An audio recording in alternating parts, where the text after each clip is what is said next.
So here we Start are. streaming, introduce Yeah. what's going on, take your break, and come back in an hour, and we'll Yeah. be fine. Yeah, great. So the opening hour, everybody, we're starting it, and as you can see, the Blood Boys and my son sewed up a costume for Halloween for me. Peacock, of course, goes without saying, and obviously in the midst of all of this, I partied very hard. I mean, they even went so far as to get the jade.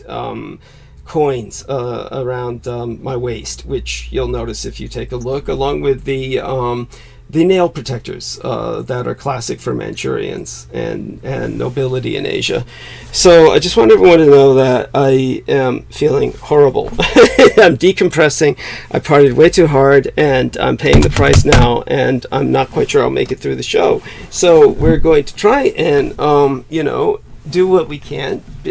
Pete's going to start summarizing and asking me for clarification after the opening hour. But the opening hour we're going to leave to Pete, more or less. He's going to talk and cover some generalities.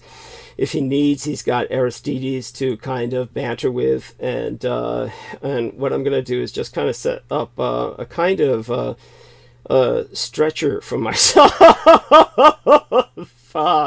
I've been through the worst of the symptoms of vasodepressor syncope, and just so people understand, when we go into major party mode like this, on like we do on a holiday like Halloween, I don't only get access, of course, to my usual food, which is, of course, the blood, or the sustenance, but it's very hard to resist other types of food just for the taste. And the reality is I've got to learn to resist that because it does pack in, and then my body doesn't really process it, and so it literally winds up just sitting there and depressing my vagus nerve, which runs all the way along the spine. This is exactly what my mother suffered from, and what she warned me, that as I got more dependent on blood and became more engaging with the vampire side of myself, solid food would become more and more of literally a physical danger. And so the worst of the vasodepressor syncopal symptoms passed just before transmission. But we're going to see if I really recover from that. After something like this happens, I really should spend time slumbering. And for those of you who don't know or didn't read the book ÄMPHyrology, which I do recommend all of you purchase so that we can ultimately expand, because we even reference it inside of our new book that we're writing. So we certainly want the expanded version to ultimately be out there for people to read, so they can get the more in-depth history of various aspects of vampirism.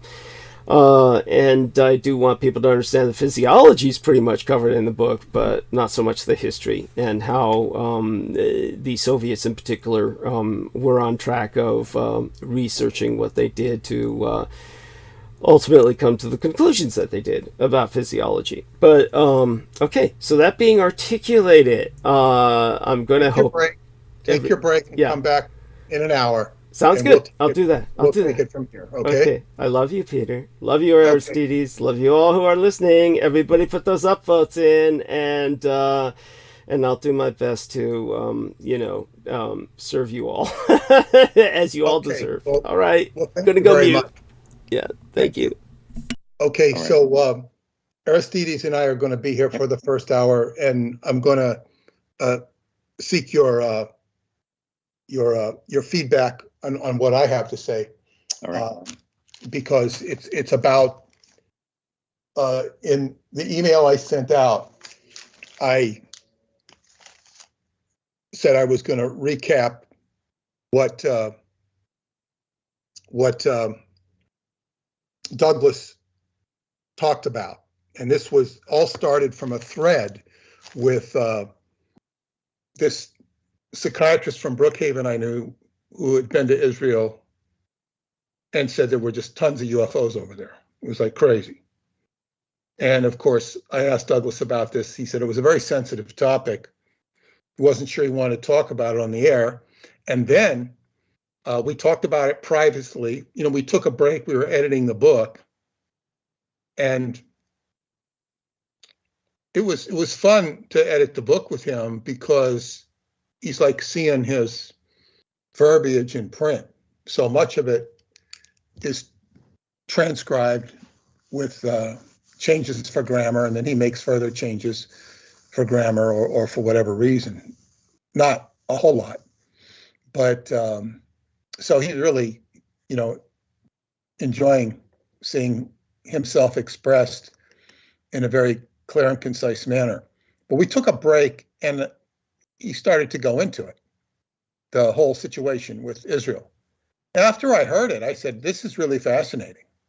But to tell you the truth, I couldn't keep up with it because his ability to process data, if you take what he says at face value with this experiment with the nanoblood that he had put into him as a teenager, as a young teenager, and it enabled him to process data very rapidly. Now, he already has a genius IQ or quality about him, even before that. This only increased it. And then the Art-elect experiment even heightened it. Who are you making noise there, Ari? I'm not trying to, but likely in a few minutes, I might have to go on mute for a few minutes due to some noise that will happen here. I don't think I'm making noise right now, though. Okay, it was something like shuffling papers or something, but anyway. I'll keep that in mind. Yeah, so because I do want to get your feedback here in a second. Mm-hmm. So, in any case, his ability to process data so fast, so he's like taking data and regurgitating it at a very rapid rate, faster than my mind can process. Because, and I imagine it's the same for most of you because so many people have questions. And I have to, like, say, when it comes to absorbing data, I'm like a slow eater. I have to absorb it, weigh it, and just assess what I'm taking in so I understand what is being said. It's not even a matter of agreeing or disagreeing with it. It's a matter of what is actually being stated. And after I listened to him, then he gave the diatribe. I was eager to hear it again. And then I've listened to it, I think, 2 more times. And I'm still trying to grasp it all. Now, I'm going to recap it right now. He wants me to wait, but we'll recap it again then because we'll have, and I want to get Ari's feedback because he's been listening. But basically, I had asked him about what are these UFOs doing over Israel? Does he have any insight on it? Oh, it opens a whole motherload of information. And starting with, and he goes back into the history of it, and the antecedents of it all. But basically, the Third Reich monitoring what's going on in Israel. And vis-a-vis the old idea going back to the film When the Earth Stood Still, or similarly inclined themes where the aliens were coming to protect humanity from destroying itself with an atom bomb. So when the atom bomb comes out, all these UFOs show up. Well, there is a coincidental timeline with that. However, that's a vast oversimplification. And what he eventually gets around to stating, as we get deeper into the transmission, is that Israel possesses neutron bombs. And he says they're the only country really to have a stockpile of neutron bombs. Now, we'll get back to that. And he kind of laid out what that's about. Neutron bomb is technically not a nuclear weapon. It's actually a biological weapon. It's a biological weapon of mass destruction. Apocalyptic in its nature. However, he goes back into the early history of flying saucers from the Third Reich. Not so much their development, but the fact that they existed and the fact that the Nazis escaped to, many of them, to Unterland, meaning the area of the inner earth beneath Antarctica. I think David Childress just did a book on Antarctica. His catalog just came out. Adventures Unlimited. I want to see. I don't know if the book's out. Let me see here.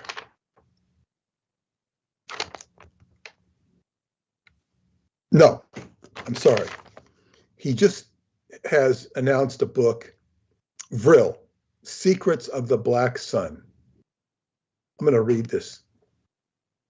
Childress unveils the amazing story of the German flying discs designed and built during World War II and the secret of the Vril. It was not until 1989 that a German researcher named Ralph Uhl, living in London, received an anonymous packet of photographs and documents concerning the planning and development of at least 3 types of unusual craft, including the Vril, Honeybu, and Andromeda. What the Ralph Uhl documents dump shows us is what many have suspected for a long time, that a remnant of the Nazi military, particularly the SS, continued to operate aircraft and submarines around the world in the decades after the World War. This volume closes with how the SS operates today in the Ukraine and how the SS Wagner's second in command, Dmitry Utkin, killed in the fiery crash of Yevgeny Prigozhin's private jet between Moscow and St. Petersburg in August of 2023, had SS tattoos on his shoulders and often signed his name with the SS runes. Chapters include Secrets of the Black Sun, the Extraterrestrial Reich, The Rise of the SS Never Surrendered, Secret Submarines, Antarctica and Argentina, Secret of the Vril, the Marconi Connection, Spectre, the SS and 007, Yellow Submarine, Ukraine and the Battalion of the Black Sun, A Separate Power and Secret Society, and more. So that's probably, when these come out in his catalog, this says fall of 2023. My experience is that it's not on the shelf yet. But whatever he's saying in this book is, of course, just a prelude to what Douglas will be going into if we do his Third Reich book, and plus what I'm going to say tonight, what he's going to reiterate, what he talked about last week, because this is a really deep look into not only the Third Reich in exile, but what's going on today. So he stated that the Third Reich fascination with Tibet had to do with the inner earth and the Tibetans' inner earth connection to teaching yoga to the Tibetan lamas and a type of kundalini or tantric yoga.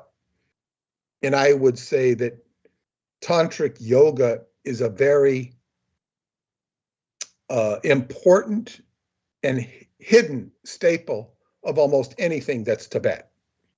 They don't advertise that. The Dalai Lama got caught with his tongue down. But there, even in the Buddhist monastery, there will be relationships that you'll never know about because they don't talk about them. They'll have a tantric interaction, but it's not like some gangster having a beautiful woman on his side. They don't do it like that. So it's very endemic into their However, they might not advertise that to their supplicants, and they might not feed it to their supplicants, because there is a hidden, like the public are treated with a certain amount of contempt, if that's the right word. In other words, they're not in on the inside trip. Just like in Scientology, I'd see all these wealthy celebrities that are going to get services in Scientology, and they're very much with the program. And I could see them just by their own lack of knowledge, they weren't necessarily getting what they thought they should be getting or getting what they should be getting. In my opinion, that's just my opinion, because it wasn't my job to deal with them necessarily. And I could see, so there's a certain amount of, I'm on the inside looking out, and they're on the outside looking in, and seeing something, what they deem to be of great value, or they obviously experienced that or they wouldn't go. It's the same with almost any organized religion, where you have the inner. So Douglas is telling us that so much of the inner tradition, they were learning yoga from the beings of the inner earth. And this very much coincides with the Naga serpents, which gave wisdom to the Aryan Buddha, Prince Gautama Siddhartha. And this was the Germans' fascination with Tibet, was by the Buddhism and the inner earth connection. And there was listening to Douglas, the inner earth connection was much more solid and substantial than I would have thought in terms of its, what's the word, rapport. Now, how it interacted with the higher levels of the German command, I cannot tell you. Maybe he'll give us some insight on that. But he portrayed the Third Reich as having a consistent menacing or rivalry with the Allied forces after World War II, the most famous of which is the 1952 buzzing of the White House. And he talked about all the documented sightings and whatnot. And it becomes rather obvious if you look at the data objectively that the Americans had a real problem on their hand dealing with this Third Reich business. And all of this was, 1952, was well after Operation High Jump, the Americans' attempt to go down and win Antarctica from the Germans, which was a dismal failure. So they developed very powerful aircraft. There's the whole story of Project Argus and the Van Allen belts and the war in space before there was even an astronaut program with the Soviets or the Americans. So this is some of the background, and then it all gets into and I don't remember exactly, Ari, you might remember how the neutron bomb gets involved, because this is basically a weapon of mass destruction that creates this virus, or I don't know if it's a virus, it's definitely a biological. It can create the prion protein misfolding. The prion, yes, the prion. Yes. Can you give me any feedback on what I just said? Or add any clarity, or just anything I might have missed, because this is a summarization. I think that was a good summary. I was a little bit distracted in the past 10 minutes, but it's settling down now. But I did listen to the whole last transmission. I was there for the beginning. I kind of faded off, but I just went right back to the beginning, and I listened through it again because it was just so packed with all that information. But I do think that was a good summary. And yeah, you saw the link to that book. It's David Childress, I guess. It's going to be released in March. You were just talking about it. Mm-hmm. But his book will be, I guess, more of the standard stuff, right? That we've heard about before. He's going into some more details on the dump. I never knew about the dump of information from this guy in the UK. Yeah, I'm thinking George Knight would know all about that. He may or may not. This is probably what David Childress got for the UFO video he released. He had a UFO video. I don't know what it was called. And then I did the first book that had the saucers in them. He had a video before I had the book. And it was a very good video because it really showed that this was a big story. And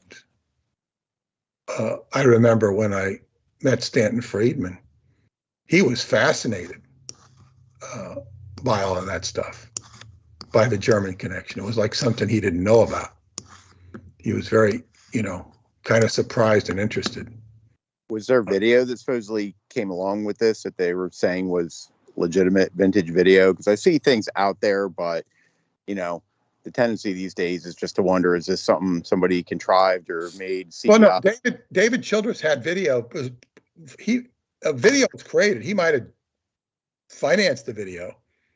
I don't remember, but it might have just been still shots. It might have been I think it was from the information dump. It's been so long since I've seen the video that I don't even remember.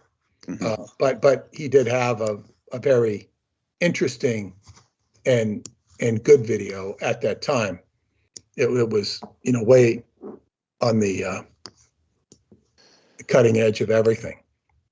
So that was, so his book will just kind of be a runway for what we'll be at some point going into deeper. He also talked about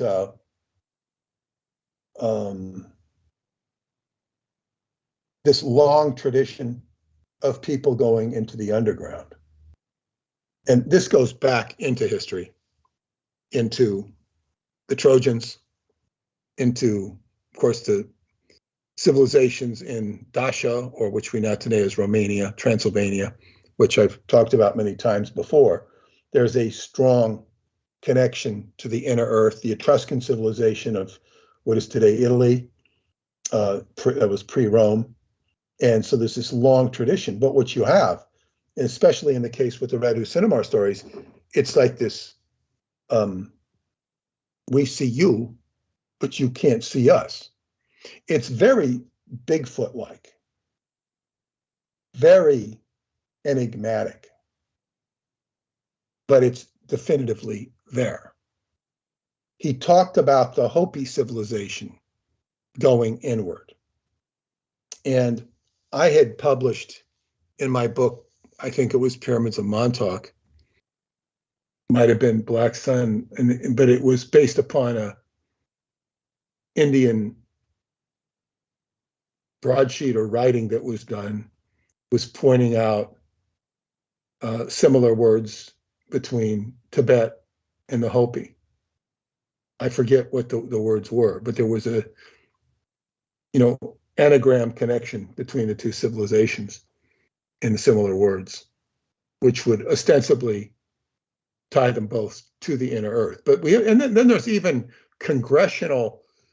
in the congressional record, there's even an account of them funding an expedition into the inner earth that allegedly went nowhere. I once met this man. He was a remote viewer, he said, for the government, and very unusual arrangement he had with them. He did seem to have some genuine ability. I also explained he was the man who knew the Russian named Toilet Exactly. Toilet Exactly was a contractor. But this guy, Greg, his name was, he said that all of this stuff is this very highly sensitive stuff that's around world leaders. And you just don't hear about it, because why would you?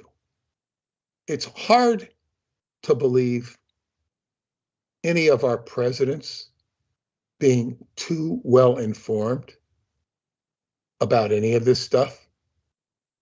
It's really hard to believe, because all of them interact in just a very banal, plain, real, so-called real world interface. It's hard to imagine them having much knowledge of any of this. But then again, there's a lot of sensitive things they are either programmed not to talk about or know better than to talk about. So, but when it comes to this, what is the name of that again, Ari? The virus, the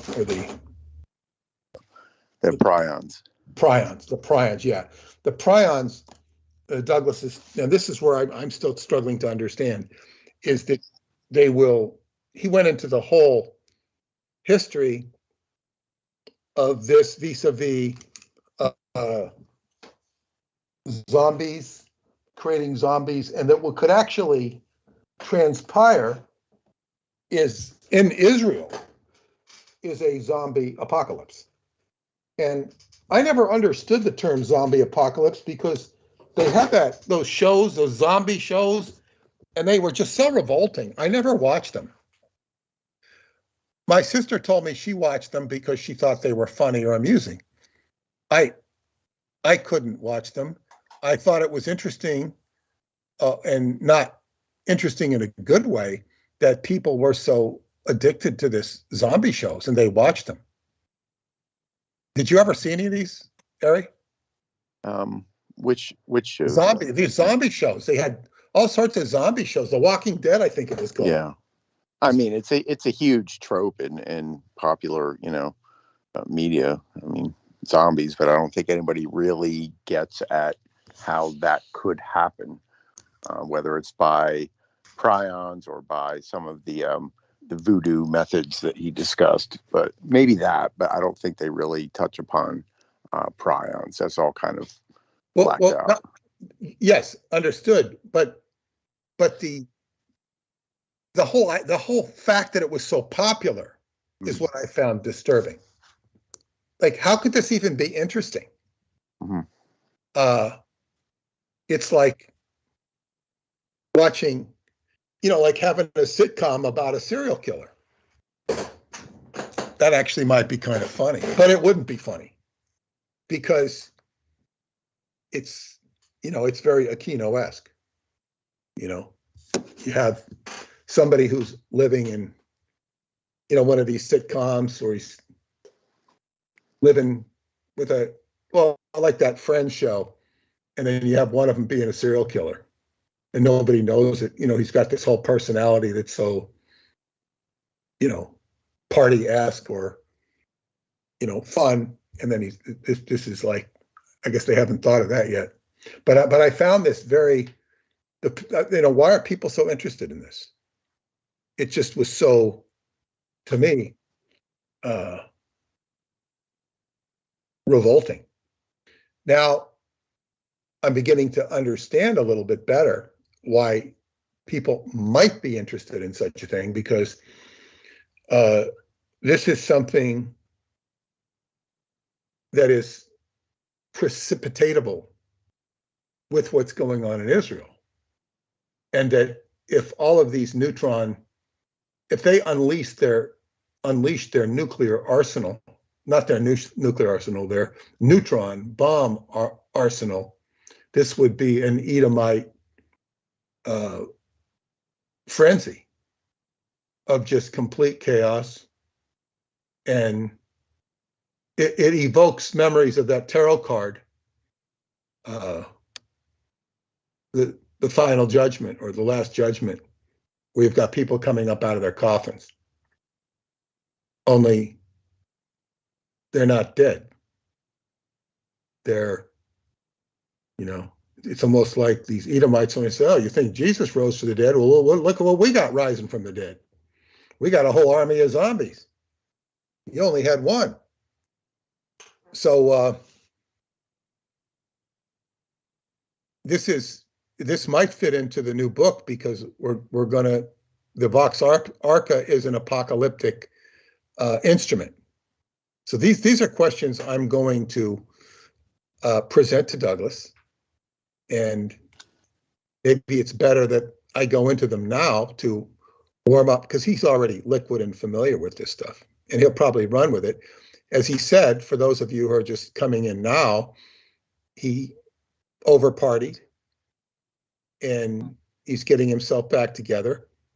But as I told him, he deserved it, because the show he did, the last transmission on the 29th of October was, at least the first part of it. I did listen to some of the last hours of transmission when he was talking to Brandon Young, but that was more or less banter, which I found interesting, which I don't always find the banter interesting, but I know Brandon, and Brandon was very coherent because he went through a lot of difficulties. But he was talking about old acquaintances and old enemies of Douglas's. But yeah, so it's just what he delivered was so, he went beyond his, certainly what I asked of him. And it's like if I asked, if I wanted to, if I was some wild-eyed person that wanted to meet a movie star from Star Wars or something, it's like he brought out the whole cast to sign my autograph book or something like that. That's how good he did. So I figure he deserves his party experience.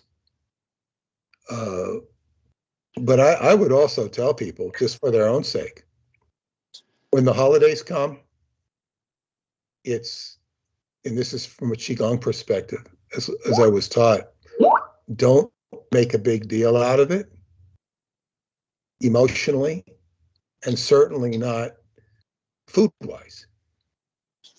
Because my teacher liked to say, he says, I just treat it like a normal day. I have regular food. The next day after Thanksgiving or Christmas, I see my friends or family, and they're going, oh, their stomachs are all sore because they gorged themselves. Okay, I just got back, and I got back in time to hear that, and yes, well, I fear I'm as guilty as they.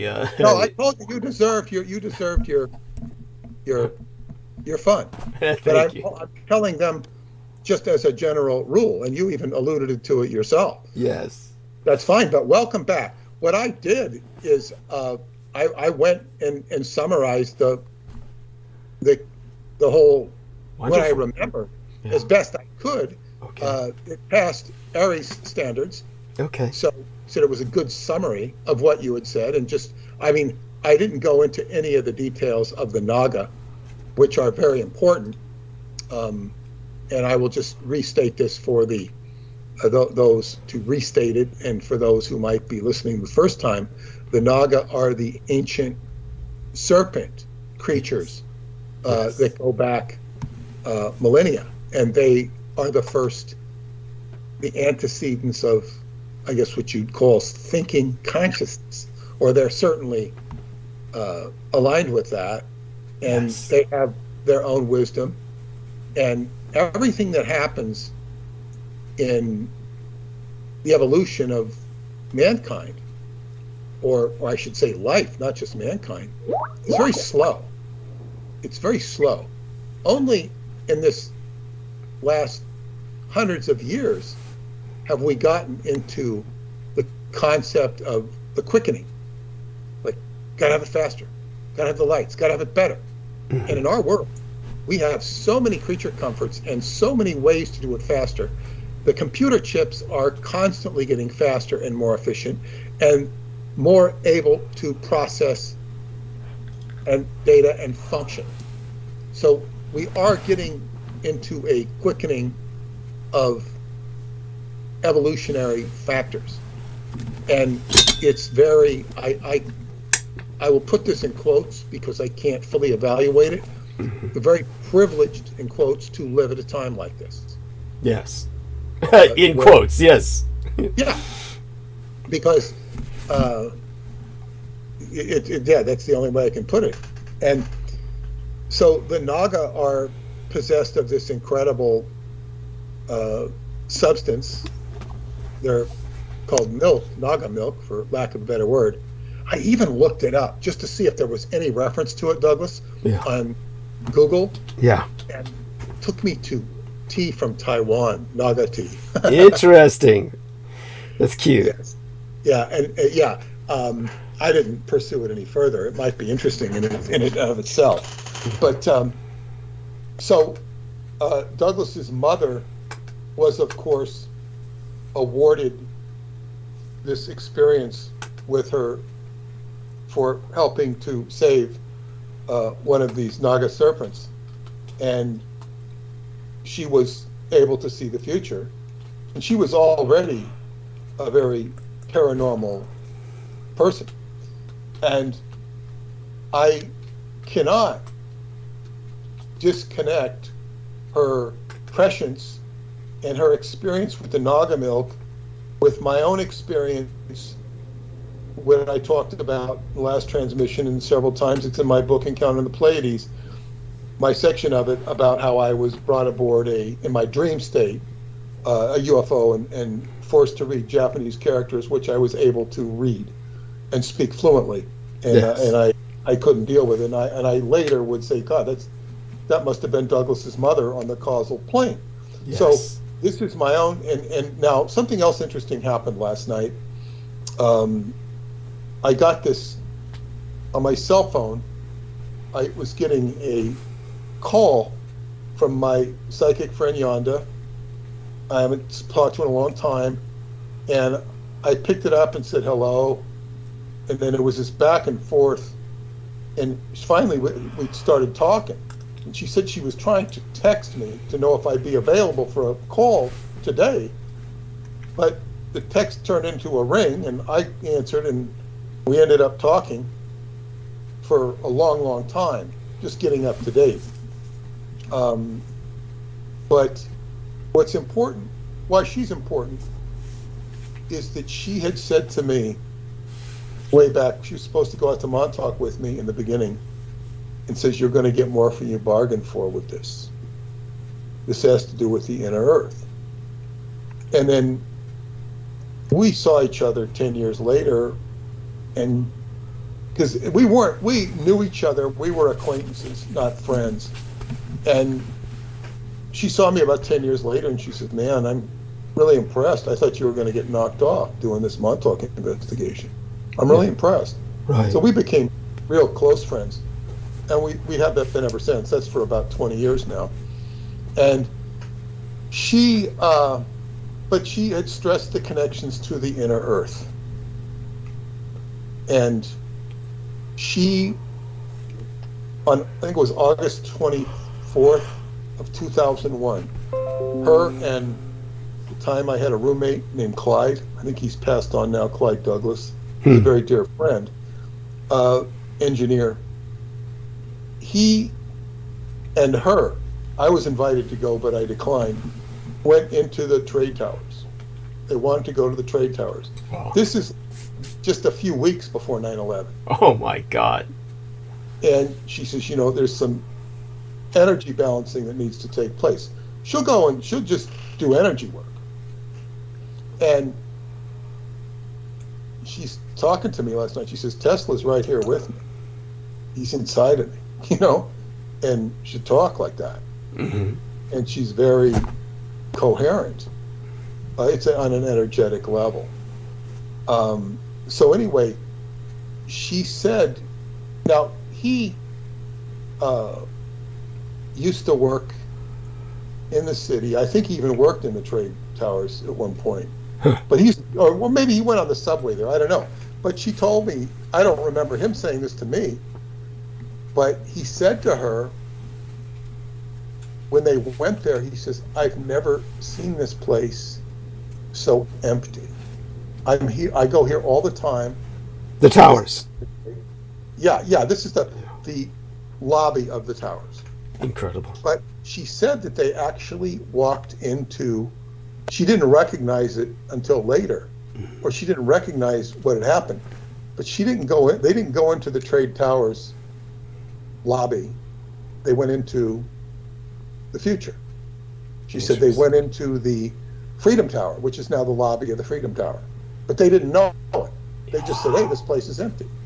Interesting. And then 9/11 went down a few weeks later, and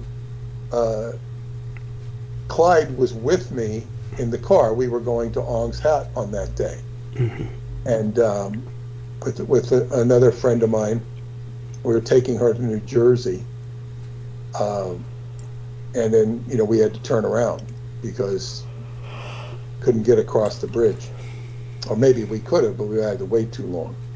So we went all the way into Brooklyn and heard the second tower go down, saw the towers on fire. Wow.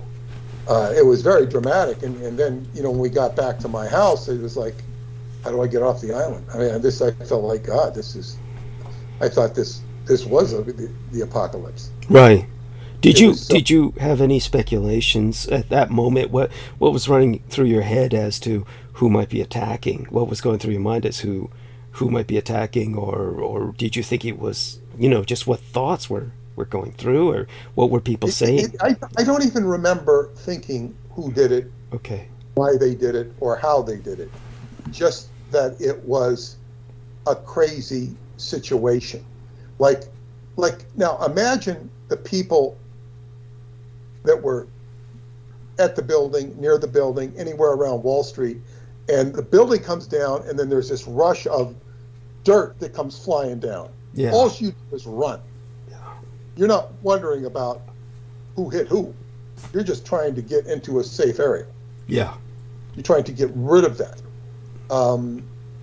So it's like, I don't even remember thinking about any of the theories that would come up. I remember just thinking, God, I'd like to get off the island. And I was in such a panic state of mind, I was not even thinking about my daughter, who at that time was at my ex-wife's house. Uh-huh. We would share her, right, so many days a week. And that day, she was at my ex-wife's house. I wasn't thinking of them. I'm just thinking, how can I get off the island?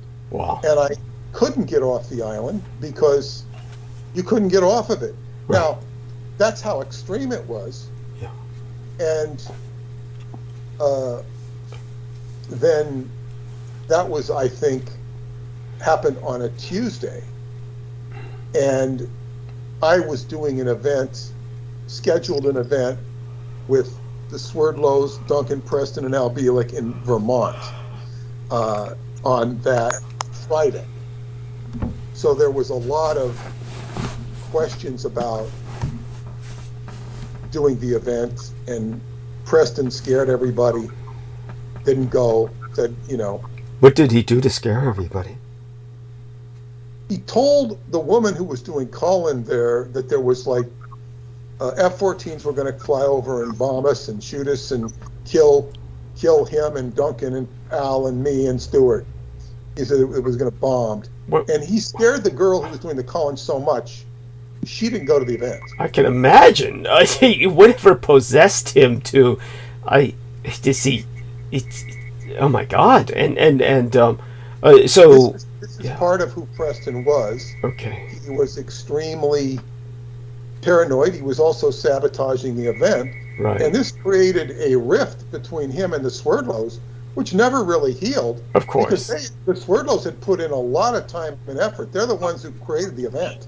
Oh God, I'm certain it would make anybody angry for someone to do that. And Stuart thought it was just utter bullshit. Right. And then Preston claimed that he had to go to the Twin Towers wreckage and recover cell phones and this sort of thing for the government. And I took him at his word at face value, because, you know, he's my author, my author as a publisher, my co-author as a writer, and he's my friend. I just took what he said at face value.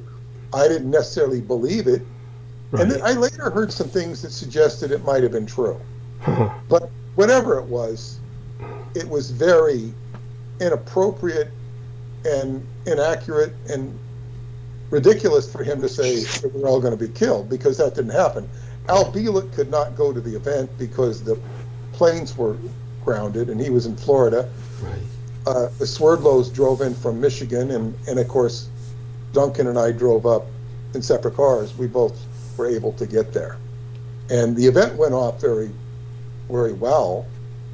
But despite all that, that's incredible. Well, yeah, people were eager to go because they want to find out what's going on, you know, because of 9/11. Right. So it didn't ruin the event. People came in droves.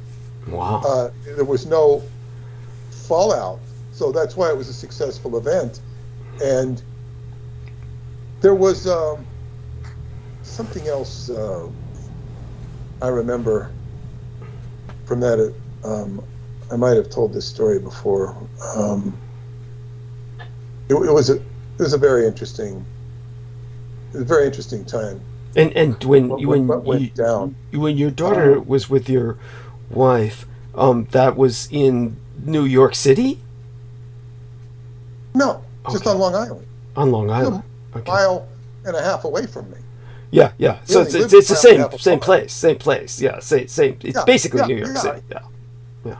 Well, Long Island, New York City. But and I never forget what my daughter said about that when the headlines had going after bin Laden and the U.S. was going to war. Mm-hmm. Yeah.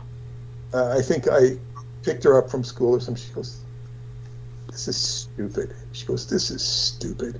Mm-hmm. Like, she just couldn't get into the war at all. I mean, she just thought it was stupid. Because, you know, people have reactions. Yeah. And you're going to hear some of the reactions. Yeah. And it's always interesting to hear her take on it. How old was she? How old was she? Well, she was about 10 then. But one of my favorite reactions of hers was, I knew she was very smart. She must have been, I don't know, 6 or 7. And we were in Orlando. I would always take her. I took her to Florida taking her to Florida for Super Bowl weekend. And we were in this motel. It was the morning show. It was Diane Sawyer. You know, we're getting ready to go to breakfast or something and drive to Clearwater, where I'm going to see my friends in St. Petersburg or Clearwater, wherever they lived. And Diane Sawyer is interviewing or showing this new system of how you can take medication by having this chip put into your body. And the chip will regulate the medicine to distribute it at certain times so that you don't have to take pills. I don't think that ever caught on, but go on.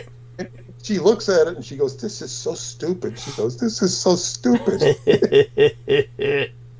mean, it's like if you have a 6 or 7 year old or 8 year old, whatever she was, saying it's stupid. I thought she was pretty sharp, you know, because I mean, I'm of course I have a whole knowledge base of why you shouldn't listen to Diane Sawyer in the first place. But to say nothing of this stupid pills. But back to, you know, that was 9/11. The real story of my friend Yonda and Clyde, the three of us were very close. Mm-hmm. And we were like a team, and they were like a team, because they go off and do stuff. Right. And I wasn't necessarily jumping off to do energy work or something like that. Sometimes when we go out to Montauk together, she would often accompany me out to Montauk. with or without him. Yeah. And you were using a term that some of our listeners, especially the younger ones, may not be familiar with. You said that when this all went down, you were going to Ong's Hat. So Ong's Hat is a location in southern New Jersey, south central New Jersey, where there was a book that I published, and it was based upon a website and even a CD that Joseph Matheny had put together of experiences he'd had, which were transdimensional. It was a bizarre set of circumstances that were kind of embraced. Well, it was really quantum psychology, and that's a whole rabbit hole you can get lost in. Yeah. And I explain it in my book Synchronicity and the Seventh Seal, which is a very interesting book to read. And that book was written to exorcise all the negative energy or demonic energy I had accrued in investigating the Montauk Project. Right. And that led me to the discovery of the Moors, that book. Because I write about the Moors and there I pay tribute to the Moors, but I never met a Moor. I didn't know the Moors even existed as a culture. And when I wrote that book, they found me. Yes. And I established a deep friendship with them. I spoke to them, and that's part of what helped introduce me to Qigong. So it was a great experience for me. And I think the lesson of that book is if you exorcise the negative, it allows the positive to come in. But of course, what I'm learning from the Moors is history is all upside down. And of course, this is what we learn with Douglas as well, deeper aspects of the upside downness of it all. So anyway, Yonda had asked me, she's not watching TV or anything. And she asked me, what do you think's going down in Israel? Mm-hmm. So I had to explain to her in very 10-minute terms, 15 at the most, about the Helazon, about the Edomites, about what's in the upcoming book, and just give her a crash synopsis of what I've been talking about and working on with Douglas for over a year now. How'd you respond? Well, yeah. I mean, she gets it. What she said, that she feels a lot of peace inside of her. A lot of peace. And she's had a lot of controversy in her life. A lot of very tough life. A family that was beyond dysfunctional. She was a very beautiful lady, very psychic, very strong personality. Like if she comes into a group setting, she can end up telling everybody off. Okay. She'll tell them what they're not doing. She's into educating children. Mm-hmm. She's a teacher, and she eventually got a job teaching English at Brookhaven Laboratory, which was a real funny thing. And she ended up inviting me and Preston over to a lecture. Physicist. It was supposed to be the top physicist in the world from Vienna. Wow. And he lectured on physics, and we were there, and there was a whole interaction between her and Preston and some of the physicists that was more on the psychic level. Mm-hmm. I went and listened to it, and it was basically, it was very strange. He was talking, it was all about cryptology, using atoms to, hide data. Jesus Christ! Yeah, it's very weird. pretty weird in that respect. That's some of the weirdest shit I've ever heard. That's alchemical shit. It really was, and the physicists are all, I invited another friend of mine, who I would only, I don't even remember I know what he does as a living. I was going to say he's a surfer and a yoga or a meditation teacher, but he's also works for waterworks or something. Wow. For water. So I invited him, and he couldn't make heads or tails out of what they were saying. I could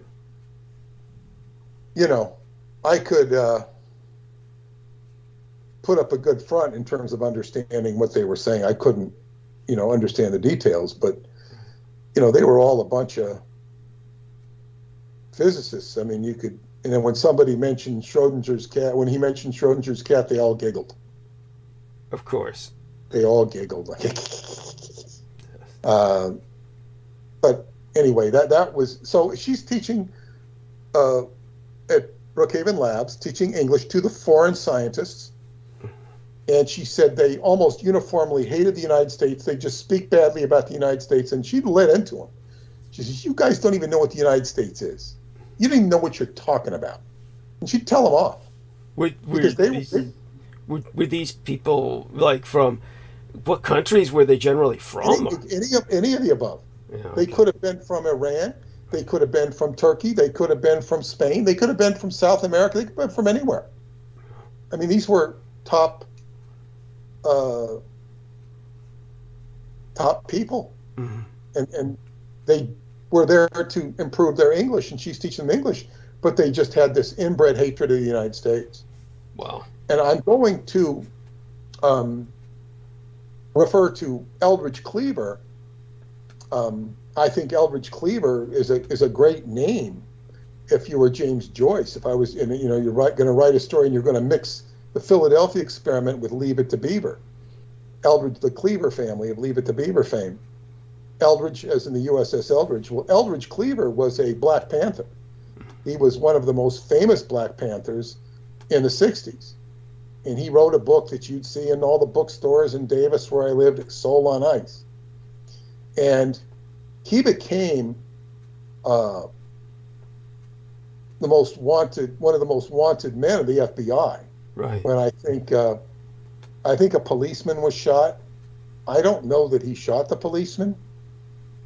The policeman certainly shot a lot of Black Panthers. So he was a wanted man.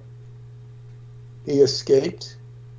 He flew from Country Joe McDonald of the Country Joe and the Fish wrote a song about him, how he flew from Oakland to New York and New York to Marseille and Marseille to Algiers, where he set up camp. And he had his own Black Panther building. And when Timothy Leary was seeking asylum after having escaped jail, he hopped a fence or two and escaped jail. He was whisked away by the Weathermen Underground. Right. And this was very exciting times. And he ended up seeking asylum in Algiers with Eldridge Cleaver, and Eldridge Cleaver locked him up and put him in prison. Yeah!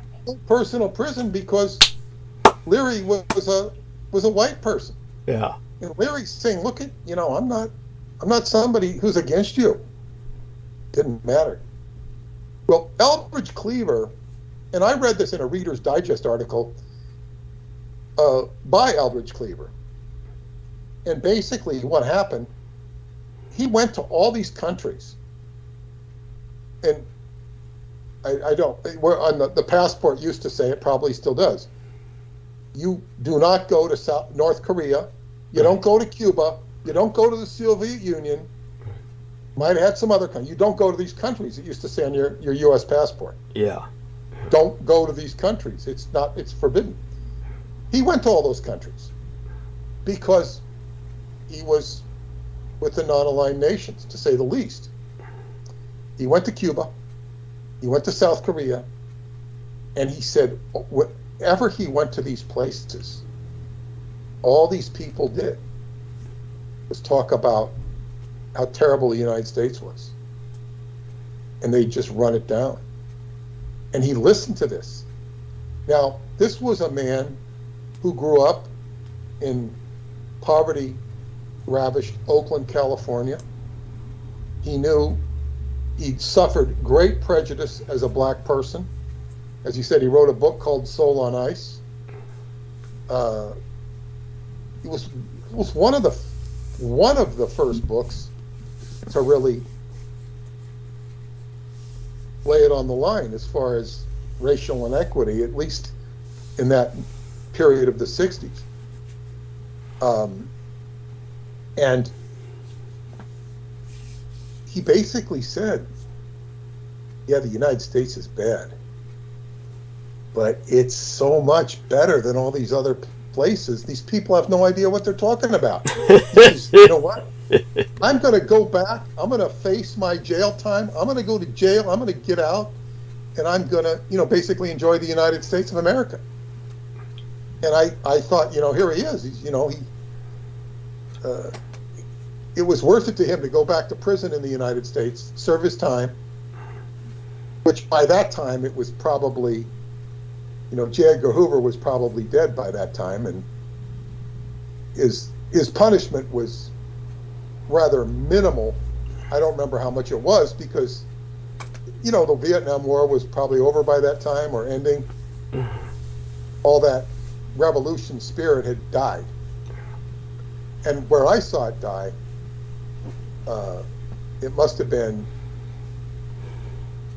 I don't remember. I'll never forget, though,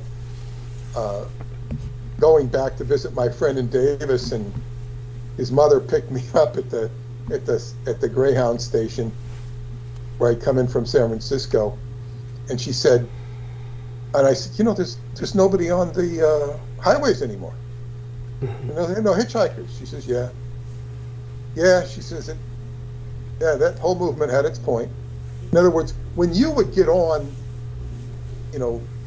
off, the off ramps, all up and down Central California, Highway 80 between Sacramento and San Francisco, just tons of hitchhikers.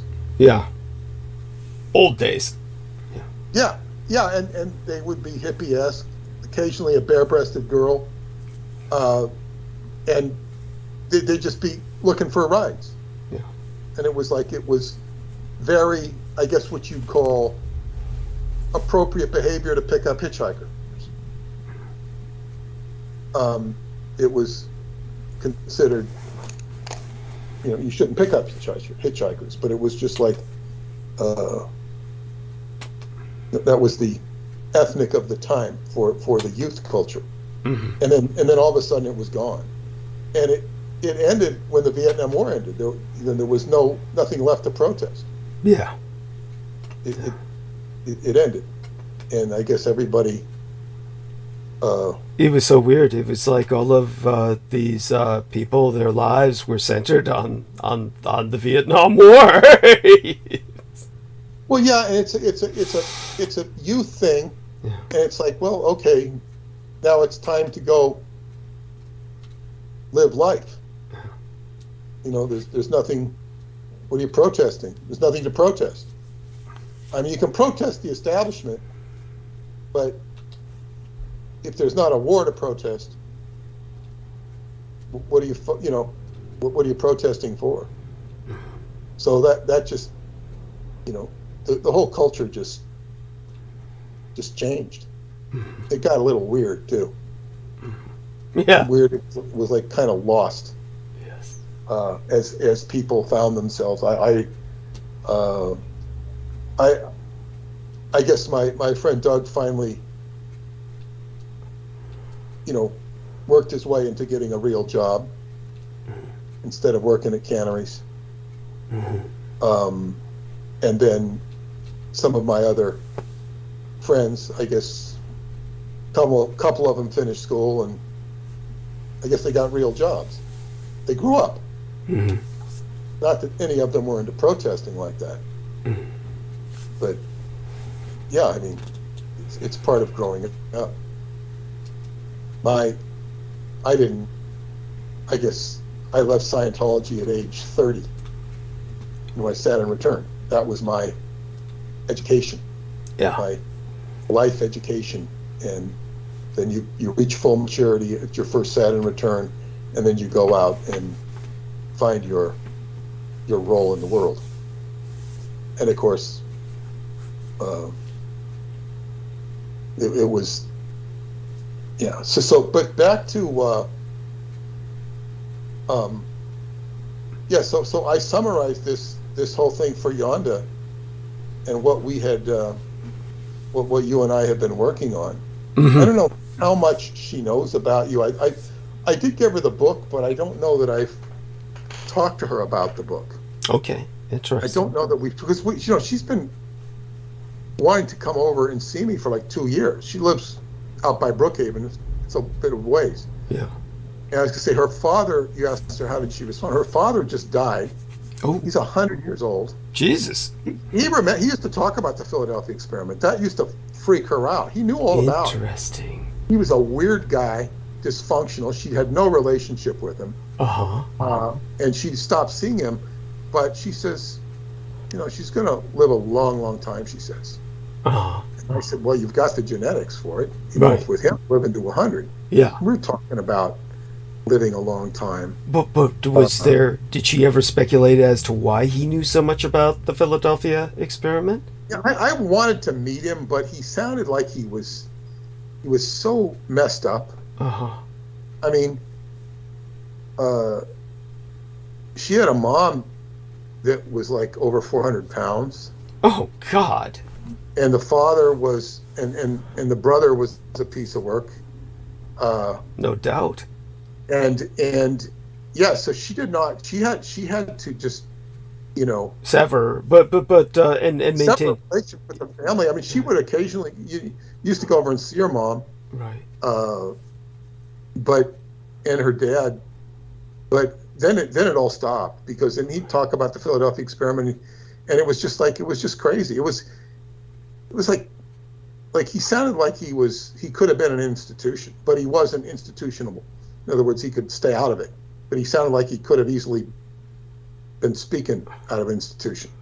The first suspicion I would have was that he was made crazy or rendered this dysfunctional by being a part of the Philadelphia experiment. Is the first thing I would think. Probably knew your dad too. Yeah, yeah. I mean, I'm not. Let's put it this way: it's not inconceivable.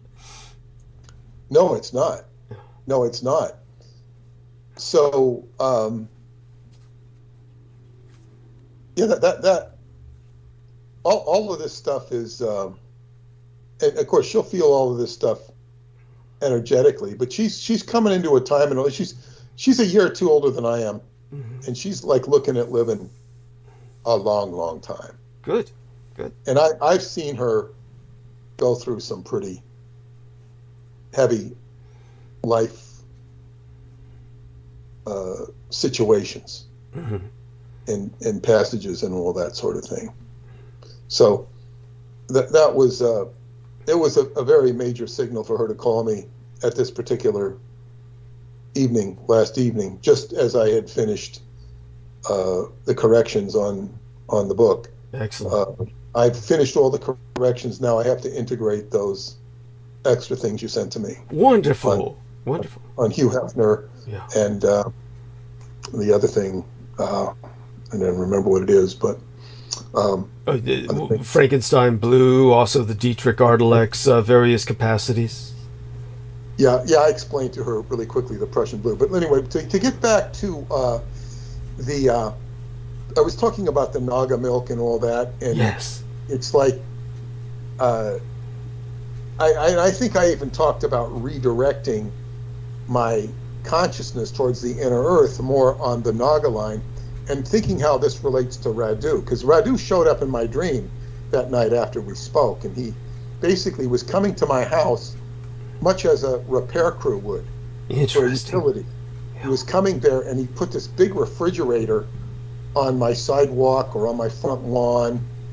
It was the house I lived in when I was kid, but it was my house, and he was coming to my house to do a repair.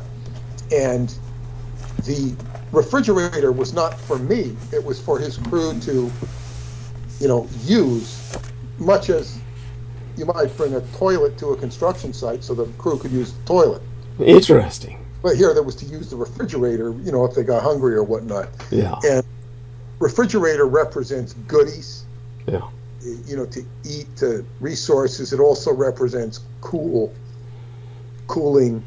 emotions. Yes. But what I was basically, because Radu is highly initiated, indoctrinated into yoga, Mm-hmm. it occurred to me that so much of what he downloads in his experiences could be very yoga related, Mm-hmm. into yoga like trances. And I can't speak too much for yoga because I'm not a yogi, Right. but I must say, I was listening to this astrologer, don't even remember her name. She talks very fast. If she's hyper. She's hyper. She talks too fast and she's hyper, and she's knowledgeable.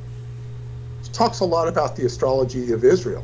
Mm-hmm. Not taking a side. She says, she's comparing all these. Last time Venus hit the South Node in Libra, it was, and she goes into the 1949 Israel being born. She goes back into the 6-Day War. She goes back into a skirmish, I think, 20 years ago, the Gaza, and she's just saying this keeps coming up. So she's hopeful that Venus moving into Libra will calm things down and there'll be some peace. That's the potential. But nevertheless, it doesn't look very promising at this moment. But one of the things she said, she's talking about, and sometimes a lot of these astrologers drop names, and oh boy, it's like, I was just in the cafeteria with Charles Manson and they it's not quite that bad, but she's talking about her spiritual journey with the autobiography of a yogi, Yogananda. This guy is like, he's just revered, and he's such a scam artist. I don't know if you know much about him. Only enough to conclude what you've concluded. Yeah, that he's not worth my time. It's outrageous. Thank you. Yet he's revered. And I remember one of my dear friends who was just really shaken when he found out Sai Baba was a fraudster. Because people just like, it's like people are so willing to give their heart away to these masters. Thank you. So-called masters. Yeah. It's people are seeking the ascended masters to guide them, and they get so easily drawn in by predators. These are spiritual parasites, and these people are just. But go on, Peter. Yeah. Keep talking for a second. Yeah, as a matter of fact, I once wrote a column about STDs, what I called spiritually transmitted diseases. And they're spread by these spiritual parasites.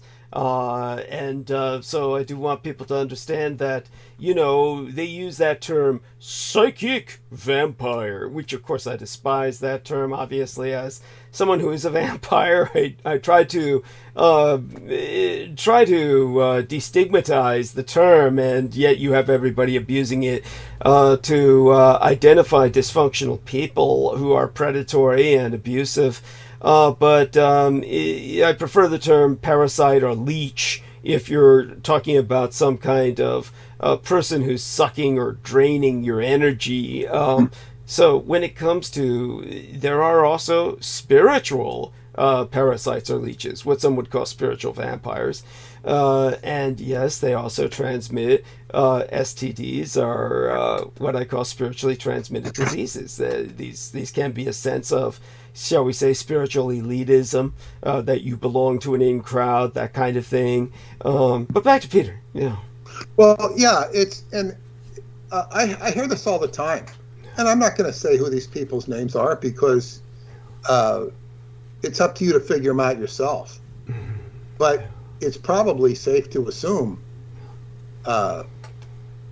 they're basically off kilter, and they might say some things that are true.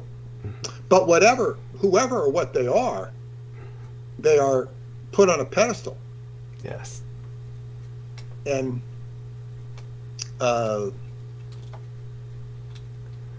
it's like, one time somebody told me, oh God, you think so highly of Roosevelt Gainey. Like I was putting him on a pedestal, and I did put him on a pedestal. But it's because I could learn from him. Yes. So if you can learn from them, great. Put him on a pedestal. But I could also see, he didn't know everything, but he certainly knew some certain things. And he was an amazing individual. He was kind of the only person I ever met other than L. Ron Hubbard that I could actually consider a teacher for me. Now that doesn't mean, and I'm sorry, I consider you in that role too in terms of learning information. Oh, bless you. Thank you. Yeah, it's not quite the same situation where I was learning a particular discipline. Like I'm not learning magic from you. I'm learning about other aspects of magic. Yes. I'm not an apprentice magician here. Understood. That's not what I'm doing. But but I suppose you could apprentice someone. I don't think you would. I don't know why on earth. But you know better. Although they might not. God, what havoc they might wreak. Yes. But certainly, and Hubbard, like, he is very Neptunian. He's born under Pisces, which is a sign ruled by Neptune. And Neptune is illusionary. It's deceptive, but it's the highest aspect of spirituality. So when you're dealing with these spiritual teachers, by their very nature, they're enigmatic. I actually did a bit of research today on the film Lost Horizon because we were talking about it. That's the movie about Shangri-La. Yes. And I got the actor's name wrong. I think I called him Al Jaffe and his name was Sam Jaffe. Okay. And there's a whole story of how the people who were supposed to play that role mysteriously died. Interesting. He got the part. And then there's people who say, well, they say that that's not true because, it might have been a story put out by the studio. The movie was had a huge, very expensive, had a huge amount of footage taken. It was about twice as long, and they had to cut it down to make it fit into a film studio or film theaters. There's a lot of story behind that. And then they remade it in 1973, and you can see that on YouTube for free. Right. I don't think it did very well. Interesting. But, yeah, it's very interesting. I mean, there's not much to report on other than that. But and that Jaffe character, the Sam Jaffe character, he's the one who played the mad scientist or the advanced scientist in Inside the Earth Stood Still, or Inside the Earth Stood Still, The Day the Earth Stood Still with Michael Rennie. He was the scientist. It was the same actor, and then he was the same actor who played that. God, you're too young to remember this. The crazy, wired-haired doctor. You look like Bozo the Clown on Dr. Kildare. Dr. Kildare there was this guy with this hair. He looked like the Bride of Frankenstein. He asked Doctor. I didn't know who he was, but I never watched Dr. Kildare. But everybody who didn't watch Dr. Kildare, if it was either on or you saw the commercials, you saw this guy with the crazy hair. And you don't want to watch the show. Who wants to watch this guy with a crazy hair? He really looked like Bozo. Interesting. Like an old man Bozo. He couldn't get a job as a clown, so he went to work as a doctor. So that was, what I learned about Sam Jaffe. But there was these people were supposed to play the role of the High Lama, and they all died. But be that as it may, to get back to the story of Israel, and what was intriguing is you were connecting this whole zombie apocalypse thing. Yes, is bizarre. Yeah, but it was all very grounded in history. Yes, and I want to remind everyone that I personally met Dr. Stanley Preussner, the Nobel Prize winner. I had explained this to Peter Moon before. He delivered one of the lectures at UCSF that I audited, and I spoke to him privately or personally after the lecture, and drew him aside, asked him a few pointed questions, and he was very open to speaking with me. Eventually, one of the doctors who had organized the lecture drew him away from myself just to, so I wouldn't hog him. But, an important point to be made. And so that people understand, like I said, I had also personally spoken to Max Brooks, the author of World War Z. So both these people, I can go more into that later if any questions come up. But sorry, just want to make that point, and then back to Peter. Yes, so I was putting this into context, these different historical persons who were part of this arc of narrative of history that turned out to be interconnected, these separate lives, that seemingly disparate lives that were actually interwoven. Yeah, please, Peter, go on. Yeah. Well, that just threw me off, because that's another thread I forgot all about. Yeah. This doctor who had discovered the prion. Isolated it, yes. Yeah, and restate again what a prion is. Yes.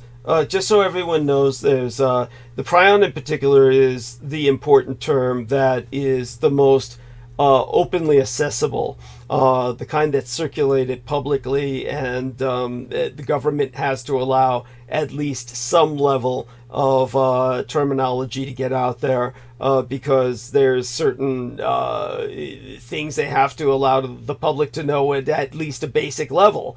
And the prion is an acronym for proteinaceous infectious ion, and it is basically a misfolded protein.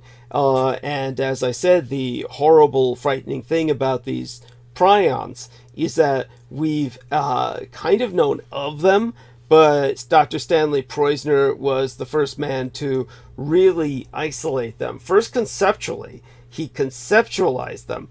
And when he did conceptualize them, he was met, and when he posited his concept, presented it to the medical industrial complex, his peers in the medical community responded with great hostility. And he essentially was facing an uphill battle. And the only reason that he came to the point where he was awarded the Nobel Prize in Medicine was because he was brought in with the effects of the neutron bomb that was created by a man named Samuel Cohen, who, though I did not emphasize it when I presented this in my explanation on our latest transmission preceding tonight's, is obvious to most people who are on the lookout for such things, Jewish. But for those who don't suspect such things or are not on the lookout for such things, Samuel Cohen is definitely Jewish. And this is an issue. This is something that has relevance because he wound up working with the Israelis because he was trying to get his weapons used by the United States. Once the United States built them, an arms race developed for the possession of neutron weapons. And yet, if you were to look up neutron weapons today, you really wouldn't find any hint of them in anybody's arsenal. And for all the reasons that I articulated in our latest transmission preceding tonight's. And yet, if you did deep research on it, and perhaps it wouldn't be that hard for you to do, you'd probably find verification for what I've stated, which is that Israel is the only nation known to maintain an arsenal of neutron bombs at this point in history, knowing full well the collateral damage of the prionization effect. So there are some collateral terms that come with prion because of the neutron bomb, such as ERMIE, E-R-M-I-E. That's an acronym for Enhanced Radioactivated Molecular Ionization Event. So what happens is that when the neutron bomb bursts as a dirty bomb, releases all of that radiation that is meant to penetrate the steel hulls of tanks and ships. Obviously, it destroys life inside of these vehicles and vessels for the purpose of allowing the enemy force that's deploying the neutron weapon to cannibalize these weapons and use them against the enemy. In other words, just as Hitler had stolen all of the armor that he could from enemy forces that he defeated, so too Samuel Cohen was trying to emulate that and allow the United States to do that much more easily. But the collateral effect, he's a physicist, of course, and not a medical doctor. The collateral effect was that this radiation instantly misfolds proteins and therefore creates prionized individuals. This creates basically feral zombies. This is now that's very important. Yeah. Now, let's just stop for a second there. So this neutron bomb creates, again, stated again, in the individuals biologically. Yeah. Well, I'm sorry. Go on. Yeah. What does it do physiologically? It kills the person. It kills the person, but at the same time, simultaneously, misfolds the proteins within them, and the person, in a sense, is reactivated. They're dead, but they're ambulatory. As a matter of fact, this brings into account some other acronyms. What's released by the neutron bomb and the radiation and the particulate matter from the explosion are, believe it or not, the acronym is called PIMPs, which is PIMPs, or Prionic Isoformulaic Microscopic Particles. And so these PIMPs, Prionic Isoformulaic Microscopic Particles, are part of this phenomenon that prionizes people, misfolds their proteins, and then what you're left with is certain phenomena like PAPS, PAPS, or prionic anthropophagic pathogenic syndrome. This is essentially where the person is a feral zombie. That's what I want to get to the point. Now, I want you to give me an example where so a person's been exposed to radiation, and instead of emaciating or dying of cancer or something, he becomes a feral zombie, basically a cannibal. Yeah. So is that like give me an example of that, even if it's from a movie where he's not a feral zombie, like Renfield or something. I mean, like a feral zombie. What is there an example you can give me of what that would be like? You don't even have to give me an instance if there's not one you can think of. What would a feral zombie be like in normal life if you encountered one? Oh, geez. Well, it basically, what they're like is essentially, you're talking about someone who no longer recognizes you. They are simply, I'll do my best to, shall I say, take a deep breath, and I'm going to try and remember some of the data that was talked about in some of the analyses that the U.S. military had, shall we say, put on footage because of, as I said, I was ordered to destroy footage of that neutron bomb test. And they ultimately had to drop a conventional weapon and break the international laws against quote-unquote above-ground nuclear testing. I suppose they rationalized their way around it by saying it wasn't a test, it was an actual deployment, if anyone ever bothered to question them. I doubt anybody did. But when it came to what they were dealing with, you've got somebody who might be indistinguishable from a living human, but there's still a startling sight. You've got this something that is not necessarily physically decaying, depending on how close it's been since the prionization, but their behavior would be radically different. You take a look at somebody who's suffering from severe Alzheimer's or severe dementia when they're dementing, during the time when the symptoms are very acute and their behavior is startling. And their motions, their bodily motions, are alarming. So what you have with somebody who's prionized is that they'll be very spasmodic. They'll be walking, but they're not really controlling the balance of their musculature. So they're essentially ambulating. They're ambulating, but they're not really moving the way that you would move. Walking is a controlled fall. So they wouldn't be able to hold a job at all. Oh God, no. No. So yeah. They'd have to be put in some sort of hospital situation. Well, you wouldn't do that because they're simply too feral.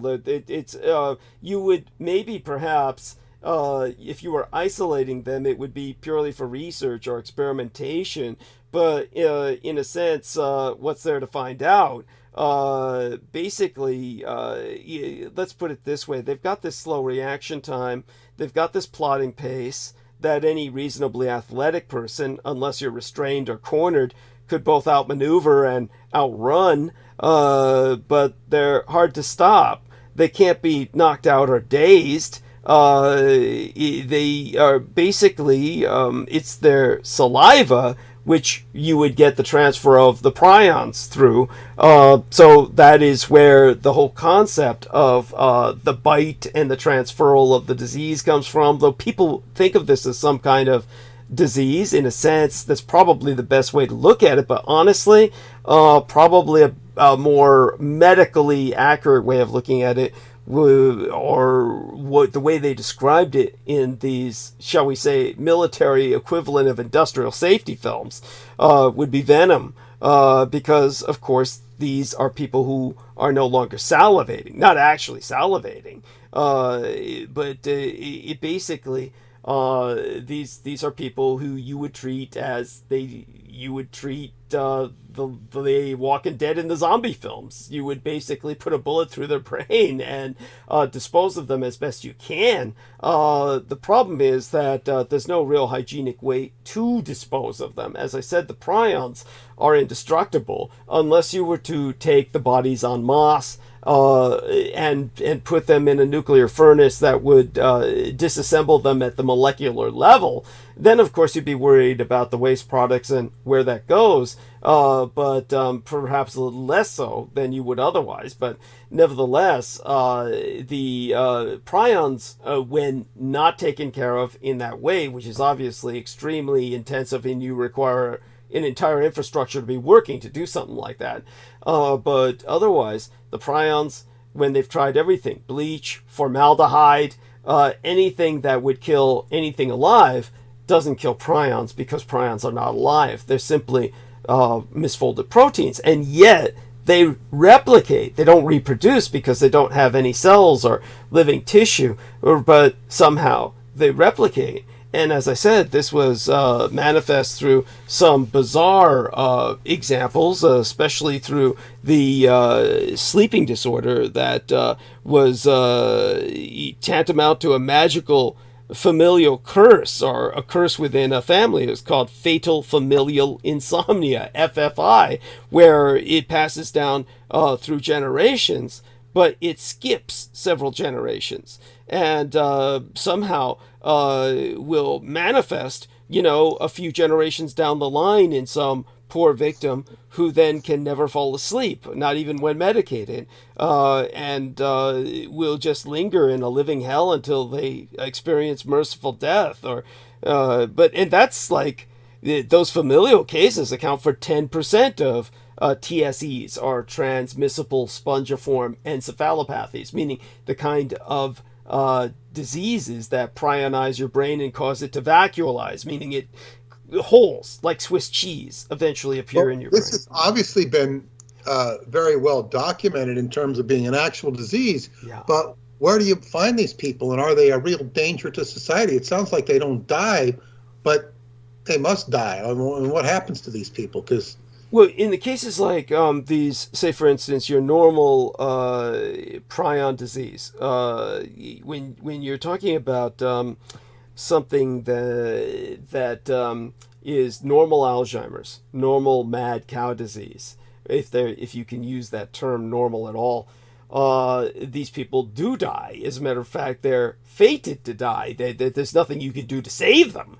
It's what they have found, of course, is in certain rare cases where they've done the autopsy, the forensics, on, say for instance, these comparative cases of people who have not necessarily thrived, but actually continued to function with what turned out to be, upon forensic analysis, a TSE, or an actual case of Alzheimer's where it vacuolizes the brain, creates a Swiss cheese effect.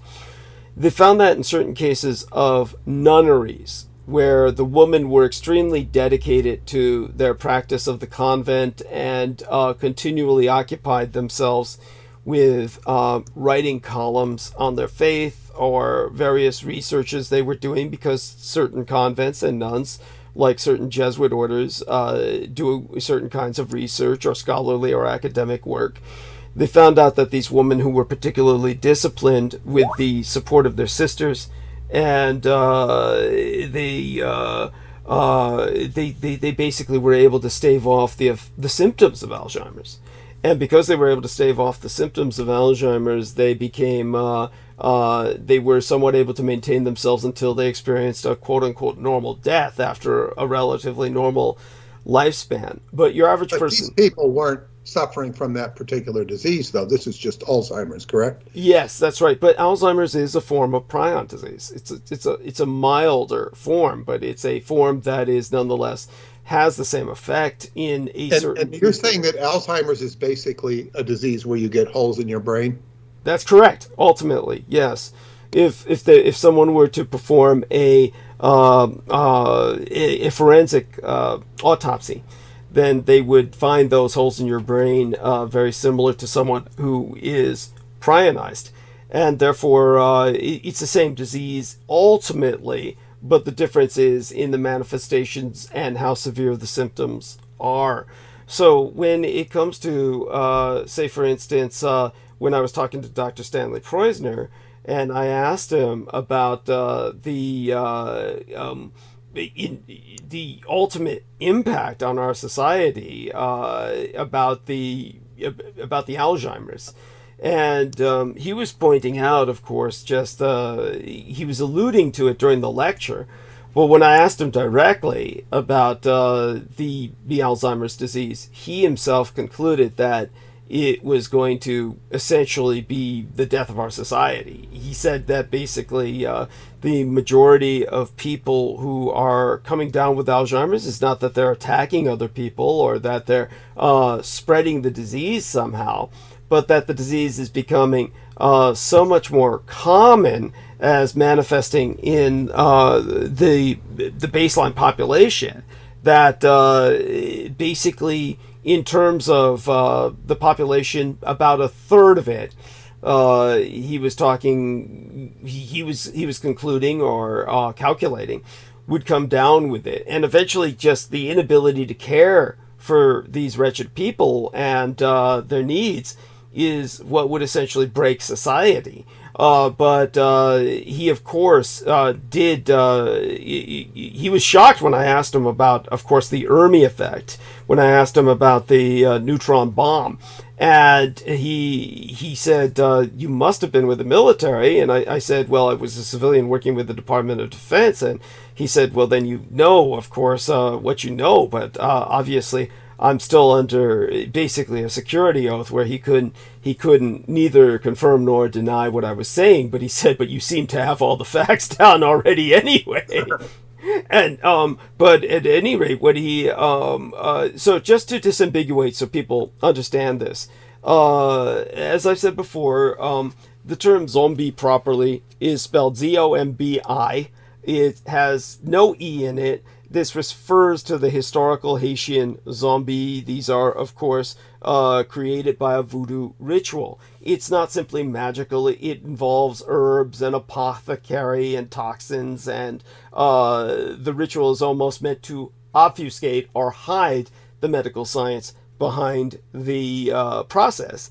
But these people are zombies that are essentially slave labor that does not protest. But when it comes to, in certain cases, where those zombies become prionized, as can easily happen, because, of course, some of the ingredients that the Haitians use to create a zombie, with simply an I and no E behind it, these involve the powder of bones, various elements from human cadavers. So, in other words, they're making you almost like an animate dead person, and so they use pieces of dead people to do this. The end result is prions can be transmitted, and therefore, at some point, if those prions take effect and kick in, every once in a while, historically, a zombie would go feral and start biting people like a shark smelling blood. At that point, they would throw rabies. It's like rabies. Yes, then the people would throw the E in at the end of the word zombie, and that would imply the feral zombie. Now, what was interesting was the case of predictive programming with George Romero. When Romero directed The Night of the Living Dead, when he produced that film, it was 1968. And it was after the 1963 underground nuclear test conducted under the Kennedy administration. And this was, of course, something that somehow Kennedy knew that an above-ground nuclear test of the neutron bomb would create horrific effects. And therefore, he ordered the test to be underground, therefore destroyed all of, how would I say it, the potential for the bomb demonstrating its capacity to do what it was supposed to do, which was essentially kill life within various bunkered or armored or fortressed vehicles and buildings and the like. Kennedy, by doing that, somehow demonstrated a knowledge of its dangers. And perhaps through Kennedy, initially, giving the word, because, just so people understand this, think of, if you don't believe what I'm saying, or you find what I'm saying to be reaching, it's not. A great example is The Manchurian Candidate. When it came to the film The Manchurian Candidate, they basically, because it was such a sensitive topic at that time, it wasn't like it is today, where you can just make films about anything you want. Well, almost. In those days, you really wanted to be careful about making films about killing presidents. So they actually approached the Kennedy administration, and he gave the go-ahead for The Manchurian Candidate to be released. Believe me, this was a man who personally knew some of the actors, like Frank Sinatra. Yeah, who invited him to his home and was very disappointed when Kennedy was warned off, told not to show up at Frank Sinatra's home because it would look bad for the administration. And Frank Sinatra got incredibly emotionally bent over that. And but the fact that they knew each other at all shows you that they communicated, and it was Frank Sinatra and the producers of the Manchurian Candidate asked Kennedy about, is it okay if we go ahead with this film? And he gave the go-ahead for it, encouraged it, because he honestly knew he was going to be taken out. I had expressed before how he even made home movies about himself being shot and had the Secret Service around him participate in these home movies in which he was assassinated. I've never heard about this, but Mae Brussell pointed... she fingered Frank Sinatra. Okay. She thought that he was a guilty party in that whole situation. Not that he killed the president, but understood that he was somehow implicated. But that he was on the not the good guy list as far as she was concerned, and that how that was a whole message that the government was sending, and that Frank Sinatra was a part of it. I think Frank Sinatra, probably had very mixed emotions about the whole Kennedy thing. With what you just said, he was very disappointed that Kennedy had to reject him as a friend because of his association with the mob. Oh yeah, and so when it came to the film, The Manchurian Candidate, it was released months before the Kennedy assassination. Then the Kennedy assassination took place, and then that's when Sinatra and everybody involved withdrew the film. And when they withdrew the film, as I said before, it was kept in the vaults of the Sinatra estate, among other places, like because he was a producer. He owned he owned that movie, so he was a producer. See, that's why I think she was so hot on his tail. No, that I could see why she would think that. I don't personally intuit that myself, but it's definitely something that I could see where she would think that. I mean, he was a very complex character. Yeah, they all were. He's not somebody you could even easily figure out, because it's the same challenges your therapists have in dealing with you. They'd have somewhat similar problems in dealing with him if he opened up about everything. Yes. Because he, these mob connections are so tied to mind control and whatnot, you don't see them. Yes. So we really don't know, and we know is that we see Frank Sinatra is very talented. He had a very surly personality. He could also be very generous. Yes. So, but you've got the complete good guy, bad guy syndrome there. Yes. It's just who he was, and where does all that stack up? And making a movie like that is just, and he's the assassin. Yeah, that's right. Why would he even want to make a movie like that? I'm sorry. Yeah, not the Manchurian Candidate. Yeah. I think it's called Suddenly. When he plays the assassin of the president. Yes. Those are two. Yeah. There's one where he plays the assassination of it's called Suddenly. There's two movies that he's tied to. Mm-hmm. Mm-hmm. It's like he takes over this house and he's gonna kill the president. Yeah, it's bizarre. It's bizarre. He pretends like part of the Secret Service. Yes. Yeah. There's two movies that he's involved with shooting the well, there's the Manchurian Candidate, and then there's the one where he shoots the president. Yes. And he does it personally.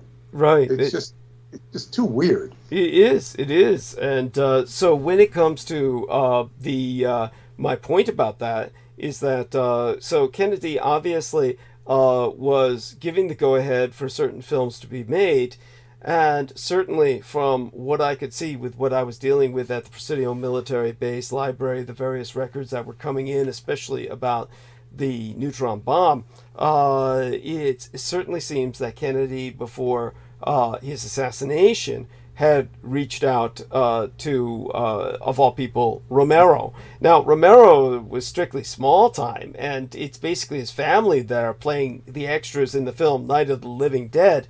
But what's interesting about the film is that these zombies are, quote-unquote, reactivated by radiation. It's a radiation from a downed satellite. It's basically a satellite is basically disintegrating in low Earth orbit. The radiation that the satellite is trailing all over the atmosphere as it disintegrates in the atmosphere is suddenly reanimating cadavers. And it's the first film to portray these zombies as aggressive, feral, cannibalistic. All of the films portraying zombies before then were working with the voodoo zombie concept, where zombies were basically lacking volition, but not a horror to be dealt with. As I said, it was only the next year, 1969, that the Sino-Soviet War began, and that's when you had the deployment of these quote-unquote voodoo zombies in the field. This is what I brought up before, was at the time of Cuba and the cooperation of Fidel Castro with Nikita Khrushchev, Cuban advisors were sent to the Soviet Union to teach them the secrets of the zombie apothecary, and which is not known only to the Haitians, but throughout the Caribbean, to the Bokors, are the negative Vajohudunistas, are the negative, basically the black witch doctors, meaning the, as in black magical witch doctors. And in the case of the Bokors, the negative voodooists, these are people who gain a great hatred from their own communities because they're preying off of them, demanding tithe or exploiting people's families, and eventually just to basically escape to save themselves from public wrath.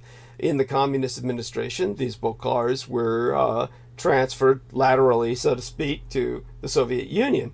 When they were there and taught the Soviets how it's done, the Soviets were using this to quell dissidents, to basically take dissidents and silence them. But of course, they couldn't really let them loose back in society. They're too well, anybody would notice that they're not behaving right. So they would use them in mining and logging, various gulag facilities, anywhere but salt mines, because salt has a deleterious effect on somebody in a zombified state, basically wakes them up. Or reanimates them, so to speak, even though they're not dead. See, the voodoo zombie is not really dead. But if they prionize, well, at that point, then they are undead, like the prions themselves. So when it comes to the, again, another acronym that the Department of Defense developed for it, they don't use the term zombie, of course. That's a panic term. It's a popular buzzword, but it wouldn't be used in a military situation. They use the acronym DAPH, D-A-P-H, or Deceased Ambulatory Prionic Host. So these DAPHs, deceased or dissident ambulatory prionic hosts, these are people who have the full vacuolization of brain tissues, the spongiform encephalopathy, but they're ambulating. They are basically a danger to everyone around them. Therefore, you couldn't really hospitalize them. You've got to put them under like a rabid dog. Of course, they frequently attack in large numbers, drawn toward living beings, and 1, 2, even 10 can be avoided relatively easily, but the approach of 100 or more is extremely difficult to escape. You might say, where on earth have you ever seen anything like that? As I said, the nuclear test of the neutron bomb provided just such a scenario. So you're talking about, at that point, someone who is got an extra symptom. It's not just Alzheimer's or dementia. It is, at this point, the extra symptoms that are, well, the instant prionization that's caused by a neutron bomb is obviously going to be something very different from the gradual prionization caused by the onset of Alzheimer's or senile dementia. You see something somewhat more telescoped or condensed in a victim of mad cow disease. When somebody eats British beef and then comes down, which is, by the way, outlawed for sale in pretty much most of the world, as far as I understand it, certainly Europe and the United States. But if you were to eat British beef and come down with mad cow disease, which British beef was infamous for spreading, then you might have taken a look at some of the cases of, tragically, a young girl. Another one was a famous roller derby veteran. This woman who was a famous roller derby celebrity, and she wasn't necessarily old, but she wasn't young either, but she ate British beef and came down with mad cow disease. And so you wind up with these horrible symptoms that appear very rapidly, and the person begins to disintegrate in terms of their behavior right in front of you over a period of days, weeks. Okay, so the mad cow disease is something that's ingested, gets into a person, and hits them like a wrecking ball. But with the neutron bomb, everything happens instantly. So the symptoms are even more violent. And I use the term violent pointedly. By the way, we've gotten questions from our man Nemo Albano in Australia, who says, sorry to bother, was prions brought into this world via incantations, magical spells? Considering that it clones itself and never dies, it sounds like something diabolical sourced from another realm. And he says, which locations were the neutron bombs tested back in the day? Okay, so two questions here that I'll be happy to answer. One is that, as I've said, when it comes to prions and where they come from, this is part of the problem. We do not know so much. We have no idea about prions. We will doubtless find out more, but what we do know is that, as I said, say for instance, when you've got this familial, fatal familial insomnia, that's the one that scares the hell out of me the most, because, like I said, it's found only in a couple of dozen bloodlines worldwide. It's like basically something that skips several generations, and then somebody down the line will get it in the bloodline. It's an inherited trait, but that's scientifically impossible because inherited traits are genetic, and prions have no DNA. They're not cellular, they're simply misfolded proteins. And therefore, you've got sporadic cases.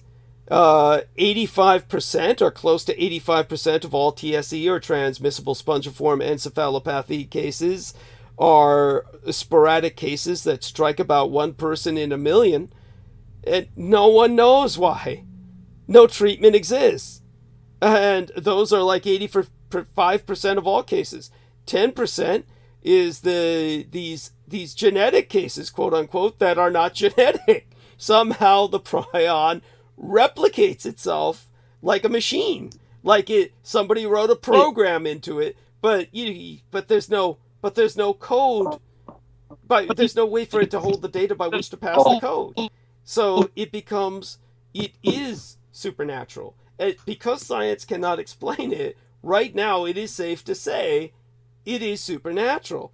And the remaining 5%, these are iatrogenic cases, which result from accidental transmission of the causative agent via contaminated surgical equipment or the ingestion of human body parts, sometimes through medicines. Like I said, those crazy MDs were prescribing crushed pituitary glands in pill form to kids for a number of years in the United States to help them grow or make them stop growing, just for the sake of aesthetics.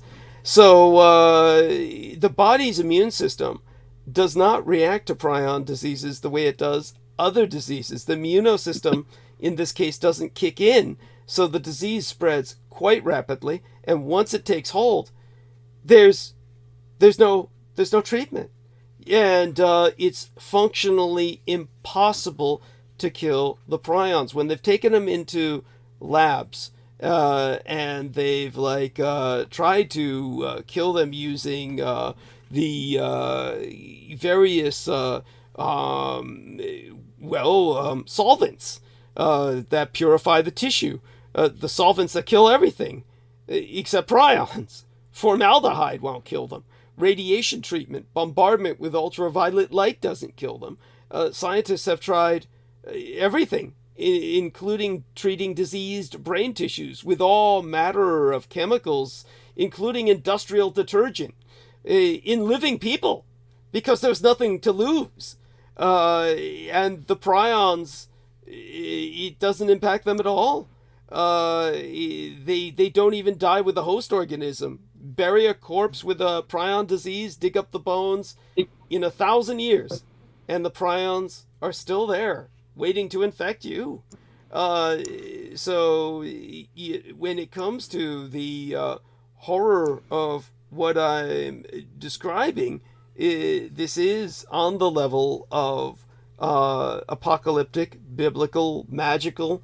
It is something that, of course, this is what brings us to the wall and the Israelis' obsession with it. They're building a wall. One of the things that I was going to describe tonight, and I seem to be rebounding enough where I might even do that, might even get to the point where I can do it, be up to it, was I was going to describe Alexander the Great's Great Wall of Gog-Magog, where he went down into history for building a wall to hold back the ghoul that were plaguing. Where's the wall specifically? I'm sorry? Or where is the wall? Is it in Iran?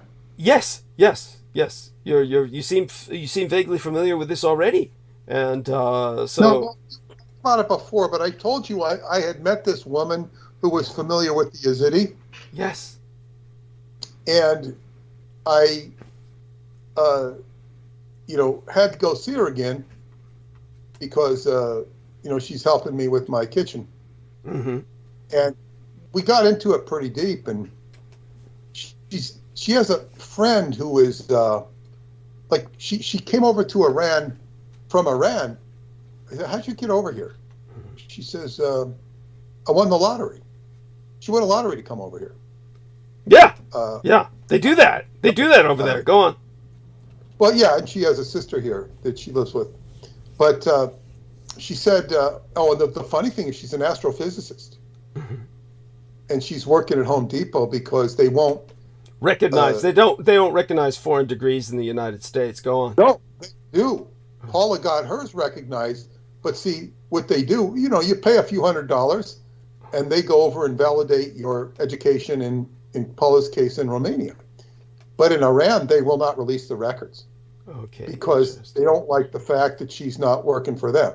Right. So we had a discussion about astrophysics and what I'm doing and whatnot. And she said she'd heard of the Montauk Project from her brother-in-law.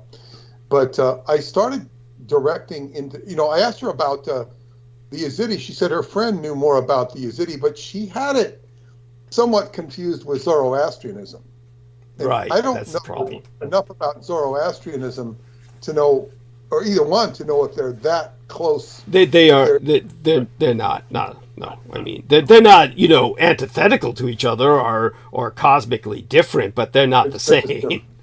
Yeah, I didn't think so. But yeah, but then I directed the conversation towards the ghouls of Alexander. And she talked about Persian literature. She said there are what they call monsters Yes. in Persian literature.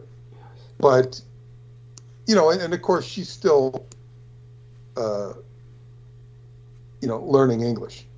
Yes. I mean, she speaks well, but, you know, so she's not necessarily familiar with all the, you know, she might not even know what a ghoul is. But I brought that, so that was recently on the tip of my tongue, which I thought was interesting when you said it. And for those of you who have not heard Douglas talk about this before, Alexander the Great was fighting ghouls. And these are like, it's all history. It's just that history is not recognized and told. It's avoided. Yes. It's avoided for, you know, probably more than conspiracy. It's just not a very digestible, pleasant topic. And it's something people would want to ignore. Thank you. Just by the very nature of what it is. It's cute if it's in a movie, but when it's real, it basically kind of stultifies you. Thank you. So go ahead. Oh, yes. Just Well, want you're to talking about the wall. I want to cover a few more points before we get to the wall Sure. of Alexander and Jerusalem Yeah. and how the two relate.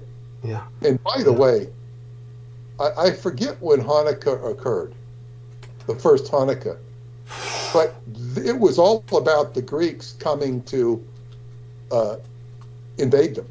Yeah. And it saved them from the Greeks. The oil, the olive oil in the temple burned for 8 days, which was enough for 1 day. And it was about the Greeks. They were fighting off the Greeks. So there's a lot of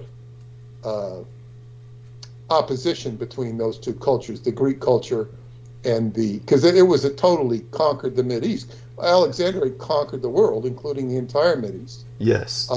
I don't know if he was pissing off the Edomites. Might have been a problem. I'm sure he was. I'm sure he was. But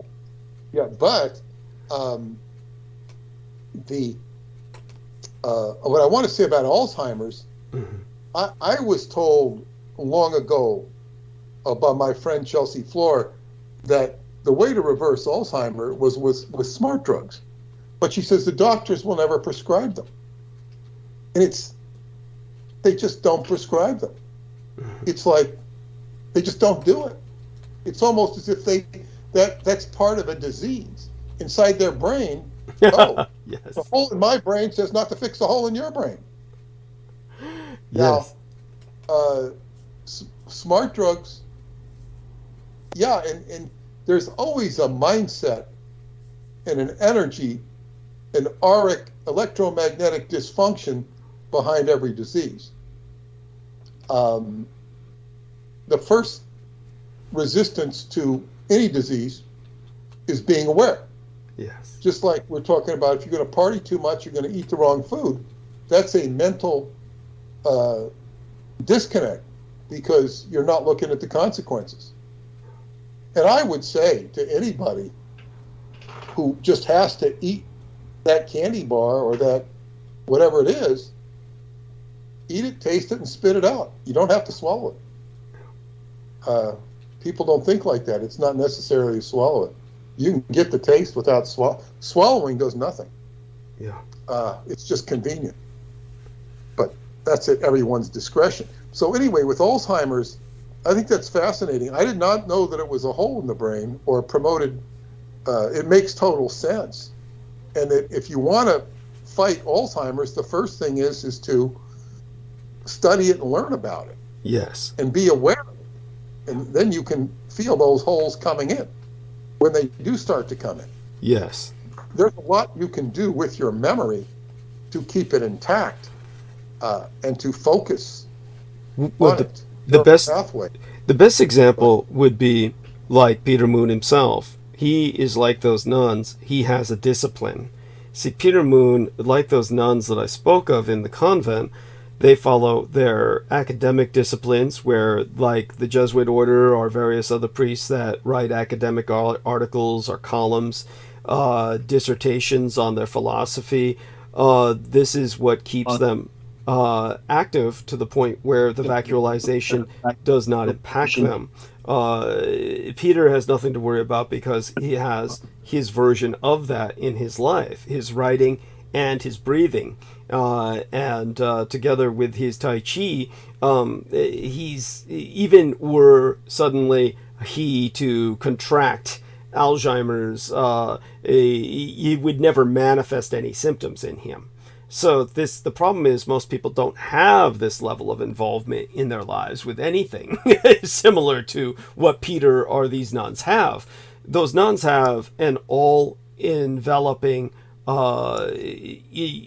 mutual support to help each other maintain activity, and Peter does it all by himself. So you've got to have that level of dedication. Peter tries to tell people to do things all the time, like, look, this will help you. This will help you. I would bet that probably like only 1 in 10 people ever follow up. Or I don't try that hard, but I do try, and there are some people that are very, very helped. And in fact, I got a couple interesting tears. I want to get back to the wall, but I want to share something. This is what Yonda shared with me last night. Oh man, this was wild. It's this, she was telling me about this technique with Christianity. I don't think she's a Christian at all, but she's very psychic, very metaphysical, very much into sacred geometry. And she started telling me about this technique she was using to go to the court of heaven. I think it's called ecclesia. And she was talking about in the New Testament. So anyway, I said, send me the link. I want to see this. She sent me the link. And this would be very interesting for you people, because as I've explained with Douglas, about Douglas, not just with Douglas, he's a prime example of it. Christianity, like the Lord's Prayer he uses in the Night of the Broken Circle, is very effective for neutralizing Satanism. Very effective. And I don't consider myself a Christian because I can't relate to the way Christians think and believe. But it's like, I understand it. I will use it as a modality if it's going to work. It's just like in Scientology, use what works. It's not so much about who's right or who's behind it, it's what works. And Douglas used the Lord's Prayer to fix what was going on the Night of the Broken Circle. Well, this Robert Henderson guy, if you want to look up Robert Henderson in Court of Heaven, he's talking about a hierarchy of judges in the, we could call them the hierarchical realm, the angelic realm. It's not so important. Just the fact, and he's talking about, he's a minister, and he's talking about having a lot of challenges in his life, and he's invited to go to Africa and talk, but the African Christians say they have to clean his blood, his genetic line, because if his genetic line is not clear, he's going to be attacked by these other Africans. And he's thinking like, well, he says, I have enough problems with demons in my own life. I don't need African demons after me. So she cleanses his blood. It's a ritual or something.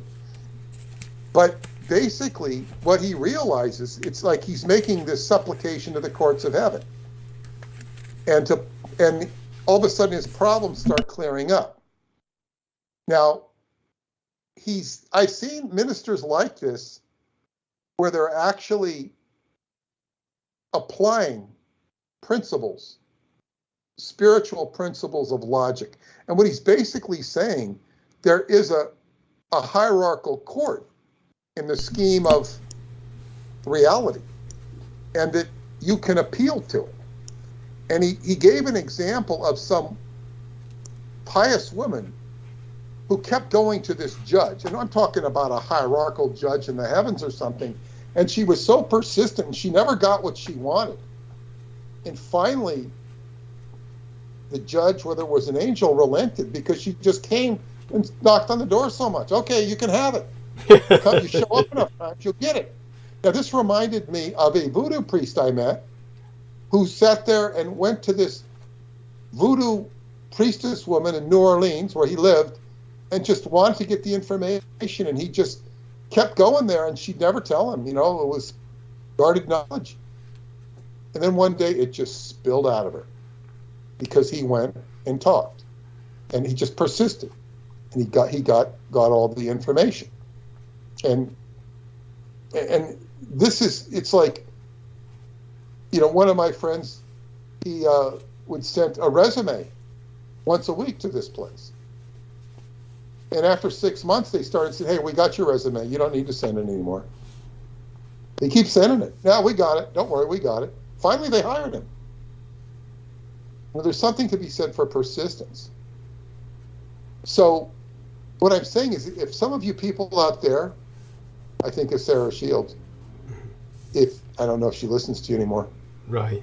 But besides that, if you have an issue that you need to deal with, this guy kind of gives you some paradigms. Robert Henderson, Court of Heaven, and you go to the Court of Heaven and you start making supplications in the right way, in the right manner. Yes. And it's very interesting. We could even apply it to your situation, Douglas, or even the situation with the book. Yes. The old book. Yes. You know, I mean, it's just like and this was a great gift from Yonda. And it's coming from a completely unexpected quarter, Christianity. Mm-hmm. It wouldn't be the first time I used Christianity. Now, I don't know how much time I'll have to sit down and discipline myself to play with this because I'm so busy doing things. Mm-hmm. But it's a discipline of the mind. The Bible is based on a lot of Qigong, and you'll see pieces of Qigong in it, which is a more ancient system. All Qigong is breath work, spirit work, and it manifests in all sorts of different modalities.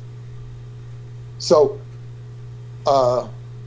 discipline comes natural to me being a Capricorn, and Capricorn is a sign of discipline.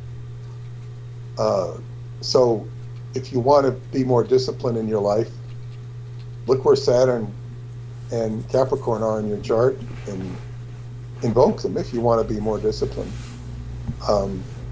But so be it.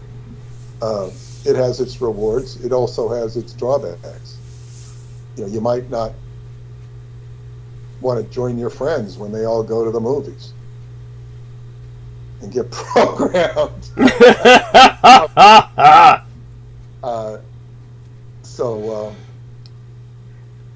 So I remember on our trip in Romania last summer, you know, it was our last day together. We're on the bus coming home, and everybody were talking about where to go out to eat. You know, they wanted to have a big kind of send-off. And I said, I was looking forward to eating in the hotel and going to bed. Mm-hmm. And having a long sleep, even though my plane didn't leave till late afternoon. And I said, I'm going, as far as I was concerned, I didn't say this, but as far as I was concerned, all this group activity's over. I'm done. It's done. I didn't say that. You know, put a downer on the group. But I said, I'm going to go home and I'm going to have breakfast. I'm going to have dinner at the hotel, and then I'm going to go to sleep. And they were all going to go to some restaurant. I go, and then two of my friends said, "No, we're going to go to the hotel." Because, and then what happened is, the three of us ate at the hotel. They ended up buying me dinner, which was very nice. We all had the same thing. And they all went to this spa. And I didn't, like get home till 1 o'clock, and it wasn't a good thing. It didn't work out so good. You know, it was an ordeal. Interesting. Yeah. So, you know, I said, I'm not out there to, you know, blow my energetic wad on the last night. But that's just, you know, I didn't need the stimulation. But okay, so we're going to get back to the wall. Right. This is very important. But I wanted to add that Court of Heaven, Robert Henderson, if you have a personal issue in your life, you want to deal with it, why can't you get a better job? Why can't you meet better boyfriends or girlfriends or whatever it is? It's very efficient in my estimation. Oh, and then I had a friend called who was freaking out, and I gave her this.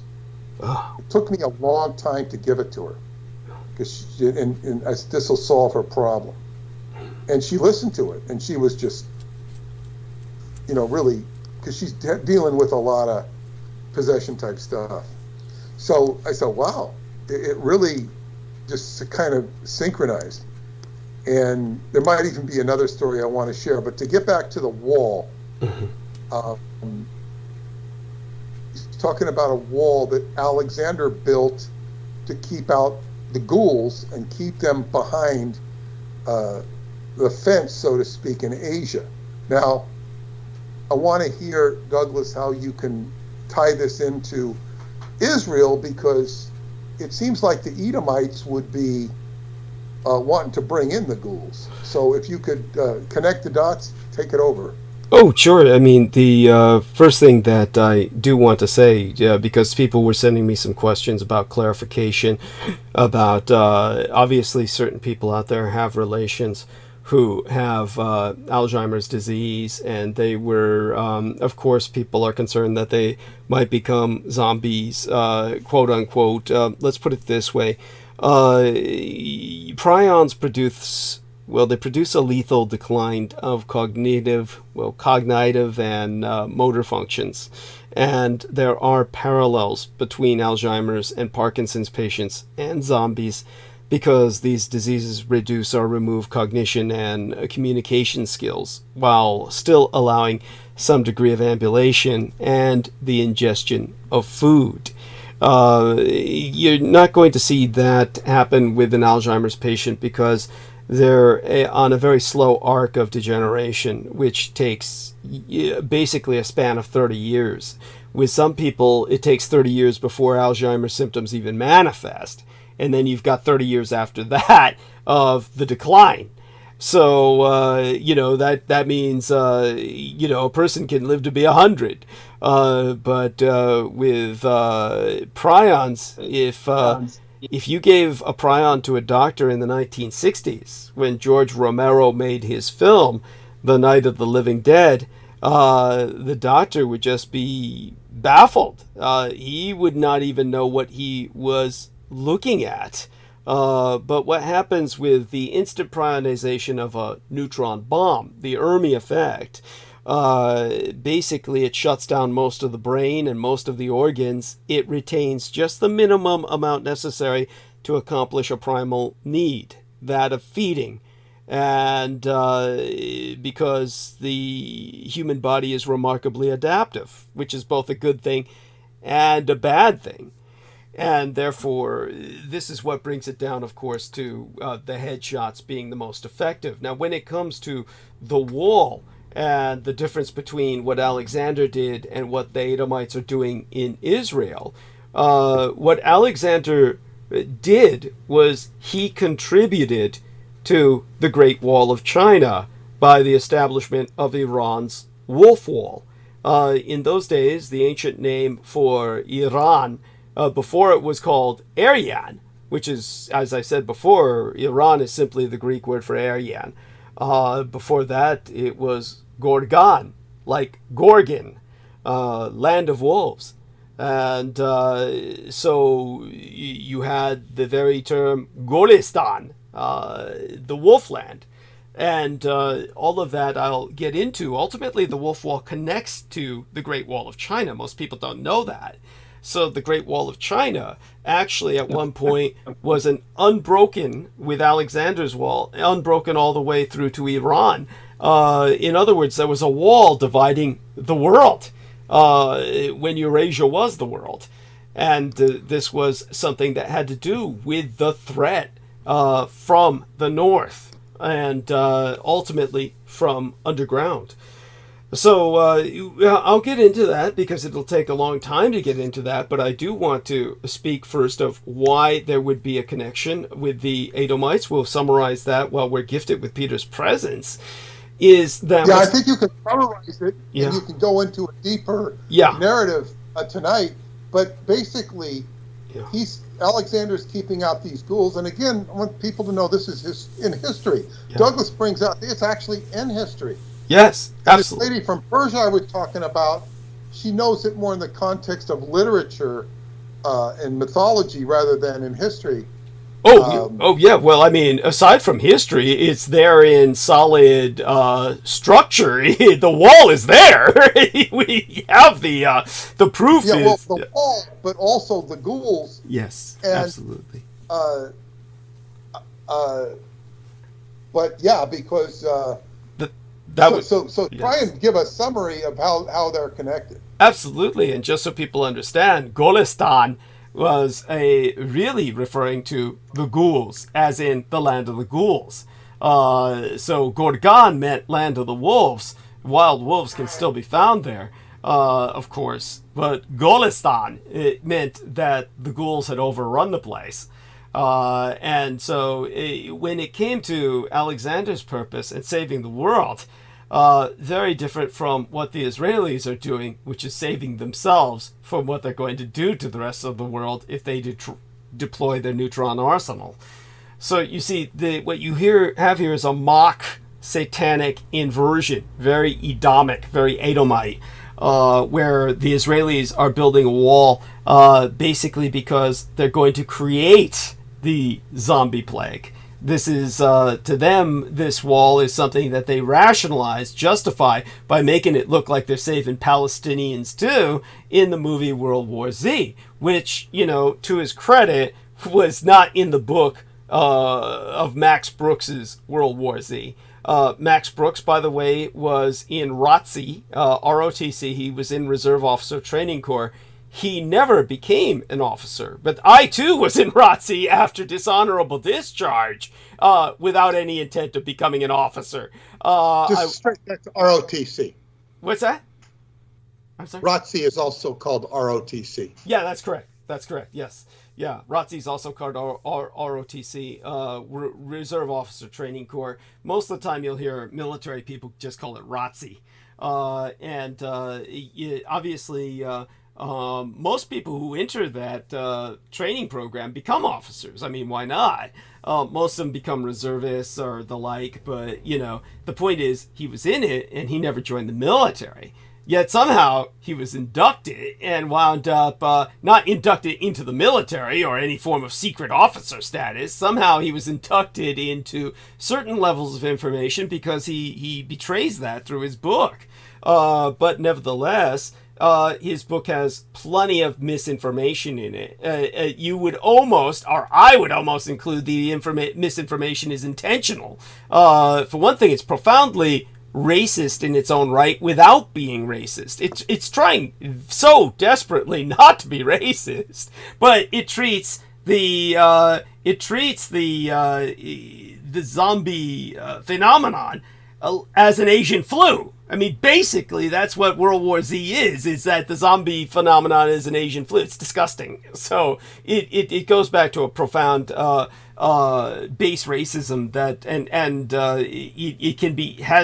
has to be seen as a propaganda book. But as such, it was made, whatever felony was committed by the book was compounded by the film multifold.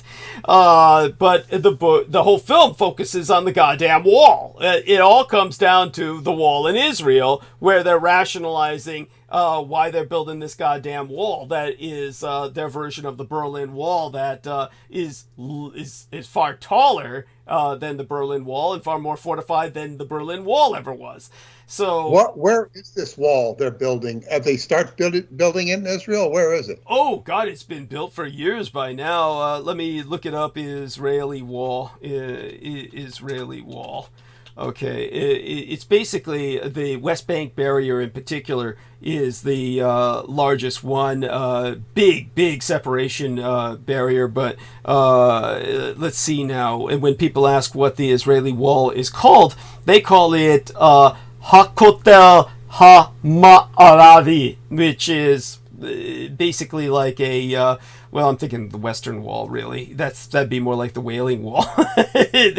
It's the West Bank Wall, and the West Bank Wall is outrageous. It's something that if people look at the Israel separation barrier, is what it's all also called. It's near the main Israeli highway. They try to conceal it behind dirt embankments planted with trees and flowers, but in other rural areas you see the Iron Wall.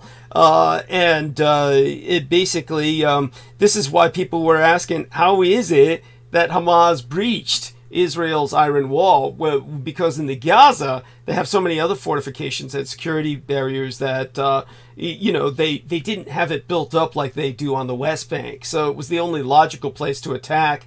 And this is why, as I said, I am convinced Bibi Netanyahu pretty much ordered that attack. But yeah, separation wall. It's called the separation wall. If you look up separation, what is the purpose of the wall? To keep Palestinians out of the West Bank, or to regulate who comes in and goes out?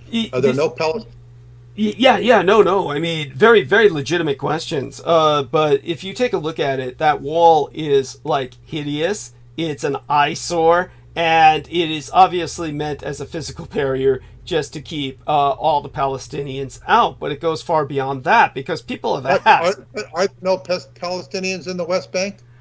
There's Palestinians in the West Bank, but of course the Israelis keep encroaching on their land, stealing their land, killing them. So it's basically to regulate who comes in and goes out, and not to let Palestinians settle there any more than they already are there. That's right. And then drive them out with that as kind of like the marker, kind of like the frontier marker.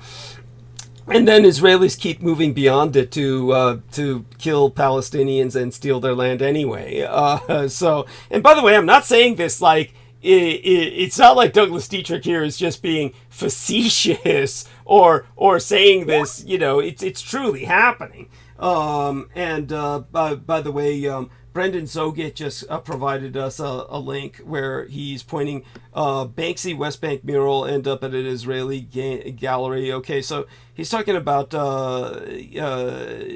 basically, he said, it's for the zombies ultimately. This much is shown in the film. So if you watch the film World War Z, they show the wall as being a good thing, and they rationalize it, justify it.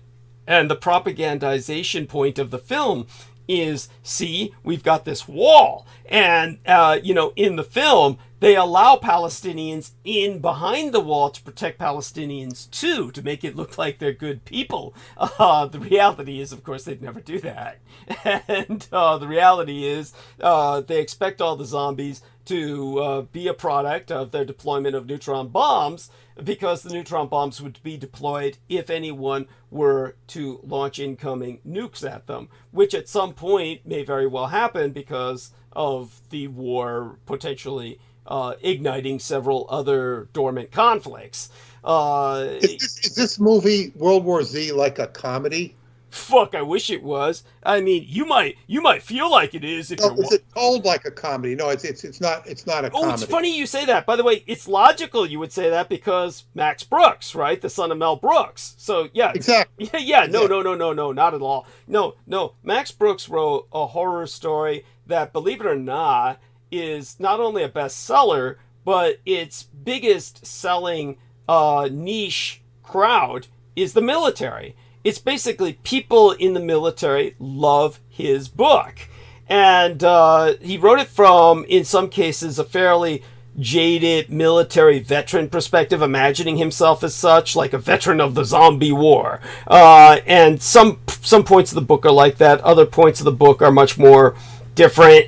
I'd have to say it's well written. It's well written for what it is. But in terms of the how would I say it? The film that's made. The film is very serious, deadly serious.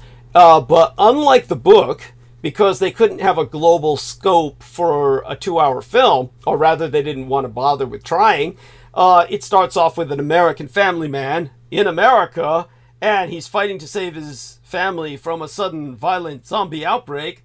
But then somehow, like fucking ID4, Independence Day, the film, he winds up in Israel. There's no logic to it. He winds up in Israel, and the whole decisive conflict against the zombies takes place in Israel, and the Israelis save the day because of their wall. See, and so since the wall was already built, a source of great controversy, and already made them look like assholes, then they said, oh, let's make World War Z, except make it all look like the wall is a good thing. And so it would be like the communists making a propaganda film in which the Berlin Wall saved Western civilization and Western Europe from a zombie plague, which wouldn't make any sense because the Soviets are on the other side of the wall, so they would never do that. But with the Israelis... But if Mel Brooks was in the U.S. Army, which it sounds like he was... Max Brooks, you mean? Max Brooks. Yeah. He's probably also in the Israeli Army. Yeah, I would put it this way. He probably has no problems communicating with people in those in those circles. Well, I think you can be both. I think you can be a member of both in this world. I think they really allow that. Yeah. No. You're right. By the way, for people who doubt what Peter is saying, he's referring to the fact that you say, for instance, if you might remember when Hamas came in and did what it did, the Americans were pointing out, just remember, all kinds of Americans died in this attack. Americans died in this attack. Now, that wouldn't be too surprising because there's all kinds of American, I'll call them religious freaks, who go over to Israel all the time because, they want to worship the Jew, or there's even more casual Christians who are just there for the holy sites, tourism, and the like. At first you'd say, well, that's not too surprising. But that means you'd be ignorant of the fact that basically let's put it this way. It's no exaggeration to say this. This is not an exaggeration, and it's not racism. It's just a fact. Pretty much any Jewish person in America, if they want, can also be an Israeli citizen. And the majority of them take advantage of that, and they have dual citizenship. Now, theoretically, the United States... And they will pay your way to go visit Israel, too. Yeah. And theoretically, the United States does not tolerate dual citizenship. There's few cases that make exceptions, but with Jewish people, it's the only case where it's a given. In other words, in the United States, if you're Jewish, you're almost expected to have Israeli citizenship, and you're encouraged to have it. And pretty much, if you went to Israel, you'd be astonished at how many people are U.S. citizens in Israel. I mean, literally have never been to the United States, just born in Israel, will die in Israel, but somehow have U.S. citizenship as well. So it's I'd say a good percentage, something like maybe something like 10% of the Israeli population is U.S. citizenship, has U.S. citizenship, at least 10%. And so just by them saying that, they hide the fact that, Israel is effectively the 51st state of the United States. And basically, this is why America keeps pumping money into it. It's almost like a state that's extraneous to the United States, but still part of it. I mean, this is something they would never do for Liberia, where they dumped all their black slaves. But, the world's an unfair place. And so when it comes to that puts that in some perspective. Think of Alexander's Wall which I'll go into in depth later, and then think of the Israeli wall as being just the opposite, where they're creating the very problem that they're providing, quote unquote, the solution to. This is kind of like with Hamas.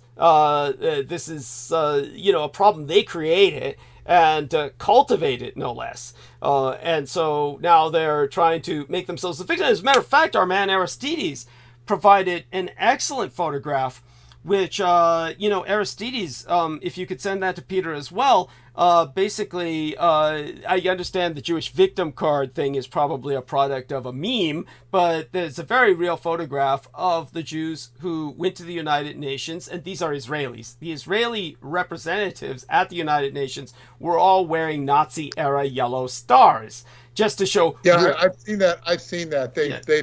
They've been talking about that.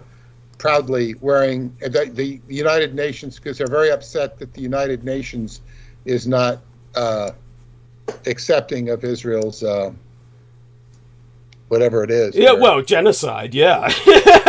And communist... to put it in the context, they weren't endorsing Israel in the United Nations. Right, and also communist China took Israel off of a number of their maps, like their global navigation systems. They took Israel off as a legitimate state. I found that funny as hell, since the Israelis have been catering to the communist Chinese. It goes to show that they're all starting to cannibalize each other, all of these factions. But when it comes to the, all the people that Israel's been supporting, the Turks and the communist Chinese have been turning against them. The only friend they've got is Russia.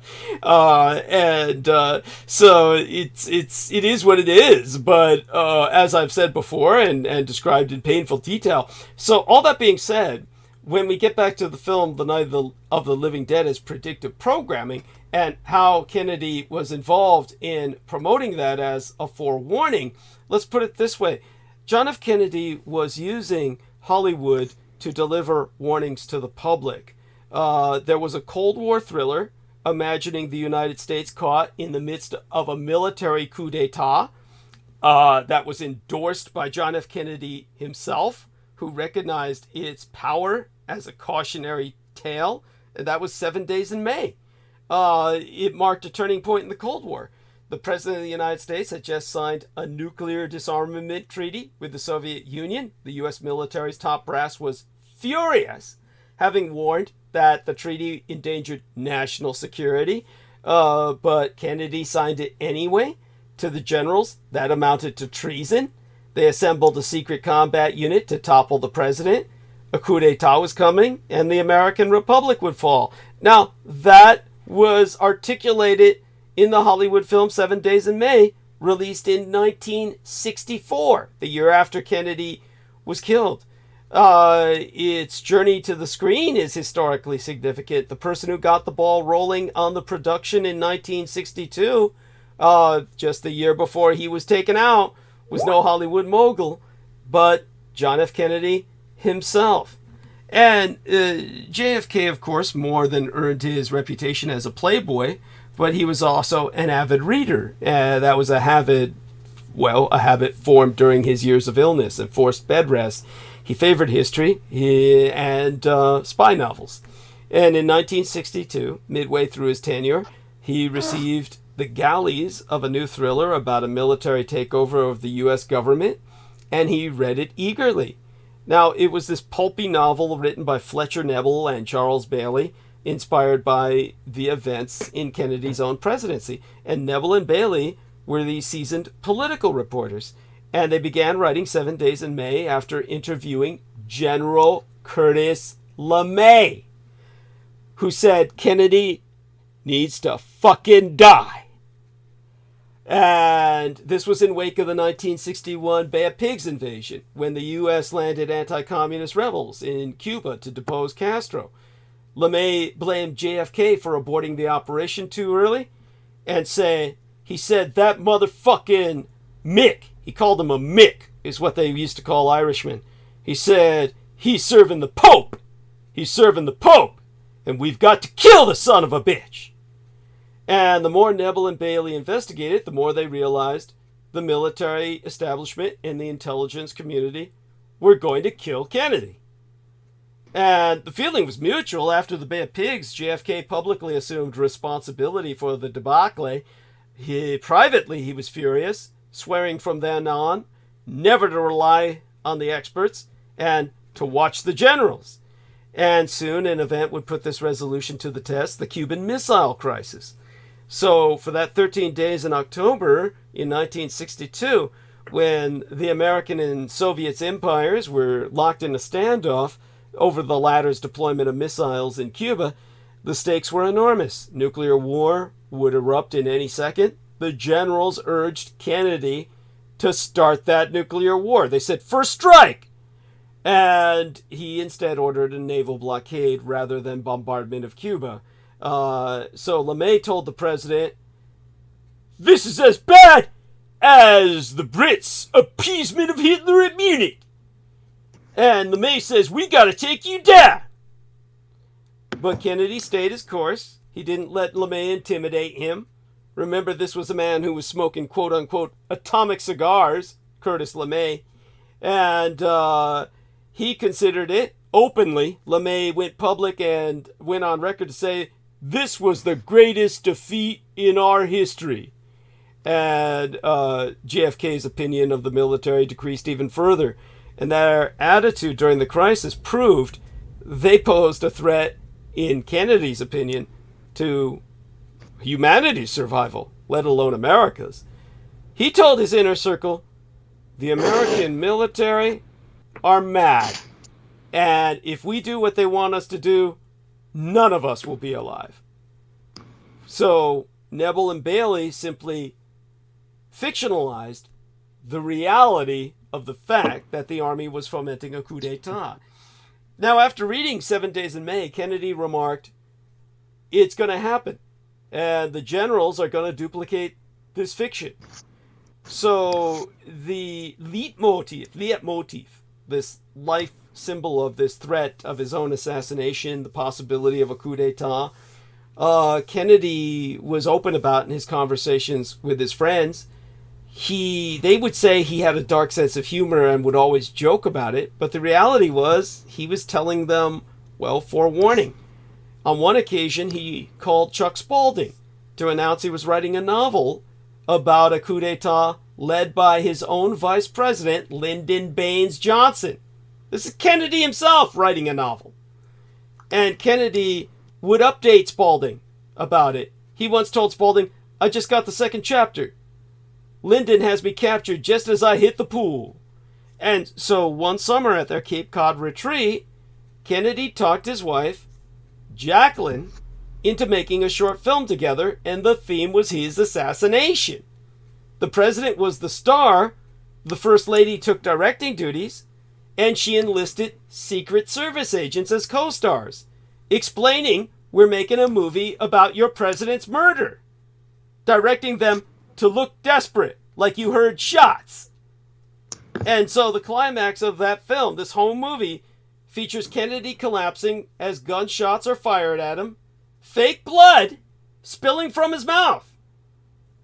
The historian Thurston Clarke, surname spelled Clarke, said, "This skit reflects Kennedy's rich but carefully concealed fantasy life." Now, all it was revealing was his most innermost fears, his way of coping with them. So he said 7 Days in May has got to become a movie because these fuckers are going to kill me. And Arthur Schlesinger, the presidential advisor, said Kennedy wanted the film made as a warning to the generals. So the president himself reached out to his Hollywood contacts and learned that Kirk Douglas, the star and producer of Spartacus, wanted to adapt the novel for screen. Douglas was actually on the fence about it.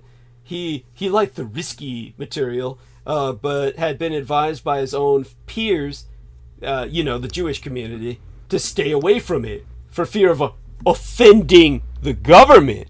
And think about this. The Jews are telling Kirk Douglas, "Hey, better not mess with that. Even though your president is asking you to do it, you don't want to offend the government," meaning the military. So the Jews know the military runs your government. Anyhow, all that changed when Kennedy accosted Douglas at a Washington banquet. The president, well, before explaining why it would make an excellent movie, the president asked Kirk Douglas, "Do you intend to make a movie out of 7 Days in May or not?" And so Douglas, either encouraged or intimidated or both, bought the rights and asked John Frankenheimer, who had recent success with The Manchurian Candidate, to direct it. Frankenheimer agreed, sensing an opportunity to show what a tremendous force the military-industrial complex is. Pierre Salinger, the president's press secretary, gave the director a tour of the White House for research purposes, explaining that for Kennedy, the film represented a warning to the Republic. And it was certainly a way of alerting public opinion, and as Schlesinger himself put it, raise consciousness about the problems involved if the generals get out of control. Now, of course, it attracted an all-star cast. Burt Lancaster played the general behind the coup d'etat. Ava Gardner, his lover. Frederick March was the president. Kirk Douglas himself was the military whistleblower. Filmed over the summer of 1963. Well, my sister was only fresh out of the womb. Now, one scene was shot in front of the White House with Kennedy's blessing. The Pentagon denied the production filming permits since Frankenheimer wouldn't submit the script for their censorship, aware that the military authorities would demand changes. The crew still managed to shoot there. Frankenheimer hid a camera inside a van, while Kirk Douglas, dressed as a colonel, strode incognito into the Pentagon, saluting a guard on his way in, and, of course, like idiots, they thought he was the real thing. That's how they got their footage. Now, during the filming, of course, real life imitated fiction. In July of 1963, JFK announced that, like the fictional president in 7 Days in May, he had struck a nuclear deal with the Soviet Union, the Test Ban Treaty, the first arms control agreement of the Cold War, outlawing most nuclear testing. And it was seen by both supporters and detractors as opening a peace process with the Greater Soviet Union. The British Prime Minister, Alec Douglas Home, deemed it the beginning of the end of the Cold War. Although it was ratified by the U.S. Senate in September of 1963, Kennedy's treaty was, of course, opposed by the military. 7 Days in May was released in February of 1964. Of course, it was well received by audiences and critics. Variety magazine called it realistic and provocatively topical. Of course, Kennedy never got to see it. He'd been assassinated 3 months earlier. So, hopefully all that puts that into some perspective as to why Kennedy reached out to George Romero and asked for the warning to be made to the public about the zombie phenomena. This is something that certainly, though I saw no direct documents about this, it was certainly hinted at because the military was complaining about him in the neutron bomb testing documents I was ordered to destroy and the footage. And they were saying that, you know, the problem is the word's already gotten out because of that motherfucker John F. Kennedy. They had to have been referring to the 1968 film Romero's Night of the Living Dead. And so does that put all that into some perspective, Peter? Well, it puts it in perspective that Kennedy, but I'm more interested in the connection between Alexander and Jerusalem. Yeah, certainly, like I said, we summarized that. I'll go in depth into the Alexandrian Wall tonight because that'll take hours. But I definitely want you to understand the connection is this, is basically the Edomite wall of the West Bank surrounding Israel is a satanic inversion of Alexander's wall. It's something that, as I said, is popularized as a good thing in the film World War Z. This is their modern-day version of the Alexandrian saga, only the Edomite version thereof. in which they try to make it look as if the wall is a good thing, protecting or saving all of humanity, something they'd let everybody behind in the event of a zombie apocalypse. But the zombie apocalypse can't happen unless the Israelis detonate their neutron bombs, which they would if, of course, people around them wind up targeting them with nukes. This is something that almost is intended as a forewarning of, shall we say, what they're capable of, as well as what might very well happen because of their provocations.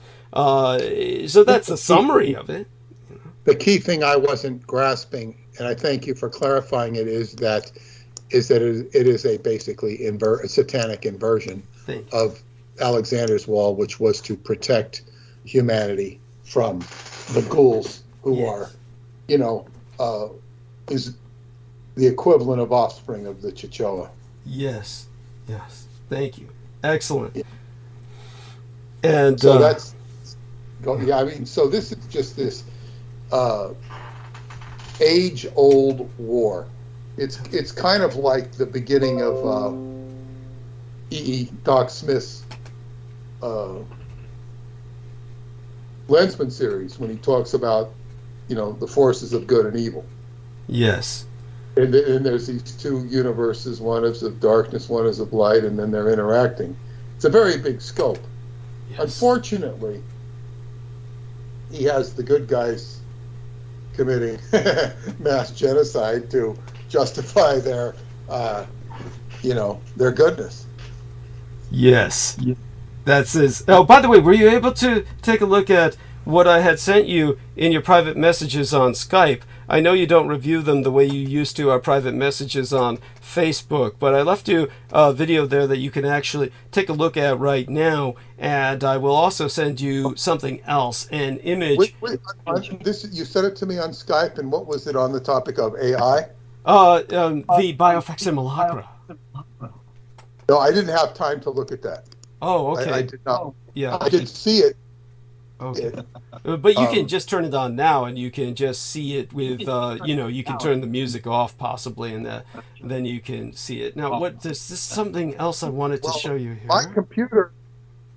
Oh, yeah? My computer has been hiccuping like crazy for about the last hour. Really? Yeah, I noticed that.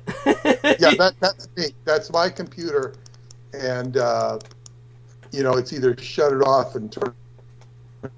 So, like right now, I can't even. I see. I'm trying to. It's misbehaved. Mm-hmm. Then I'll send you and everyone else that I can here an image that I want you to see, because this is important. And by the way, you can hear me, right? Okay. I guess he really is hiccuping over there. He is. By the way, just so you know, the Russians arrested a bunch of people for protesting the Israeli. Did we get knocked off call? You there? I'm here. Oh, thank goodness. Is our man Peter with us? Oh wait, he's back. No, he's mute. He reappeared. Okay. He's mute though. Yes, and thank you for providing that image. I'm trying to provide an image now. And what I might need to do is actually take a photograph of this, or a screenshot, in order to get it to you. Let's see if I can do that. And okay, the problem is I would probably catch your little. How do I do this? See, Aristides has a little icon of himself that appears in Skype, and it would probably appear in this too if I screenshot it. So I might have to screenshot it as small size or something, because I can't seem to get it to open otherwise. Okay, all right. So let's do this, and then we'll try and use a way to cut and paste it. Here we are, and at any rate, hopefully when Peter's back with us, before he retreats into the gentle night, I can share something else with him that I believe is of importance. Speaking of satanic inversions. Okay, here we are. Cotton plant. There we are. And now let me see if I can load this up and get this to everyone in this call. For starters, which means I have to jump back on the call. And Pete, of course, is turning off. Oh, I know. He might be reviewing that film. He might be. Can you hear me now, Douglas? Yes. Yes. Okay. My computer is going crazy. I could get on the call, but I couldn't unmute. And it's yeah, I'm going to have to shut down my computer. Well, before you do that, let me share something with you. Before you do that, there's an image. If it shares. Yeah. I see that green thing. Yes, this is what I wanted to show you. And also, I appear to be sharing screen, so I can stop doing that. Fuck, how much did you see that I was... how much did you see? I didn't see anything. I didn't see anything. I'm just like really compromised here. Yeah, how about yourself, Aristides? What did you see? I mean, God knows all of my files are choked with porn. It's like that. Remember in Hogan's Heroes, and that guy's like, I see nothing. I know nothing. Oh my God! I didn't really see it. No, thank you. I feel reassured with that. At any rate, what you see with that green thing here is what I'd like to put into perspective. Basically, you might remember the Garden on the Moon that I've always recommended that people review. And of course, the fact that we had the Japanese doctor who planted a garden on the moon so that you could have a situation in which the Germans could have food when they arrived. The communist Chinese have apparently around January, using so-called drones they landed on the lunar surface, they basically planted a garden on the moon to claim that they did it first, trying to claim they did it first, that they grew a plant on the moon. It sprouted 2 leaves, and they're trying to claim that it's the first time a plant has been grown on the moon. But no, it was the Dr. Kaneshima who grew a garden on the moon first and died while doing it. Even his body fertilized the rest of the plants. But basically in January, Communist China landed a spacecraft on the far side of the moon, claiming they were the first nation to do so. The Chang'e-4 lunar rover carried, among its payload, this small biosphere that housed 6 life forms, including cotton seeds. And using data from that biosphere experiment, they basically grew 2 leaves before those leaves died from the cold. So this is what they're all boasting about now. They call it an LME, a lunar micro ecosystem. They brought to the moon a mini biosphere, and the conditions within this small cylindrical biosphere were similar to those on Earth. Besides the microgravity and the cosmic radiation, the LME contained potato seeds, cotton seeds, rape seeds, yeast, fruit fly eggs, and a common weed known as Arabidopsis thaliana, if I remember correctly. But all of these died quickly except the cotton, and due to the cold temperatures after about 2 weeks. So it was much more successful than initially thought. So they are, this is something that the communist Chinese are just aping what the Japanese doctor did, and are trying to claim that the first ones to do it. It's disgusting. and I really am appalled. But at the same time, not surprised. But I want to give everyone a forewarning about this. And, there's so much bullshit coming out of communist China. And the reality is, of course, that they did indeed do this. But they're not the first to do it. They're not the first to do it. And so, aside from that, from that, yeah, Douglas, I think I better sign off. My computer is just. Okay, we love you dearly. Take care. Have a blessed night. Okay. All right. Good night, everybody. Remember to donate to Douglas. upper right-hand corner, yellow. With that, good night. Yes, good Good night, night, Peter. Peter. We'll speak to you soon. Okay. And so with that, hopefully we'll all calm down a bit from the noises that computer was making. I don't think Peter has the ability to even leave the call now. His computer is so fucked up. We can barely hear him. Oh my god, poor guy. At any rate, so what you and I'll do is we'll start calling people, and then I might go straight into monologue and last for as long as I can. George Knight, he was saying something. He was asking about NORAD 40. So let me tell him. Let me respond to that. And in the meantime, let's see if we can hear you, Aristides. Yeah, I'm still here, and I hope you can hear me. Excellent. Okay, so what we're going to do now is start calling people in a matter of moments, and with that, we will, keep me occupied for at least a little bit before I start going into monologue, and then talking about Alexander's Wall, and bringing up everything that brought us to this point in history. What was he saying? It was something satanic inversion, something relative to the wall, or I didn't catch what. I could go back. No worries. It was anyhow. It was simply the Israeli wall. The west, their West Bank wall of separation, as they call it, and all that crap. Okay, let me start making these calls and see who else we can bring on. It seems like Peter can't hang up, but that's okay. So long as his computer isn't making any noise, I can if I. It gives me the option. It's okay. I think it's fine. I think it's fine to leave him on. No, but it says I can mute him, remove him. Like, I guess you can do this. Yeah, you could do that, but why? I mean, if he's not going to be participating, why does it matter? I put mute on him in case his computer acts up. Okay, and I guess you can do that.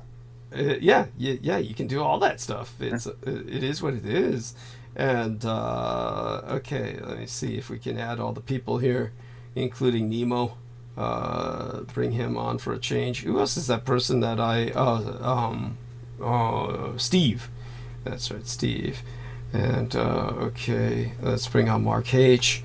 If he's willing to come on. He has his work. I don't know what his work schedule is like these days. And let me see, Brandon Young. Here we are. And we'll add on Steve. Thank God he gave me his right name so that I can do that. We'll add on Sammy, who never shows up in these searches anymore. Okay. Then we press that add button. Okay. And then what that'll give me an excuse to do is refresh myself in a matter of minutes. Okay. Seems like you're feeling better. Oh God, much better. It was awful. Hello. Hi, it's Brooke Gibson has joined us. Did you hear that? Hello? That sounded almost tenuous, almost like she was tentative, like feeling her way around. That's so cute to see that. And you? Is that you? Yeah. Who is this? Brooke. Brooke, what the hell happened to your voice, honey? I was doing a fake voice. Oh my God, that's so scary. Don't do that. Jeez, that's as scary as when your mother pretended to be demonically possessed, for God's sake. Oh God, I don't remember that. That was a childhood horror. No, I'm sorry. It's going to be echoing. I'm in the master bathroom. I was cleaning. So okay. Maybe a little bit. Yeah, no worries. No worries. Everyone. Yeah, hi. So glad to have you with us. And we're joined by Brendan Zoget. Yes, and of course, two wonderful people along with Aristides. Aristides is wonderful too, of course, and he sent wonderful things to me over the weekend. And aside from that victim card thing, if you could put that into this text box as well, so that people could see that, think that was brilliant. And with that, Brendan, can you hold a conversation with Aristides and Brooke while I refresh myself? After, of course, is there something you want to address? I mean, it looks like you tried to give me a call a few times during Halloween. What on earth ever possessed you to think that I would be in any sense reachable during the Halloween holiday? Oh my fucking god! Or coherent. I don't know. Maybe you went sober. I don't know. And what was that Brooke was saying? I said even if you could reach him, he would not have been coherent. Yes. See, she knows me too well. Yeah, I know. I've called Douglas on vacation before. I know what it's like. It was urgent, but it got sorted. Oh, thank God. I'm glad to hear that. Jesus, it always concerns me or worries me that... So what I'm going to do now, dear people, is before I go to refresh myself, is there anything anyone feels they need to bring up immediately? Or can it wait till I get back? In about, No. Okay, Brooke? Yeah? No, I don't think so. I won't be on long, so Brenda doesn't have to worry. Why won't you be on long, honey? Because I was up late last night and I don't want to stay up too late. Understood. Yes. Yeah, job interview coming up too. Not tomorrow, but the next day. So I kind of want about some busy things to take care of tomorrow. Understood. Oh, wow. Wait, you're actually being responsible? This is not the real Brooke. You better figure this out. Yeah.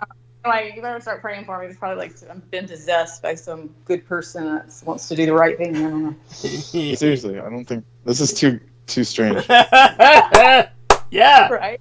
Yes. That's right. It is odd. But we'll try and adapt. We'll try and roll with it. By the way, Brendan, take a look. Don't worry, I'm not gonna last long. If I get a job, I'll just probably end up quitting it and going to public. Who knows? Yeah, I don't blame you. But by the way, yeah. What was that, honey? I said no, I wouldn't do that. I was just kidding. Anyway, go ahead. Well, I wouldn't blame you if you did. But all of you, Aristides put an image inside of the text box here, right here in Skype. I want you all to look at it because I think it's quite funny myself, and it's really perfect. So aside from that, what I'm going to do is refresh myself. I will be back to speak to everyone within minutes. I want to welcome everybody who is supporting us. We've had wonderful people in the chat room, and of course they're all welcome to join us if I've called.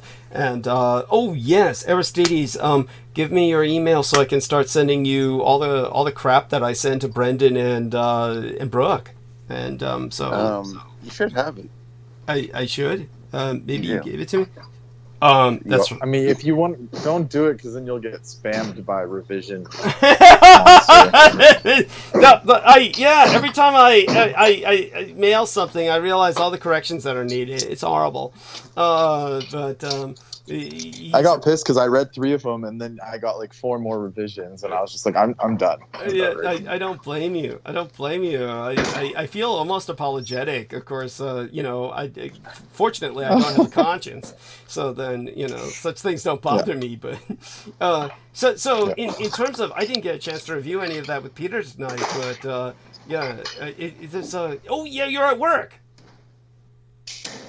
Yeah. Yes. So we're gonna. Is it coming through a lot? This a little bit. It's but half of it is the dead children in there rattling their chains in the dungeons of fucking Hogwarts, where our man Brendan has been. There exiled. literally are ghosts here. Yes. And there was an armed robbery the other day. They tried to bust into the school after we left. Why? And then. Because they're doing construction in the back. But I mean, what did they think? What did the armed robbers think they would gain? What? I don't know, like a bunch of plywood and I don't know. Stuff's getting expensive these days. They probably can make money off it.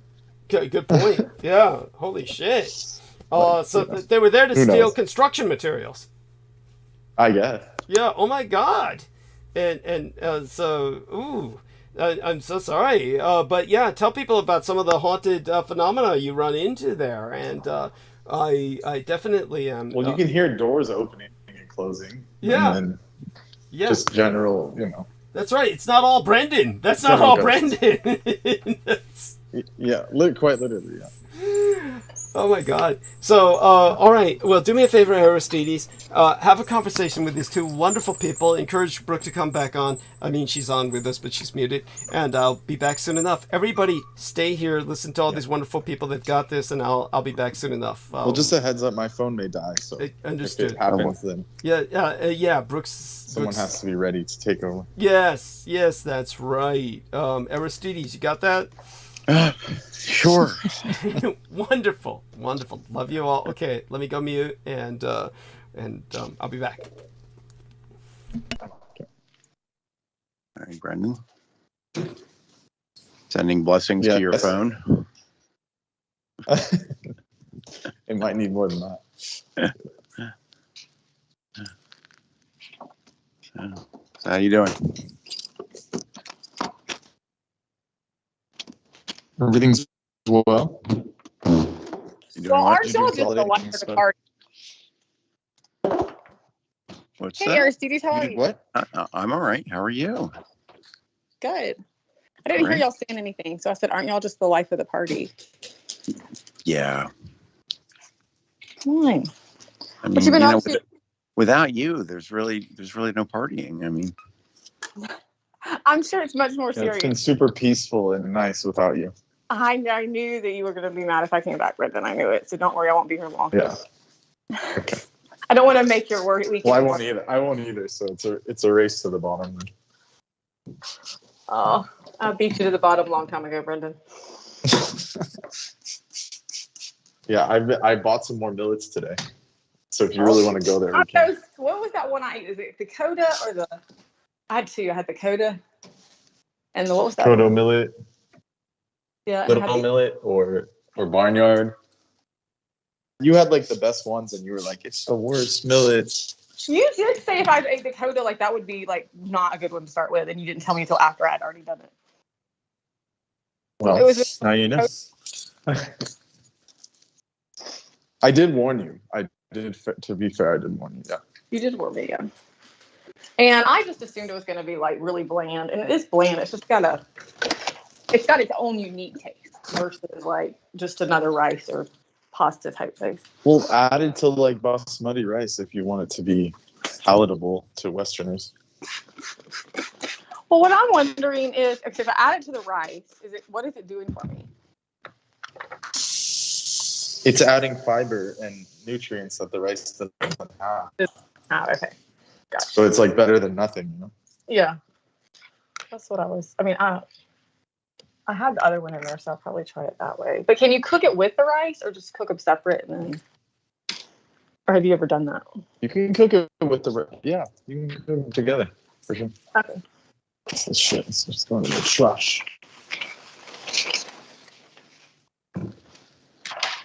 The other thing about it was washing it. Like it's supposed to wash it like a couple times. Yeah, well, Kodo, you just wash once because it'll keep releasing the red juice, whatever, like the water.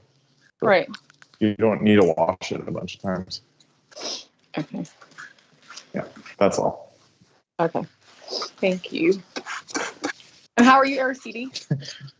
Why are you being so nice? This is weird. Something's weird. Something's off. What have you been doing this whole week? This whole week is, well, it hasn't been this whole week yet. It's only Wednesday. So, but I got another car because I had a wreck and I had been driving a rental. So I finally got a new car. Talk about that. Because that had been stressful and really just cleaning up my house and trying to figure out what I'm going to do as far as jobs go. And plan for somebody else. I see. Well, that makes sense. Well, I'm glad you're being responsible for once. I know. Adulting sucks. I don't like it. I prefer to go back to the other way. Yeah, I bet. Being adulting, well, it's good news. Anyone, I don't. We should all have to do that. But Aristides, go ahead. What were you up to? What I've been up to? Mm-hmm. Not much. Just going to work, doing things. Nothing too dramatic. Why are you always so chill at this time? Is it like because you're asleep? Who, me? Or is it just normally you just don't? Yeah. Me? Yeah, I mean, usually by this time I'm kind of tired. But Right. I mean, I'm, East Coast time here. Where True. are you? Where? Yeah, I mean, like what state? Well, we've been through this before, but. Oh yeah, you don't like to say or something. That's right. I forget. I'm sorry. That's why I don't. Not everyone reveals their whole floor plan of their house and where they're at, like you. I know. I'm sorry. I'm not secretive enough. I always hope somebody will come break in so I have a excuse to shoot them. Come on down south. Yeah, that's a good point. Target practice. Moving target practice. Do you go to the range? Go shoot. Yeah. I just got my my concealed weapons license. You got what? Hollow points? CWP, no, concealed weapons. I took this concealed weapons class to carry. So you have to take. I guess you take it in South Carolina. I don't know if you take it.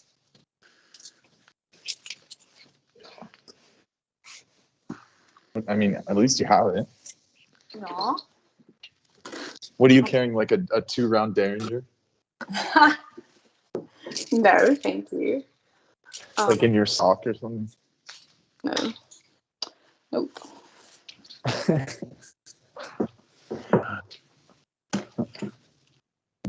have a SIG 9mm. Wow. Okay. Well. Yeah. With a safety. I mean, at least with the safety, as if they come without them. Oh, they do. As a matter of fact, when I picked up my gun, I was picking between a couple, and the guy said I picked the one I liked, and it was happened to be the one I got.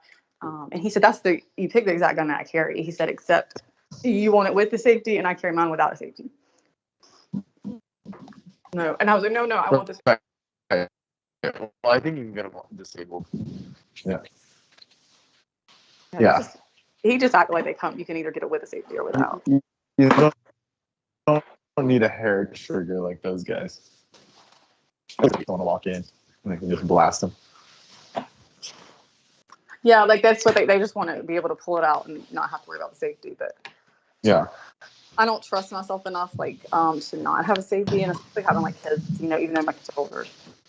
I always think it's funny watching those like gun videos, and they're like, we're trying to reduce the amount of time, and it's like, how many times will you be in that kind of combat situation? I mean, I guess being ready is good, but it's like, that's pretty crazy if you just have to draw and shoot. Like you're already in some trouble if you have to do it right away. Yep, for sure. Well, it's like That's crazy. Douglas's favorite gun is his like long barrel. He's got a long barrel, I believe. Revolver, is it? Probably. He shot 2 dogs at the same time.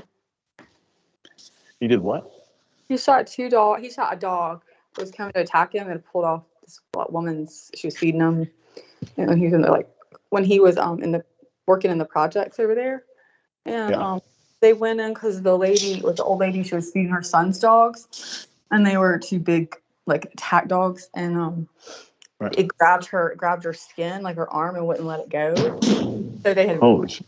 He went in they broke in the door, and the woman was like he said her entire skin was ripped off her arm. And then I remember that story. Yeah. Did she live? I think she did live. I'll ask him. I think she did. But he did say that he shot the first dog was coming at him, and so he fell back and he shot it through the mouth, right through its mouth, and then it exited that dog's head and went into the other dog's head. So he shot 2 dogs. That sounds like a Douglas story. I know, right? Of course, I was still sad about the dogs, but obviously highly debatable. Right.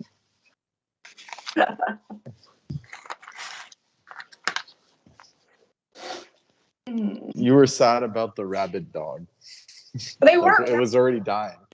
Well, no, it's just that whoever had them, like the son or whoever had them, train them right. And so what happens is when one dog snaps and gets, an arm, they're usually they're fighting each other. Is what happens. You got 2 dogs and she's feeding them. Mm-hmm. They'll get into a snap. They'll growl at each other and snap.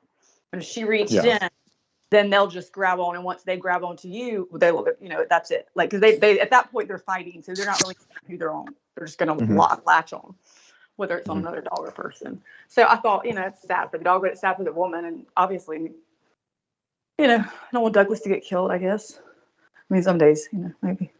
Yeah. Every time you say something like that, it makes me wonder if you like got cloned or something. Like, this isn't the real Brooke. Say something like that, like I don't want Douglas to die. Oh my gosh. I don't know. But being good, man. Being good can be boring, but doing it anyway. So I don't know how long it'll last. We'll see. We will see. You been being good? Have you been being good, baby? Did Brendan go away? I don't know. Brooke, how many dogs do you have now? 4. 4? Mm-hmm. That's a lot. Yeah. It is. You want one? No. I was going to ask you the same thing.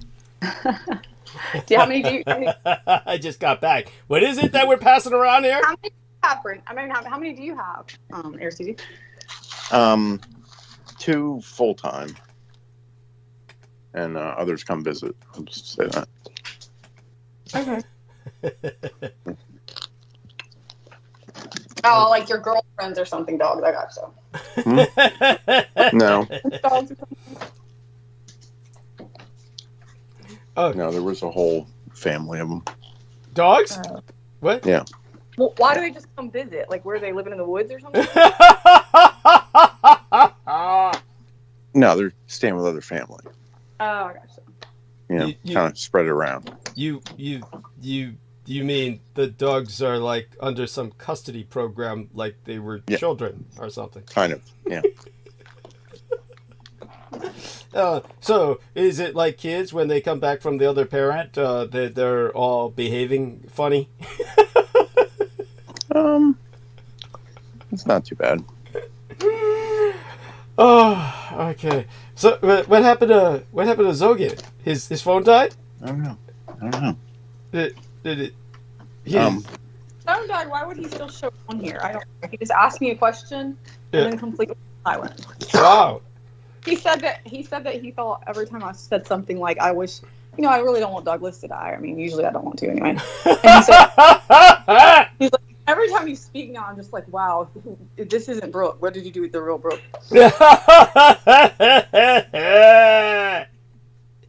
Yeah, you had us all fooled when you answered. It was really scary. I was thinking, is this Lola pretending to be Brooke? No. Yeah. He just wants to be nice and responsible. He thinks it's not Brookified.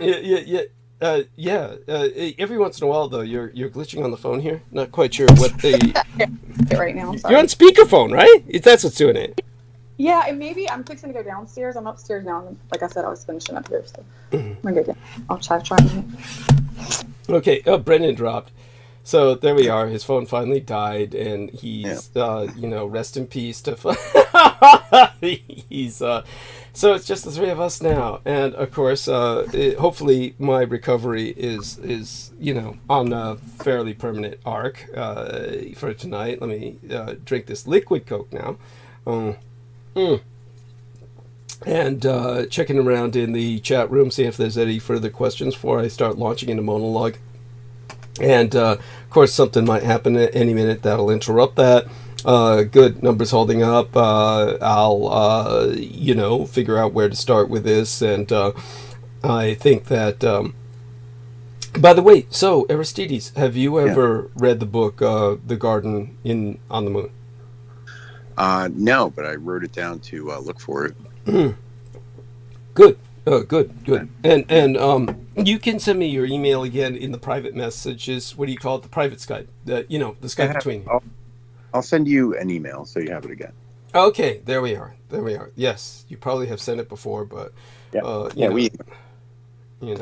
And so how about yourself, dear Brooke? Whatever you're willing to share about what's going on with yourself lately, with the public, feel free to do so. I mean, everybody's doing well, dogs, you know, all that stuff. Right? So she's so excited to be here. So excited to be back. She's yeah, I mean, there is something. This is not the Brooke we know. I mean, the Brooke we know is usually one thing I could say, she seems a little bit less amped. Little bit less amped. Yeah. It says there's an icon there, but it's not mute. It says like pause or something. What? On her, yeah. Yeah, it does. Did you do that? No. Did I? No, I didn't. No. I don't know what that means. Yeah, it's weird. That's weird. They've muted her. They paused her. I've never seen that. Yeah, I see it in porno films. You know, you freeze the woman and then you fuck her. It's like she can't move. You know, that's what somebody's doing to Brooke right now. I hadn't heard of that. That's interesting.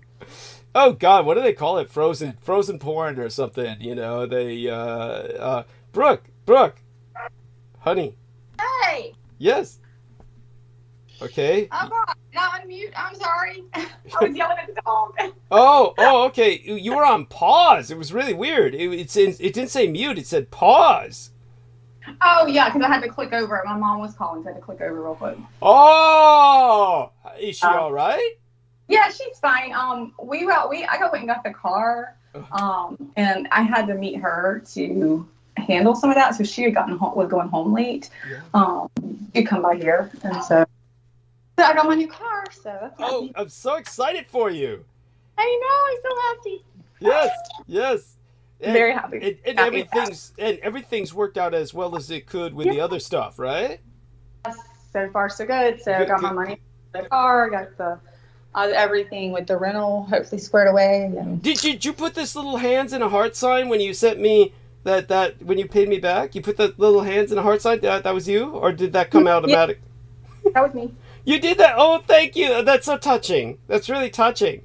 That's thank you. Thank you. If Hollycoditis Kiefer is listening, thank you for the $200 you sent me for my birthday, but you dated the check 6 months back, so I couldn't cash it. What? She did? Yeah, it's like, you know, for reasons. Really? I was like purposeful. She's that's the genius. I want to send your check for like 1,000. Yeah, she dated it 6 months back, so I couldn't cash it. She should have sent me $2 million. Yeah, it's like my dad. I have a check my dad gave me for like $1 million. Yeah. He dated the right date and everything. It's just that he had already closed the account. I still kept the check. I was like, Yeah. Oh my God. At any rate, it's so Holly is the last person on Earth I would suspect of doing something out of some kind of sadism or as some kind of quote unquote practical joke or something like that. I think what happened was she probably made that check out back in April and thought that she'd send it to me on my birthday. Oh, I know, I'll save this for his birthday. And then she sent it to me on my birthday, at which point it was 6 months later and I couldn't cash it. That's what I think happened. Yeah, it's I think. But other than I mean, she's so supportive. Otherwise, I can't believe it would be just some act of wanton cruelty. But there you go. Anyhow, so that was a stressor. I had to factor that in before I left for Halloween and scramble to make rent and.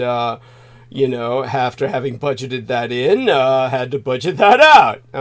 There you go. So, but now I'm fine, and back home. And like I said, the biggest problem was having celebrated the fact that I made rent by partying too hard on Halloween. Then I came home and it basically began to collapse. So at any rate, you two are welcome to join in this. Help me out here. Before I build up steam it's like so like Can I have some of your drugs or something? Yeah. I'm pretty, blah. Apparently pretty boring, according to. Well, you are different. It's I personally like you like this. I mean, God knows when you're talking a mile a minute and I have trouble keeping up, you know, it's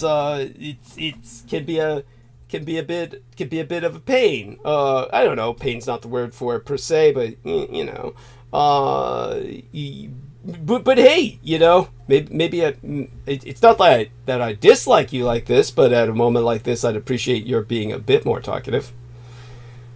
Like, So, yeah. can I get a raise? A raise? Did you say, do I get a raise? Yeah. Yeah. Well, maybe. Yeah. I mean, you know. Give me a nickel. You're so cute. So, so adorable. I don't know. I don't know what you want to. What did you do for Halloween? What did you do? How did you handle it? How many blood boys? Yeah, drank boys' blood. You know. Was there like?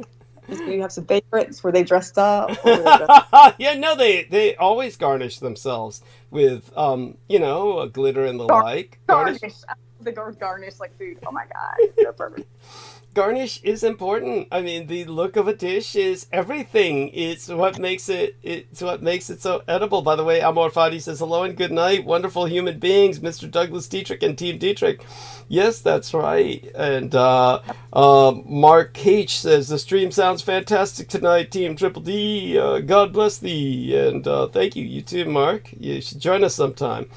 And so you know, so you fixed the fence. Yeah, tell people about that. You fixed the fence. The fence was off. Oh, it's so exciting. I know. Yeah, Hunter kept getting out.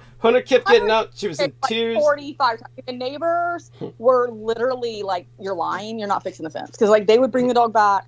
Then some days I was riding around, couldn't find him. It was horrible. The problem was I was fixing the fence. Like the fix was continually getting fixed. It was just he was finding new holes. Like. And wood. So hopefully he hasn't gotten out in 2 days, or actually I got out like 3 or 4 days. So doing good. Hopefully. Excellent. But the neighbors were not happy with me. They were like, "We just got used to him. He just come back here and he was just chilling in our backyard, sniffing around with our." They have people working. They're building a big what do you call it? Like outdoor fireplace, and they masonry. And they're like, "He just hangs out with our mason guys." They're like, "We like your dog." He's like, "He's not my dog." He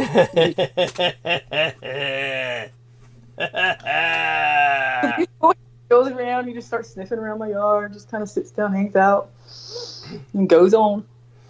But that neighbor's like really chill. He's like the kind of pothead, and came home the other night like he was stoned on his freaking mind, and he was on mushrooms, and he's like, I was inside, and I came home a little late, and I had the rental car still. So what had happened was I didn't cut it all the way off. I didn't know that. And so the whole screen inside the car was lit up. And he said he gotten home and he had just seen that my car wasn't there. And then when he came back out to the driveway to smoke, he saw that my car was there because I'd gone in. But he said, "I saw that the car was lit up." He said, "I kept watching." He's like, "Oh my God, is Brooke like, is she sleeping in the car?" And he goes, "Hey to her, like, what if she passed out in the car?" You know, I mean, you know? So he's like, walks over. He said, "Look in the window." He said, "I was scared I was going to scare you." And it was kind of like, he was just so fucked up. He's like, "Man, it was so tripping." Because he calls me on the phone. He's like, "Man, I just tripped." I'm like, "What?" I don't talk to this guy much. He's like, "I just tripped because I came to your car and it's home. And you were home." He tells me the story of how he walked up to it. And he looked in, and then he couldn't believe there was a person in there. The car was all lit up. Anyway, it was kind of ghostly looking, because from his angle. So I said, "My car isn't on," and I came out there, and it was. Anyway, he just says, "Here, come here." He had a big hat on, big beard. Like, he was stoned out of his mind. Like, he grabbed me. He was like, "Wasn't I on the phone with you when this happened, and you were telling me just how you said this isn't a good time right now?" Wasn't that? Isn't that what? Yeah, I don't know. There was a time where you were on the phone and the neighbor was around and we had that issue going on. Yeah. I don't think it was that, because it was later. Like, this was like 12 o'clock at night or something. Okay. Go on. So, but yeah, it's the same neighbor. That neighbor, usually he's like really businesslike and really like, he smokes pot, but he's a little chill, but he's still kind of pretty strong-willed and not very talkative. So it was weird. He like takes me in the back. He's like, "Come see my stuff." Because we see all his work that they put like $20,000. I mean, excuse me, $50,000 just in their backyard. They did their whole built this whole pergola thing. The back of his house is vinyl, but under the pergola, the entire back of his house, they ripped the vinyl off and put stone. This beautiful wood, a see-through fireplace, stone, see what my ceiling's like 15 feet high, maybe. And then again, like the grill and everything, and it's just gorgeous. But like they have got a screen over there. I can stand in my front yard and go look in their backyard. The screen is as big as, it's as big as my house, like the width, like the 2-story house. Mm-hmm. I guess he's projecting the screen up there because he doesn't have a screen, but he's projecting it somehow. And you can stay here and watch the football games when they're watching them, or they're watching they were having something the other night for Halloween. And so he's got it killer over there. Wow. Yeah. But then he didn't come out. Then after he did all that, and he said, I was like, well, I gotta go. It's like the next day, he's not spoken. I think he was a little embarrassed that he was so fucked up. That's funny. That's cute. ÄMORFADI says, I love your accent and your stories, Brooke. So lovely, with a little smiley face. ÄMORFADI is always so sweet. Yes. Go on. You should listen and try to be as sweet as Amor to me. You haven't complimented me yet today. I compliment you all the time, dear Brooke. I provide you sage advice, like don't be so hard on yourself, that sort of thing. Yes. I was just giving you a hard time. You do give me great advice. I love you so much. Yes, I love you too. Yes, and you're not gonna like it. I can tell you. What? You're not gonna like the nice me as much as you thought. Yeah.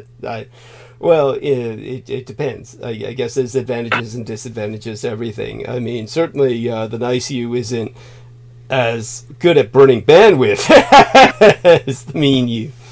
I'm sure I'll get some of that back.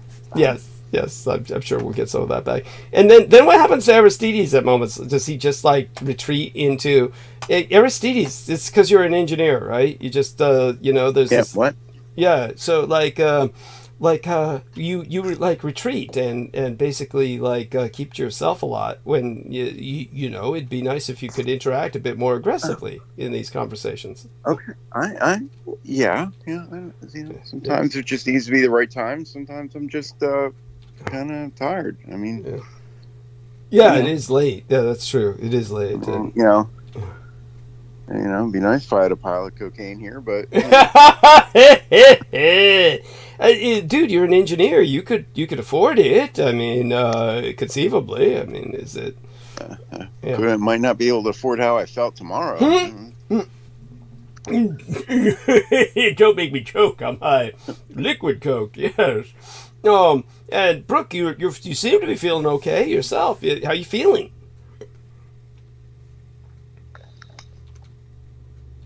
You want to know how? Yeah. All right, here, listen.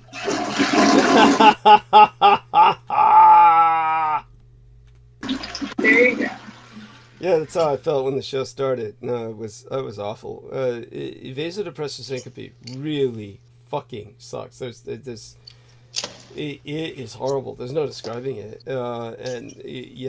Whenever I over party too much, then I get there. All I needed to make it complete was Joe Ty here, screaming obscenities about, Judeo-phobic obscenities and shit like he was doing last time, and it would have been just like good old times. No good person being with. What you calling? No. Thank you. I'm not a masochist. In terms of I guess have we reached kind of like a plateau here? Or are you people interested in current events? Something coming up on current events must have the attention of either one of you. Sure, you all have something to say about something going on in the world. Is Israel on a fault line or near a fault line at all? There we are. Nemo Albano has joined us. Yes. Because if so, let's pray and hope a big earthquake takes down that wall. I'm so sick of the freaking is like. Ugh. I mean, I like that I'm seeing more and more people though that are recognizing. You know, like my daughter. You know, went off because she is in you know, she's in her master's program for social work, and so this is a class that obviously you would think would be a little more liberal, or that this girl got up there to give her thesis on whatever the topic was, and she had done the war, and she just went to the right wing, ultra conservative. Apparently, the girl was like raised like, you know, homeschool and Christian schools. Wow. And so she was ultra, you know, pro, you know, this, you know, not recognizing anything as far as Palestine, and everything was just pro-Zionist and pro-Israel, and which really they're not. I mean, the Christians at the end of the day believe Jews are going to hell. So I think it's hilarious that you know, they do this whole circle of life. But Lola was saying that she called her teacher and just kind of said that she felt off about it, and wanted to kind of talk to you about it. So that's only certain denominations of Christians that believe Jews are the devil worshippers, because you got the Judeo-Christians and Jehovah's Witnesses who idolize them and believe they're direct bloodline descendants of the Creator. So they're just going to keep supporting them and even give their own lives if they were told to. Yeah, it's yeah. Evangelicals. You're talking about evangelicals, yeah. For what it's worth, not that I'm defending Jehovah's Witnesses, my sister, everyone knows at this point. By the way, Brendan has rejoined us. Thank you, Brendan. You recharge your phone, yes? Yeah, a little bit. But I'm dealing with some challenges here, so I will return shortly. Okay. Thank you. And when it came to my sister, anybody who's been listening for a long time knows my sister became a Jehovah's Witness cultist, and for those who don't know, during World War II, Jehovah's Witnesses were put in the camps, and this is of course because they won't serve in the military, they won't stand for anybody's national anthem, you know, and they're just generally a real royal pain in the ass, and they don't do anything productive. And so they got put in the camps. And unlike anybody else in the camps, Jehovah's Witnesses were given an option that if they would renounce their religion, they'd be allowed to walk free. They'd be allowed out. But the overwhelming majority, if not all of them, refused to do that. So Heinrich Himmler said he respected their, dedication to their beliefs. But of course, a number of them did perish. It's never really mentioned because, I guess you could say this is to their credit that they don't really make a big deal out of that particular, victimization. But they're so boring in every other way that, it stands to reason that they wouldn't. I mean, they're just, God, they got to be the most boring people on earth.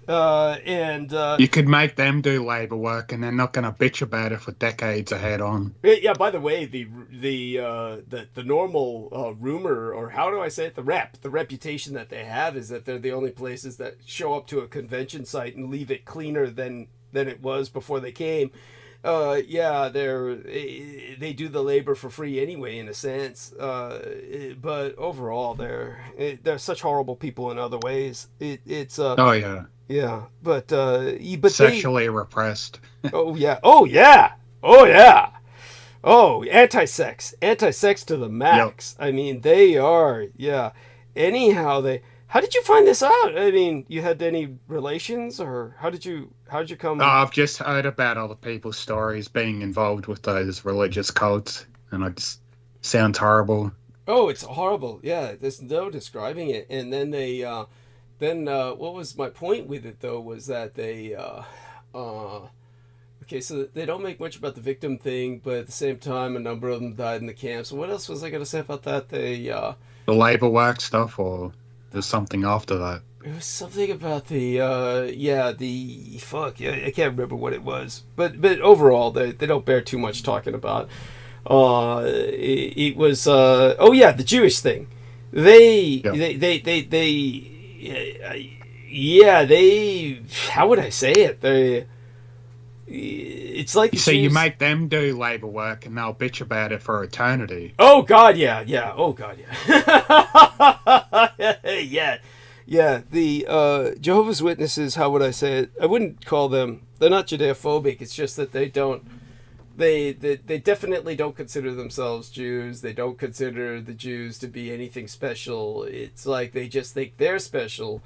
So I think that they probably think, because of their experience in the camps, they're not impressed by the Jews and their experience in the camps because they were through it themselves.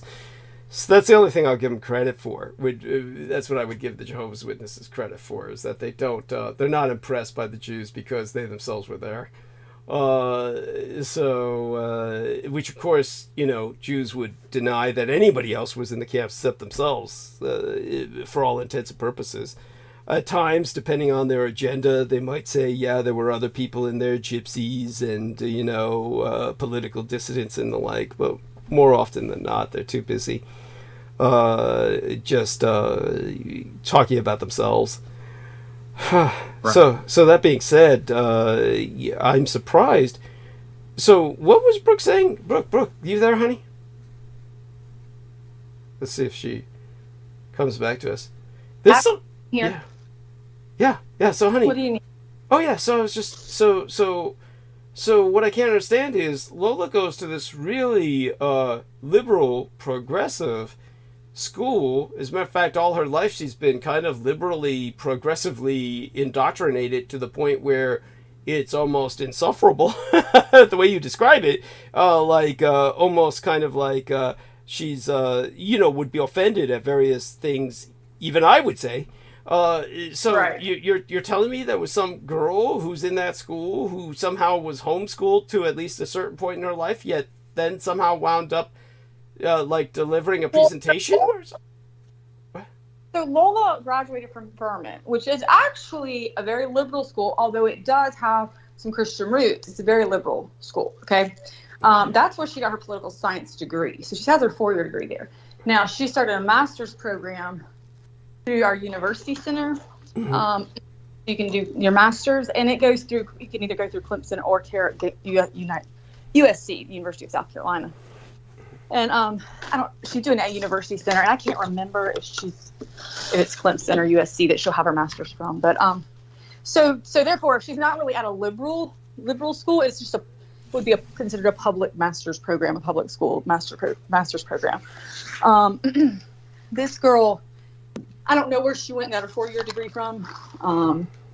Obviously not Furman, but she was just raised, I think maybe her younger years, homeschooled, elementary, maybe even high, I don't know. Some homeschool and then some private Christian school. And just, really the dogma of the, the evangelical, it's everywhere here anyway. Right. Heavily. But, she was definitely Lola just was kind of blown away because the way the class is and the things they talk about, and she just got up and she gave no narrative on both sides, or even she said it was just straight up Zionist propaganda. Yeah, exactly. And so Lola was not happy about it. She decided not. She almost went to approach her and give her information, but we talked about it, and she had already decided what I told her. Approaching somebody like that, I said, I'm the queen of it. I've done it. I said, God, on the show, I've done it. But, when somebody don't want information, or their mind is made up on one way or the other, we've all been there. Until they are ready to look for it, that's when you give it, and you'll be in that position to give it, because maybe somebody will ask you a question, and then you can say, hey, well, this or that when it comes up. I said, but I wouldn't seek her out and just try to give her some facts, because she's not going to take it. She's not ready for it. Her mind in there. So are there schools that aren't politically leaning on either side that are just centered and neutral, or is there all schools are either liberal or Republican, conservative over there? I would say most schools, like most of the public schools, like USC and in South Carolina, like our two biggest ones are the University of South Carolina and Clemson. And I would say that the majority, like those schools are, and even smaller ones, any smaller public school is usually going to be middle of the road. Like you're going to have some people there that are heavily conservative. You're going to have some people there that are heavily liberal. That's just, you got a lot of kids there raised a lot of different ways. So it's every which way. Well, Lola went to a private, Furman's a private university. And so it's kind of strange to me because it was started more as almost like a Christian, it had a Christian roots. Yeah, most private schools are religious. Yeah, but the thing is, it's very liberal. So it's kind of it's an odd combination, but it's good. I think that's great because it shows that you can have some Christian roots, but also see the other side of things, the liberal side, and not fall into this dogma that conservatism is all there is if you're Christian. So. No, listeners, if you can afford it, just hire a private tutor and have your kid homeschooled. If you could get tutors, yes, but then you'd have to if you can afford it and find them, yeah. Right, and you'd have to get the right tutors for the right subjects. I mean, you can't get a universal tutor. Yeah, I know. Yeah. And it's just better off that way because the public school system is just so fucked. I mean, there's advantages and disadvantages to everything. The problem, of course, with homeschooling is the lack of socialization. And, and a lot of parents are dumb as fuck and stupid assholes, so their kid ends up being a stupid asshole and will torment other kids and bully other kids or whatnot. Oh, yeah.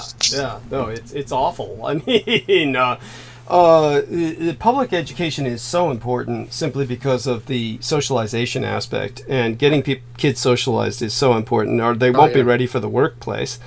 But if you're homeschooling, do make sure you make your kid engage into social activities like sports or, just anything else where you can interact with other children in any way. Of course, but it's not being homeschooled. Yeah, but only do that if you're capable of doing something. I'm not saying everyone should do that. Yeah. It's the. I mean, I appreciate what you were saying initially, because what you're talking about is the potential for a kind of mass indoctrination if you're not. That may be something you don't approve of, but in terms of public schools, I don't really think that that's a danger, as most people are propagandizing. Fuck, you're lucky if the teachers care enough to try and promote something. It's just, part of it, I believe, you don't learn as much as you could in certain public schools. Like, I feel like if I was privately tutored, I would have learned a lot more and gained a lot more knowledge and became way more intelligent. It's obviously they should be all apolitical completely. It should just be like reading and writing. Non-biased, and just focus on studying and becoming smart. It should just be to the point where like bias can't even come in. I don't know how to explain it, but maybe set it up to where it's like it's just like the important stuff, and then everyone else can, after school you can do whatever you got to do. That would be ideal, but. Yeah. Well, I mean, it's the job of state. Went mute. No. Oh shit. Did I just do that to myself, or did? Are we still on? You went mute. I thought we got knocked off bandwidth. It felt weird. There was a lot of weird stuff going on with the Skype. There was all this pinging noise, and it looked like the screen was moving. And just recently it started sharing. That was back when I was talking to Aristides about that, when I was trying to get that image for Moonrock of the garden the communist Chinese are trying to grow on the moon with their little drone bot up there, and trying to emulate the Japanese with that. And all that being said, when Brooke brought this thing up with Lola encountering this girl at her school with the pro-Zionist trip, I was just how would I say it? Lola seems to be politically so aware. She should be introduced to my book. I mean, Brooke should actually you should let Lola read my book. Oh, nothing to do with right. No. Here's the thing. won't even let me talk about you because of that. No. She won't even let me mention your name. I don't want to hear. I don't want to hear anything. I don't want to know. Like, well, but why? How old is this person? She has a lot of fear, you know, and like, you know what happened here when you said, oh, she would be hanging, or like whatever the fuck. You know, that happened. You know, that really freaked her. But so, you know, those things. What? I guess what happened. Was that even English? What was that? Okay, talk about it because I don't like to bring it up. Okay, but something happened with Lola here. That had to do with just some things that Douglas knows about. We all know we all know publicly by now that she is basically attacked by Michael Aquino in the spiritual sense. I mean, we can say that, and that since then, essentially, what you're saying is because of that, she doesn't want anything to do with me. Anything to do with this because when she Well, I didn't, but when I told her later that I knew what it was and you know, it may have been my fault to kind of brought something in. She just lost. So she was mad as shit at me for like, why would you do that? Why would you go on something? Why would you, blah, blah, blah, blah. And so she didn't know anything else about it. Like. How do you think I feel about Douglas and all this bullshit? Yeah.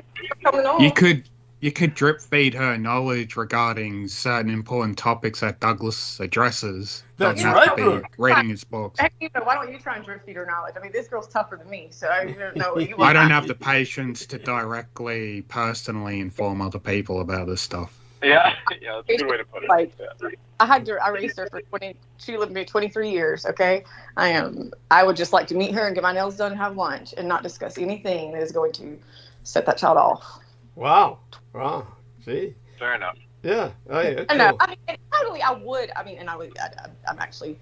I don't want to say it like that, Douglas. I would totally, if something comes up and she's leaning there, but she studied and she's working full time, managing, and then doing that master's, and living on her own, keeping her, bills paid, house clean, all that. Wow. So you ever think Noah will get to that point? As No, we would say in Arabic, What was that, Brendan? I was just being sarcastic in Arabic. Oh, okay. You sound like you're 20 feet away from your mic, by the way. Yeah, he's at work. And, right. And he's well, I'm actually... Oh, where? You're actually where? Is this better? What? You guys hear more? Jeez, he was saying Brooke sounded glitchy. But yeah, Brendan, where are you? I'm in my car looking out for thieves and bandits while this other dude that I work with is like in there coughing and sneezing and shit. Oh God, that's so. And it's awful. like he's like, I was gonna call out. I'm like, why didn't you? Why are you here? Like, yes. You're fucking infecting me and the whole school with your fucking nasty meat eating shit. Thank you. Oh my God. Well, you sound infinitely better in the car. Yeah. On the premise. Yeah. What is it? Yeah. You need guard dogs on the premise. Well, I mean, it's owned by the state. They don't want any liabilities. It's like I can't even bring a gun to defend myself. So I'm telling them like I'm not gonna sit here and wait for these people to come to the door and fucking bust down the door. Like I'm leaving immediately when I'm done. Yeah. Like, and they're like, we're gonna get in trouble. I'm like, you fucker. I'd rather not die than to fucking get stuck here and get fucking robbed. Like, are you crazy? Thank you. This job isn't worth that. Yes, thank you. Your life's worth more than your job, yeah. Yes. Yeah, like these people are insane. Thank you. Because they think you're just a worker ant. You're disposable and expendable to them. Right. Because if I had to kill someone trying to kill me, then I'd be in jail for life. Yeah, you get in trouble for defending yourself. How fair is fuck that? them. I'd rather not be involved. Yes. What a shit society we fucking live in. Yeah, it's so stupid. It's like, I wish it was just cowboy days. Like, if anyone approaches me and I don't know them, I'm just going to start shooting. It's like that. It's like those memes. It's like, so anyways, I just started blasting and yes, ask questions later. Yeah, I get it. And like, and the security guard, like, he's like fresh off the boat, like, and he's a nice guy, but it's like he keeps shining the light in my eyes, and I'm like ready to just go off on this guy. Well, and be like, you can't just flashlight thank you. people. Thank you. Like, even if you know me and you've said hi to me, you can't just keep flashing me in the eyes. Like, I'm gonna. No, that's an assault. That's an assault. Anybody who does that, as far as I'm concerned, that's an assault. This is why they outlaw the use of those laser pointers, because they don't want people like pointing them at pilots who are trying to take off. Damage your retinas. Yeah, damaging retinas and shit. Right. So it's like, yeah. Tell them that you're assaulting me. If you keep doing that, you're gonna be in trouble. Yeah, tell them that. Yeah. So I haven't seen. He disappeared. I think he got scared because those like these thugs out here are no joke. It's like they probably scared him off. I'm sure they did. So he's not showing up to work anymore. Yeah, I haven't seen him in the last couple days. Fuck, there you go. Because the robbery scared him off. He said, fuck this shit. I'm not going to die protecting this shit all. Yes. Right. So he was fresh off the boat from what country? I didn't even ask him. He seems maybe like, I don't know, maybe Turkish, maybe something North African, maybe. Oh, North African. It's hard to tell because it's like nighttime and I've only spoke to him a few times. I didn't ask him. I just know he has a really thick accent and he's really annoying. So, and he's not Indian, so that rules out like many like. Got it. Yes, he's not Apu. Yeah. Yeah. He does. But it's like, I mean, it's like he needs another job, like either that or at least get an armed guard. Like these people are so fucking cheap. Yes. Like at least get a trained armed guard. It's like you said. It's like you said. They don't want liability. If they had an armed guard there, then he'd be shooting in response to the people trying to rob the place, right? Yeah, exactly. Yeah. So they'd rather just let the robbers steal. That's their conclusion. The state can afford it. The state can afford a theft here and there. Exactly. Yeah. Do you plan on getting a better job anytime soon at a better place? He's trying. Of course. Of course, he's been trying. Yeah.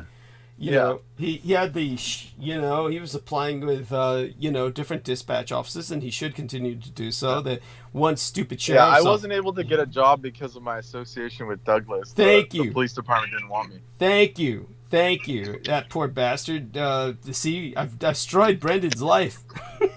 Yeah. He's got a.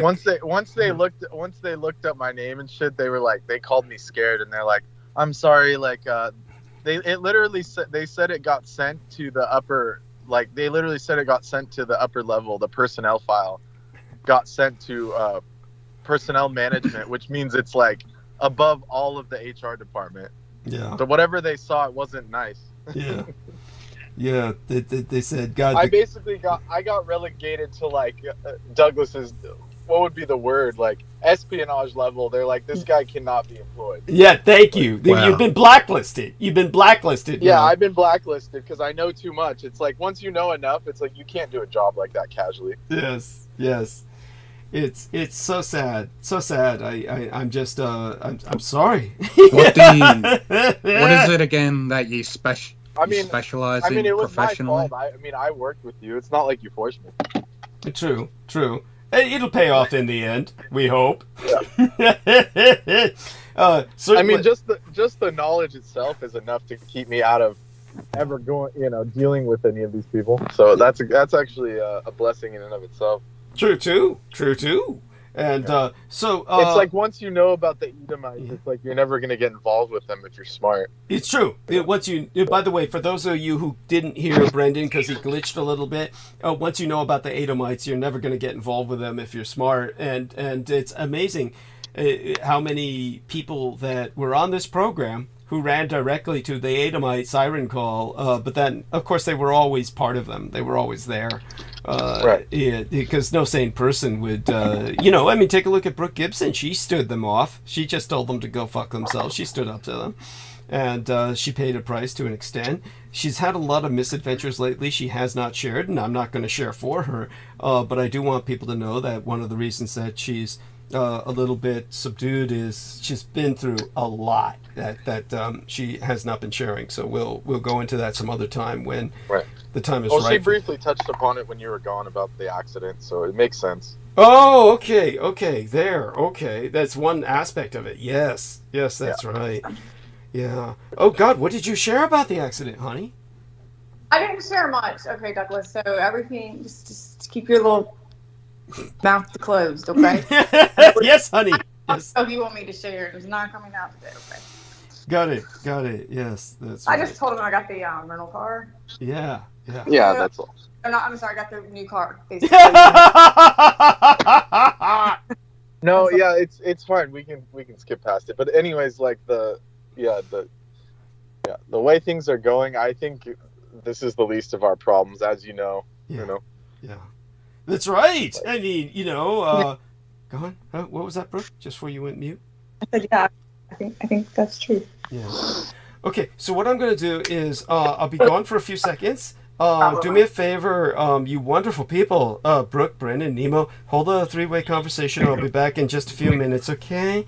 Gonna go mute for now, and then I'll be right back. Here. Yeah, though, earlier he was mentioning World War Z, that movie with fucking Brad Pitt or whoever it is. He's the main character in it. One of the most fucked up things about that movie, correct me if I'm wrong, is when they discover like a repellent or a cure for the zombie infestation to prevent being attacked. Is if they find out that a person who's terminally ill with fucking cancer, he won't get attacked by the zombies, and then they're like, oh, let's just develop a vaccine or something and inject people with a cancer like serum, and they won't get attacked or infected. So that solving the problems, like, yeah, let's inject everybody with cancer. That's and that's supposed, and that's like a happy ending for them. That's just so fucking psychotic to come up with that idea. And I mean, it's another fucked up thing that reminded me of another zombie movie, Dead Rising. It's based off the video game Dead Rising. Originally came out in 2006 on the Xbox 360, and they made multiple sequels of it. I think it was 2015 or 16 when they released the movie Dead Rising. And at the end of that movie, the way they were able to solve the zombie problem was, we're just gonna chip everybody, and the people are monitoring all the chipped citizens, and they have a green light on them. And if any of those green lights go red, that means they've been infected, so they'll send special forces to that area to kill them. Right. So that's the so-called happy ending of that movie, is solving the problem by chipping everybody. So you got injecting everyone with cancer in one, and chipping everybody so they're monitored and they have no privacy at all. That's all predictive programming for what's happening. That's indoctrinating all the clueless, stupid, brainwashed human cattle. Yeah. Because they'll think of us as zombies anyway. That's why that's why they make all those movies as a joke. Yeah, it's a metaphor for the stupid cattle. They're all zombies. The masses, which is because if the government I kind of agree with them to an extent. Yeah. If the government military wanted to create a problem where they think they could gain fully complete control of us, they might plausibility create that situation, then present a cure. Oh, we'll just chip all of you. And then the people that have been brainwashed and indoctrinated by the movies and showed to accept that, and sure, go ahead. Give away all of our entire freedom and privacy so we feel safe. Right. It's just fucking pathetic. Yeah. But that's the whole point of these movies and shows, is just, it's all propaganda disguised as entertainment to keep you further indoctrinated and programmed. So, I mean, that's why else would they put money into it? I mean, these people have more money than they need. Yeah. Because the cattle think, they just care about entertaining us, creating art, memorable art. It's all artistic. No, it's not. It's indoctrination. Fucking idiots. Which film are we talking about? I just got back. I was just mentioning the zombie movies, World War Z and Dead Rising, and it's just saying how it's propaganda, because at the end they present these situations which is psychotic, where in World War Z they create a serum to prevent injecting people with cancer. And Dead Rising movie, the solution is to chip everybody, and the people being monitored, if they'll show up as a green light on the monitors, and if it turns red, that means they became infected, and they just send special forces to kill them. Ooh. So the solution, get injected by cancer or be chipped. Jesus Christ. Yeah, talk about extreme. I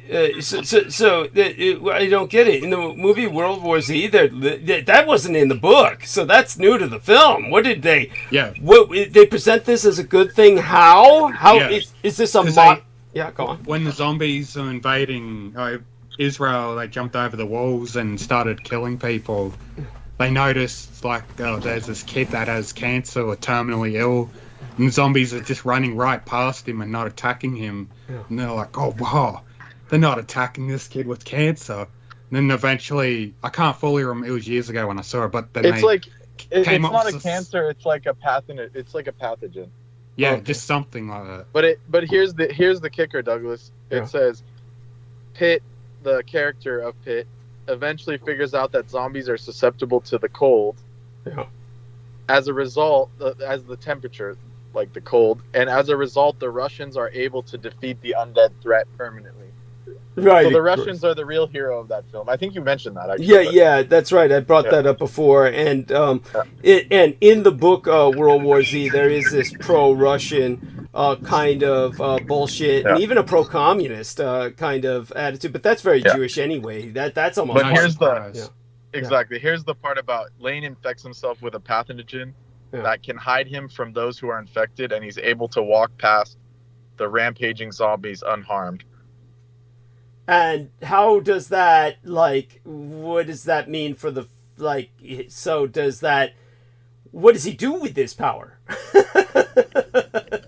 They basically, I don't know, I haven't seen the film, but okay. It's like, people have said, Are y'all talking about World War Z, that movie, the old World War Z? It's not new. Yeah, that's right. It's not old. Well, it's not old per se, but it's not new either. Yeah, but it's not. It hasn't been out in the last year or two. I mean, it's been out for a few years. The one with Brad Pitt in it. Yeah. So tell us, honey, what were you saying?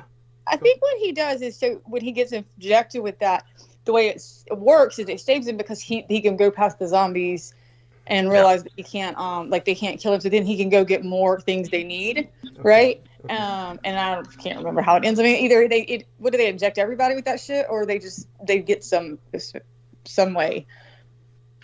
It's not what you were saying, that it's basically injected with that or get cancer, I guess, whatever. In the movie, they start. It says a montage that closes the film shows humanity fighting back against the horde, bringing a hopeful ending for the survivors and potentially setting up a second sequel. There we go. But that's why I did it. Hung up a cliffhanger. Yeah. Kind of. It was hopeful that at least they had some hope now, but it was kind of Yeah. I love that, the way Brooke describes it. Delightful. Thank you. Yes. And thank you, Brendan, for looking that shit up. So what watch the movie if you haven't. Save everyone the pain of watching it. Thank you. Right. Nemo, I don't think was suggesting to watch it. Were you, Nemo? No. Yeah. No, it's a little different from what he's saying in the book, the movie. I don't know. Okay. Yeah, did you read the book? No. Wasn't it a graphic novel, or was that a different? I'm thinking of a different author. Oh, I'm sure they made it a graphic novel. Because they did some graphic novel tie-ins or some comic tie-ins when they first made the book. So yeah, I might be thinking of the other author where they pulled this shit with the Vendetta series. Well, all these comics become movies. It's just like in Japan, but nobody admits it. In Japan, of course, everything is a manga, and then it becomes a animated feature, and then ultimately a cinematic feature. In America, it's not that different. I have the original comic books for the Men in Black. Talk about a little geekery here. And the original comic books for the Men in Black were serious comics, and they were also portraying the Men in Black far more realistically as basically all white guys, really an all white organization. And so the guy who's later played by Will Smith is this blonde-haired, blue-eyed Nordic white guy, because otherwise he wouldn't be a man in black. They're all blonde-haired, blue-eyed, Nordic Aryans, really. Black and black. Yeah, dressed in black. And so the guy starts off, the way they take Will Smith. He's basically a cop who then is basically listed as dead, and then they bring him into the secret organization with quote-unquote the big boys, and then they're dealing with all these paranormal phenomena. Now, I only have like the first 3 or 4 issues. I don't think it really went beyond that. It was an independent comic, and the guy probably made a fortune off of just selling the license, and then they took it and turned it into this outrageous comedy, and then they, of course, introduced it to... just show how cute and sexy little black Will Smith is, and, make it look like they're not racist by, making him a man in black. And, of course, it's not realistic and has nothing to do with anything. But there you go with that. I found the movie version of the solution. I'll quickly read out of World War Z. Yeah. After tirelessly fighting the zombie pandemic, Gary, starts with a G, I guess say it, Jerry, comes up with a major medical breakthrough. He figures out that the zombies won't eat sick people. So he does what any sane, maybe person would do.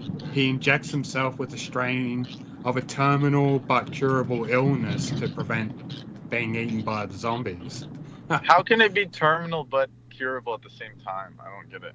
Yeah, because in the movie, like I said, the kid that's not getting eaten by a zombie has cancer. So like, let's inject people with cancer and we'll cure that cancer. It's like, that's the most psychotic solution I've ever seen. Yeah, it doesn't even jive. Like, it's not even... No, but that's pure Israeli. We had to destroy the Palestinians in order to save them. Yes. Yeah. There you go. Todd McDonald's with us in the chat. He says, how thought waves crown cross 7 seas, where some could drown in disbelief, till friendship bows of roots and leaves, clear tidal frowns to buoyancy, set sails as gowns for karma's breeze, no map as bound, because we're free. Douglas's laugh sounds, and Brooke so pretty, smart all around, Team DDD. Todd McDonald, that is incredible. Goddess bless you, dear sir, a wonderful human being. And, honestly, download Skype, and we'll bring you onto the conversation at some point.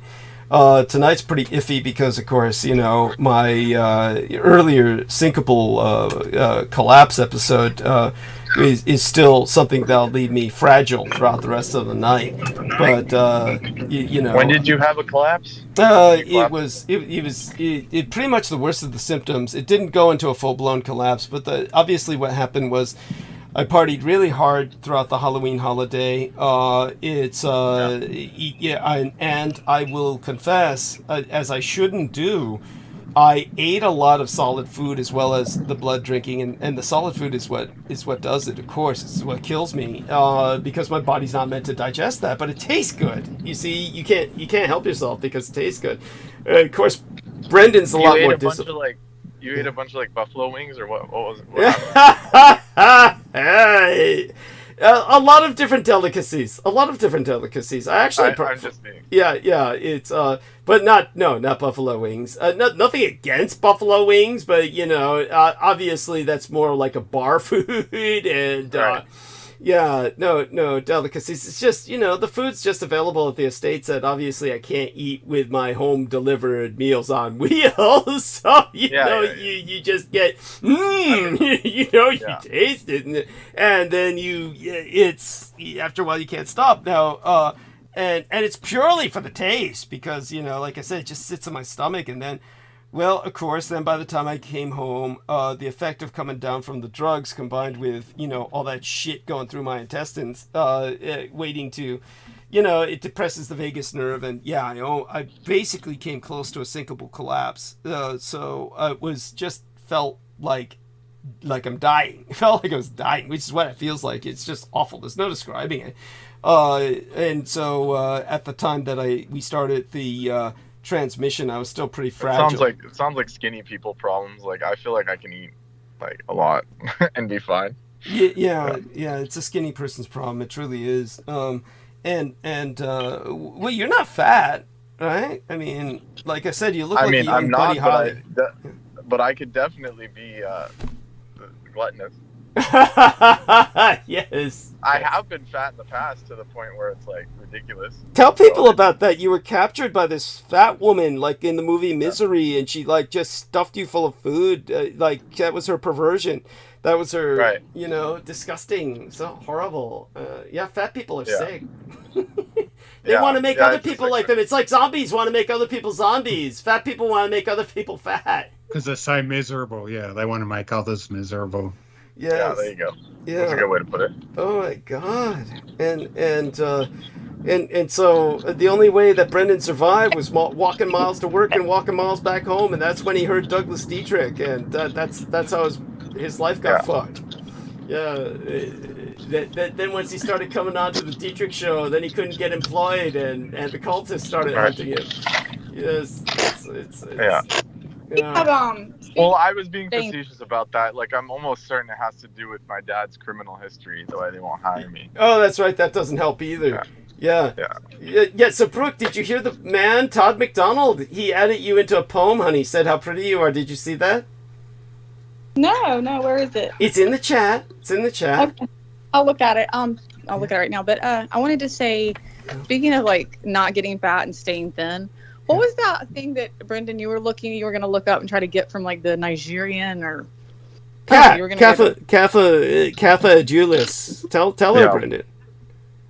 Yeah. Were you listening at the time, or what happened? I was. You weren't there. No, I was on the call. Oh, yeah.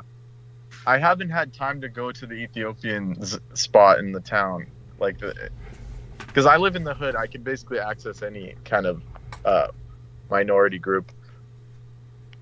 Yeah. So I have to have time. Brendan, we need to find out about this cat since Douglas isn't sharing his. It's not cat. It's hot. Yeah, but they use the term cat in Europe. Europe is they'd say just cat because, but Brendan's right. It would be hot back in Africa, and the Arab world. Yeah, and tell Brooke a bit about how this. You have to do your little. Everything has to be said perfect, and your Indian Vedic elitism. I just enough to even be on the show with you. Yeah. There's also another one that you can get if you really want African drugs. You can get Kana. Douglas, have you ever tried Kana? I probably have and don't remember. Tell us about it. Yeah, so Kana is basically this. Some people call it nature's MDMA. It's been used for centuries as an herbal remedy in South Africa. It's a natural mood booster. It's slightly euphoric, anxiety reducing, and some say it's an alternative as a party drug. But it's just like this succulent that grows in South Africa. It's native to South Africa. It's called Selectium tortuosum, also called Kana, not cannabis, but Kana, Kanna. So I may try it at some point. Cool. I have not tried it. Yeah, which is a rarity for drugs. Yeah, that Brendan hasn't tried it. Someone's given it to me in the past, but it was I was on so many drugs I couldn't identify it. Yeah, there you go. That's the position I was in Africa. Go on, honey. Brooke, what were you going to say? Are either one legal? Is Kana legal? And then the...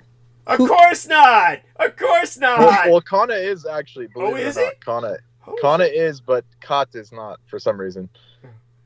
How do you spell the Kot again? How is that spelled?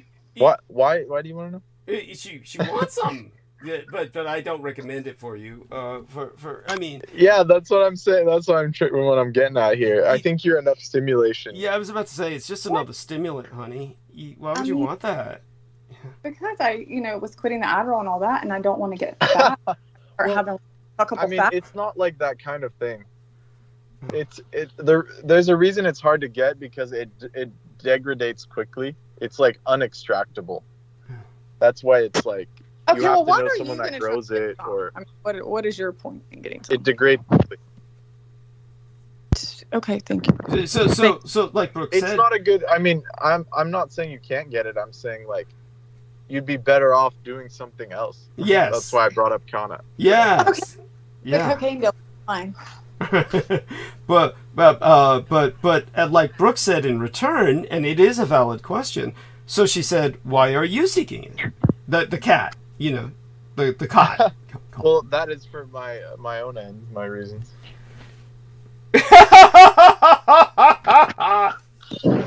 Because I go to school and I need some. Oh, there we are. Yes, true. He's going back to school. I thought maybe you met a girl and you were gonna get laid or something. You wanted to last a while.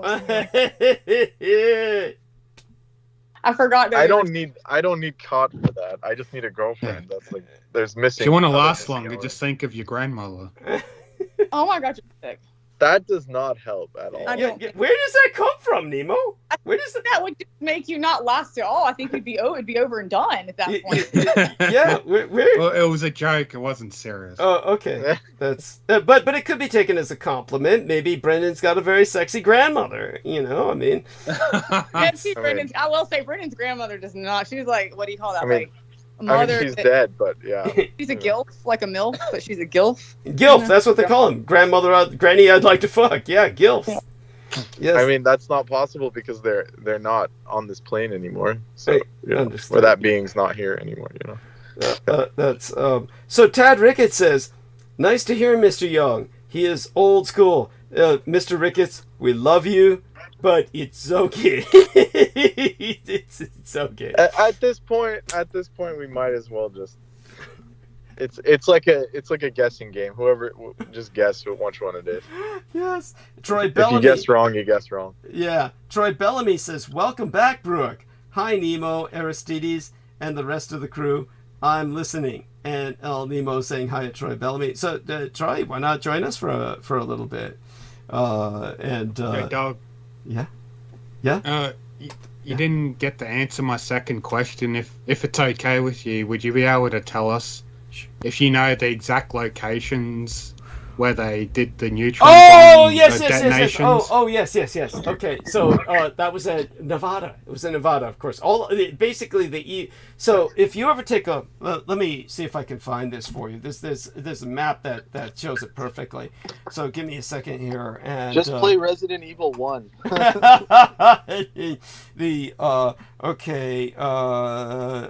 All in Nevada federal land. Here we are, Nevada federal land, and let's see if we can find. The first place they tested it was Raccoon City. Okay, yeah, there we are. He's joking because of the video game and stuff, but But anyhow, so here we are. Let me go on screen share here, but let's first try and make this larger. Here we are. Good. Okay, so okay, good. Let's do the screen share here. Okay, can you see the cursor moving around? Cursor moving. I don't see any. There's a delay. Now I do. Okay, good.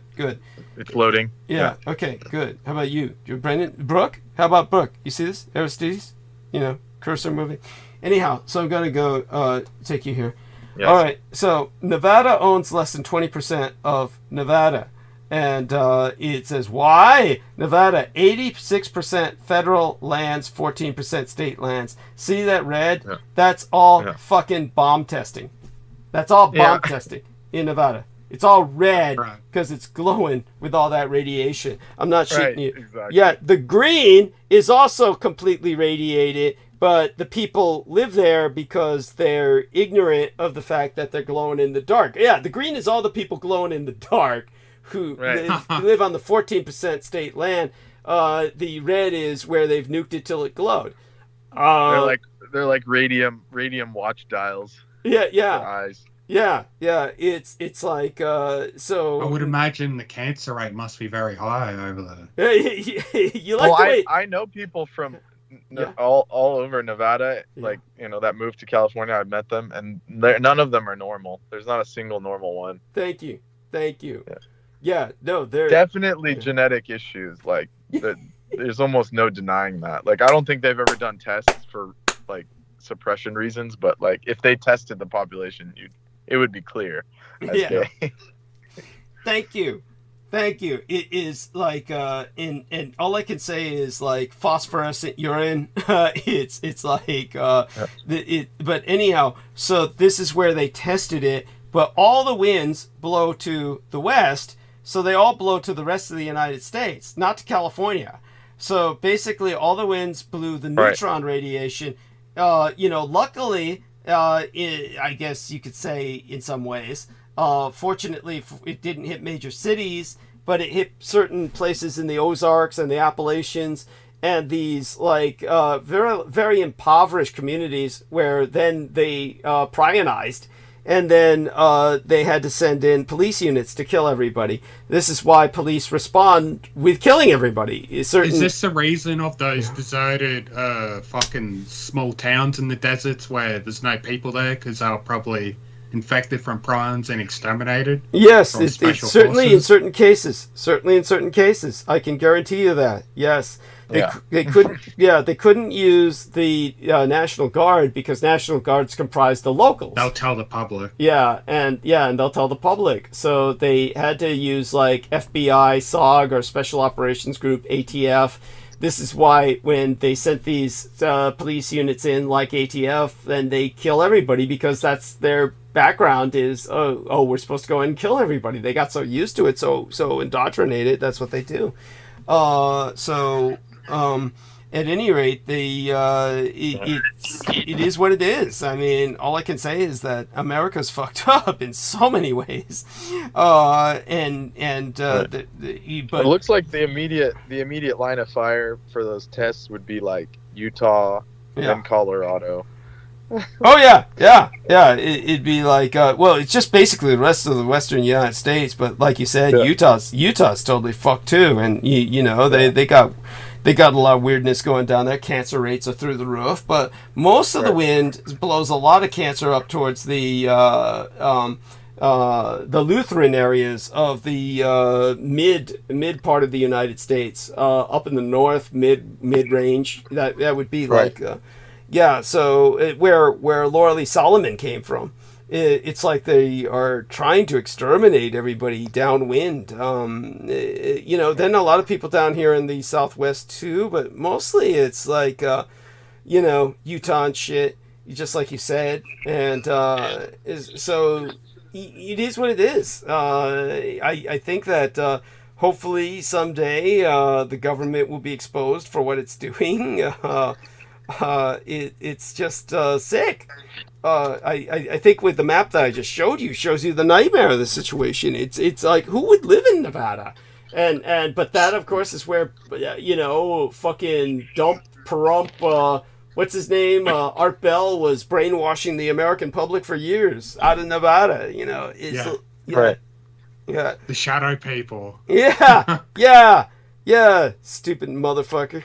So here are a couple maps. Yeah. One of deaths from iodine-131 in 1951 to 73. So let me see. I don't know if I can find the. Can I get it to this thing? Forgive me for yawning, everybody. Oh my god. Honestly, I was too busy partying to sleep the past few days, and I will look forward to catching up on sleep. But okay, we got some image here that's being sent by our man Brendan somewhere. Did you put that? Did you say from 1951 to 53 or 63? Okay, you need pretty much. If you look at any of them, you'll get kind of an idea. Yeah. Well, can you put that in the conversation? You put it in my private messages for Skype, but also if you could put it in the text here. Oh, I'm trying, but I can't find the call. Let me see if I can do it. Yeah, you did it with me, and what I can do is download it and then re-upload it. Okay, so I can do that. Okay, so yeah. So did Russia also test neutron bombs as well? Thank you for asking. Very legitimate question. And they did, as did the Communist Chinese, as did the French, as did the British, though I don't know anything about the British, but I do know about the other three. The French wound up exterminating the populations of entire islands in Polynesia because of the prionization. So in terms of everybody then agreed to not use prions, recall all the warheads, not use neutrons, recall all the warheads, and except for the fucking Israelis. Samuel Cohen, the doctor who created this monstrosity, relocated himself to the Israel. Oops, uploaded the wrong picture from my porn file. There, I sent one. Thank you. And but the important one is this one, because then you can see like who really got impacted. Yeah, shit. Look at that. Holy shit. All right. Indian reservations.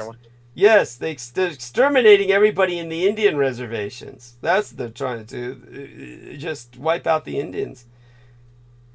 Brooke, honey, you with us? Yeah, so Midwest, all the way to the Eastern Seaboard. Yeah. Had the most deaths from iodine-131. It's fucked up. Yeah, when did they get classed? It says the rough calculation of a total death toll from the testing during just the 50s is clocked in at 400,000. That's underestimated. Which we never get told about that. Funny. And that's underestimated, I assure you. Yeah. So Brooke, 400,000.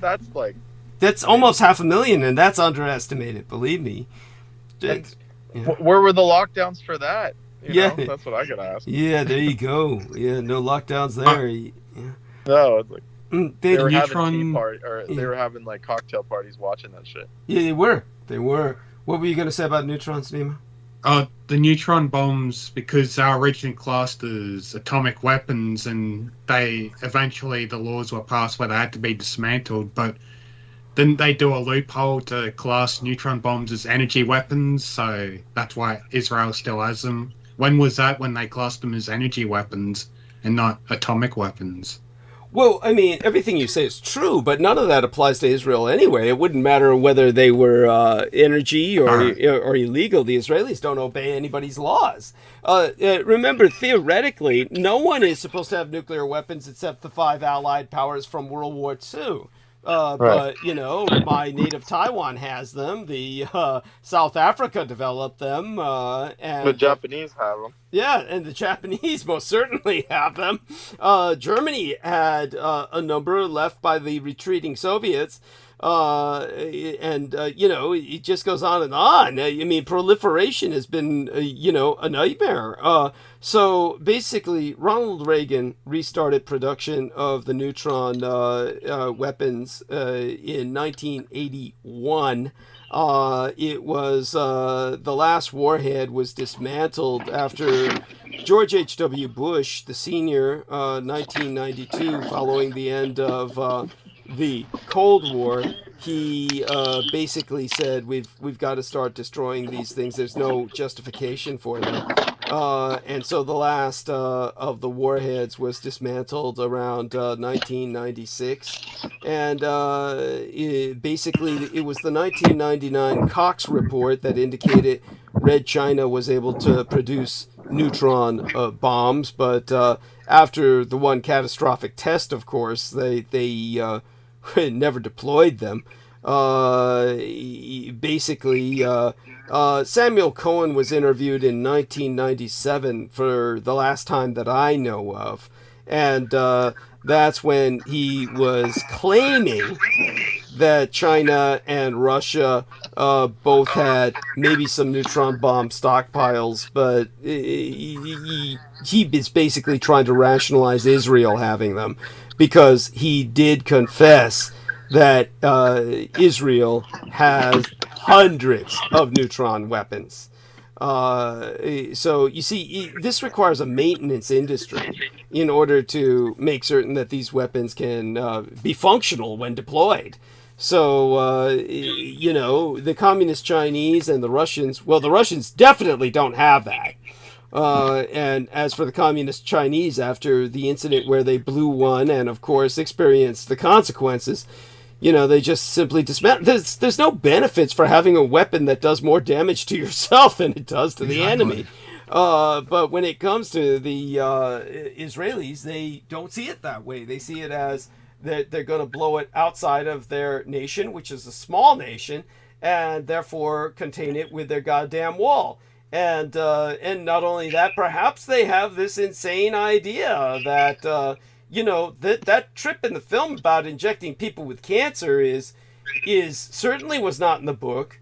It is absolutely bizarre to me. It's some kind of predictive programming for something quite sinister, obviously.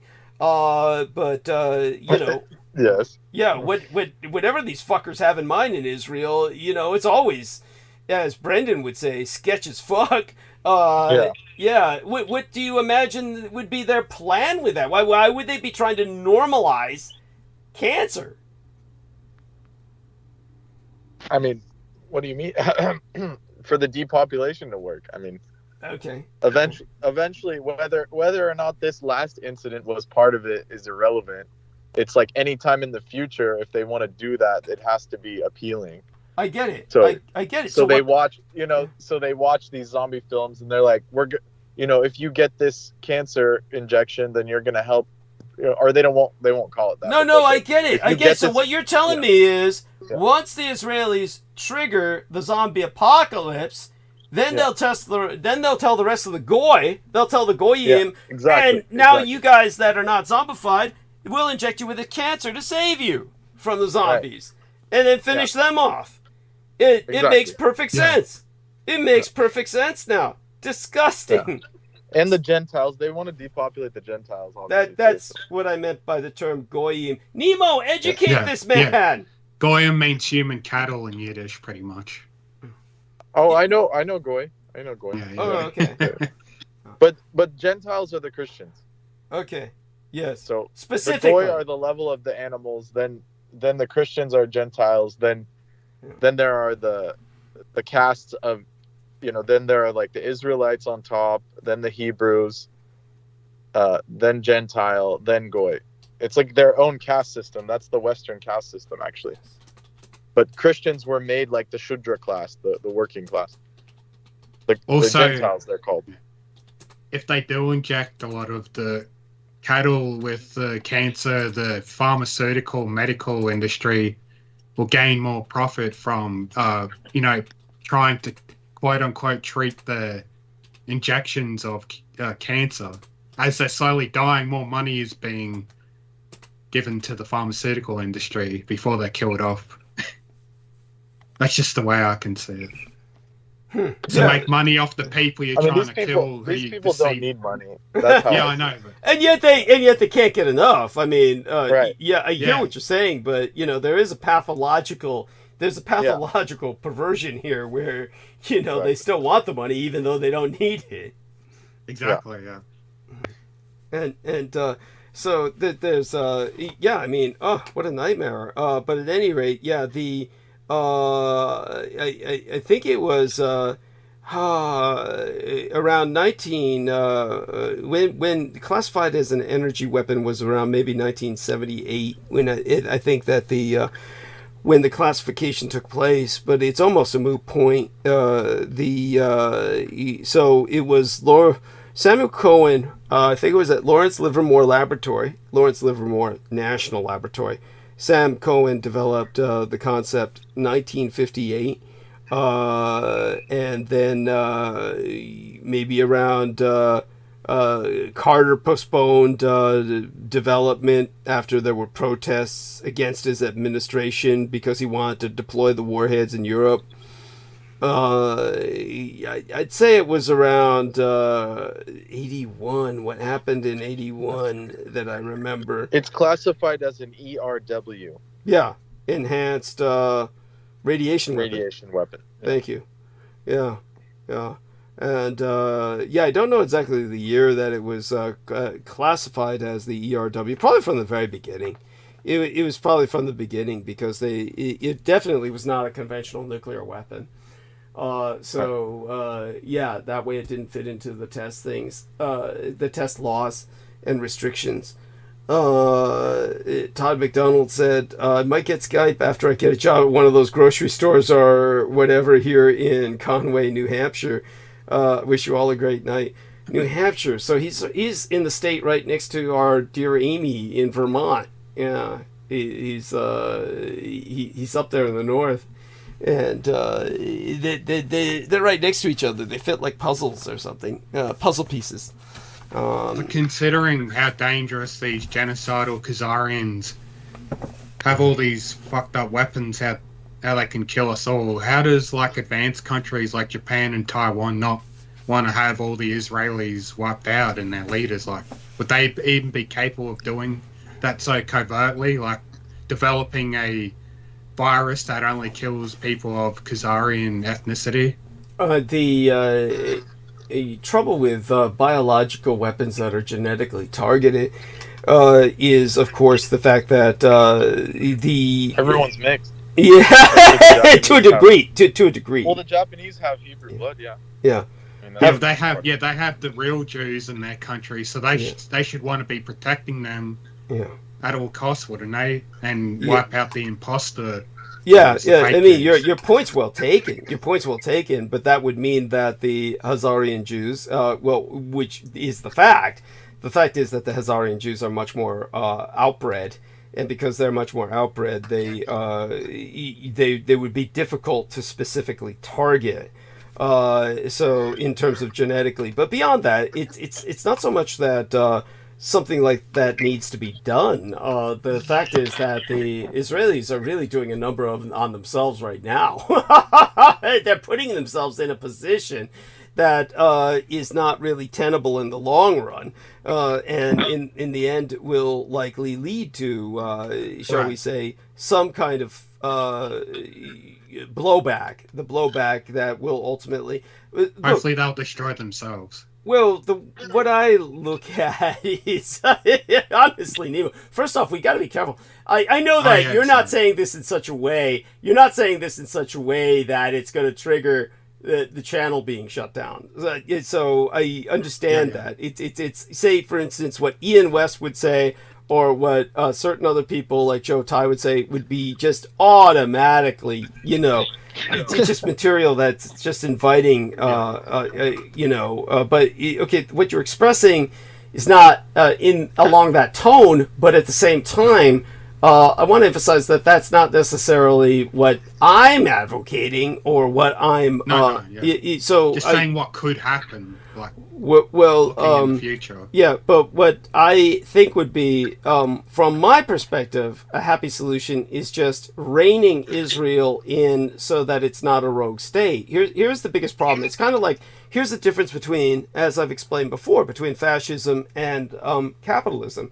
The difference between fascism and capitalism, this is what communists don't get. See, communists will accuse capitalism of being fascistic, and they have no idea what they're talking about. But the reality is that in capitalism, the corporations control the state. They lobby, ultimately, the corporations, in many ways, control the state. In fascism, the state controls the corporations.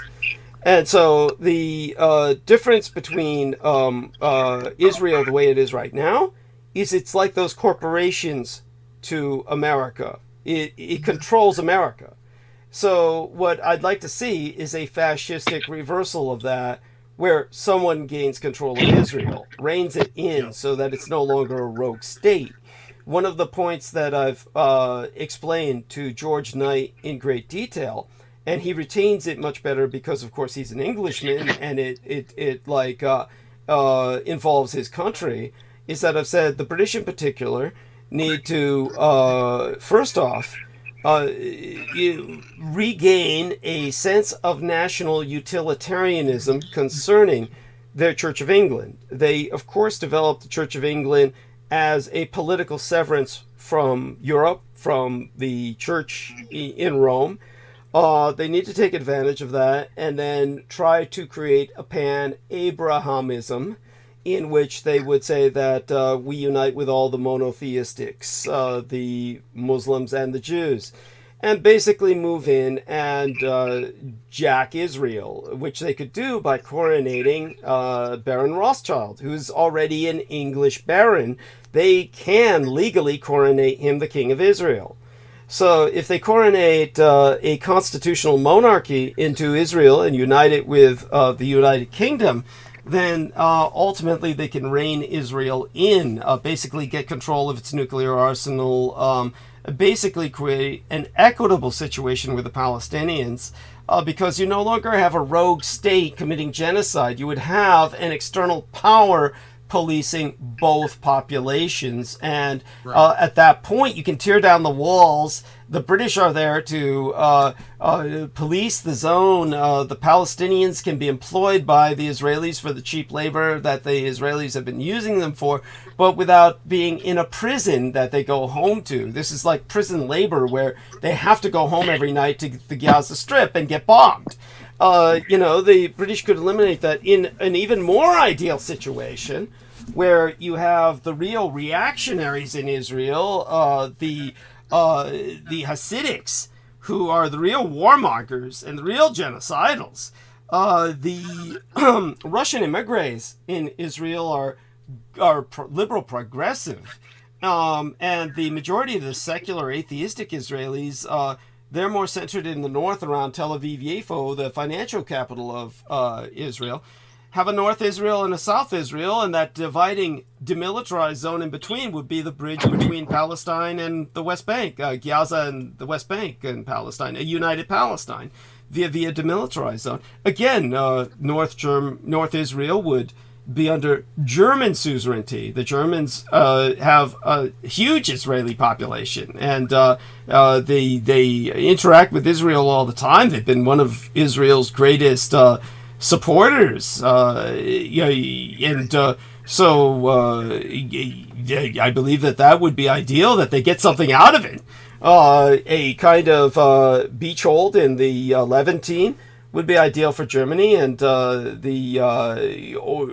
the Germans could get the reactionary South Israel. Either way would be a foothold in the Levantine, and the British could take North Israel. So this is, with Germany and Britain dividing Israel, North and South Israel, it would be a Cold War situation, except the new powers would be Germany and Britain. It would be a much more balanced Eurocentric Levantine that would be regional Eurafrican, as opposed to the American Soviet Cold War, which is obsolete and anachronistic. Does that make sense? Yeah. And Israel needs a political overhaul and needs to stop being a satellite nation for the US. Well, you look at what you just said. You know as well as I do, the United States is a satellite nation of Israel. What needs to happen is that Israel is divided, so it becomes a satellite nation between two much more conservative powers. Both Germany and Britain are conservative compared to Israel, which is radical. Israel is a radical, expansionist, genocidal rogue state that's nuclear and neutron. It is an imminent danger to all of humanity. So yes, I could legitimately claim Israel must be destroyed, but I'm thinking more in a geopolitical sense, where it becomes essentially reined in by more rational powers. Then that would, America's not a rational power. That's exactly. Yeah, they're genocidal too. Well, they worship the Jews. Well, I don't understand why don't they just stop paying them and then let them, do what they got to do? It's like wither. You mean wither? Let them wither on the vine. Let them.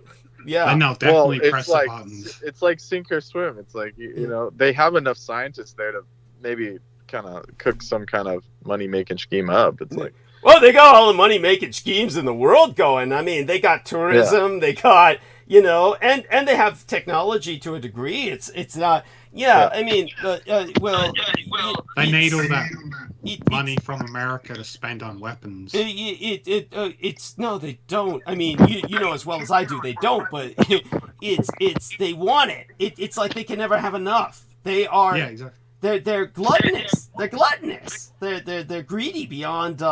I mean, I hate to say it, the stereotype. You see the Jewish guy wringing his hands. The stereotype. I mean, it's there. It's like Walt Disney looking. Yeah. Yeah. Yeah. It's They groove. Don't forget, Israel. It's like they are an empire, and America is their frontier. This is their frontier as much as the Palestinian areas. They just use America, and they come here to just marry every blonde they can, and jack them over. It's produce as many half Jewish kids, that they can, foster. And like Hollywood with them. Oh yeah. It's of course, I think things are changing now. I mean, I know they are. I mean, the younger generation isn't buying into it. They aren't buying into this, we're here for the Jew shit. And this is why we have a gerontocracy right now. The old Democrats and the old Republicans are the ones that are just servicing Israel. That's where the bipartisanship comes in. But the young Democrats are the hope for the future. They're the ones that side with Palestine. And good for them. I mean, it's heartening. I've noticed a lot more left-leaning people are definitely for the Palestinians opposing Israel's rule. Oh yeah, of course. But then at this point in history, Hitler would be too. So you've got to understand that. I think anybody with any sense of human, how would I say it? Human sympathy would be siding with the Palestinians. Well, certainly what was done by Hamas. Obviously, when I see those individual cases of suffering, like the young girl that was beheaded, it's obviously on an individual case. I feel it's terrible. That's terrible. But on an aggregate sense, how could the Israelis not expect this after all that they've done? It's preposterous. Yeah. And so they refuse to look at all the crimes they've committed among everyone else and just keep playing the victim. Well, Brendan, bring it up. They bombed the world's oldest church full of kids for no goddamn good reason. Yeah, it was the third oldest building in Gaza, and it was the oldest, or in that whole area, basically. It was one of the oldest buildings, and it was the oldest Orthodox church, Greek Orthodox, and they had basically the people that hid it. They allowed the priests there allowed Muslim children and Jewish children to hide there, and they still blew it up. So it was just ridiculous. It was like almost just, I mean, I couldn't believe what I was reading. It's just evil. Pure raw evil. Yeah. It's just crazy. No mercy. Yeah, no mercy. Yeah, no quarter. Well, there's a difference between no mercy and no quarter and just plain insanity. It's like, they don't make a good case for themselves. At what point are people just going to say, like, as we said, they're going into the United Nations wearing these yellow stars, and this is like, how is it doesn't matter that your ethnicity suffered this in the past. How does that rationalize you're committing countless crimes today? You are not given the privilege to do that simply because of a historical grievance, a historical experience. That would be, anyhow, I could go on and on with the insanity of the of that, but I think it's pretty clear that after all the the exposure of what the Germans did, it's like you can't do the same thing they were doing, quote unquote, and justify it. You know what I'm saying? It's like, but they that's do beyond bonkers. Oh, they do, and to a greater degree. And the insanity, of course, it's worse, but and the insanity is that the West helps them. The West helps them with this. That the Americans in particular, we stand by you and all that shit. Right. It's okay. This is and the German people, they're still paying them. Yes. And they to this day. And they actually can't. If you say anything against Israel in public, like they can fine you like 4,000 euros. Oh, you can get put to jail. Oh, by the way, did I tell you? I tried to say this during the opening hours. People were protesting Israel in Russia, and Putin had them arrested. That Russia too.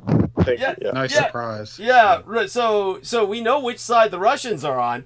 Right. Oh yeah, yeah. I knew that years ago because every time when I saw videos of Putin about to make his big speeches live on TV and whatnot, he'd be surrounded by Hasidic rabbis, like talking to him right before his speech. And they're attending his speeches, like nodding and agreeing to what he's saying. He's just like their puppet. Is that real? Is that real? It's not. Yeah, I remember Photoshop? seeing a footage of that. It was real. It was like because I even Oh. I even said that to my grandfather, and he said, "Oh, those were just probably those Christians that wear the black robes." No, they were exactly Hasidic rabbis. Wow. They looked exactly the way they look with the curls and the big hat and the long Right. coats. Holy shit. I mean, that's I can't remember whether Putin visited Israel or not. Did he ever visit Israel? He did, didn't he? At one point or another, but at any rate, well, he had a meeting with the chief rabbi. Did he really? Pretty sure. One of them. Well, I know that him and this is from the Kremlin's website itself. Okay. Okay, so I think it's as legit as the Russians can get, you know. Yeah. Thank you. No, it makes sense. It's not surprising to me. And President of Russia. Yeah, he had a speech with them. Yeah. Holy he says, shit. "I'm aware of the position of the Jewish community of Russia and the position of the State of Israel regarding the role and importance of the Red Army in defeating Nazism and fascism. We highly appreciate this, but to reiterate, this is a matter of particular importance of our people." This is Putin speaking. Yeah. So if anyone wants to read it, I'll send you the speech. Yeah, post it if you can. Okay. Yeah. So definitely, yeah. But of this course, was January of this year. So okay. if anything, they're attacking now on Russia's dime. If anything. Yeah. No, it's true. So there you go. It makes perfect sense now. I'm. But unfortunately, what it's going to be turn into is it's going to be Islam versus the rest of the world, because the rest of the world's stuck in this. The white, Western world is stuck in this. We have to support Israel or we're anti-Semitic, and then it's not going to jive with Islam, and then it's going to have to be Islam versus the rest of the world. There's not really any other interpretation. Everyone keeps being programmed to think that Muslims are potential terrorists. Yeah.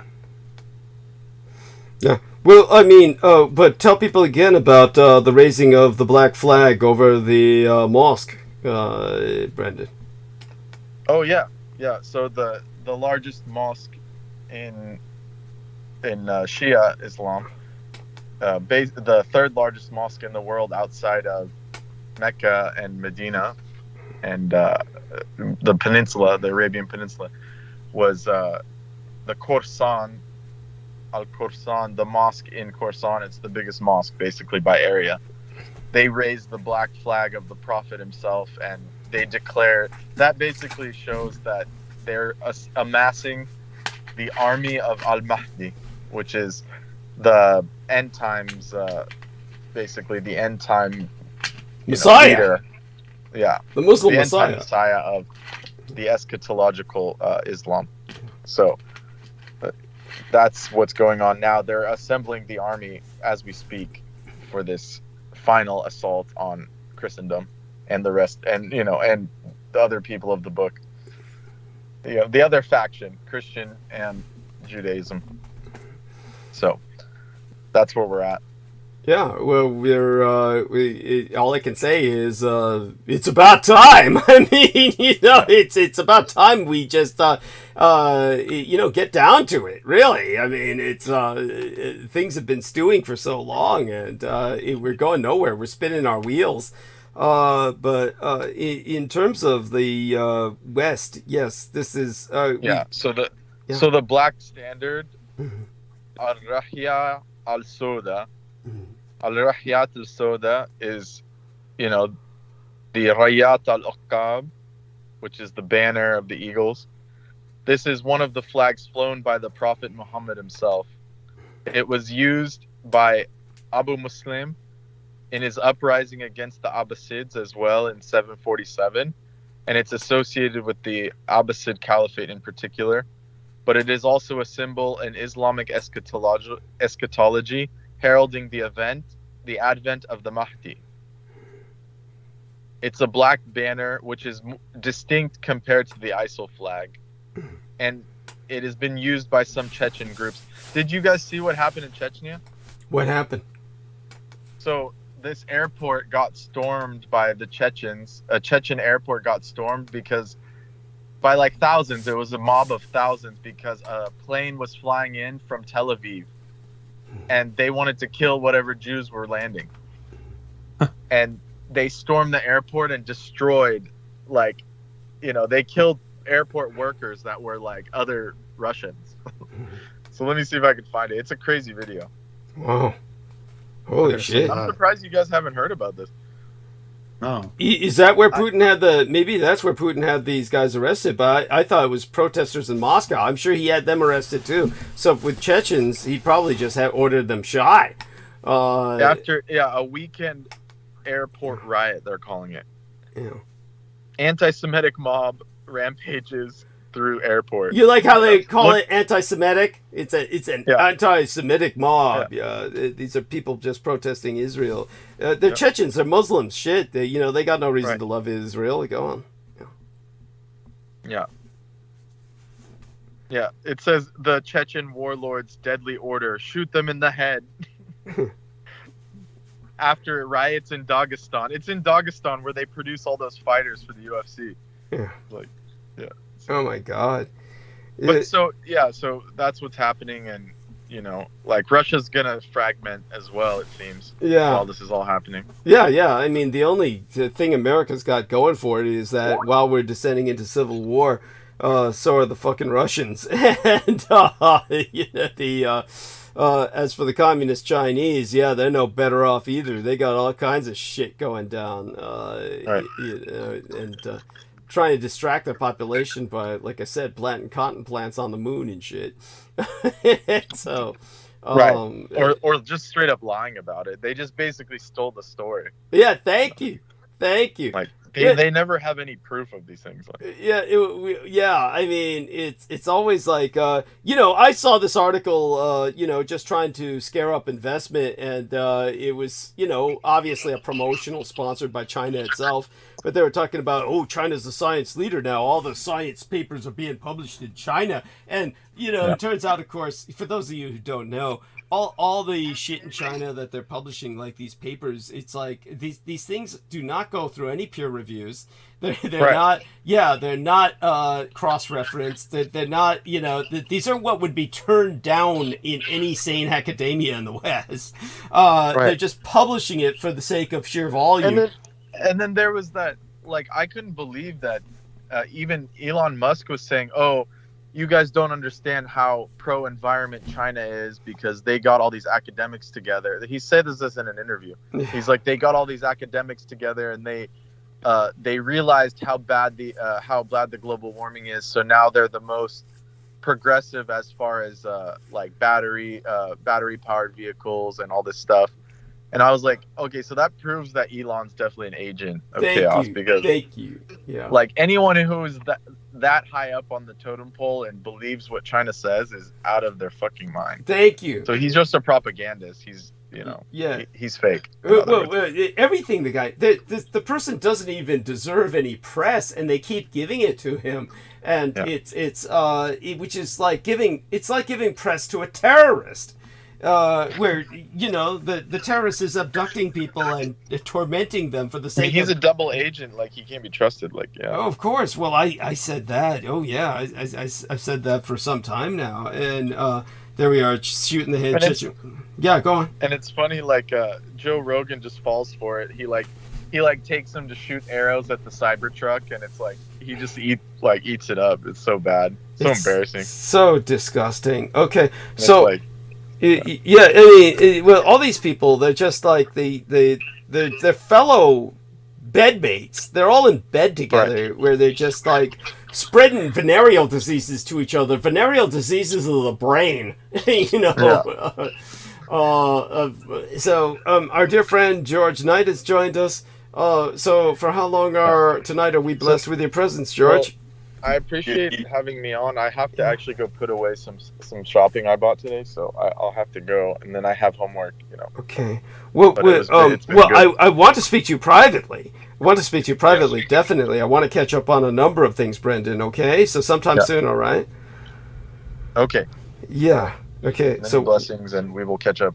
Yes. Have a good one, Brendan. We love you dearly. All right. Yes. Stay safe and be well. Good evening. Yes. Thank you. Auf Wiedersehen. Yes. Well, actually, we probably can't use German right now. How about Allah b'khair? No, wait, we can't use that either. Okay. All right. Good night. Yeah. Sayonara. Yeah. Aloha. Yeah. Aloha. There we go. Perfect. Yeah, Yes. perfect. Aloha. There we are. Love you dearly, Brendan. Okay, George. Hello, George. Good night. Hello, Nemo. Thank you for having me on, Douglas. Wonderful to be here, and I've got about an hour, a good hour. Okay, good. It's very early in the morning.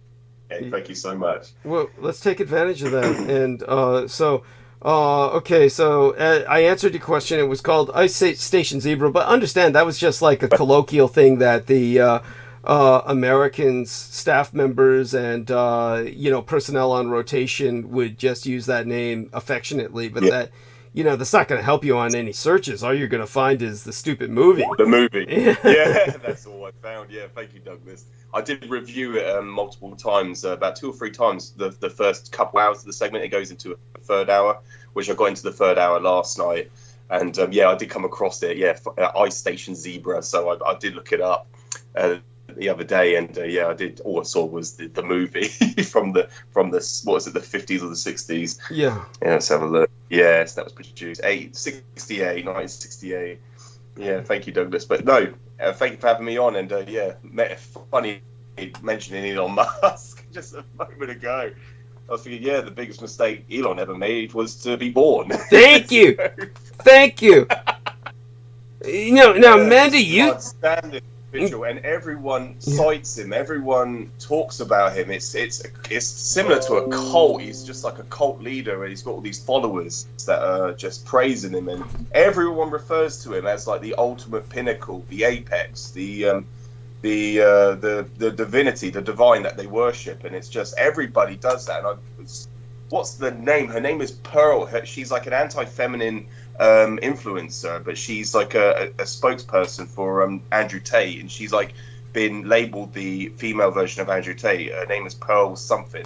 Jesus. Look her up, and she was referencing Elon Musk as the ultimate apex of humanity, and just like, this guy is so smart and he's done so much, he's so successful, and just as you elaborate, and then he's like you could consider him a terrorist because he has no remorse for humanity, no remorse for anyone that's working for him. He forces them to work overtime without paying them, and it's just a whole scandal. The whole thing is, and he's not there to protect your world and the environment, because he's there destroying it with his rockets that he's producing. So I could go on. Thank you. And the Tesla cars that you just plug into the grid. Well, where's the electricity coming from? It's coming from power stations that are one of the biggest carbon emitters, biggest carbon footprint emitters on Earth. And so it's just the whole thing is just I get shot away when people reference him. It's like my colleague, the one that was. He has a physics background. He studied physics. When he was asked a question, if you could install fiber into anyone's house, he said that he would do Elon Musk's, because he wants to find out. God. Oh my God. What a loser. What a fucking loser. I mean, I thought he was stupid before. That was so stupid that I know you've said that before, and I just blocked it out of my mind. I just blocked it out of my brain. Now that you said it again, I'm forced to consciously recognize the depths of this individual's stupidity. By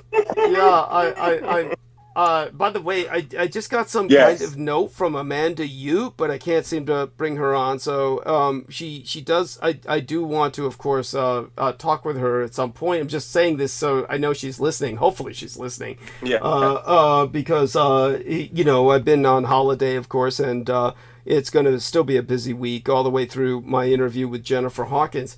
But yeah, while we have you with us, and aside from the incredible danger represented by Elon Musk, and and I'll go. Here we are. Nemo says the egomaniac even names his son X, middle name AEX. Good. Is that his son's name? That's his full name. Probably. That's legit his full name. That's fucking crazy as hell. Yeah, I just call it X-Files now. Jesus Christ. X-Files trip. I just call it the X-Files. Wow. X, and they have to disambiguate. Whenever you see that label, the X, and it does look very similar to the X-Files logo in a way. Yeah. You could draw parallels to it. But everyone, they disambiguate it. They write underneath in brackets the former Twitter. And so people still don't understand. They still don't know it's been changed. Most people aren't aware of that. or they don't care. They don't care. It's so stupid. The rebranding's so stupid. And so he's named his son after his service or his product. I mean, it's disgusting. Disgusting. Yes. Child abuse. It's child abuse. But beyond that, what is with his wife allowing that? She must have no sense of ego or care for her son. She must just be there for the money. Completely outrageous. So in terms of at any rate, so anyway, dude, I mean, I'll as I said, I can speak at length on Elon Musk, and I'll do so in the near future, not tonight, but what else is out there? Yeah, go on. Oh yeah, Douglas. I'll just one thing about Elon, like I published on my Facebook page about him thwarting the communications, the satellite communications between the Ukrainian communications outside, so they can communicate. So he thwarted it. He sabotaged it, so it stopped all communication. So certainly he's pro-Russian. He's pro, and he was praised by Vladimir Putin for what he did. And so that was just this is the level of as the term and I hate to use the term agent of chaos. The chaos, obviously, as I know, and Douglas, it's a trigger word. Yeah. And so I literally try to avoid using that term, but he literally is an Edomite. He really is. Thank you.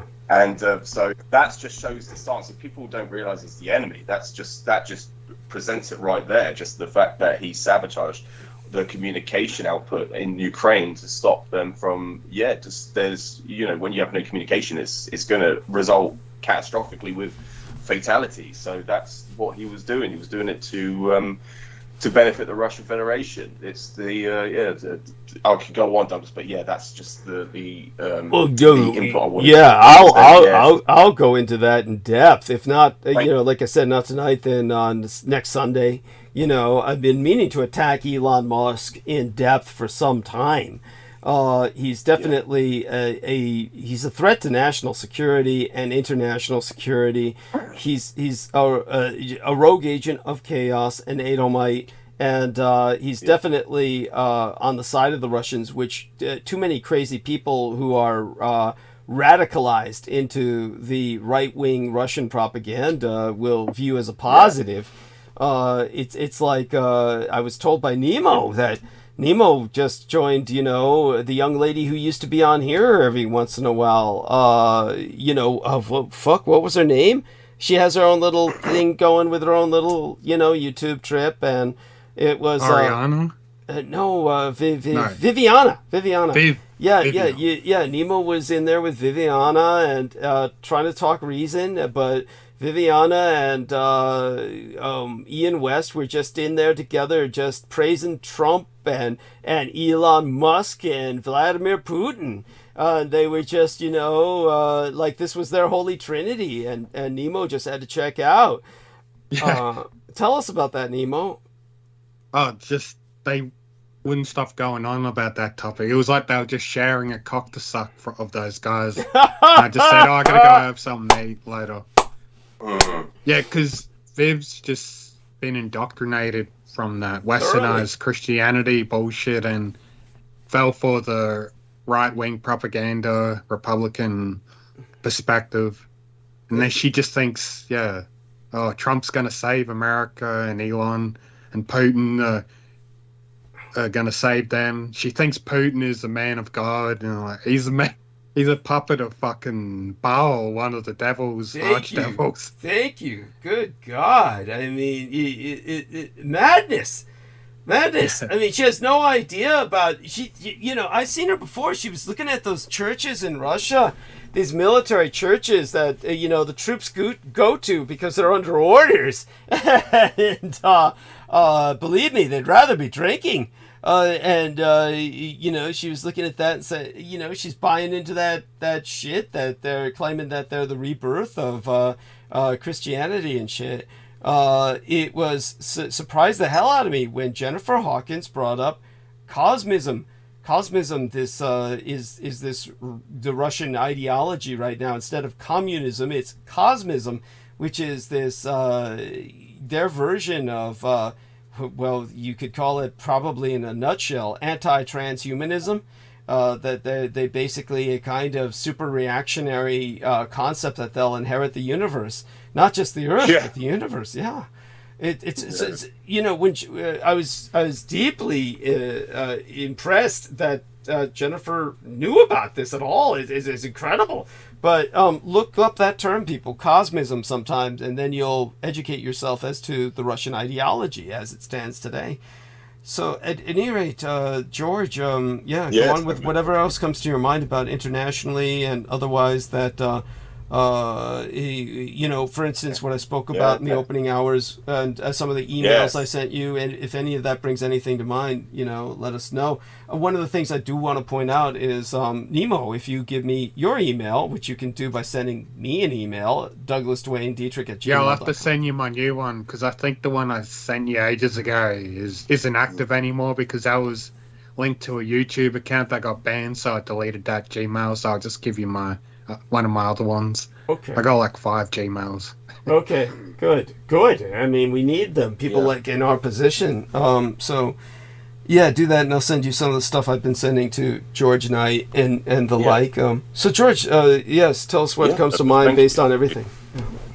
Yes, no, thank you so much, Douglas. And I did. You'll see also, Nemo, the photographs that are attached to the emails as well of Operation Baby Lift. So, you'll see some, startling images. You'll see how they were transported out of. It was out of the Vietnam theater, wasn't it? The theater in the 70s, wasn't it, Douglas? It was during the pretty much the height of the Vietnam conflict. You'll see it's right at the end, towards the end. After the fall of Saigon, I believe. Is that correct? Historically, just before the fall of Saigon, after the fall, yes, just prior. So and the other thing I just wanted to, whilst Nemo is here, wonderfully, the interaction with Christine Joanna Hart, Nemo. Thank you for doing that on her Facebook. And she was direct messaging me and stuff. Yeah. Finding out information, yes, because I don't think she's as acquainted with that aspect of the Reich in exile. So because I saw her actually. I saw a post of her talking about the extraterrestrials, and I'm just like, hold up, I got to inform her about some things that she probably doesn't know. But she's done a lot of interviews with Douglas Dietrich. I thought she would have known about that extraterrestrial phenomenon is just propaganda made up by the U.S. military. I thought she would have known that by now. Yeah. Don't forget, she's also hanging out. She's also hanging out with Sarah Rachel Adams, and they're kind of doing this like astral travel together. So and that other chick, I forgot her name already, but that other chick you did an interview with where she thought she was a Waffen pilot. What was her name? Oh God, you're Bradley. Penny Bradley. What is she? She's part of our group. You're kidding. Yeah, Christine Joanna Hart. She made a Twin Flame group on Facebook, and Penny's in there with her group. Oh God. She invited me and a bunch of other people in there. Ew. I just joined just to be nice, for the fuck of it. But it was good because I informed her a bunch of things that she needed to know. Yes. She did ask me to jump on. I see a note there. Twin Flame Ascension Tribe, the group she made on Facebook. Okay. Yeah. So I'm just shocked that. Well, I guess Penny Bradley's reaching out because she's like, had her venue shut down since she had started attacking me, and I got the GERN radio network shut down. Thank God. And so anyhow, so George and Nemo. So obviously, Nemo was helping Christine Joanna Hart. I will try to talk to her in the near future. In the interim, George, what else comes to your mind aside from, shall we say, Operation Baby Lift? What I want to point out is that obviously in the book we're adding in those details to the fact that the reason that the plane was bombed was to ultimately discourage the transportation of normal babies, and they encouraged instead the translocation of the CHO to the United States and Canada. Yes. So that's ultimately what was going on there. Right. Yeah, and but what else do you understand about the situation, or anything else that's brought to mind by our recent communications? Feel free to summarize it for our listeners, and or anything else that comes to mind about current events and the like. Yeah, no, absolutely, Douglas. I'm actually, I was just skimming through her Facebook profile, her timeline, just to try and find the name of the individual, because of course I've purged his name from my memory. She was also promoting the Netflix. I think it's something to do with exposing abductees. And it was, what's his name? The guy that was Max Spears' handler. I forgot Miles Johnston? Miles Johnston. Thank you, Douglas. Yeah, I'm so sad that Christine Joanna Hart still allows herself to be manipulated by that handler. He was her handler for a long time, Christine's, really. And so she's still, I guess, being handled by him to a degree. Go on. Yeah.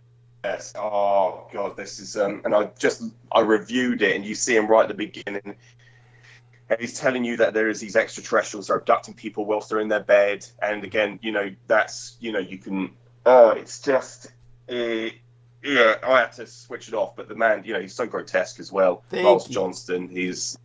Yeah, no, I don't really want to dwell on anything and talk about it really, but it's just she put a post up saying she's loving this Netflix, and it's on Netflix of all platforms. It's on Netflix, and it's something to do with the title of the documentary is something to do with abductees, exposing or communicating, something like that with abductees. Yeah. So you're telling me that Miles Johnston is on Netflix now? He's on Netflix. Oh my God! On Netflix. That's how insane it's getting. It's on that platform. Yeah. Oh my God! Platform. I mean, that guy can barely talk. That guy can barely talk. Yeah. Oh, the one thing he said, he says to the camera, he goes, "I do not believe in God." He goes, "I do not believe in God." Typical. But he's talking about extraterrestrials.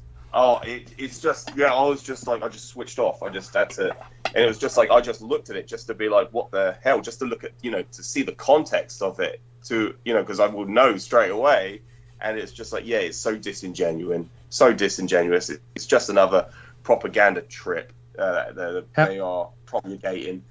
Sorry, Nina. How much is Netflix paying him for that fucking show? Yeah, no idea. Is it a documentary or it's a series? Documentary. Oh, right. I think it's, at the moment, it's a documentary, and I don't know how recent it is. I don't know how recently it was produced. So that's it's got to be fairly recently. It's got to be fairly recently. And so Christine Joanna Hart, I think I saw a bit of that she was gushing over that. Yeah, and so she feels that this is a positive, and she's basically promoting it, right? Yeah, that's exactly it, Douglas. It's that whole trope, the whole trip. It is a tribe. It is like a tribe. They're like a tribe of their own, and they're like when it comes to Miles Johnston, this is true Edomite propaganda that I don't believe in God, but everybody, the aliens are here. Yeah, exactly. Yeah. Thank you, Douglas. Yeah, and all the people that they had on, they were all very vulnerable and very how do you put it? They are not intellectual. These people that they have on the show, they have these drawings. They just sketch these drawings. Oh, this is my abduction, and these are the beings. These are the they took me from my bed in my bedroom, and there's this one guy who's having intercourse with them. There's one guy is that the old guy who said he he reproduced with one of them, and he kept getting revisits from a female one? Yeah, there's a female one. Yeah, he's got a wife, and the wife is not very happy with him having intercourse. But he's like, but it's not the same species as us. So why are you getting mad about it? That's what he was saying on the show. He said he doesn't understand why his wife is upset. Yeah, that's kind of like asking his wife why she's upset when he's fucking the dog. Yeah, why are you upset when I'm fucking the dog? The dog's not the same species as you and I, and I'm just relieving my stress. And so what are you bitching about? And it's on that level. Yeah, this is how crazy these people are. Go on. Yeah, no, thank you. And this woman, she looked like something out of Mars Attack from the 90s movie with Mars Attack. That was just like, yeah, she looks. You say, yeah, they do this. There's one right there. She was like, I know. Oh my! We're getting some glitching. You're getting some glitching. Your voice is glitching now. Yeah. Yeah, sorry, Mike. I think it's Mike. The issue is, the one thing I forgot to mention is we've got a storm at this moment in time in the south of England called Chiron, or people pronounce it differently. It's so it's Chiron or Chiron. Interesting. And it's an amber on the metropolitan Richter scale. On the metropolitan scale, it's classed as yellow amber in some areas. So it's we're getting high, 100-mile-per-hour winds in some areas, exposed areas. Wow. So at this moment in time, it's really bad. It's going to go on for 48 hours. So it's they're projecting lots of hazards and disasters to occur naturally. Oh my God! Well, it means all the more. So is your organization ever involved with like repairs that are caused by such damages? Yeah, actually, so to speak. Just to actually, it happened. I went out to a damage yesterday. Actually, it was a drunk driver went straight into our pole. He was arrested and had his license revoked straight away on site. Oh my God. He's got to pay now. Yeah, sorry, Douglas, but even my light switch in the house just went out, so it just like flickered on and off. So yeah, it is really bad at this moment. But yeah, I'll be absolutely fine. Yeah. But I won't be. I'm not intending to go outdoors and work outside much today if it's going to be that bad. Of course, they told us it's our own risk assessment, so I won't be climbing if it's bad. So definitely not. They can't force us to. So that's the situation at the moment. But it will blow over. It's these things that happen from time to time. But hopefully it will pan out. Hopefully we'll stay safe. Hopefully. I'm talking about my organisation because we have to go out in the field. So usually, I think the best thing to do is to say to everyone, right, we're going to shut down the organisation. No appointments. We're just going to shut everything down, and then we'll deal with it over the weekend if people want to volunteer to do overtime. That's how they should run it effectively. Because if anything could happen, it's not even your own fault. You could have you could just be driving like the boy. He was a young father last year when we had bad storm early last year. We had a tree that came down just up the road where I live. And it just took this boy's life out. He was a young father, and he had a young child at home. So just from being in his own work van, it came down. He had a colleague of his with him. He survived, but the boy unfortunately died. And the tree just came down, took his life. So it's not even the fact of you doing your operation. You could die by things like trees coming down. There's trees everywhere in the south of England. Yeah, so it's so dangerous. I don't even know why they even allow us out there if they're health and safety orientated. So I won't be doing anything to risk my life. So I won't be taking chances. Yeah, good. But yeah, that's probably one glitching so much. Yeah. It's probably because of the bad weather. Of course, I'm running off into 5G telephone mast, so I guess it will. There will be some interruptions. So I do apologise. Yeah. Yeah. And so you were saying the one woman who was on this Netflix show looked like yes. She was from Mars Attacks, and then you whatever you said Yes. after that was kind of like glitch. So what was going on with that? Oh yeah, I said you could pretty much identify her as an extraterrestrial just from the way she looked. It didn't yeah, just to be a bit facetious, but yeah, it's certainly, it's just, you just think of these people, victims. They're being obviously Miles Johnston's like, come say this, do this, make sure you present it this way, because like he was doing with Max Spears, just exploiting him, exploitation to the max. Yeah, so it's just it's horrible. It's disgusting. He's someone who's of course he can't believe in God, because if he believed in God, he'd know he was destined for hell with just what he does. It's like Jesus Christ. Oh yeah, absolutely. And it was just like actually the guy who he actually mentioned to me, he debates with again he was talking about debating. He finds loopholes when people speak, and he goes, he makes up his own mind. So again, it's picking and choosing what he believes in. But he was saying it's the same with religion. He was saying that he can, he doesn't believe in the spiritual aspect of religion. And I said to him, well, I can talk to you about the historical aspect of religion. So there's nothing you can refute there. It's all historical, vetted, and so we didn't get into that topic. Is this that physics guy, that so-called physics guy, is that you're talking about, the guy at work? Yeah, the physics guy. Oh God, we'll call him Mr. Physics as a joke. He doesn't understand that physics.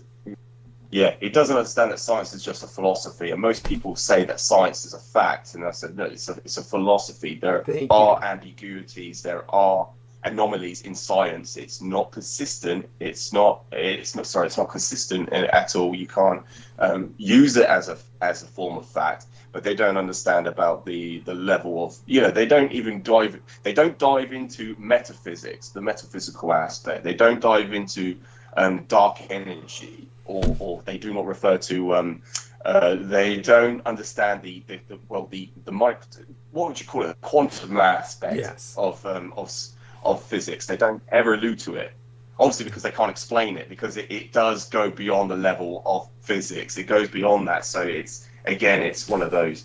It's one of these people that say, I only believe what I can see. But what they do see, they still do not believe, because they don't understand it. They don't know what they are looking at. And I showed him the Rijkskraft. So I showed him the videos I produced and upload on YouTube. And even though I showed him actual video clips that were authentically taken by bystanders, by just the general press, and then you can hear their comments saying, oh my God, what is it? It's extraterrestrials, and you can hear their comments. And I showed him multiple collab videos of what I've uploaded, and he still doesn't understand what it is. He was like, and then when he mentioned about the Marianas Trench, nothing made of matter can survive the Marianas Trench. It will be obliterated. He said it will be crushed by the pressure underneath at the bottom of the Marianas Trench. And then, you could just go straight, like they all say, Google it, but you can. A man called Victor in a submersible was at the depth of the Marianas Trench for 4 hours, 11 kilometers beneath sea level, and he was having a field day down there. Nothing. There was no hazards whatsoever. He was just down there, just exploring the ocean bed. He actually found some carrier bags down there. He found some pollution from Earth. The surface dwellers. So sorry, I was supposed to say the surface dwellers just littering the ocean. He found straws. He found plastic bags. So he was right at the bottom of the Marianas Trench, and there was no crushing.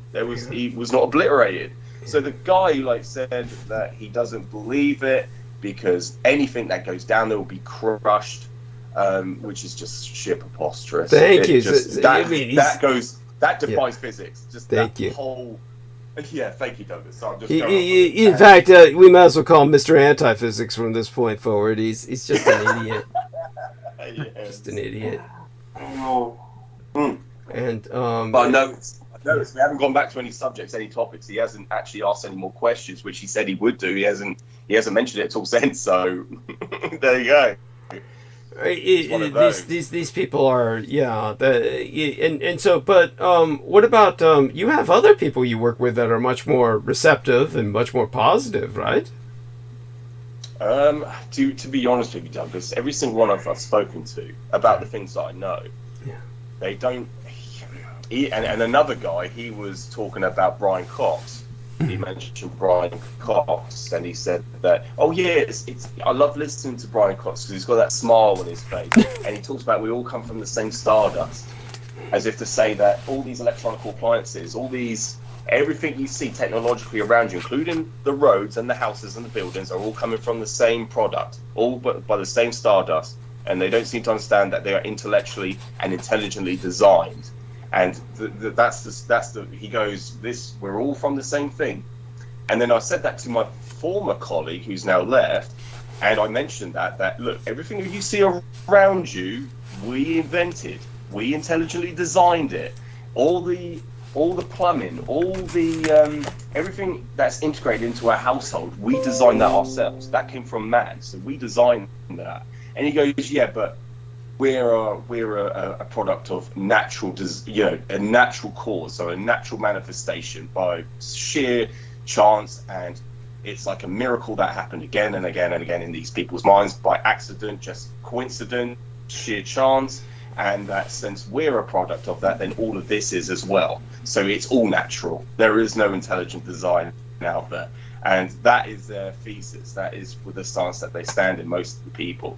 And most people are very antithetical. They are atheistic. They are anti-theist. But they cannot explain anything. So what? That's right. Yes. So what is it? And I always ponder, what is it then? Because you're basically telling me I'm telling you fibs, but what is it then? And there is no answer.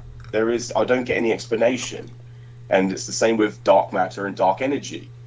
Science cannot explain it. They will admit to you they don't know what it is. And it's the same with the American Army and Navy flu. I draw parallels to this because they always talk about, well, it's sourced out of the United States, but what was the origin of that in the United States? They can't explain the origin. It's because it's all scrubbed. Yes. It's because they destroyed all the documents relating to the American Army and Navy flu. But biologists do not understand. They cannot tell you, give an explanation of the origin of that. And so it's the same with dark energy and dark matter. They don't ever give you any form of explanation. But that's why I always, with the individual, he's the astronomer. I'm trying to think. It will come to me in a minute because it's so early. I'm not even properly awake and collected at this moment in time. Remember, you're doing quite well. You're not talking about that Neil deGrasse Tyson fucker, right? Oh my God! Yeah, absolutely. Oh God, that is another individual. Yeah, that's the other guy that they were. And Michio Kaku. Oh my God! He was the guy that when I first discovered Michio Kaku, long before I discovered you, Douglas, I thought, oh my God, this guy's a bright and intelligent man.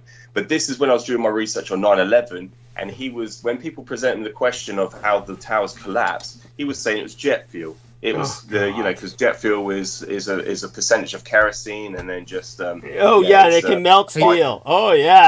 He's such a robotic individual. He just says whatever he's programmed to say. Thank you. Yeah, and they were saying, but don't that define physics? You're supposed to be a physics professor. And he was saying he was just going off the mainstream narrative. He was just promoting that mainstream narrative that they fed to the public. And saying that the buildings collapsed because of jet fuel, because of fires, and so that's why they imploded at almost at the rate of freefall. So which is just like okay, whatever. There's literally when I switched off from this human. Yes, a lot of videos of the firefighters at the site, and they said they heard explosions going off from the basement and buildings. Yeah. We could. Yeah, exactly, Nemo. You can't refute that. But. No. People choose to ignore that or not look into it. That's just fucking stupid. Yeah, even William Rodriguez, he was the man who was the last janitor to escape the building. He was there prior to the actual impact of the flight 175. And he actually announced that, he in his testimony, he said that there was an explosion beneath him in the basement, and he fell to the ground, and then he heard the impact above. So it was like a prior explosion before the impact to the actual airplane, because they tried to coincide it together to make it look like it the same event in scientific terms, the same event, but it wasn't. There was separate events that occurred. It was the explosion in the basement and then the top. I mean, that's why in 1993, I think it was 1993 or 94, that's why the I forgot the individual's name that took out tried to take out the basement of the World Trade Center, which is why there's bomb sniffing dogs on site for the next almost a decade because of that incident, because of that event. And they tried to take out the basement first to let the buildings come in on itself. And that, if you ever look at controlled demolition, you have to take out the foundation, the footprint of the building, in order for it to fall in on itself. Because the whole idea of it is to prevent any damage to surrounding buildings in its vicinity. But of course, this was collateral damage, because what they were trying to do was use the two Twin Towers to destroy the surrounding complexes, because the World Trade Center complex comprised of 7 buildings, and it took out the other remaining 4, sorry. And then you had World Trade Center 7, which was brought down later on in the afternoon. So yeah, it could go on about that for hours, but this is the insanity of Michio Kaku. Yeah, he's just we refer to him as a lapdog. He's just he just barks and just does when he's told what to. He just basically says to the press what he's told to say. And so that was, I swear he gets his brain wiped out, like his memory. He gets memory wipes too, because I remember the comedian Jim Norton. He lived in the same apartment building as Michio Kaku. Yes. And they know they're supposed to know each other real well. And Jim Norton was going on every time he goes up to Michio Kaku to say hello. Michio Kaku just looks at him like he doesn't even know him. Like Jim goes, hey, hello, what are you up to? So he's like, I don't know you. Who are you? Like his brain just gets wiped all the time. He can't remember the same people he met the day prior. Jesus. I mean, that's pathetic. It shows everything. It shows everything. By the way, the 1993 bombing, I think that was the Blind Sheikh, but it's like his name is hard to... Yeah, I mean, they ultimately pinned it on the Blind Sheikh. I mean, he had obviously followers, but Omar Abdul Rahman is what they say his name is. Yes, that's right. Thank you. I couldn't remember that either. It's so hard to try to remember such minute detail all the time. Sometimes I could just spontaneously remember it just like that off the bat, but yeah, that at the moment when you're asking, when you're talking about something, it's like, oh, it can't come out. Where is it? It's somewhere in the brain. In my memory. Thank you. But yeah, no, absolutely. So yeah, there's so many things to discuss and talk about. I haven't got much longer now, I'm afraid. About another 10 more minutes. So yeah, Nemo, if there's anything else, how did it go with Christine Joanna Hart, with the conversation with her? Did you just sort of like, was it just, we talked a bunch, but I don't think I can say any of that on the air about our private. No, that's all right. Off the air, I could talk about it, but I really want to show Douglas this. Yeah. Did she ever talk to you about how she's actually a soldier that was at Treblinka and possessed the body of Christine Joanna Hart, Douglas? She is one of these people who has a... I don't take this as something impossible. She's one of these people who has a kind of simultaneous incarnation experience, where they feel that there are several different people during a major world event like World War II. So I believe that she has certainly she's compelled or convinced that she's has been an SS officer during World War II. But I think also at one point she may feel that she was also maybe a camp inmate or a kind of victim of the Holocaust or something like that. No, she told me she was a soldier. Okay. Non-soldier. Yeah. So I believe that's what she shared with me as well. So I remember the SS part distinctly, which I of course tried to encourage her to celebrate her Aryan roots. So she shared that, and she wanted my thoughts on that, but I was like trying to be real careful on what I wanted to say, because I didn't want to trigger anything. Because considering what I heard about her in past interviews of being victim of mind control. Yeah, no, you know? understood. Well, so when she... Yeah, go on. I just said, this is my thought, possibly the past life thing of her being a soldier could be an implanted memory. Like I told her, I don't mean any offense by that. Just considering everything I heard about her, that could be an artificial memory, maybe. But she said no. I wasn't a bad person, and I recall entire conversation in drobs and drabs since 2016, my entire life. As Hans, I had a sister, Clara. I worked for the Nazi portal opening, and well was spoke. There's more to it, but I don't know if I can say that on there. Okay. Well, I have, as I said, I told her to celebrate her Aryan roots and try to basically just come to terms with that. Embrace it. Yeah, embrace it. And of course, if she's, going to kind of, hopefully she's not in intensive conversations with Penny. I don't think that that's possible between the two of them, because I don't think the two of them would make good conversation together. So there's probably not much going to come out of that. It just is what it is. Penny's just, sniffing around, trying to ingratiate herself elsewhere. But in terms of, let's see now, I'm trying to see what she sent me. You should try and get into contact with her if you can, whenever you see her online. Because I asked her if she's going to do another interview with you anytime soon, and she said no. She said no? I'm like, what? Yeah, she said no. Huh. Oh, she might be offended by, she said on Monday, October 23rd, Douglas, will you jump on my podcast with Brian to talk about Palestine, etc.? Chris, you can't just spontaneously ask me to do something like that. It's like, oh yes, I also didn't respond to her about, somebody sent her the Aquino death certificate. So this was like news to her. And so I basically... Did Ian West send her that? Because he sent me that, and I told him I already seen that. Because didn't Peter Moon have that picture of his certificate on his channel? Yeah, that's right. Yeah. So that's where I first saw it. Yeah, I don't know who sent it to her, but it wouldn't surprise me if it was him. But at the same time, I would be somewhat surprised, because Ian's world is now, like you saw, well, who knows? These people might all be reaching out to each other. If Christine said no, I'm thinking it's more along the lines that I haven't been responsive to her. Right, lately. yeah. It's just been too busy. Because I really want you and her, I really want to listen to you have another interview. Sure, I'll try that, but let's see how things go with Victoria Lauren. Jennifer Hawkins. Victoria is great too. Oh, that's right. You're gonna do an interview with Jennifer. Yeah. When is that scheduled?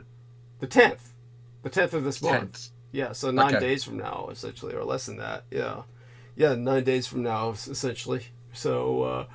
Yeah, soon enough. Oh my god. Hopefully by that time I get over this horrible, what I did to myself during the holiday weekend. And a lot of people just don't understand how big a party day Halloween is here in the States. And of course I just went over. Pretty big over there. Yeah. Is George still with us? Yeah. Oh yes, Douglas. Beg your pardon. No, thank you. Yeah, I am still here. Yeah, you get. Yes. I was just on mute. Well, just make certain that if you're going to go to work soon, which is understandable, just make certain to say good morning to everyone before you do. Yeah. Oh, absolutely. Yes, absolutely, Douglas. Yeah, I think I'll go another 5 more minutes. Okay. I think for another 5 minutes. Yeah. Thank you. And all I was going to say is, Yeah. Oh, thank you, Douglas. Yeah, no, I was just going to say, we'll speak to Christine on Skype or something. Eventually. Yeah, but I did interact as well. Nima, as you saw, I did mention about Unterland. I just said Unterland. Yeah, I saw that. Yeah.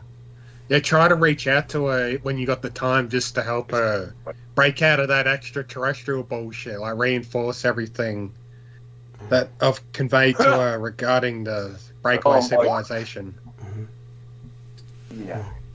The thing is, the stance that me and Douglas have always, because of Douglas's background and involvement with the Department of Defense as a research librarian, he's acquainted with the government aspect of our history, or from the perspective of and because also, Douglas, you mentioned about the operation during World War II, about Operation Tangerine with the SAS to try to dislodge the Third Reich's relocation on the Antarctic continent. Yes. You mentioned about Operation Tangerine, which basically there is no information on that because it was the government's aspect from Great Britain. Obviously, what the Americans were able to ascertain from that operation was a failure, and so that's what Douglas was presenting. So it just shows you there are different governments have their own aspect or perception the perception on their historical the historical events or historical basically the history of their own from their own perspective. And it was very funny if you ever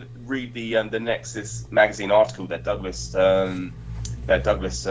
went to I think was it Australia, Douglas, you went to conduct that interview with it was, you will see that the obviously during the Second World War, the Americans and British accuse each other of being susceptible to propaganda to the Third Reich, and it's just amazing how the perspectives are slightly different, but they're pretty much the same.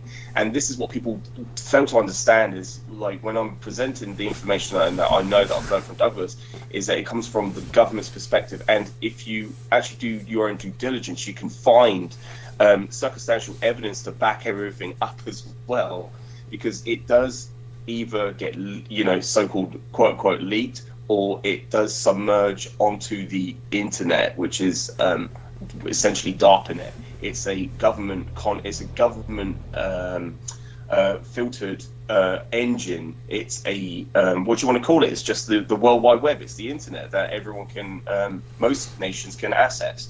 But the information on there, it's filtered through essentially the government, through DARPANET, through the Defense Advanced Research Projects Agency, and this has been Douglas has exposed all this, but you can find some form of circumstantial evidence to back everything up with. So when I'm presenting the information, I always tell people this is from what your government believes. This is what they're the ones that have funded and invested their time and energy and money into research.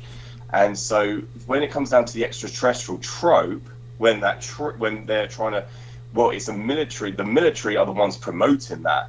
The government are forced to, obviously, especially in the United States, they are forced to endure or adhere to what the military are promoting. They've done that since World War II to cover up their own mistakes or their own failures. So they've used that as a cover-up or as a deception for the American public. And the extraterrestrial trope is the government has done their own research, and this is what I bring up repeatedly, is during the 1970s, in the late 1970s, once they the Americans produced their first Cray supercomputer, and Douglas has spoke about this in great depth in the past.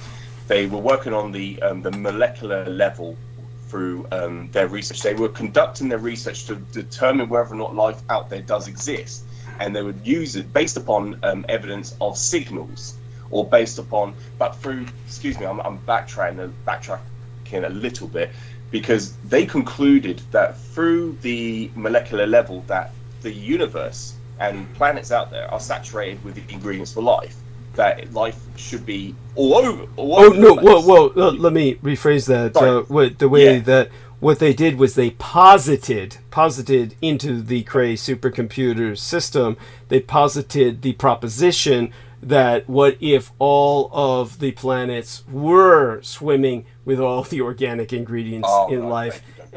But at the same time, I do want people to understand that the organic ingredients for life are out there in the universe, but the reality is that the organic ingredients for life does not mean there's life as we know it, and certainly not intelligent life. If anything, what does feed off those organic and often inorganic ingredients. The closest thing to something being out there is not something anyone would relate to. It's as I said, giant amoeboid life forms in the vacuum of space that just migrate, devouring particulate matter and the like, because the vacuum, the void, is not really a void. But in terms of, say, for instance, if someone were on a desert island and they were surrounded by cetacea or dolphins, they would feel that they had some company. But if there were no dolphins and mammals or like elephant seals or something, and instead they were stuck with ant colonies, most people would still feel completely alone. So it's just because there's amoeba out there, there's nobody out there that's going to relate to that. So they're looking for basically other people. But the other people are here, and your government concluded that were organic components available the way they are on Earth, on a planet surrounding every single star in the in the galaxy. What would the chances for life be? And of course the conclusion was that life is impossible. Life itself is impossible. So we shouldn't even be here. But that brings us back to a god. In other words, the Cray supercomputer essentially proved the existence of God. But of course your government's not going to tell you that. It's something. No. Instead, they're going to have people like Miles Johnston go out there and say, I don't believe in God, but the aliens are here. And of course, there's no statement as to what created the aliens, mind you.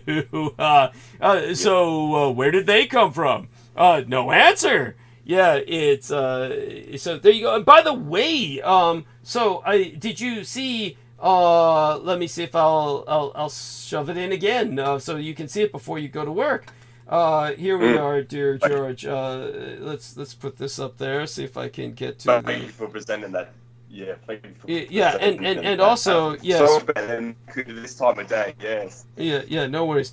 So let me show you this. This is basically get this shit. The communist Chinese basically what happened was they landed that rover on the dark side of the moon, and of course they've been bragging about that. And then what happened was that the communist Chinese basically have been bragging about the fact that they planted a garden on the moon. And so they basically said that they sprout. Basically what happened was that they in January. They had the ЧангЭ-4 lunar rover, which in its payload had the small biosphere that had 6 life forms, including cotton seeds. And these were like potato seeds, rape seeds, yeast, fruit fly eggs, a common weed, and all of these died quickly except the cotton, which grew for about 2 weeks. So then it died due to the cold temperatures. But this way they were trying to claim that they planted the first garden on the moon. All they're doing is they're just stealing from the legacy of Dr. Kaneshima and the garden he planted for the Reich to establish its first base. He was the kamikaze scientist who landed on the moon and planted a garden so that there would be something for the Reichs, the Raumänner, when they landed and established their base on the South Pole. Could you spell that name, please? I didn't quite get it, so I can quickly type it in. Oh, Kaneshima? K-A-N-E-K-A-N-E-S-H-I-M-A. Thank you. And so, and in terms of this, it does go to show everyone that everybody's trying to cop the legacy, and they're trying to, and we're not the first. Yes, yeah, and what really will happen is that in the end, it comes down to whoever wins. It's like this. Yeah. Say, for instance, the Vikings, of course. Obviously, the Vikinger were in North Southern, America yeah. long before Columbus. And everyone ultimately knows that. But it took how long? Generations and generations before people finally accepted that at a popular level, at an academic level. It was like considered a radical heresy, and everybody just went with the Columbian trope because of the enormous damage that Columbus did. The damage that Columbus did, unlike the Vikings, who weren't genocidal, ecocidal maniacs, Columbus's damage was so extensive that it was almost impossible not to think he was the first guy to land, because it's like since no one had done that much damage before, it was hard to imagine. But in terms of the moon, at some point in the future, you're going to have different colonists up there of whatever dominant culture. And people might approach those colonists in the future and say, the Americans were here 200 years ago, and they'll just laugh and just and say, they'll say it's a quaint idea or something like that. And so honestly, as I've said before, I advocate a kind of division of the solar system between our dominant cultures, and that each one of the dominant cultures should develop the planet that they have as kind of like a colony of resources. But as it is, what we're going to do is have to get to that point where we can do that. We obviously can't do that when we're dealing with the technology that Musk has to offer. I mean, you're talking about, right now, the rockets that Elon Musk and Bezos are using are so dangerous. They're simply, people are sitting on top of an exploding series of bombs. It is statistically far safer to go base jumping, which is, the people dive off cliffs and they use those flying squirrel wings to float down. That's base jumping. They die 25% of the time or some shit. Honestly, it is statistically safer to do that by orders of magnitude than it is to ride in a Bezos bomb or a Musk rocket. So, with that level of technology, they're not going to be transferring any level of population sustainably to Mars. That's just crazy. These guys are a joke. Yeah. So, it takes a state sponsorship of a entire program to basically, of course, send a few suicidal people to get there first and fully expect to die while planting gardens and setting up a biosystem in these areas before other people can follow. And so we're going to have to deal with the reality of that. But aside from that, we love you dearly, George. Stay safe and be well. And obviously, for God's sakes, avoid all risks in this weather and guard your health. Yeah, thank you. Yes, thank you so much, Douglas, and good morning to everyone, and thank you for listening, and thank you for please support Douglas. And take care, Nemo. Lovely speaking you to too. You as well. And if I can rejoin, I will, Douglas. Sure. But certainly this coming Sunday show, I will be on for much longer, so I'm looking forward to it. Great. Take care of yourself. Yes, take care of yourself, and share our love with all your family. Yeah, reciprocate. Thank you, Douglas. Thank you. Okay, so wonderful. Nemo, is there anything in particular you wish to discuss before I go into monologue? Oh, yeah. About that doctor that landed on the moon. Yes. Was it he was Japanese? Yes. Okay. By the way, I don't mean to be sarcastic, but Kaneshima is pretty Japanese sounding, right? Oh, yeah. But go on, yes. Wanted to make sure. Yeah, what year was that exactly, the date when he was launched off to the moon to carry out that mission? Okay, this was in 19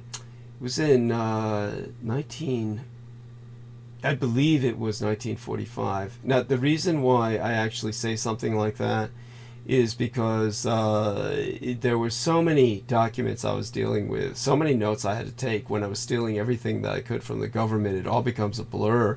When it came to Dr. Kaneshima and what the Germans were doing, it was 1945. The reason that there's some confusion for me is that I do believe some attempts were made in 1944, and they failed to even get there. The point was that this was done in wartime. The Americans knew very little about it, so I had very little documentation to work with. But to give you the best background behind it, Pierre Boulle, who was, of course, the man who wrote so much. I mean, when people never speak of him very much. But think about this individual. He was a French spy. He worked with French intelligence. He wrote 3 major books that have meaning to me. But he wrote many more besides. But the 3 books that have meaning to me are The Planet of the Apes, The Bridge over the River Kwai, and The Garden on the Moon. And when it came to Pierre Boulle, he, as I said, wrote like maybe a score of other books besides what I'm mentioning. But here was his experience, was that he was a French intelligence agent who had spied on the Soviets, but was basically trapped in Indochine, as the French called it, Indochina, French Indochina, when the Japanese invaded. So at the time that happened, the real enemy of the French was the Thai Empire. And the Thai Empire had defeated France before World War II and had taken land from French Indochina as part of their victory.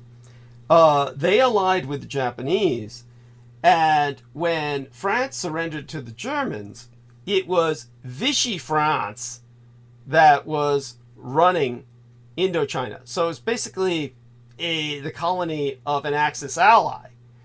When the Japanese invaded, this was taken into account, and it's not like the French in Indochina were mistreated or in any way persecuted. But other Allied prisoners of war were put to work. Because of this, Pierre Boulle, as a French spy, was able to see right up front Japanese occupation policies, saw what they were doing to Allied prisoners, and he wrote a book about it. And it wasn't that he was anti-Japanese. He was simply writing about the relation, the dynamics between the British American prisoners and the Japanese. This became the award-winning film, The Bridge on the River Kwai. When it came to The Planet of the Apes, he originally intended it to at least have a sequel. Now, for those of you who don't know, you can find Planet of the Apes novels that are sequels in the sense that they're tie-ins to the films. But it was Pierre Boulle who only wrote the first book. He didn't write the books after that. He originally intended to write a sequel called Planet of the Men, where the men retake the planet from the apes. And so he did not...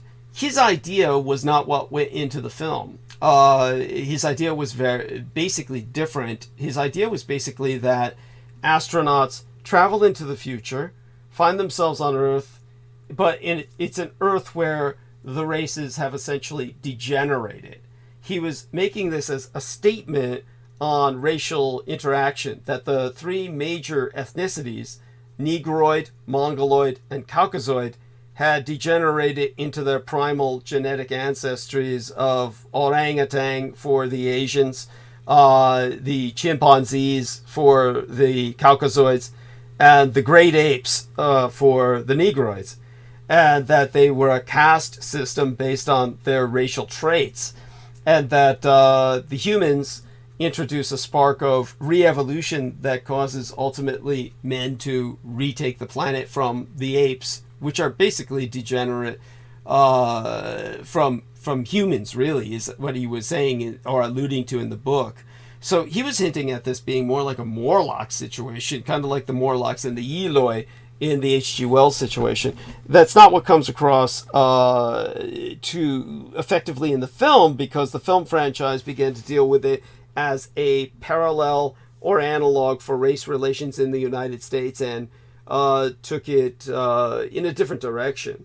But Pierre Boulle also, based on what he knew as a French intelligence agent who worked with the Japanese, he knew about the Japanese landing on the moon. So he wrote the book Garden on the Moon, which in France was published as The Garden of Dr. Kaneshima.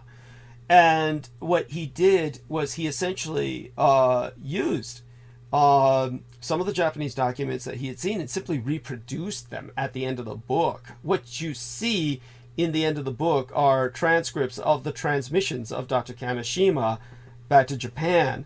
But in order to get it published, he basically made it look like it was part of the arms race. Now, at the time that that book was published, the Americans had not yet landed on the moon. The Americans landed on the moon around 1968, or at least claimed that they did. I mean, with all the filming they did of the moon landing on Earth, you know, it does throw compelling and serious doubt that they ever landed at all.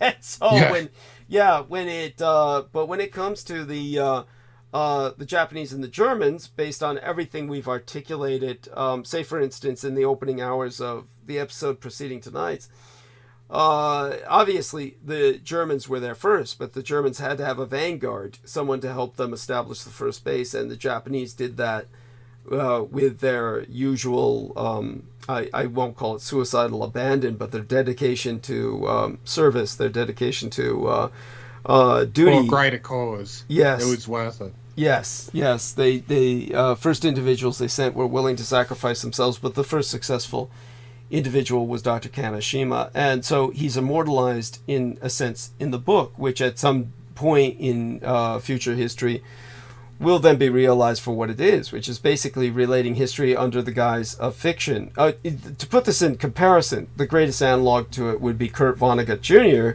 with his book Slaughterhouse-Five. And again, to reiterate that story for people who are not familiar with it, Kurt Vonnegut Jr. was Jewish, and he was a Jewish individual who was taken during wartime. He served in the American military. He was taken prisoner by the Germans in wartime. And he happened to be in Dresden. So the Germans put him, because they had run out of room to put people in prison camps, they placed him and a number of other American prisoners in a slaughterhouse in Dresden to basically maintain them in imprisonment, in detention.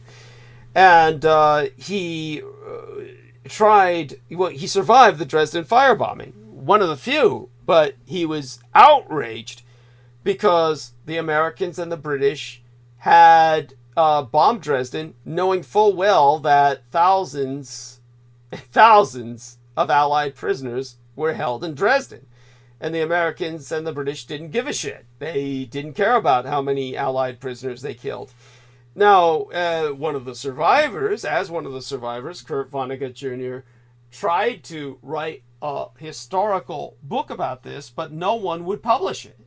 And believe me, this is significant. This is where his ethnicity comes in as relevant as well. He's Jewish, and he couldn't get anyone to publish it because it's a Jewish-dominated publishing industry.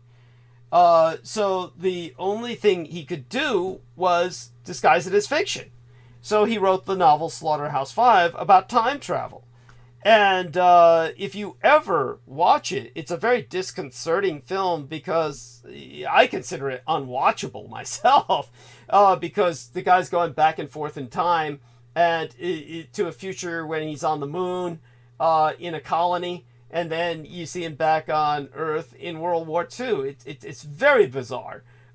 In those days, they thought that man was going to colonize the moon, that we were, one small step from man. We were on our way there. Kurt bought into that propaganda, because he didn't know the whole story about the Nazis having won the space race. But when it came to what he wrote in Slaughterhouse-Five, there's a scene in it that's completely telling.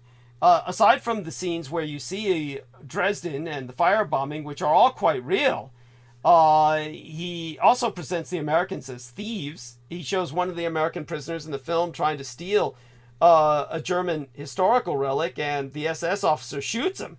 But anyhow, he basically is in the film. There's a scene where the main character wakes up in a hospital, and the nurse is talking to a man in a bed next to him, saying, "Oh, what are you doing? Looks like you're writing a lot." And the guy in the bed next to him says, "Oh, I'm writing a book." And she says, "Oh, about what?" He says, "I'm writing a book about the Dresden firebombing." And then the main character says, "I was at Dresden." And then the man in the next bed says to him, "So write your own goddamn book." And that pretty much was Kurt Vonnegut Jr. expressing his frustration that he had an eyewitness story to tell about one of the greatest massacres in human history, and nobody was willing to publish it. So the only way he could get it out there was to disguise it as science fiction, and then he could at least get the story out under that guise. That's what Pierre Boulle was faced with in writing The Garden on the Moon. He couldn't, ever get the West, especially the Americans, to buy a book saying the Japanese won the space race, that they landed the first man on the moon. So he wrote about it as quote-unquote fiction, and said, "Oh, this happened a few years after, quote-unquote, the war." And he introduces it by starting with all the German scientists. So if you read that book, initially it's all from a German perspective. And then towards the end, he just slams it in there. And what he's pointing out is basically by telling it from the German perspective and then ending it with the Japanese on the moon, he's basically talking about the Axis war experience. That the Germans, of course, had all of this space technology, but it was the Japanese who had the wherewithal in terms of the spirit of sacrifice to land the first man on the moon who would never leave and plant the garden so the others could land and build. That is, it's honestly a tremendous experience to read that.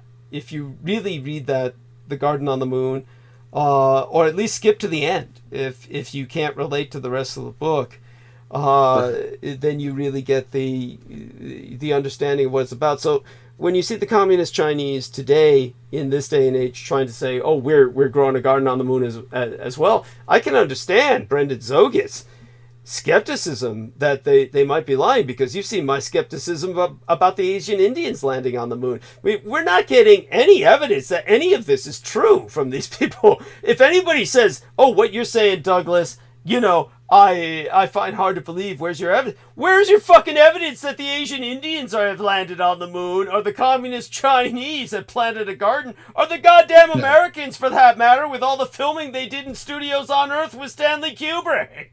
It's like, if you accept that at face value, then you might as well accept everything I'm saying.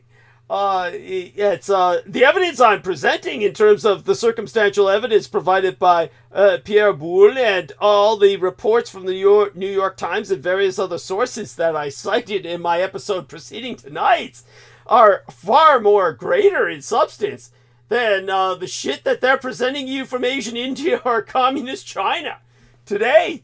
So there you have that.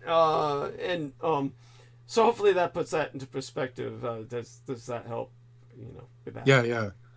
Do you happen to know specifically what type of spacecraft they used to get the Doctor over to the moon?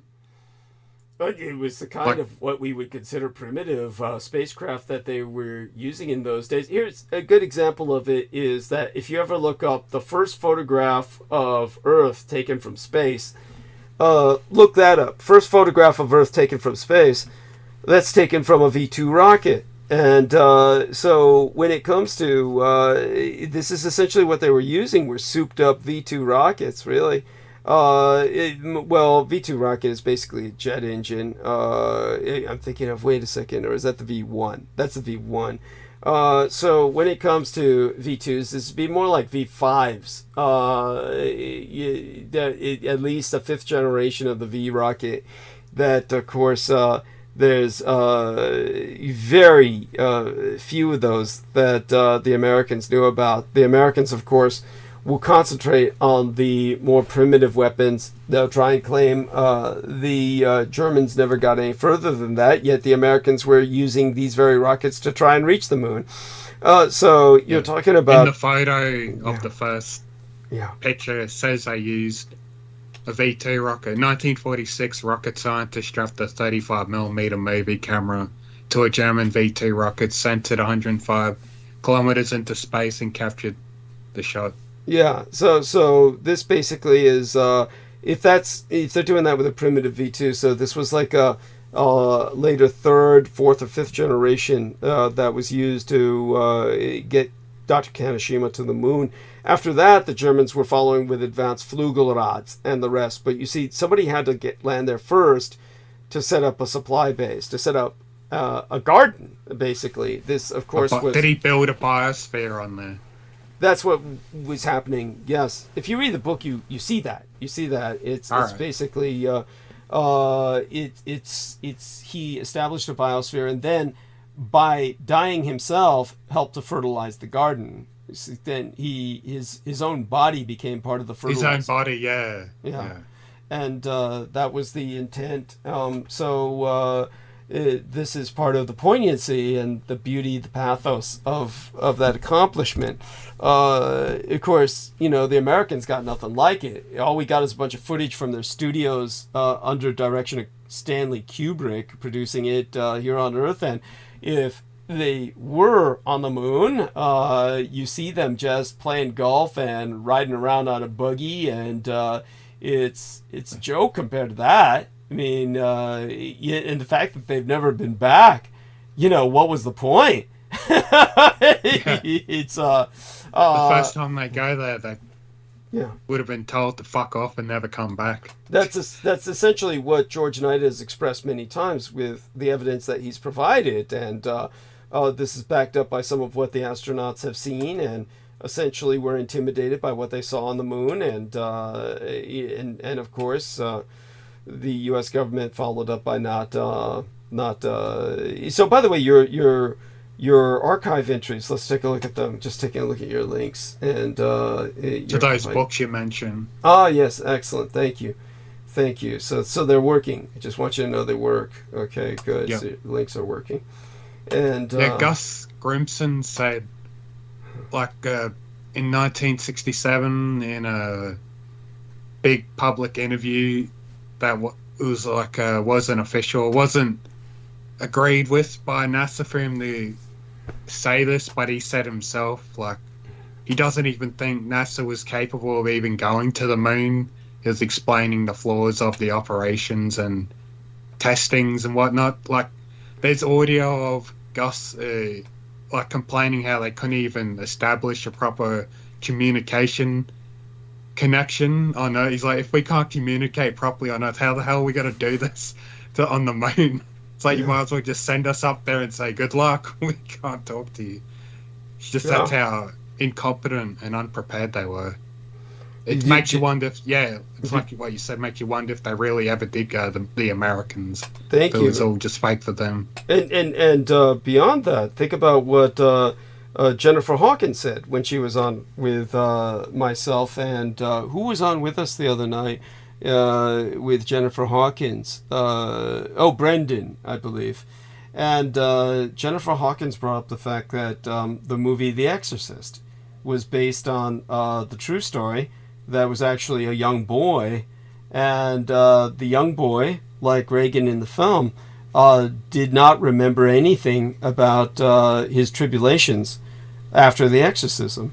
Instead, he went on to become a NASA engineer and, quote unquote, helped America reach the moon. It was something that his one of his contributions, which Jennifer Hawkins felt was that he might have been perfectly possessed by the demon at that point, and that that was where the Americans were getting whatever help they got from was from hell itself, and that with that in mind, what exactly was it that this individual was contributing, and what was it that the Americans were benefiting from with his participation? It's a question that is reflected in The Exorcist by the astronaut dying scene. The young girl says, "You're going to die up there," and essentially is responsible for kind of like jinxing him so that he does die up there in the film The Exorcist. That's an allusion to the true story where the young boy becomes a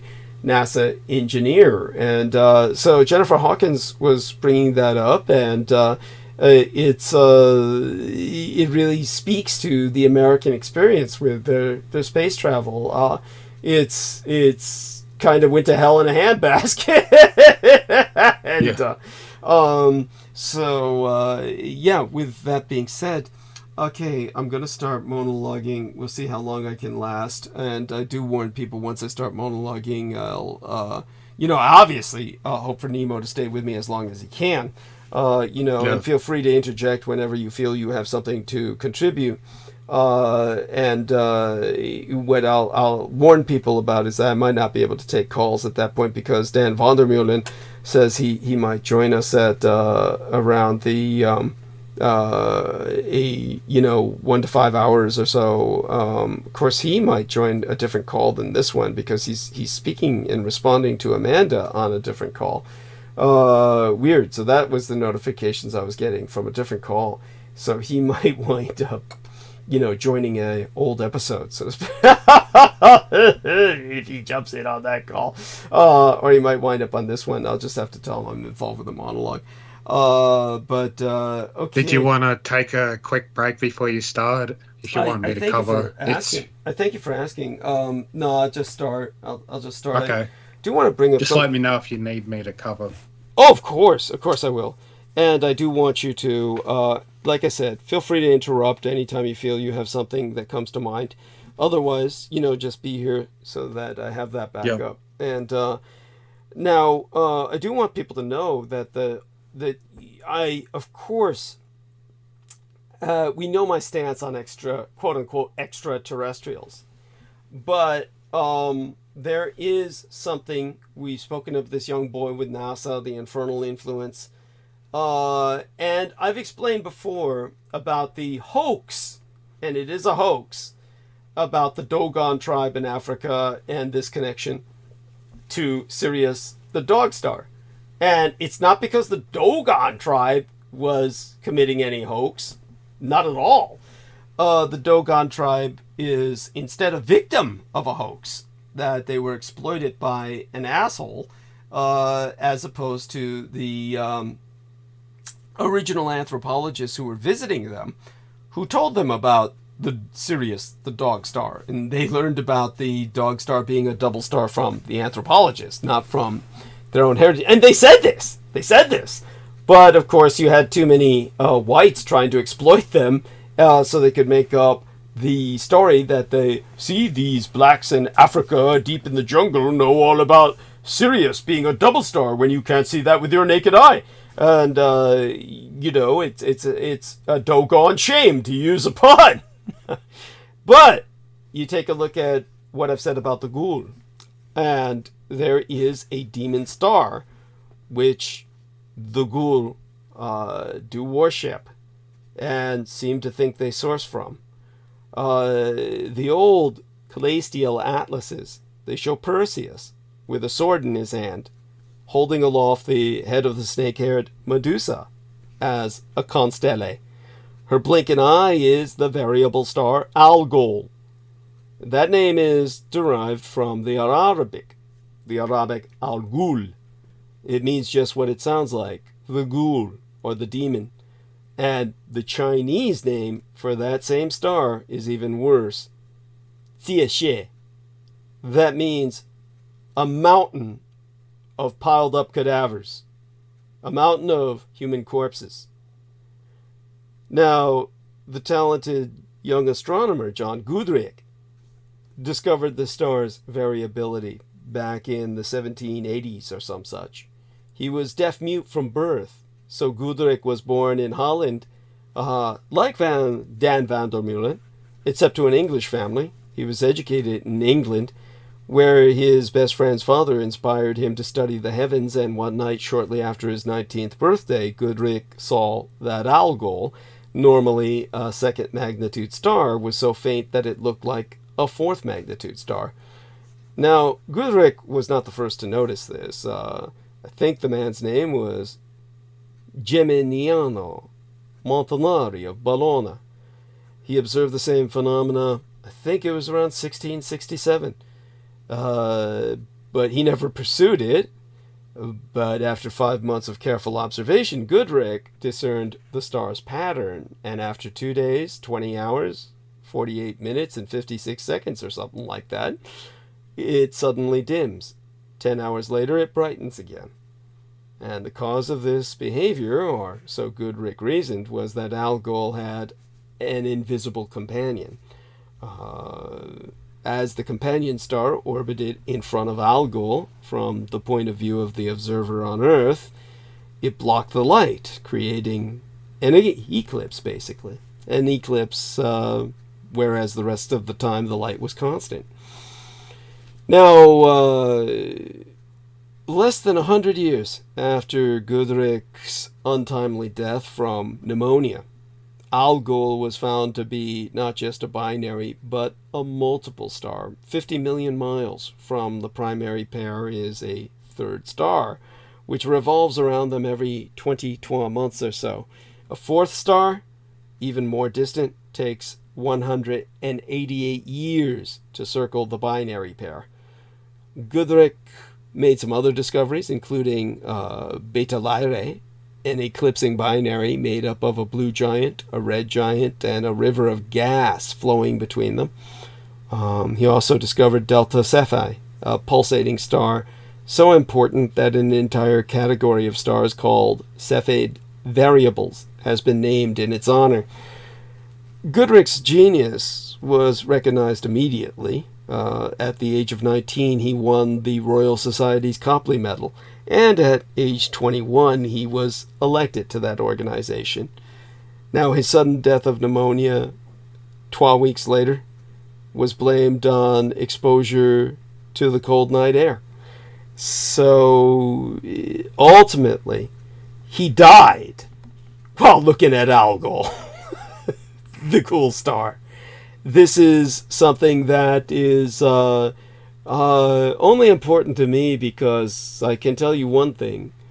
The ghoul star was winking in and out and very prominent when we were followed by the ghouls in the desert in that Gulf War that Americans know as Desert Storm.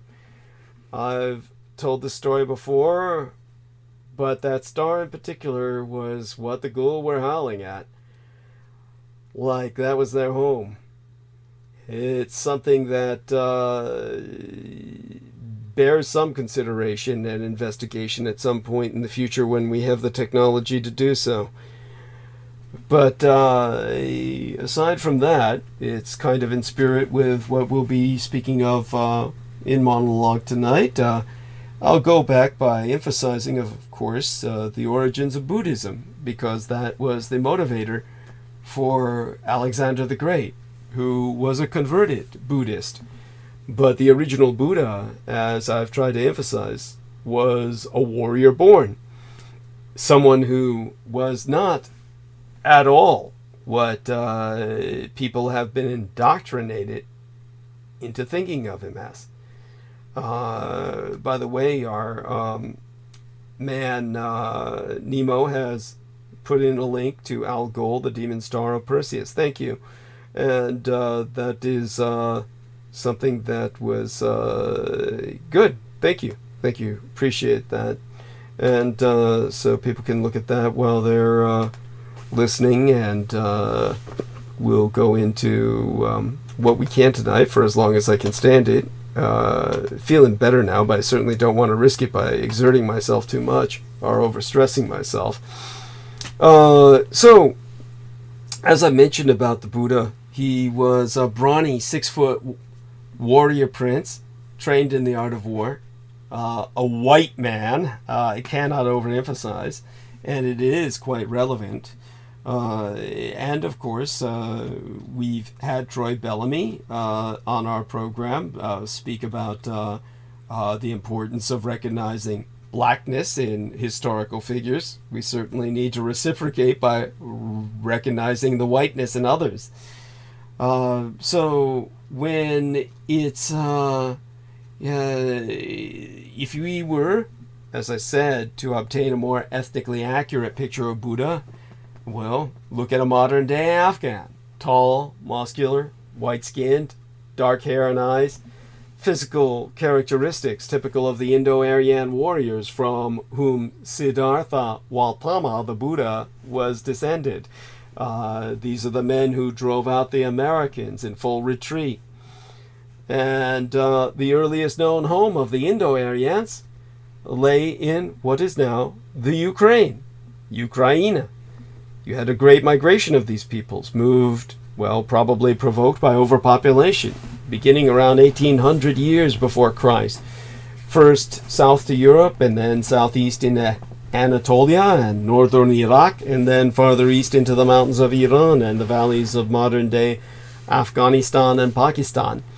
This fierce, warlike people, the Indo-Aryans, introduced the horse and chariot to warfare itself, and wherever they conquered, their superior military technology and fighting ability allowed them to impose themselves as a warrior aristocracy upon local native peoples. And from northwest India, the Indo-Aryans moved south along the Indus River, destroying the native civilization. And over the next 1,000 years, they conquered all of India, bringing the Ganges River plain and northeast Bengal under their control only a century or so before the Buddha himself was born. Basically, as I said, they created a caste system to prevent intermarriage and maintain racial purity. The situation, of course, was that they had the lowest levels of that caste, the farmers. Of course, the untouchables don't count. They're not counted as a caste at all. They're simply untouchable, unspeakable.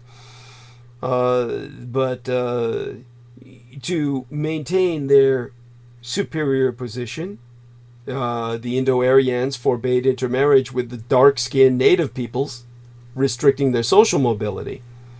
It was the Indo-Aryans who regarded war as the most noble of callings. All able-bodied males were trained in war from childhood. By the 7th century BC, they settled throughout India, imposing themselves upon this enormous population of indigenous agricultural peoples who were black, the Dravidians in particular, which is all of southern India, or Elder India as the British would call it, because that was the first Indian region they encountered from the sea. They invaded from the south, and they encountered the lower, more tropical peninsula, closer towards the equator, where the people were black-skinned. So, over time, the Indo-Aryan society aligned into these four castes: the Brahmins, the priests; the Kshatriya, the warriors; the Vaishya, the merchants and farmers; and the Sudra, the serfs. That last caste comprising the conquered indigenous population, the Dravidians in particular, who are black. So by the 6th century BC, the Indo-Aryan tribes had coalesced into these organized states at war with each other. Siddhartha Gautama, known to history as the Buddha, or the Enlightened One, was born into the Indo-Aryan Sakya Republic amid the Himalayan foothills north of the Ganges, near the modern-day border between Nepal, which is famous for its Gurkhas, the warrior mercenaries of the Himalayas, and the Indian province of Bengal, where the tiger gets its name. The Indo-Aryan republics of Buddha's day were kingdoms, Rashtra, each governed by an oligarchy of nobles led by a warrior chief. A rashtra would comprise tribes, sub-tribes, villages. The nucleus of the tribe was the kula, the family, with the oldest male as its head, the kulapa. And the social structure was closer to that of the earlier Indo-Aryan tribes than to the more complex social organization of the newly emerged Mahayana Panda states. The scriptures portray Buddha's father as this mighty king living in great luxury, but he was in fact a warrior chief, a raja, a position that in Buddha's day was hereditary. These were small republics, but they were significant military powers. The texts record that the Sakyas comprised some 160,000 families. That would mean the country was about the size of modern-day Belgium. That they had 7 defensive walls that ringed their capital of Kapilavastu on the banks of the Rohini River, the modern-day Kohana. And within those walls there was that famous school of military archery, the snipers of their day. The Sakyas had to contend with the predations of Natchez, Kosala, and Magadha, each of which sought to control the Ganges River plain, but all these other surrounding hostile republics, and war was the perpetual state. If you really want to see the kind of archery they use, there's this bizarre remake of Robin Hood, where they actually portray the men with bows and arrows moving with the same kind of crouch that you would see men move with modern day firearms.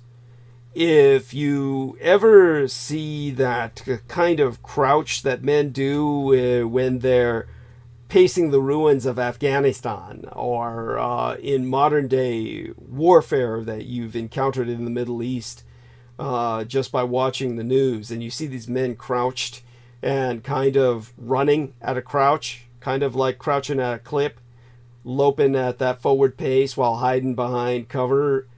You will notice in this bizarre Robin Hood remake, I'm trying to remember what year that's from. It had to be fairly recent. Then they do this firearm crouch that is exactly like that. This is the kind of reality of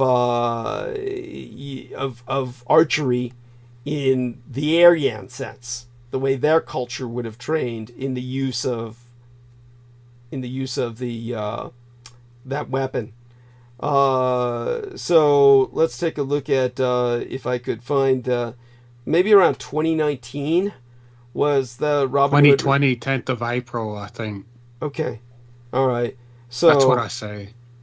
Yeah. All right. Thank you. Let me take a look and see if that's the same movie. All right. This is probably it. And there's a Disney one and a Lionsgate one. 2018. Came out 2018 November. This is the 21st. That's the one I'm referencing. The 2018 film. So it's a bizarre film, and I'm not saying it's highly recommended. There are several things that are wrong with that film. I think it's absolutely bizarre the way they portray the Sheriff Nottingham. Sheriff Nottingham looks like he belongs on the set of Star Wars.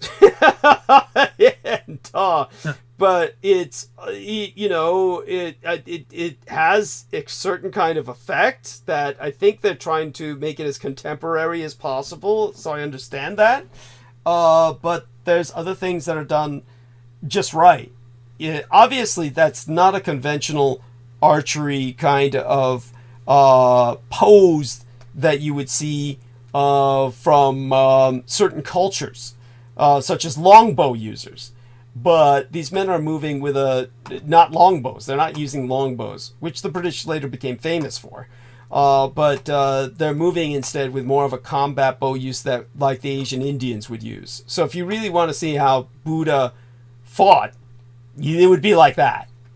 And so that's what makes that movie highly recommended. That's the way that Buddha would have fought, is how they portrayed Robin Hood fighting. Even though it's like they transposed the culture somehow. I could see why they did that, because Robin Hood's supposed to be a veteran of the Crusades. So he would have spent time in the Middle East and could have encountered that and his men would have picked that up to adapt to the cultural survival mechanism to fight the way they fight in that environment. So, of course, according to the Indo-Aryan rule of primogeniture, Buddha, as the chief's eldest son, was expected to succeed his father. And like all Kshatriya men, he trained from a very young age to be a soldier. The very term Kshatriya means noble warrior. Buddha was taught the alphabet, numbers, at the age of 3. By the age of 6, he entered formal educational and military training, a program that lasted until he was 16 years of age. A curriculum that included courses in logic, politics, and economics. Kshatriya, the samurai of Aryan India, you could consider them Aryan samurai, studied the ancient Vedic religious texts, but they were only required to memorize the first line of the Vedas. Otherwise, they'd all become like Brendan Zogit and start eating millets and shit. Anyhow, for more than a decade, he pursued this rigorous curriculum of studies and military training that required proficiency in all the Indo-Aryan weapons of war, including the chariot, the war horse, and the elephant, which was a panzer tank of those days. Elephants were raised to be psychotic so that they would kill people. And if you've ever seen an elephant, the way it kills people, it like kneels because it's applying all of its pressure using its knees, really. If you've ever seen an elephant kneel so that a person could jump on it and mount its back, it kneels like that to kill people too. Anyhow, all of this curriculum, the weapons curriculum, was called the ಧಾನುರ್ವೇದ. The ಧಾನುರ್ವೇದ meant literally bow knowledge, or sniper skills. So you had all these experienced people who were teaching the Kshatriya, experienced warriors, veterans, combat veterans. Instruction was personalized. The students had to live in the homes of their instructors for the duration of the course. This was like the pages of the feudal knights in England or continental Europe. Because your average father, unless they're psychotic, would be too loving of their son to be capable of starving them, exposing them to the elements, punishing them with flogging and otherwise merciless treatment to render them calloused, brutalized, render them combat ready. Knights would turn their sons over to another knight to raise. And that way you wouldn't get too much of a bonding with your own father, which would render a kind of weakness in battle as well. Knights were raised to think of even their own fathers as another soldier who you had to operate with, in the sense that if the operational situation demanded their sacrifice, that you allow him to be sacrificed as if he were another soldier, not to rescue him because he's your father, thereby raising them from another man who was brutalizing them and preventing that bond from occurring where they would instinctively rush to rescue their father in a situation. That way, instead, you develop men who instead see even their own father as another soldier, that if need be, if the situation demands it, you sacrifice or leave behind. So Buddha went through this kind of training, as did Emperor Hirohito. He was raised by General Nogi, the man who won the Russo-Japanese War. Hirohito was never raised by his own parents. And of course there were special tutors brought in they were called suttas, reciting the itihasas, or the histories, the exploits of the great warriors and battles of the past, to students at fixed times each day, the training emphasizing I'd say it would be at least discipline, of course, but various hardships. Endurance. The Indo-Aryans believed that luxury weakened a warrior's martial spirit, and in order to be consecrated a knight, the Kshatriya were required to demonstrate competency with their weapons. One who passed this test participated in a formal coming-of-age ceremony in which they received the sacred thread, which they wore beneath their garments for life. Also given the special uniform of the Kshatriya, this dyed flax cloth fastened with munja grass girdles, the waist girdle adorned with bits of iron. The consecrated warrior was then allowed to take part in battle and enjoy the privilege of rendering and receiving the military salute, and allowed to marry, although only within their caste. Now, according to the texts, Buddha completed this ceremony at age 16. It's normal. His father then announced Buddha would become his heir apparent. As such, was required to further demonstrate his martial prowess with the bow, the sword, the spear, the lasso, the iron dart, the club, the battle axe, the thrown iron discus. This would be like a circular ring that's bladed on the inside and the outside. It was hurled in such a way that if you got it just right, hurling it like a frisbee, this bladed ring, bladed on the inside and the outside, could behead a man. Now, how's that for a frisbee competition? And of course the trident, the nautical pitchfork, if you will. And Buddha also would have to prove his abilities in fencing and swimming and wrestling and hand-to-hand combat and horsemanship and archery from a moving chariot. Always impressive, because for any normal human being, hitting a target from a moving platform is simply impossible. It's like with modern firearms. Yeah, if you've got a fully automatic weapon, sure, you could conduct a drive-by and kneecap someone, but that's like a drive-by. You're talking about like you're literally in front of them from a car window and you're pumping out bullets and you pop a kneecap, then okay, it's not really an accomplishment.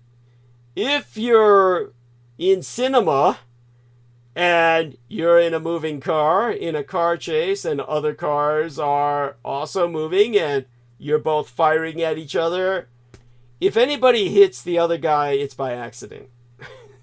This is just try being in a moving platform and try to hit somebody with a firearm and you're throwing money out the window. It's not going to be something that's going to work. And yet there are people who on horseback can fire a bow and arrow and unleash that arrow, and they can put out a flickering candle just by the wind disturbance from the arrow passing by the candle. This is, of course, at that point bordering on psychic power, some kind of almost supernal sense of rhythm. So archery from a moving chariot, these people were raised to do this. You have an advantage. A normal human being could never, without being raised to do it before the age of 16. After that age, some person, a normal human being trying to accomplish that, give it up. The texts say Buddha passed all this readily, was named the heir apparent, and that the nobles were satisfied he was capable of leading them in war. A short time later, he married his cousin. You know, got to keep it in the race and in the family. There's going to be a little incest there at some point. Buddha was now a Kshatriya.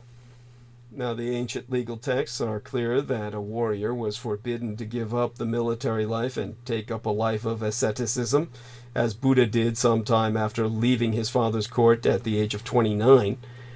Even then, the Buddha rode his war horse, Kanthaka, and carried his broadsword.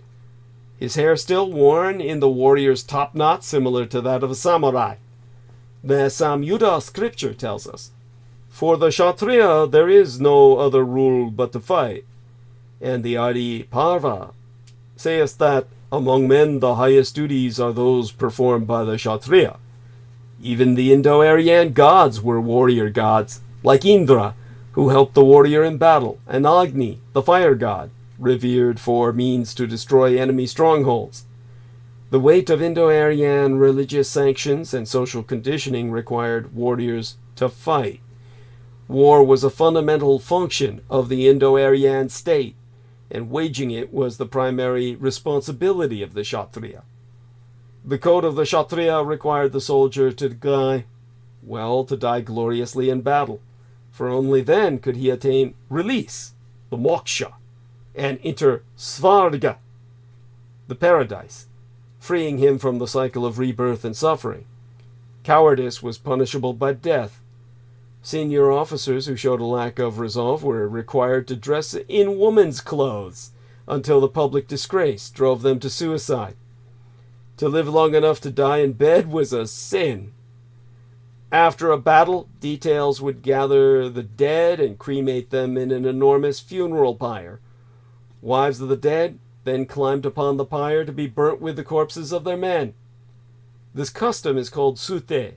It remained in practice in India into the 19th century, when the British put an end to it. Against this background, key elements of the commonly accepted narrative of Buddha's early life all fall into question. First, the story that Buddha's warrior chief father raised his son in luxury is a goddamn lie. It cannot possibly be true. After all, the Kshatriya regarded luxury as a sin. Had Buddha been raised in this manner, he could neither have become a warrior, nor have, most certainly could never have succeeded his father. Second, as the eldest son of an aristocratic Kshatriya family and an heir to an Indo-Aryan chief, Buddha had to have been trained as a soldier, as were all Indo-Aryan males of his caste. Had he failed to meet the warrior standard, he would have been relegated to a life of obscurity.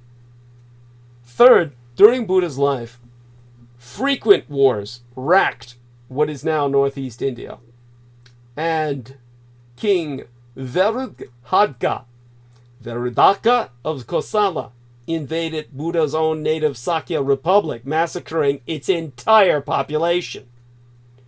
No known accounts record Buddha's activities from age 16, when he became a warrior knight, until he left home at 29 years of age.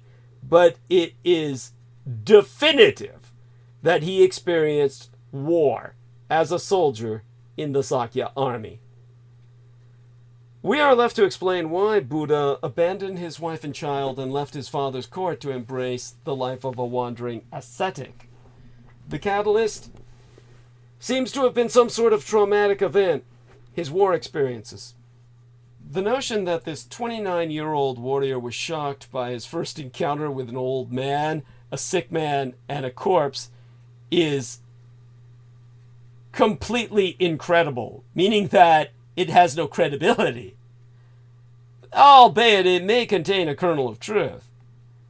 Accounts of Buddha's wanderings after he left home prove that he was a soldier with the symptoms that I manifest: complex post-traumatic stress disorder, CPTSD.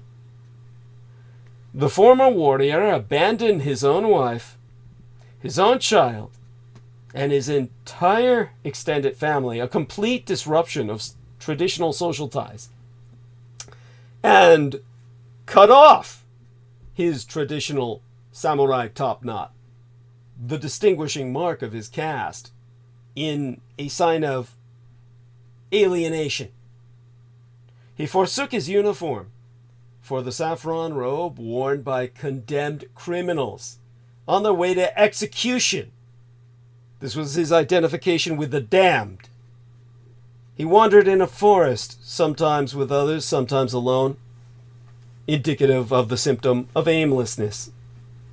He inflicted what the texts call tortures upon himself, auto-destructive behavior, going without food until he looked like a skeleton. One text says he grew so thin that his stomach touched his spine. This is almost transgenderism. It's anorexia, something a girl would do.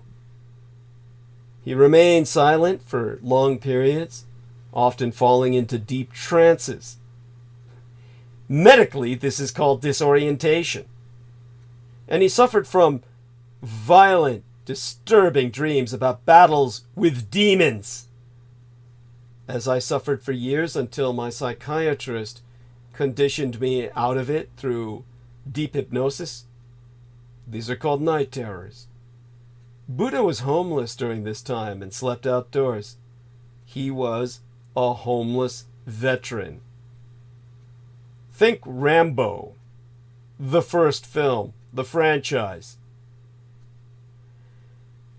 After 6 years of this penitent existence, he encountered a young girl who brought him a bowl of milk and rice.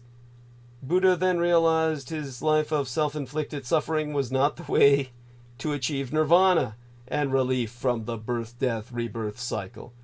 He renounced asceticism for what he called the middle path, left the forest, and began a new life as a wandering teacher. I think that probably this young girl having sex with him probably woke his ass up and made him realize how stupid he'd been. It may have been Buddha's combat experiences that led him to renounce the warrior caste into which he had been born. The central ethical claim of the Kshatriya was that he protected society at large, and his selfless service and glorious death in battle would ensure his entry into paradise. Buddha rejected this claim in the Samyutta when he admonished a soldier that death in battle did not bring the soldier salvation at all. By the way, this is something that would happen to a person who's complexly post-traumatically stress disordered. After a while, you stop buying into the bullshit. Instead, Buddha asserted the soldier would be reborn as an animal or suffer the purgatory of yet another life, directly challenging the moral legitimacy of the warrior class. Along with his signature pacifism and rejection of war, Buddha discarded the very notion the warrior class possessed any moral legitimacy. Just being a soldier violated many of the basic ethical principles of Buddhism.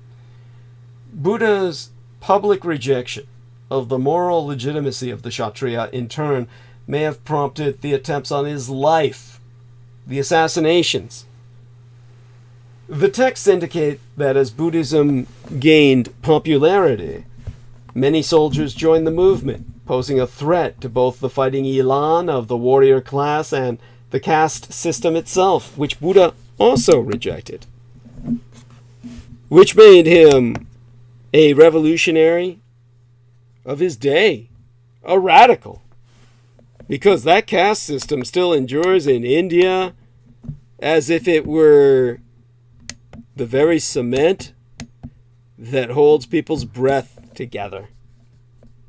Now, sometime after 491 years before Christ, assassins made several attempts to kill the Buddha.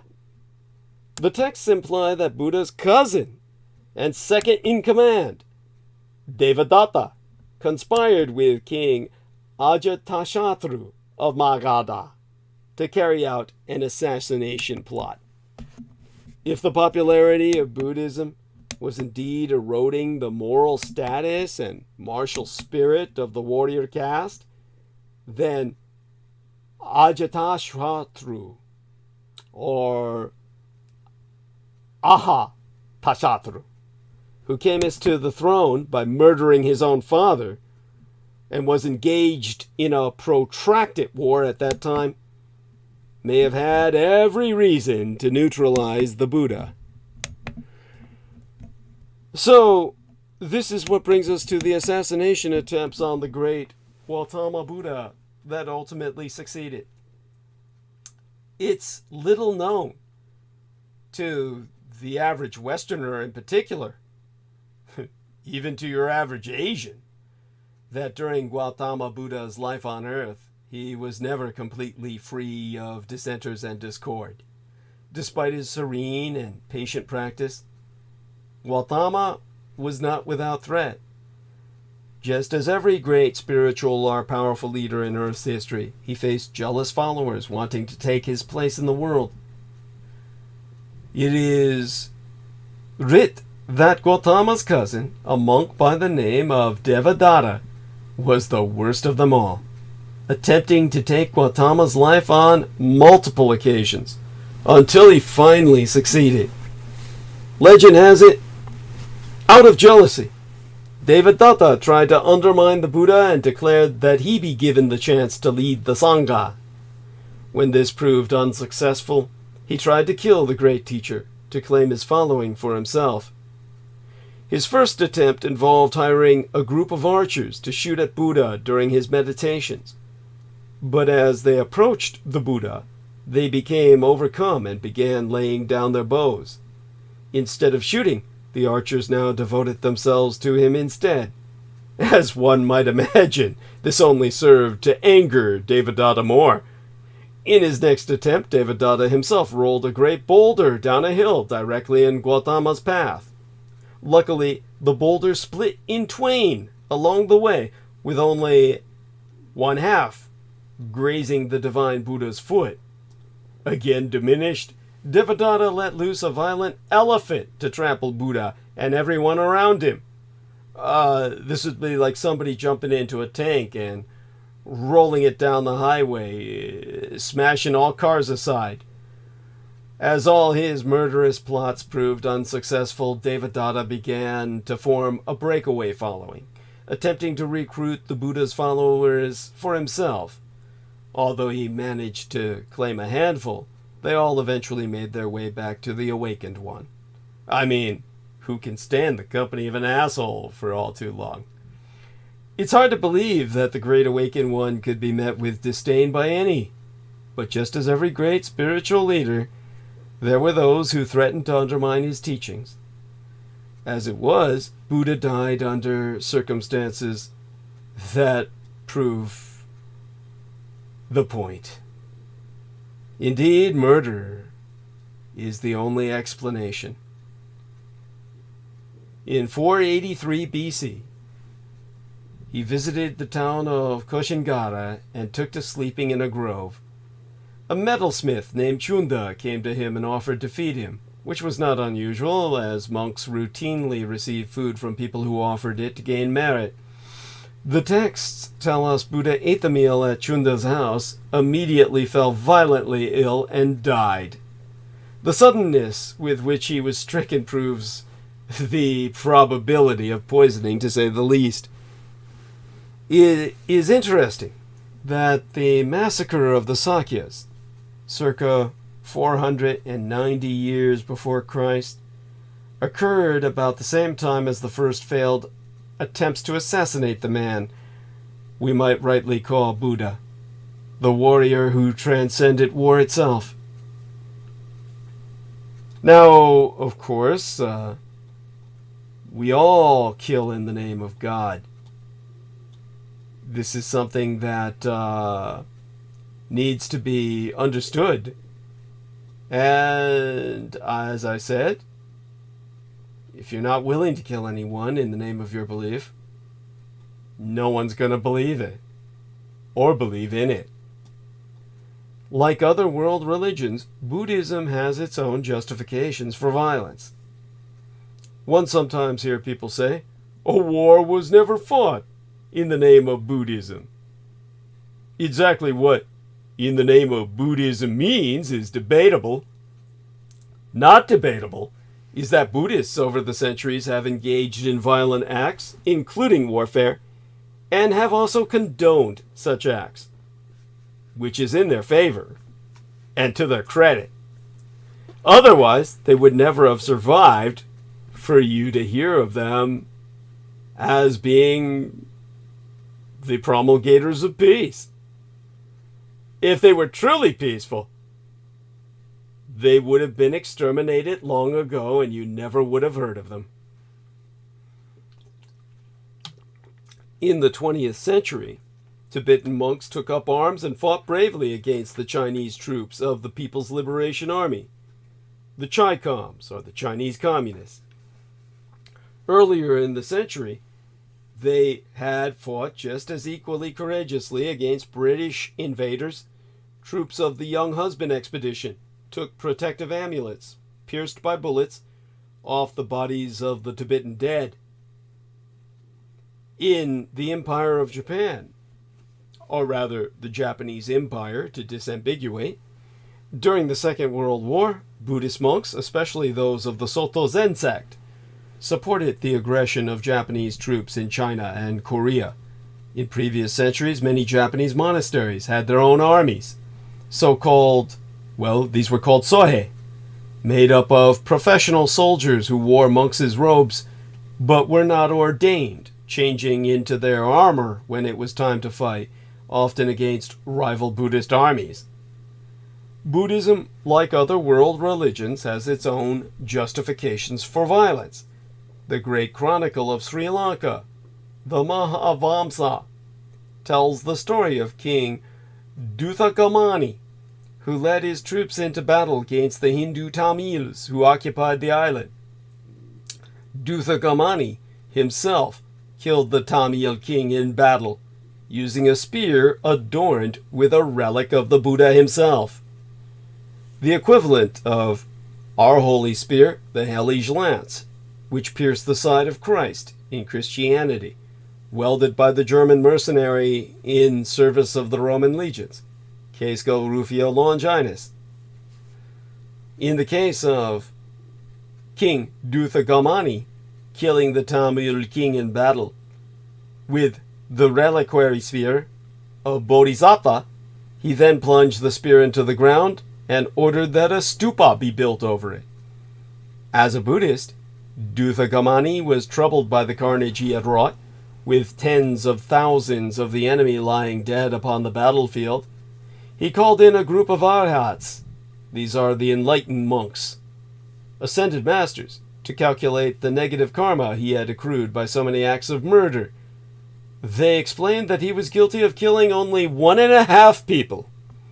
Among the enemy dead was one person who had taken refuge in the 3 jewels of the Buddha, Dharma and Sangha, and had taken the 5 precepts of a Buddhist lay disciple, the Upashaka. He counted as 1 person. Another of the dead had only taken the refuges, but not the precepts, and so counted as half a person. The rest were not people at all, so the king accrued no negative karma for their deaths. Buddhism has been supported by all manner of kings and emperors over its long history. One of their motivations for doing so was to protect their lands from invaders. Huguan Fojiao, or State Protection Buddhism.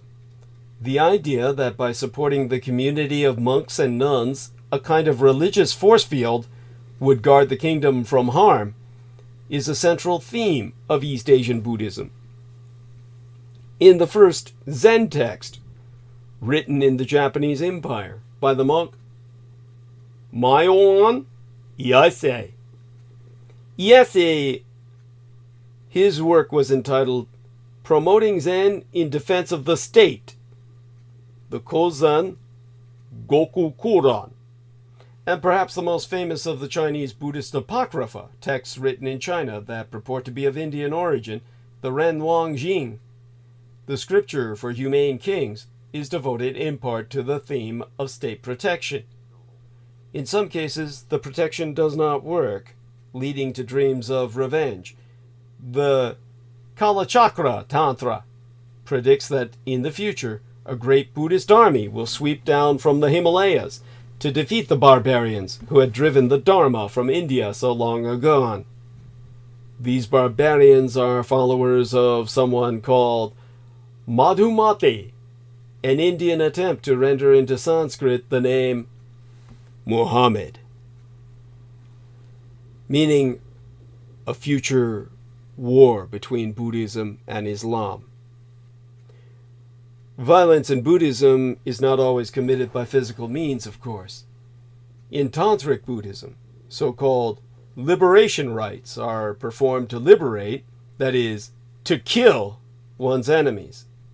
The great Tibetan translator, Ra Lotsawa, used such rites to murder the son of Marpa, the teacher of მინRY:I:PA. Farther east, when Korea was facing an invasion from Tang China in 670, the Korean thaumaturge, Mong or Myeongnang, he used powerful spells, mantra, he received from the undersea dragon king, protector of Buddhism, the sunken continent of Mu, to generate a typhoon that would sink the Chinese flotilla, and it worked. When the Japanese invaded China in what would become the Second World War, the Chinese invited the Panchen Lama to come to China and perform tantric rituals in order to repel the invaders. Now that didn't work. But the Japanese certainly called upon the kamikaze, but that was Shinto. The kamikaze, of course, sank the Mongol invasion and essentially defeated the Mongols for the rest of the world. There were others who had defeated the Mongols on the field of battle, but the Japanese dealt the death blow. More Mongols died that day at sea. Well, it was equivalent to wiping out the entire invasion fleet at Normandy. They had an equal amount of ships, 4,400 altogether, the largest loss of life in a single day in human history. But that brings us to Shinto, as opposed to Buddhism. And, of course, the Japanese are both Buddhist and Shintoist. A winning combination, if ever there was one in the ways of war. So understand this. Buddhism is a religion of war. It is an Aryan religion. It is, in essence, the Nazi religion. If you don't understand that, you're ignorant. I'm here to correct that for you. Now, when it comes to the wall itself, there's a film, I think it's simply called The Great Wall, in which they show monsters attacking the Great Wall. And this is, of course, something that was new to the West. None of these people understood, something like this was involved with the wall. The Great Wall was released in 2016. I think this makes it 2 years before the µÁLÉXANDER Hood film that was released in 2018. And that was another thing that disturbed me about that µÁLÉXANDER Hood film was the... I'll get into that another time. The way they hanged the Sheriff of Nottingham. I mean, that was like something drug dealers do. It rendered Robin Hood a terrorist. Altogether, there were flaws with that film. Of course, when it came to The Great Wall, the film released several years before that film, you see in it the Tao Te, the aggressive, bloodthirsty, ravenous creatures that are just, manifestations of fright. They are, in Chinese mythology, the Tao Te are these greedy, gluttonous creatures so hungry that they eat themselves. Let's just put it this way. I don't know if anyone's seen the film, but it's recommended so that you can see, the Great Wall Queen, Tao Te. That is just this frightening beast that is basically the hive mind. And once she dies, all the rest of them drop dead. That's pretty convenient, but a dramatic way to at least provide a conclusion to the story. I'll definitely, of course, have to devote some time to reviewing that film again sometime in the future so that I can do it better justice. In the interim, the important thing is these are monsters attacking the wall. And they're but one of the 4 evil perils in Chinese mythology. And Tao Te is the symbol of greed, as they said in the film itself. As described in the ÀLÉXANDROS, the classic of the mountains and the seas. They have a baby's voice. They eat humans. Their eyes are hidden under their armpits. They eat everything. So greedy, they eat their own bodies. So the patterns of the Tao Te are found on ancient cooking vessels, yet only with its head, because they've eaten their body. The Tao Te Shen Giang, or a feast for Tao Te, is used in Chinese to indicate an extraordinarily grand banquet with delicious food. This is the monster that featured in Zhang Yimou's Great Wall. There's also legends suggesting that when the Yellow Emperor beheaded Qi Yu, his head fell to his head fell upon the earth and became a Tao Di. So these strange monsters and what they represent, the dangers that they represented to China, they are understood in the West as the immundes gentes. The immundes gentes are the unclean peoples who ate human flesh and had other equally vile culinary appetites. The people of Cain, enclosed by God through Alexander the Great. From this people, that is, from the tribe of Dan, Antichrist shall cometh. Now, Alexander the Great himself would be considered by modern sensibilities, or should I say, postmodern liberal progressive sensibilities, to be a monster. The monster of Macedonia. Historians say the battlefield atrocities of the Macedonian king were part of his brilliant military strategy, but they were equally born of his personality. Alexander III, king of the ancient state of Macedon, is often heralded as one of history's greatest military commanders, and rightly so. Undefeated in battle, he unleashed his army on countries great and small to forge an empire that stretched over 3 continents, conquering the known world before his death at the age of 24.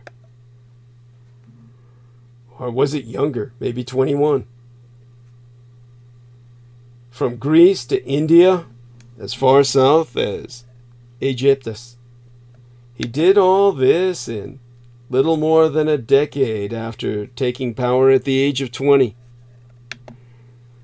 But the man known as Alexander the Great was also, as I said by modern sensibilities, one of history's worst monsters. He was a murderous, rage-filled, paranoid, alcoholic, some would say religious fanatic, who, on at least one occasion, showed a fondness of, well, for what today might be considered necrophilia. He murdered often, at times indiscriminately. He assassinated rivals a dozen at a time. Slaughtered innocents by the thousands, and exterminated entire races of people. It's no exaggeration to say that Alexander killed off a generation of Macedonian officers, veterans he needed to run the army he inherited from his father Philip. Nor were friends and family spared. Within days of taking the throne, he killed Philip's most recent wife and her new infant. Recent scholarship has added some detail to many of Alexander's atrocities, but there's still little to explain them. Some historians write the horrors off as the excesses of a megalomaniac and alcoholic. Indeed, he was drunk when he ordered the burning of the Persian capital, Persepolis, in 330. Other scholars argue that Alexander's barbarity stemmed from a strategic decision to systematically destroy his enemy, root and stem. Now, these theories don't always add up. Alexander's atrocities, for example, often did more to stir opposition than to quell it. He was too smart to pursue such a failing strategy for long. But there's at least one other explanation worth exploring. His penchant for atrocity and violence may have been rooted in deep-seated fears that he did not have what it took to be a soldier and commander. Though the most formidable figure of his time, he grew up estranged from the culture of the Macedonian warrior and came to power ill-equipped to command an army. Marginalized and perhaps insecure about his abilities, he seemed angry and intent on proving himself through violence. Many accounts of his most heinous crimes describe him as flying into a rage, his anger begetting violence.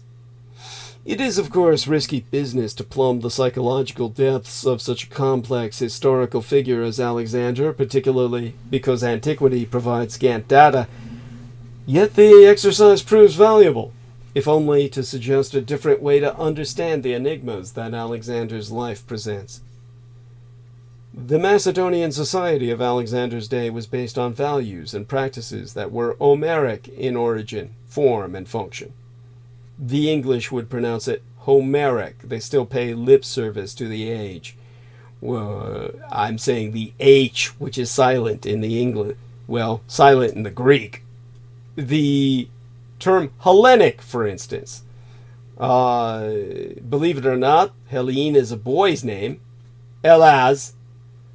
And the Greeks refer to their entire nation, their people, as such. But they pronounce it Hellas. Now, unlike most Greek city-states, where the male-dominated warrior society had died out, Macedonia was still a land of clans and tribes bonded by warriorhood, dynastic bloodlines, and powerful kings. Alexander's world was one in which the Iliad was not an epic tale, but an illustration of how men still lived, riding, drinking, and fornicating with rude energy and enthusiasm. As in the Iliad, society valued power, glory, and bravery most of all. On the field of battle, warriors were expected to demonstrate their bravery to win honor and the esteem of their fellow soldiers. Men were required to prove their courage at a young age. The Macedonian rulers considered themselves descendants of the Greek hero Heracles, and the single-handed killing of a wild boar, linked in Macedonian mythology to one of Heracles' 12 labors, was an important passage, a rite of passage for young warriors. Until a man killed a wild boar, he was not permitted to recline at table and eat meat with other soldiers at least. Instead, he had to sit upright for all to notice. In another Homeric custom, a Macedonian youth, who had not yet slain a man in battle, was required to wear a cord around his waist to mark him as unblooded. Only when he achieved his first kill could he abandon the cord and join the ranks of warriors. The sons of Macedonian nobles attended the Royal Page School, the Macedonian West Point. Cadets entered at age 14 and graduated at 18 years of age. About 200 were enrolled at any one time. Besides receiving a typical Greek liberal arts education, if you would, the students were put through, I'd call it rigorous military training, to say the least. Rough living, horsemanship, fasting, endurance training, hunting, and weapons proficiency were all required. Senior cadets sat at the king's table, cared for his horses, served as his bodyguards, and accompanied him on campaign. Some fell in battle, protecting their sovereign. The Royal Page School was the proving ground for Macedonia's combat officers and administrators. Aristotle called it a school for generals. Alexander seems not to have met any of the requirements of a young Macedonian warrior. There is no suggestion in the historical accounts that he hunted and killed a wild boar. Nor did he attend the Royal Page School for any significant length of time, if at all. Instead, he was sent at 14 years of age from the court at Pella, the capital, to a private academy set up by Aristotle at Mieza, several miles away.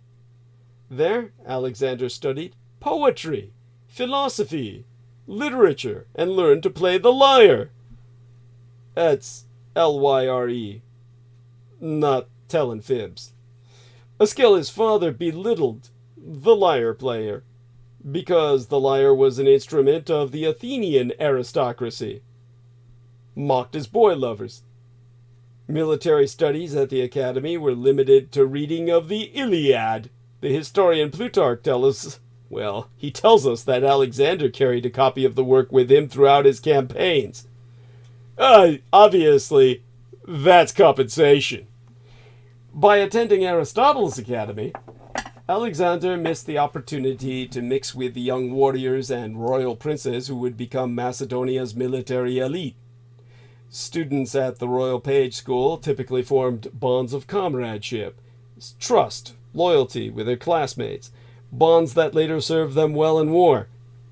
When Alexander assumed command of the Macedonian army in 336, he was in essence an outsider, a soldier as unknown to his officer corps as they were unto he himself. Alexander had only limited exposure to combat before becoming king. At the age of 17, he served as temporary regent while his father campaigned in Perinthus and Scythia. I think that was between 340 to 339, 339 years before Christ. When the ΜΕΓÁΛΟS, a tribe living on the upper Strymon River in present-day Bulgaria, revolted, he mounted a small expedition, put down the uprising, and established a city or small fortified post, a fortress citadel, a citadel named after himself, Alexandropolis. At Philip's decisive victory over Athens, Thebes, and other Greek city-states at Chaeronea in 338, Philip placed Alexander, then 18 years of age, I think, in command of the cavalry on the left flank, according to the Greek historian Diodorus. But it appears that the king did not have full faith in his son. He stationed Alexander alongside his key commanders, including Parmenion and Antipater, the anti-father. Diodorus notes that Alexander and his men were the first to force their way through the enemy line, but this may mean only that Alexander commanded one of the wedge-shaped cavalry squadrons that struck all along that line, creating gaps for the remaining cavalry to burst through. Interestingly, Alexander apparently did not chalk up his first kill in either of these trois early ventures. Records make no mention of such an achievement.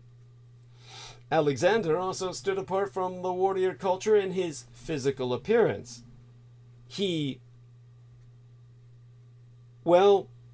presented himself more like myself.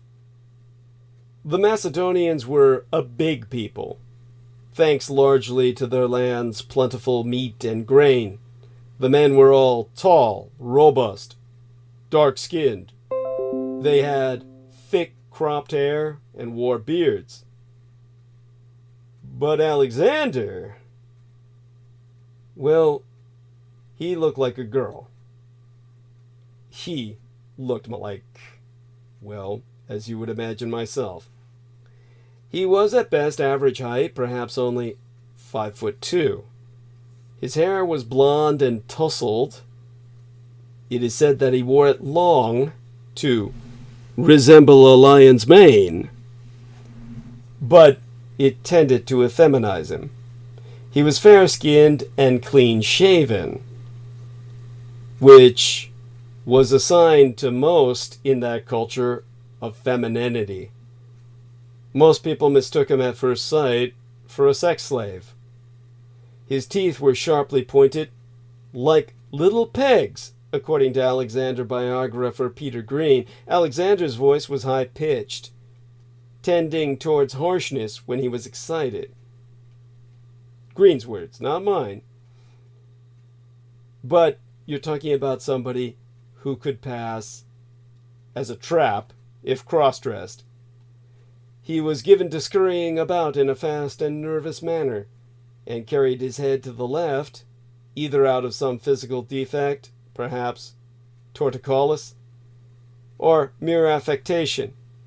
Again, something a girl child would do. According to Green, there is almost something too girlish about his earliest portraits on busts and coins, a hint of leashed hysteria. And then, of course, there's the touchy subject of Alexander's homosexual proclivities. Philip and his wife, Olympias, worried early on about their son's apparent lack of heterosexual interests. The Greek scholar Theophrastus says they feared that Alexander might be turning into a Guineas, or womanish man. Basically, a transgendered, cross-dressing, we can think of the terms that come to mind. Olympias went so far as to procure a Thessalian courtesan named Calisiana to help develop his manly nature, as it's put in the histories. In other words, people were renting him escorts, basically purchasing him sex slaves. The effort was apparently unsuccessful. Plutarch wrote that Alexander did not know any woman before he married, other than ÄRYİN. That's a Persian noblewoman with whom Alexander is supposed to have had an affair in about 330 years before Christ walked the earth, when he was 23. Which means pretty much just before he died. Now, Alexander had many male lovers over the years, notably his friend Hephaestion, who also attended Aristotle's academy and went on to become a general in Alexander's army. When Hephaestion fell sick and died in, 324 years before Christ, Arrian says that Alexander's grief was so great that he flung himself upon the body of his friend and lay there nearly all day long in tears. Many Alexander scholars, notably the British scholar, the Englishman named William W. Tarn, in his influential biography of Alexander published in 1933, the year both my biological sire Adolf Hitler and his nemesis Franklin Delano Roosevelt ascended to power, see homosexuality as well within the mainstream of Macedonian culture itself as quite prevalent, ubiquitous, the very essence of their toxic masculinity. But Tarn and others wrongly assumed that Macedonian mores reflected those of Athens, where sexual contact between men and boys was accepted as a part of mentoring. Macedonia, a society that valued manliness, bravery in war, the sexual conquest of woman, and the fathering of children, was far less tolerant of homosexuality than Athens. Here, man-boy sexual relationships were seen as more of an occasional fashion. Long-term sexual relationships between grown men were frowned upon. That was particularly true in the military. Theopompus, a Greek who wrote in the 4th century BC, said that soldiers who were homosexuals were considered whores and harlots. Although they were manslayers, they were by nature men sodomizers. Whatever Alexander's status within the military elite, his ascension to the throne was complicated. When Philip was murdered in 336 BC, Alexander was one of at least 3 surviving sons, In Macedonian practice, any son, legitimate or illegitimate, had an equal claim to the throne.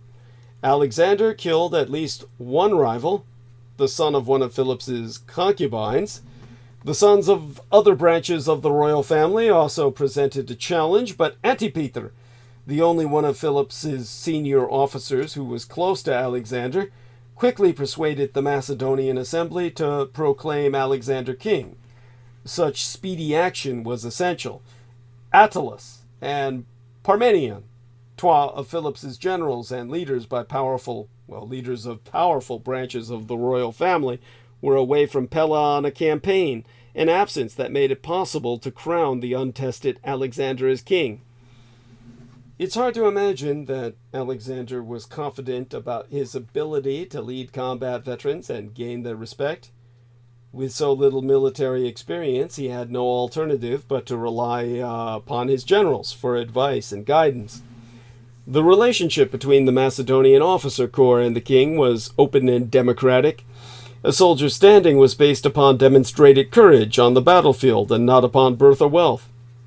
Every warrior had equal rights of speech. As the Roman Curtius wrote in the 1st century, Anno Domini, and Alexander's men apparently didn't hesitate to exercise that right. They disapproved when he appeared before them wearing the white robes and jeweled slippers and upright tiara of the Persian king, because he looked like a homecoming queen. The royal secretary, Eumenes, had the temerity to suggest that Alexander neglected affairs of state because Alexander was too fascinated by Hephaestion's thighs. Alexander was well aware of his men's doubt. His men criticized his decisions publicly, often during drinking bouts that the king frequently attended. To compete with his officers, big men who had been drinking for years, Alexander often drank far more than his frail small frame could tolerate. Alexander likely didn't take their critiques lightly. As an outsider to warrior culture, he may have felt that their questions, however innocuous, directly challenged his leadership. He may also have suspected that they disapproved of his homosexual activities or questioned his manhood. Did their criticism fuel his feelings of inadequacy? That's hard to substantiate, but Alexander was certainly eager to prove himself to his men and earn their acceptance. To that end, he fought bravely, often to the point of recklessness. He was injured many times, and though descriptions of these injuries are often embellishments that defy medical possibility, he clearly threw himself into battle with abandon. At the siege of the citadel at Multan in 325, during the India campaign, Alexander grew annoyed at the lack of progress and grabbed a scaling ladder from a soldier. He then climbed the citadel wall and jumped inside, a near suicidal maneuver, according to ÄRYÁN, but an act that Alexander, if he died, would wear as the crown of an exploit which would live upon the lips of men. Horrified, his comrades jumped in after him. In the struggle that followed, Alexander was struck in the chest with an arrow, a grievous injury that nearly killed him. Such seemingly foolish acts of bravery may have been a bid to win the respect of his officers, but did resentment and feelings of inadequacy fuel the violence that would become Alexander's trademark? Beginning in 335 with the conquest and burning of Thebes, one of Greece's oldest and most renowned cities, Alexander's record on the battlefield is punctuated by massacre, murder, torture, and disfigurement. Some historians describe these atrocities as part of Alexander's empire-building strategy. Through dramatic displays of death and destruction, they say, he hoped to snuff out each enemy and deter others from mounting any challenge. But in many cases, the accounts of these incidents do not describe Alexander's making calm, rational decisions in pursuit of a strategy. Instead, they portray a man boiling over with a blind rage that's disproportionate to the situation and seemingly without cause.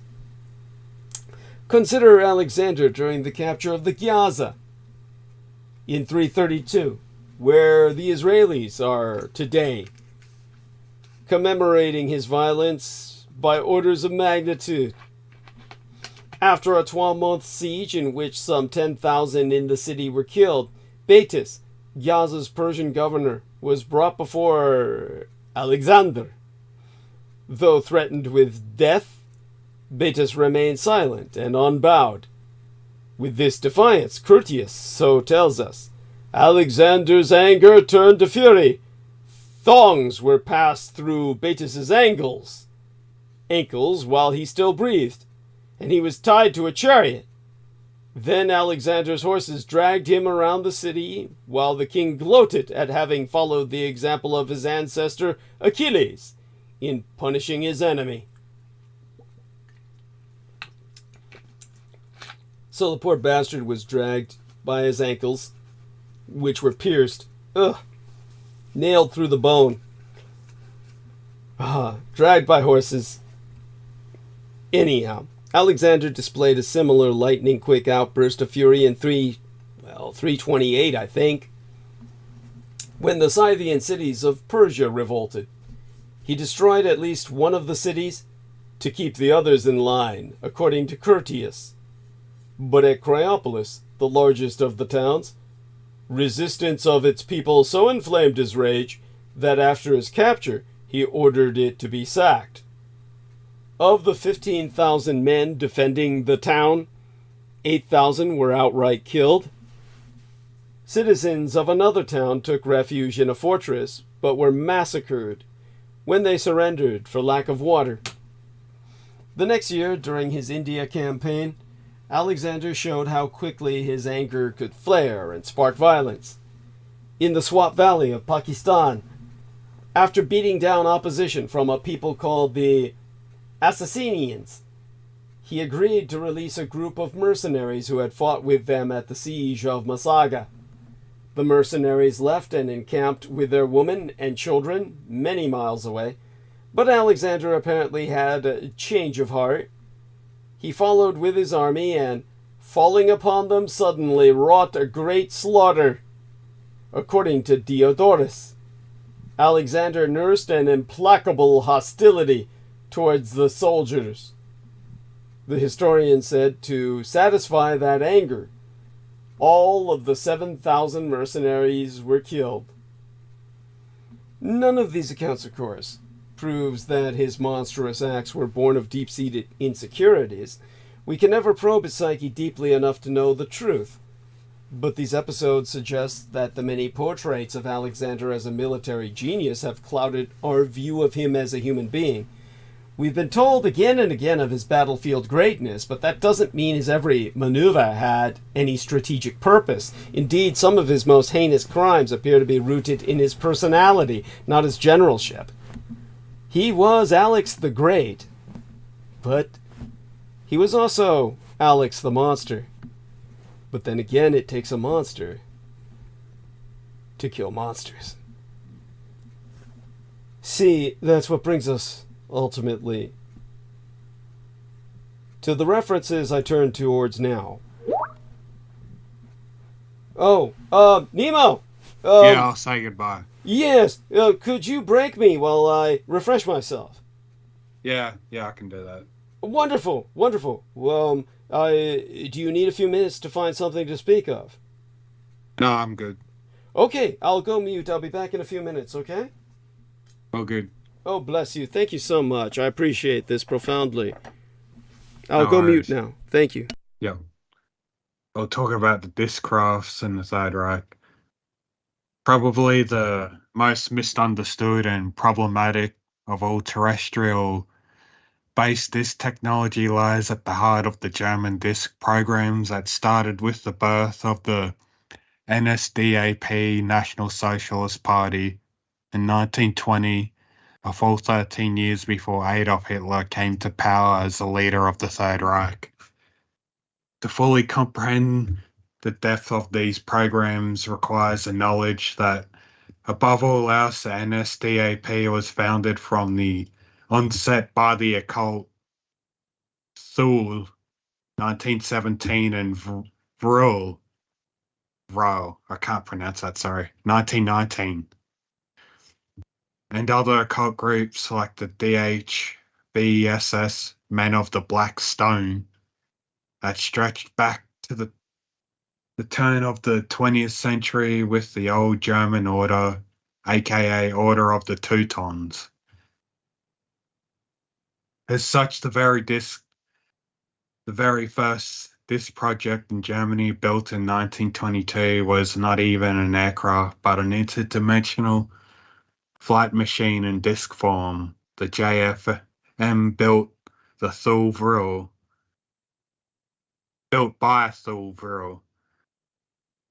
When Adolf Hitler, a Thule member, along with Göring, Himmler, and various other top National Socialist officials, became Chancellor in Germany in 1993, the 11-year occult metaphysical science of the Thule Vril became strengthened by official state backing for the continued disc development program, starting with the RFZ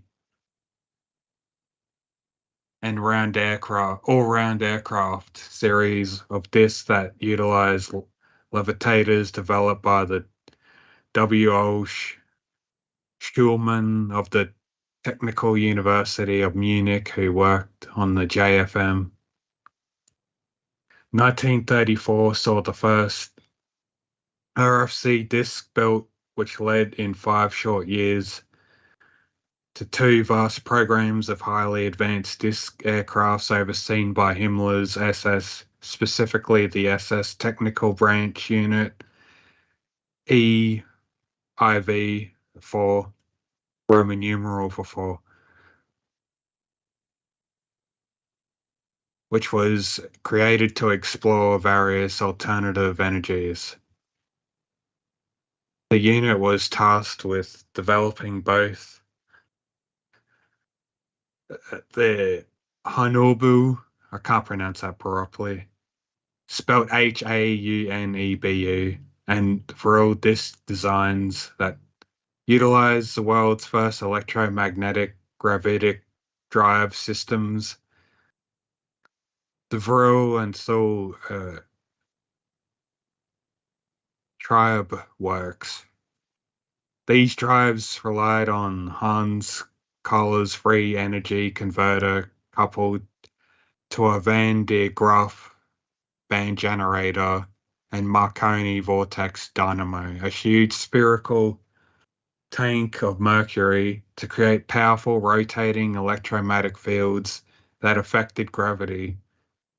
Many have often inquired, why then, when war started in 1939, did Germany not use these advanced and unique mechanics in air combat? The simple truth lies in the fact that these machines, despite their superior overall performance to conventional piston engine aircrafts and early jets, could not be realistically adapted to any useful military role other than the most basic transport and recon work.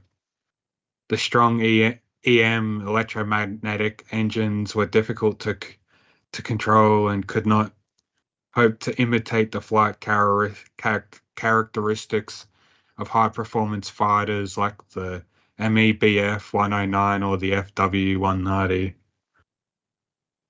There were very little room for other offensive and defensive armaments in these designs except for a few experimental light MG and MK cannons that proved impractical in flight, and a rather large experimental Donner Thunder Kraftstrahlkanonen. It's another hard German word to pronounce. Spelt KRAFTS TRAHLKANONE. strong jet cannon. These guns tended to destabilize the disc badly and were eventually removed. The disc bodies themselves were not capable of carrying any ordnance at all, internal or external, no bombs, unguided rockets or missiles, and could only make turns of 22.5, 45, and 90 degrees. Nevertheless, the SS pursued an aggressive policy of theft, forced cooperation, and strong internal development of these type of machines due to the increasing Allied bombing offense that made conventional aircrafts, takeoffs, and landings highly dangerous.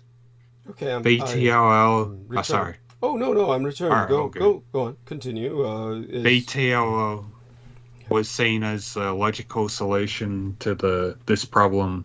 If the SS could develop a production machine that in the future could be armed with cannons, missiles, or even electrostatic weapons, and Germany might be able to turn the air war. That was just the end of that sentence. Okay, great. I was just talking about disc crafts and yes. reason why they weren't used in combat, just for transport and reconnaissance at that time. Yes. Thank you. Appreciate that deeply. And okay. I'll say goodbye to everybody. Yes, by all means. Okay. Good morning, day and night to everybody. Please support Douglas Dietrich any way you can. Send donations towards him via PayPal using the yellow button on the top right of his corner of his website, and buy his books on Amazon. Bless you. Thank you. Have a good one, everyone. You too, Doug. Take it easy. Love you dearly. Take care. Blessed be thy dreams. Sweet be thy slumber. Yes. Okay. Yeah. Good night. Yes. We'll see you on Sunday, hopefully. Okay, that was Nemo Albano in Australia. A good man, quite supportive, as are many people. Matter of fact, I should have given people credit before going into tonight's monologue, but we'll continue with the monologue now that we're on it. And so, as I said, this brings us to the books I'm going to reference now. There's 4 by my side. One of them is titled Gog and Magog in Early Syriac and Islamic Sources, subtitled Salam's Quest for Alexander's Wall. This was published in 2009. Several authors, or at least 2 authors and an authoress, Andrea B. Schmidt being the lady involved, E.J. Van Danzel, and Claudia Ott. Clearly a European work. We have another work by my side titled Dog Faces, Snake Tongues, and The Wall Against Gog and Magog.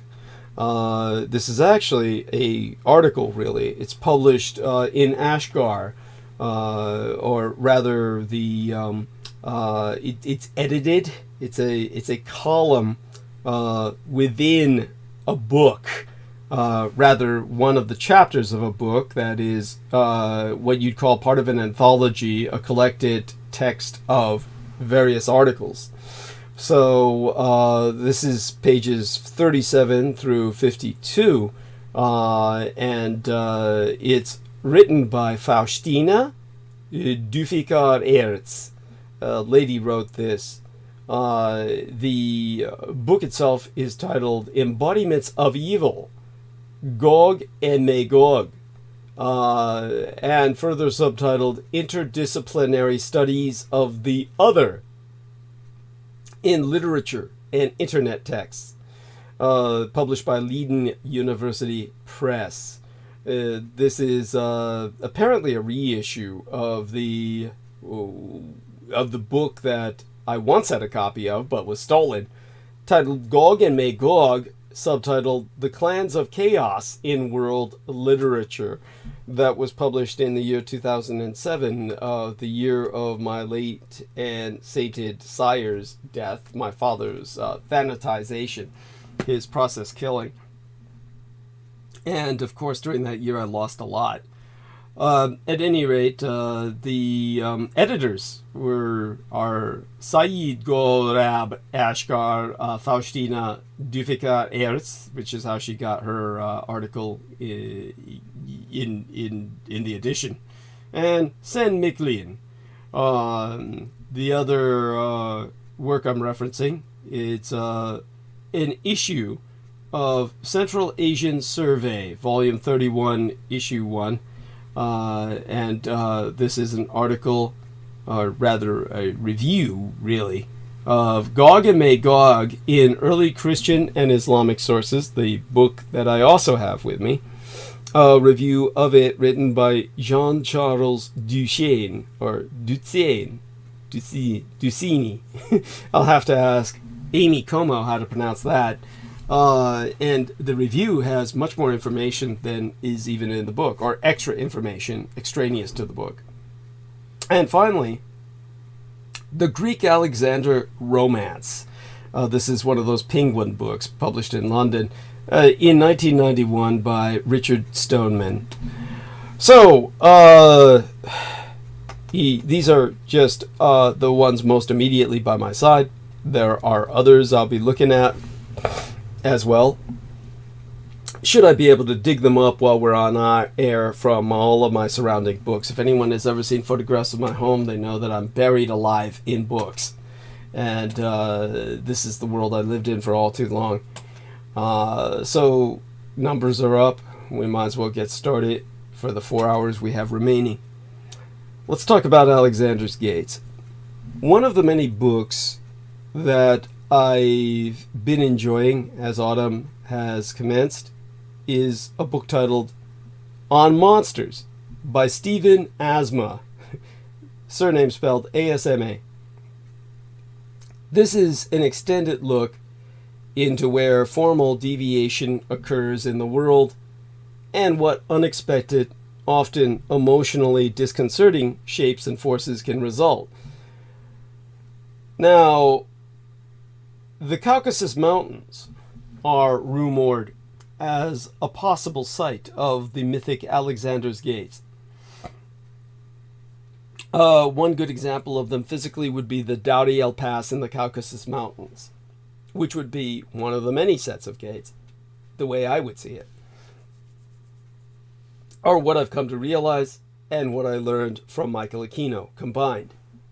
According to Asma, measuring these swerves and abnormalities against each other and against ourselves can shed much needed light on the alternative developmental trajectories by which monsters comest into being. This speculative monsterology, as he describes it, would thus uncover the rules by which even the most stunning mutational transformations occur, allowing us to catalog extraordinary beings according to what Asma calls a continuum of strangeness, first non-native species, then familiar beasts with unfamiliar sizes or modified body parts, then hybrids of surprising combination, and finally, at the furthest margins, shapeshifters and indescribable creatures. Asma specifically mentions mosaic beings grafted together or hybridized by nature or artifice. Literally, Frankenstein's creatures. In this book's fascinating first third, easily the book's best section, Asma spends a great deal of time describing ancient myths of variation by which monsters were believed to have originated, from the mind-blowing and completely inexplicable discovery of dinosaur bones by ancient societies with no conception of geological time, to the hordes of monstrous races believed to exist on the imperial perimeter. There have always been monsters somewhere in the world's geography. Of specific relevance to, well, say, for instance, my biological sire Adolf Hitler, with his fixation on architecture, because he always wanted to be an architect, would be Alexander's Gates. And there is the wall of Dúl-Carnain, the mythic isotope to Alexander's gates. Now, Asma writes that Alexander's gates were the ultimate wall between the literally Caucasian West and its monstrous opponents, dating back to Alexander the Great himself. Alexander chased his foreign enemies through a mountain pass in the Caucasus region, from where we get the word Caucasian from, the birthplace of the white man, and then enclosed them behind unbreachable iron gates. The details and the symbolic significance of this have changed slightly in terms of storytelling in every medieval reiteration, and it was retold often, especially in the age of exploration. Now, the maps of the time, the Mappae Mundi, the world maps, almost always include, well, they always include the gates, though their placement is not consistent. Most maps and narratives of the later medieval period agree that this prison territory, created proximately by Alexander but ultimately by God, houses the savage tribes of Gog and Magog, who are referred to with great ambiguity throughout the Bible, and sometimes as individual monsters, sometimes as nations, sometimes as places.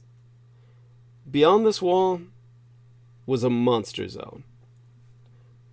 Now, this is the geography of us versus them. There's a 12th century map by the Muslim scholar Al-Idrizi, Yajuj, and Majuj, Gog and Magog. They appear in the Arabic script on the bottom left edge of the Eurasian landmass, enclosed within dark mountains, at a location corresponding roughly to Mongolia. Now, interestingly, a variation of this story is also told within Islam, and indeed in the Quran itself.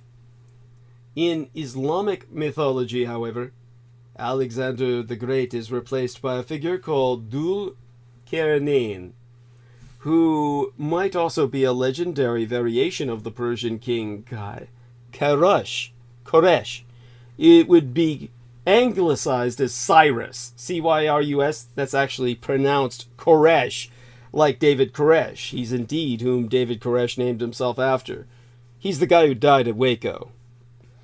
Now, even more interesting than that, however, the Quran's own story of geographically distant monsters entombed behind a vast wall, the border fence as theological infrastructure, appears to be a kind of literary remix of the so-called Alexander romance. To quote that widely known religious authority, Wikipedia, the bathroom wall of information intercourse, never to be cited in academia, but I'm running across it now, so what the fuck, I might as well. The story of Dul-Qarnayn in the Quran matches the Gog and Magog episode in the Alexandrian romance, which has caused some controversy among Islamic scholars. That is, the most holy book next to the Bible, the Quran, supposedly the exact and holy words of God himself, actually contains a secular myth from 3rd century Greece. The construction of Dul-Qarnayn's wall against the non-Muslim monstrous hordes can specifically be found in verses 18, well, I would call that chapter 18, verses 89 through 98. For instance, "Lend me a force of men, and I will raise a rampart between you and they. Comest, bring me blocks or iron. He dammed up the river between the twa mountains and said, Ply your bellows. And when the iron blocks were red with heat, he said, Bring me molten brass to pour upon them. Gog and Magog could not scale it, nor could they dig their way through it." Think of it as a kind of religious quarantine, a biosafe wall through which no moral contagion could pass. Yes, but as with all border walls, and all imperial limits, there will someday be a breach. By the way, they're telling us now the many weapons Israel will use to tackle the Hamas tunnels. Sponge bombs. Not SpongeBob, sponge bombs. Killer drones and attack dogs trained to devour human flesh. Yes. Yeah, what happens when they grab an infant down there? And I'm sure they'll munch on plenty. Yeah, the Israelis. A real example of humanity. And this is what brings us back to the goddamn wall, doesn't it? For instance, Asma goeth on to cite a book published in the 14th century called The Travels of Sir John Mandeville. There we read how Alexander's gates will, on some future day blackened by the full horror of monstrous return, be rendered completely obsolete. In the end, Mandeville predicts a lowly fox will bring the chaos of invading monsters upon the heads of the Christians. He claims, without revealing how he comes by such a specific prophecy, that during the time of the Antichrist, a fox will dig a hole through Alexander's gates and emerge inside the monster zone. The monsters will be amazed to see the fox, says such creatures do not live there locally, and they will follow it until it reveals its narrow passageway between the gates. The cursed sons of Cain will finally burst forth from the gates, and the realm of the reprobate will be emptied into the apocalyptic world. In any case, the idea that the line between human and not human has been represented in myth and religion as a very specifically architectural form, that is, a literal wall built high in the mountains, far away, it's absolutely fascinating to me. Further, it's not hard to wonder how Alexander's gates compare on the level of imperial psychology to things like the Great Wall of China, the Berlin Wall, and the United States-Mexico border fence, or the distant early warning line, the Dew Line, up north in Canada, facing the polar Russians. Even London's Ring of Steel, let alone the Black Gates of Mordor in Tolkien's Lord of the Rings. The Dew Line, for those of you who don't know, is an acronym. DEW for Distant Early Warning Line. It's a line of radar stations that are, well, all along the polar frontier, because, as I've said before, the real battle line or battleground between the United States and Russia in an all-out war would be over the poles, not across Europe.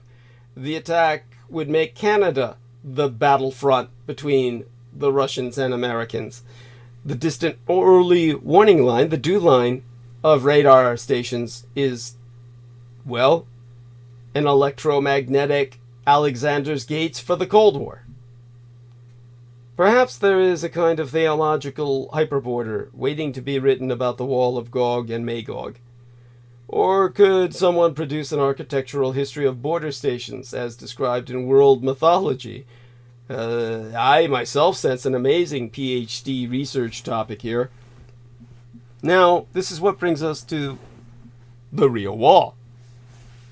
Iran's Wolf Wall, second longest in the world, is still shrouded in mystery. In Golestan, that means the land of the ghouls. Golestan, Guland province in northern Iran, is a unique landscape, sandwiched between the temperate forests of the Alborz Mountains and the Caspian Sea. A narrow corridor connects Persia with the desert steppes of Central Asia. The passage measures 120 miles across from sea to mountain, and it's made of fertile rolling plains rising to windswept hills. The ancient name for this place was Gorgan, meaning land of wolves, and wild wolves can still be found there, along with roe deer and bounding goitered gazelles. Goiter for the horrible cheek-like hang. They like a bulldog's. They've got these hanging cheeks that offend my sensibilities. For centuries, Golestan lay at the northern border of one of the world's first superpowers, the Sasanian Empire for 400 years from their ascension in the 3rd century until they fell to the Muslim conquerors around the year 600. Sasanians.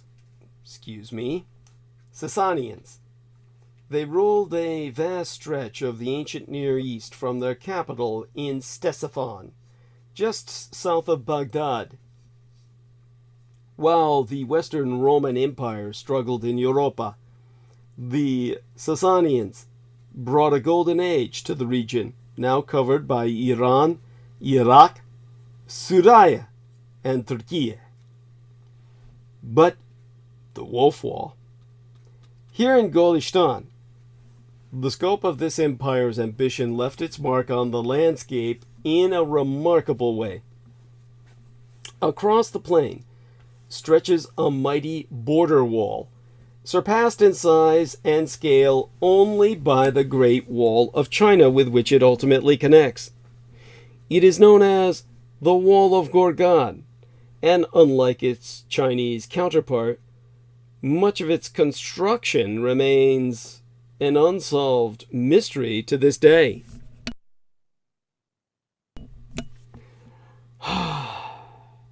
Powerful as it was, the Sasanian Empire also had formidable enemies. Chief among these were the vast horse-borne armies of the Huns, who regularly menaced their northern borders. And the most dangerous were the Hephthalites, the so-called White Huns.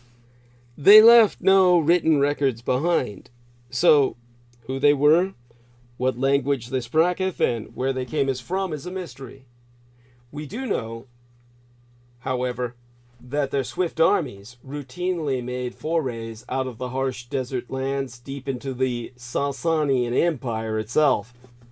The flat, fertile Gorgan region was the main corridor through which they mounted their attacks. To counter this threat, the Sasanians undertook an engineering project of immense ambition beginning in the 5th century. They began to construct a wall that would span the entire length of the Gorgan lowlands, a sinuous barrier of mud bricks that would ultimately stretch farther than the combined length of Hadrian's Wall and its more northern cousin, the Antonine Wall. For 1,000 years, a full millennium until the extension of the Great Wall of China under the Ming Dynasty, the Gorgan Wall was the longest wall in the world. 121 miles of it have been unearthed thus far, and it follows the line of division between the rich plains and the hardy desert almost exactly. An engineering marvel.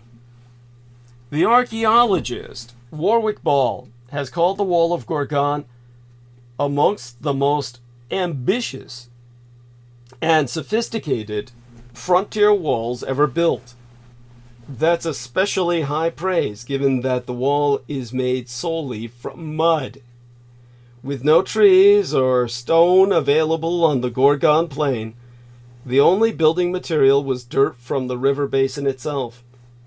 The 5th century Sasanian engineers attacked this problem with characteristic ingenuity, effectively creating an immense mobile brick-making industry to produce the millions of fired mud bricks that makest up the wall. Along its entire length, archaeologists have found the remains of temporary kilns, each designed to an identical blueprint which would have been moved along the wall as it was built. Mud bricks need water to be molded, so as well as kilns, the ancient engineers had to dig hundreds of kilometers of canals that brought water from the region's rivers to the construction site.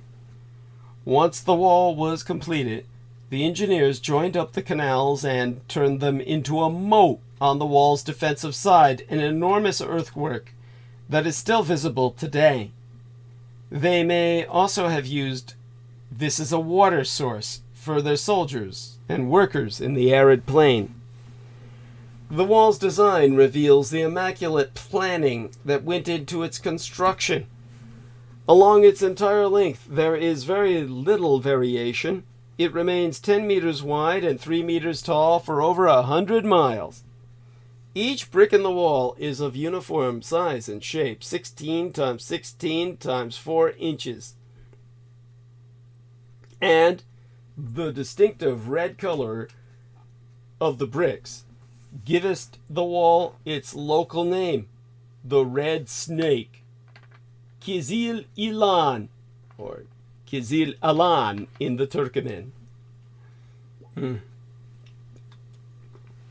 wall even crossed rivers, where engineers built dams and sluices, sections of which are still visible in the silty waters 1,500 years later.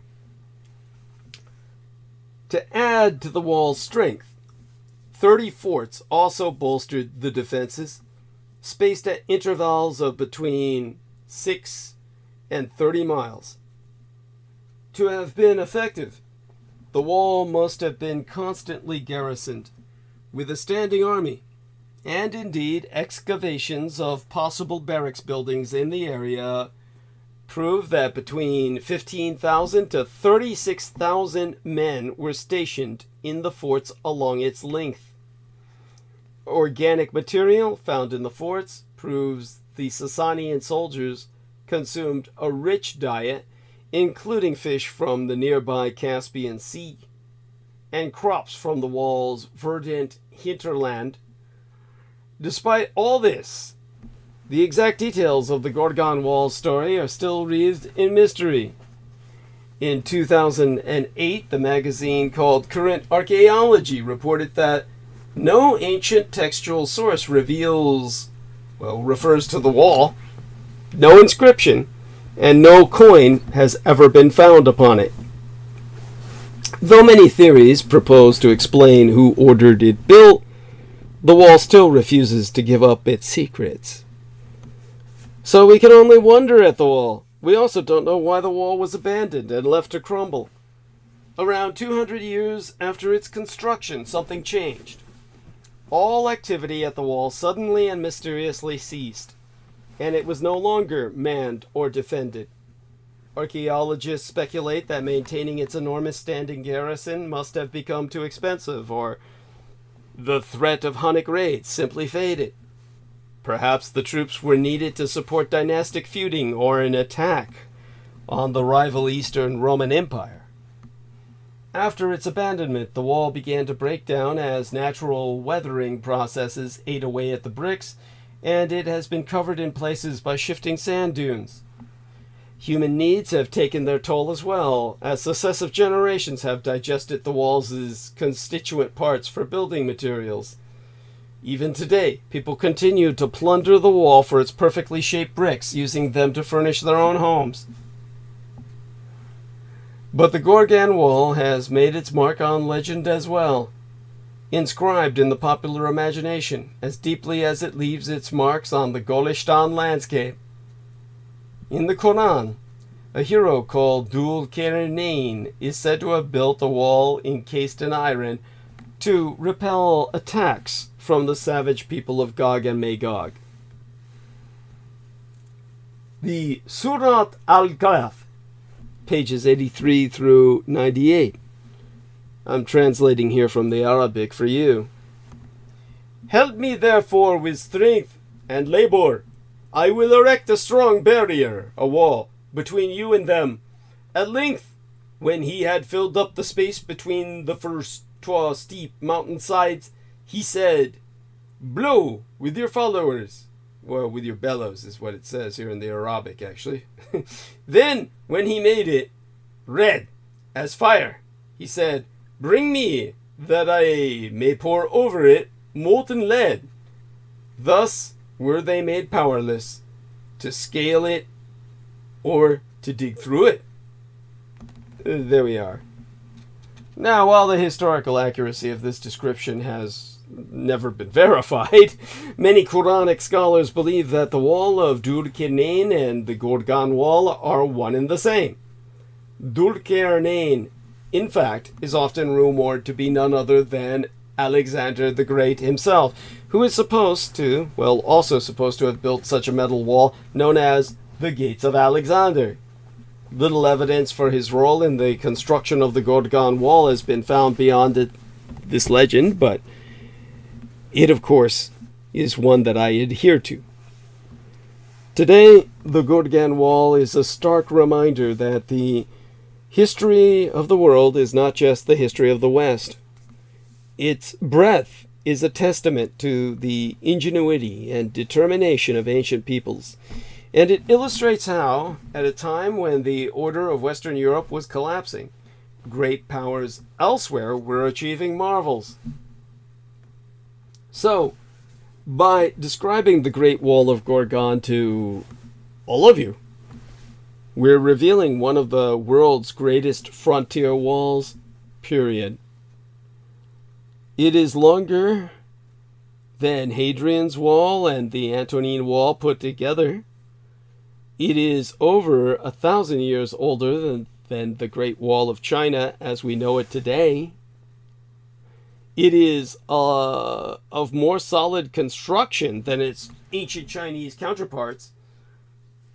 It is the greatest monument of its kind between Central Europe and China, and it may be the longest brick or stone wall ever built in the ancient world, and yet few have ever heard of it. This wall is known as the Great Wall of Gorgan, or the Red Snake. An international team of archaeologists has been at work on the snake-like monument, and from there they've reported their findings over the years. The Red Snake in northern Iran, which owes its name to the red color of its bricks, is at least 195 kilometers long. A canal 5 meters deep or more conducted water along most of the wall. Its continuous gradient, designed to ensure regular water flow, bears witness to the skills of the land surveyors responsible for marking out the wall's route. Over 30 forts are lined up along this massive structure. Their combined size is about 3 times that of those on Hadrian's Wall.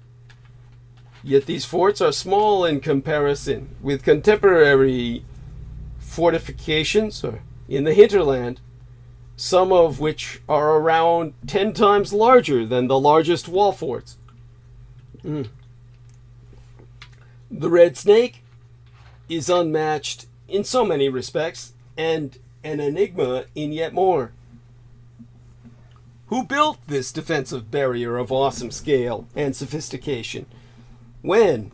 And for what reason? Even its length is unclear. Its western terminal was flooded by the rising waters of the Caspian Sea, while to the east it runs into the unexplored mountainous landscape of the Eldridge Mountains. An Iranian team, under the direction of ŒLDRIGE, has been exploring this Great Wall since 1999. In 2005, it became a joint Iranian and British project. So, well, maybe my aim for tonight. Well, my aim if I can stay awake. Obviously, it's been a hell of a past few days. Partied far more than sleeping. Partied without sleeping. The aim is to answer the fundamental questions of when, who, and why. Alright, let me try and get my head together. Otherwise, I'll close off transmission early, unless someone joins me. Oh my god. Let me get my head together.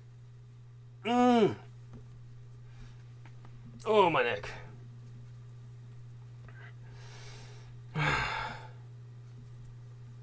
Got 9 to 10, 10 to 11, 11 to 12. 3.5 hours to go, approximately. Fuck. I don't know if I can last another 3.5 minutes. We'll see what I can do. If not, we'll return to the subject on Sunday. Now, again, breathe. Get my blood rushing. Now, there's no actual ancient textual source that refers to the wall. No inscription. No coin has ever been found upon it. With respect to the when question, rather than basing dating on historical guesswork, well, the team of Brits and Iranians needed to obtain independent scientific dating. This is what comes down to dating the enigma here. When was the wall built? Some thought it was erected under the Macedonian king Alexander, who reached the area in 330 BC, but died 7 years later. Indeed, the wall is also known as Alexander's Barrier. Others suggested it was built as late as the 6th century AD under the great Persian king Khusrau I, who reigned, or at least was alive, from 531 Anno Domini to 579.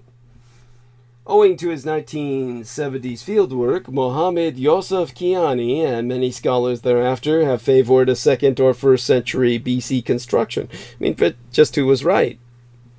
Fortunately, the wall's engineers had used construction techniques eminently suitable to modern dating techniques, running mostly through a landscape of wind-blown loss and, in sections, treeless steppe.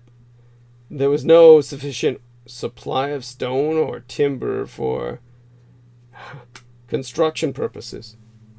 The loess, however, was an ideal material to produce tens, if not hundreds of millions of fired bricks.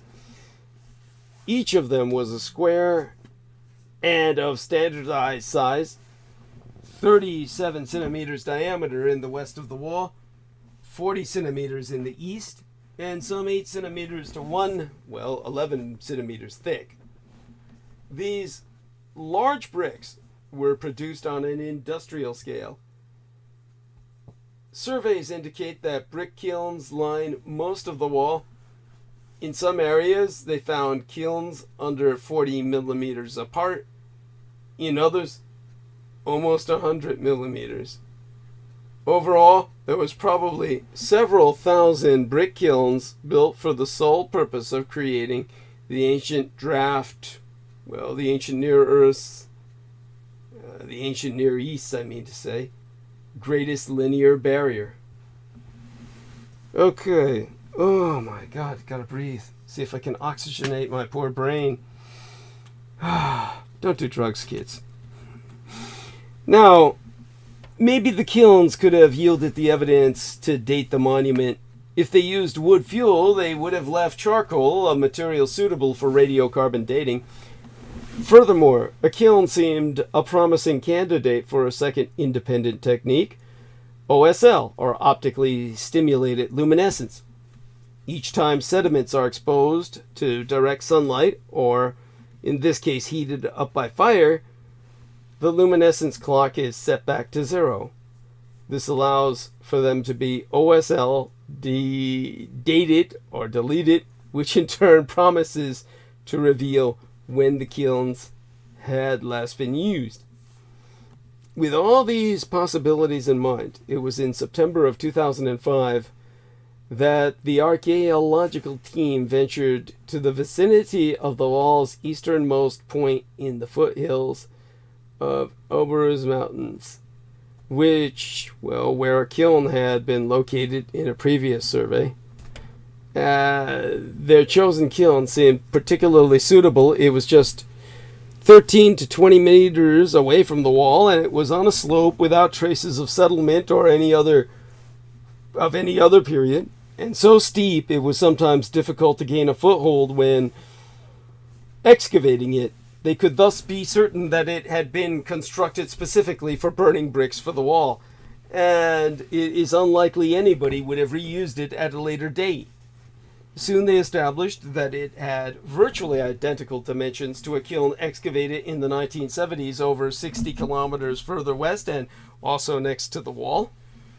Their kiln and the others known so far were designed for 10 stacks of bricks sideways and 17 to 18 lengthwise. They were all replicas of a single prototype, powerful evidence that the wall builders were behind the standardized design. Sediments washed down the steep slope have preserved their kiln remarkably well. Its 11 arches survived on the hillside to their full height of 2 meters, not counting another meter of superstructure. 2 collapsed arches offered an opportunity to dig a sondage into the interior without destroying preserved architecture. Eventually, they reached a dark layer of charcoal, and immediately beneath the kiln's fire-reddened bottom, they had attained their goal. Dr. Jean-Luc Schwenninger and Dr. Mortuus Fatahi of the Universities of Oxford and Tehran flew in to take OSL samples in October of 2005. They also sampled various sections of the wall itself and of a shorter wall further west, the wall of Tamish, as well as a kiln next to it, so that they had also excavated. They impatiently awaited the results. The OSL and radiocarbon samples demonstrated conclusively that both walls had been built in the 5th or possibly 6th century Anno Domini. This brings us to the time of the White Huns.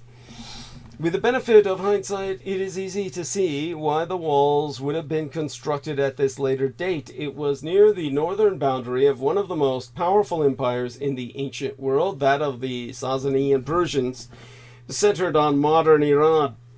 It also encompassed the territory of modern Iraq, stretched into the Caucasus Mountains in the northwest and into Central Asia and the Indian subcontinent in the east.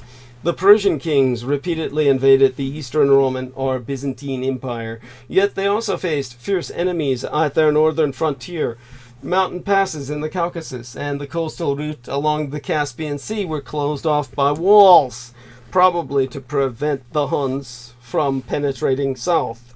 Those further east may have been directed against the Hephthalites or White Huns. Those, well, the ancient writers, notably Procopius, provide graphic descriptions of the wars Persia fought in the wars Persia fought in the 5th and 6th century against its northern opponents. We know that the Persian king Peroj, who reigned from 549 through 484, when campaigning against the White Huns, spent time repeatedly at ancient Gorgan, next to the modern ԳΩ-MΑΓΚOΔ, the site of this team's base camp just south of the wall. Eventually, he had to pay with his life for venturing into the lands of the White Huns. It would have made perfect sense for Peroj, or perhaps another Persian king shortly before or after, to protect the fertile and rich Gorgan plain from this northerly threat through a defensive barrier. This is what led to the discovery of some massive buildings, because important questions still remained unresolved. Was the wall a heavily defended frontier for centuries, or an ambitious engineering project, perhaps abandoned after no more than ephemeral use? The, Fort 4, some 40 acres, 14 acres large, that's 5.5 hectares, was selected for magnetometer survey, circa 2006. To everyone's amazement, Roger Ainley's highly sensitive equipment revealed 3 buildings of 228 meters length. So much detail was visible on the plots that they could see individual rooms. The regular layout suggested that they served as barrack blocks. They started to excavate, and where the magnetometer survey had pinpointed a room division, they found a massive mud brick wall, 1.20 meters wide and surviving to a height of 3.30 meters, circa around 3.3 meters. Originally, the buildings must have been much higher, as their collapsed remains still form distinctive mounds today. Satellite images prove that Fort 4 was not a one-off, but that numerous other forts on the wall, and occasionally probably all, contain collapsed barracks blocks as well. The quantity of pottery and animal bones from the Trois trenches in Fort 4, excavated in 2006 and 2007, which also yielded some glass and metal, demonstrate powerfully that the fort's interior bristled with life. Radiocarbon dates indicate that the fort remained occupied until at least the first half of the 7th century. It is too early, or certainly was the last time I looked into it, to tell whether or not the wall was abandoned then, perhaps because troops were needed for a major assault against the Byzantine Empire, fighting off the Byzantine counteroffensive, or against the Arab invasion from Anno Domini 636 onwards. The evidence is mounting, however, that the wall functioned as a military barrier for at least a century, and possibly closer to 2.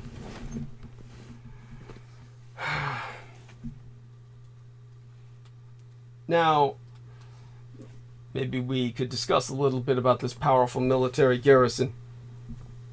I can't believe I'm maintaining numbers. I'm like sleep talking. Trying to remember what I can. Let me shake my head and move forward. How many soldiers guarded the Persian Empire's most elaborate military barrier?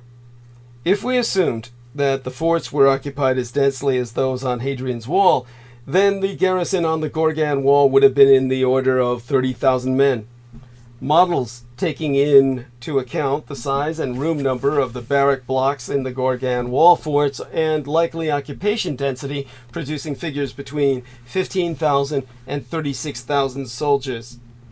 Even the lowest estimate suggests a strong and powerful army, all the more remarkable as investigations focused just on 200 kilometers of vulnerable frontier, a small faction or fraction of the thousands of kilometers of borders on, well, I would say it was on the Lord, what would we call it? It's, well, on one of the ancient world's largest empires. How many soldiers may have been stationed in the hinterland? Well, in the year of my father's thanatization, his processed murder by the medical industrial complex, 2007, they launched a major geophysical survey, followed by 3 trial trenches in Kala Kareba, a square fortification covering half a square kilometer, a little over a mile south of the wall. Analysis of the pottery from Kala Kareba by a man named Seth Priestman. How do you like that for a name? Seth Priestman. The Priestman of Seth suggests that the fortification was occupied for a short period, perhaps in the earliest phase of the wall's history. Small mud brick houses seem to line its central roads. They excavated one. Analysis of material therein indicated that its occupants consumed a rich diet, including fish, presumably from the Caspian Sea, some 45 kilometers further west. Yet they do not even know whether these erstwhile gourmands were soldiers or civilians. The regular square layout of the defenses and the neat rows of rectangular enclosures inside suggests, in any case, that the wall builders had created it. Was it a failed urban foundation, perhaps? Was it a temporary camp for the Persian field army, reinforcing the wall's garrison during war? Or was it sudden abandonment linked to the army moving from the hinterland to the wall forts? Geophysical survey at Fort 16 suggested that there were brick kilns underneath and that that fort was not part of the original design. It's possible that some or all of the forts were only added to the wall at a later stage, and that troops had originally stayed at sites like Kala Kareba. Back to the wall and its landscape, the wall did not exist in any vacuum. The dense occupation of its fertile hinterland explains why it was built and how its garrison was fed. The project was thus not confined to the wall itself, but included a wider landscape survey. The scale of such a survey is ideal for understanding the works of ancient empires because both the landscape itself and the public works of empires cover vast areas. Because of the large areas that needed to be covered, the field work of the GORGON project proceeded at 3 different scales. At the regional level, they used satellite images to map the entire area of wall and ancillary structures, the individual structures, forts, sites, and kilns, were then mapped using geophysical survey to recognize hidden and underground structures. Finally, details were carefully targeted for excavation. Within this program, and the landscape itself was studied, using the capabilities of satellite images to map the entire region of the wall and beyond. Clearly, the circa 195 kilometer long red snake required an enormous amount of labor for its construction. But what was not generally known until Nokanda Amrani and various colleagues with this Iranian side of the project discovered a large dam and associated canals was that the process of wall construction was even more labor intensive. This is because an enormous landscape engineering project was initiated at the time of wall construction to capture and divert water into the ditch that ran along the north side of the wall. This exercise in water management appears to have been part of an integrated approach to wall construction.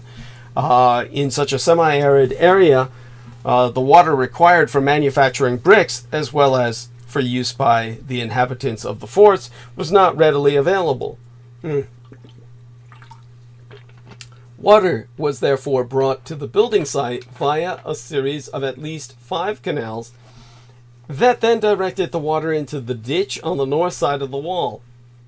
Although this ditch was evidently a defensive feature, the moat, it must also have been used as the source of the soil for the bricks used in the wall. Initially, field evidence had implied that the water was impounded behind massive earthen dams like the so-called Sadi Gargaz. However, field work conducted in 2007, the year of my late and sainted legal sire's death, has demonstrated that the water was instead gathered from much further afield by a major canal that collected water from a river located to the southeast of the Gorgan River.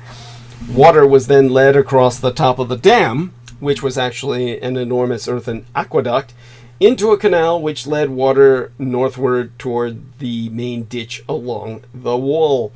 In addition, this canal supplied a second canal located to the south of the wall and parallel thereunto, perhaps to supply the ubiquitous brick kilns.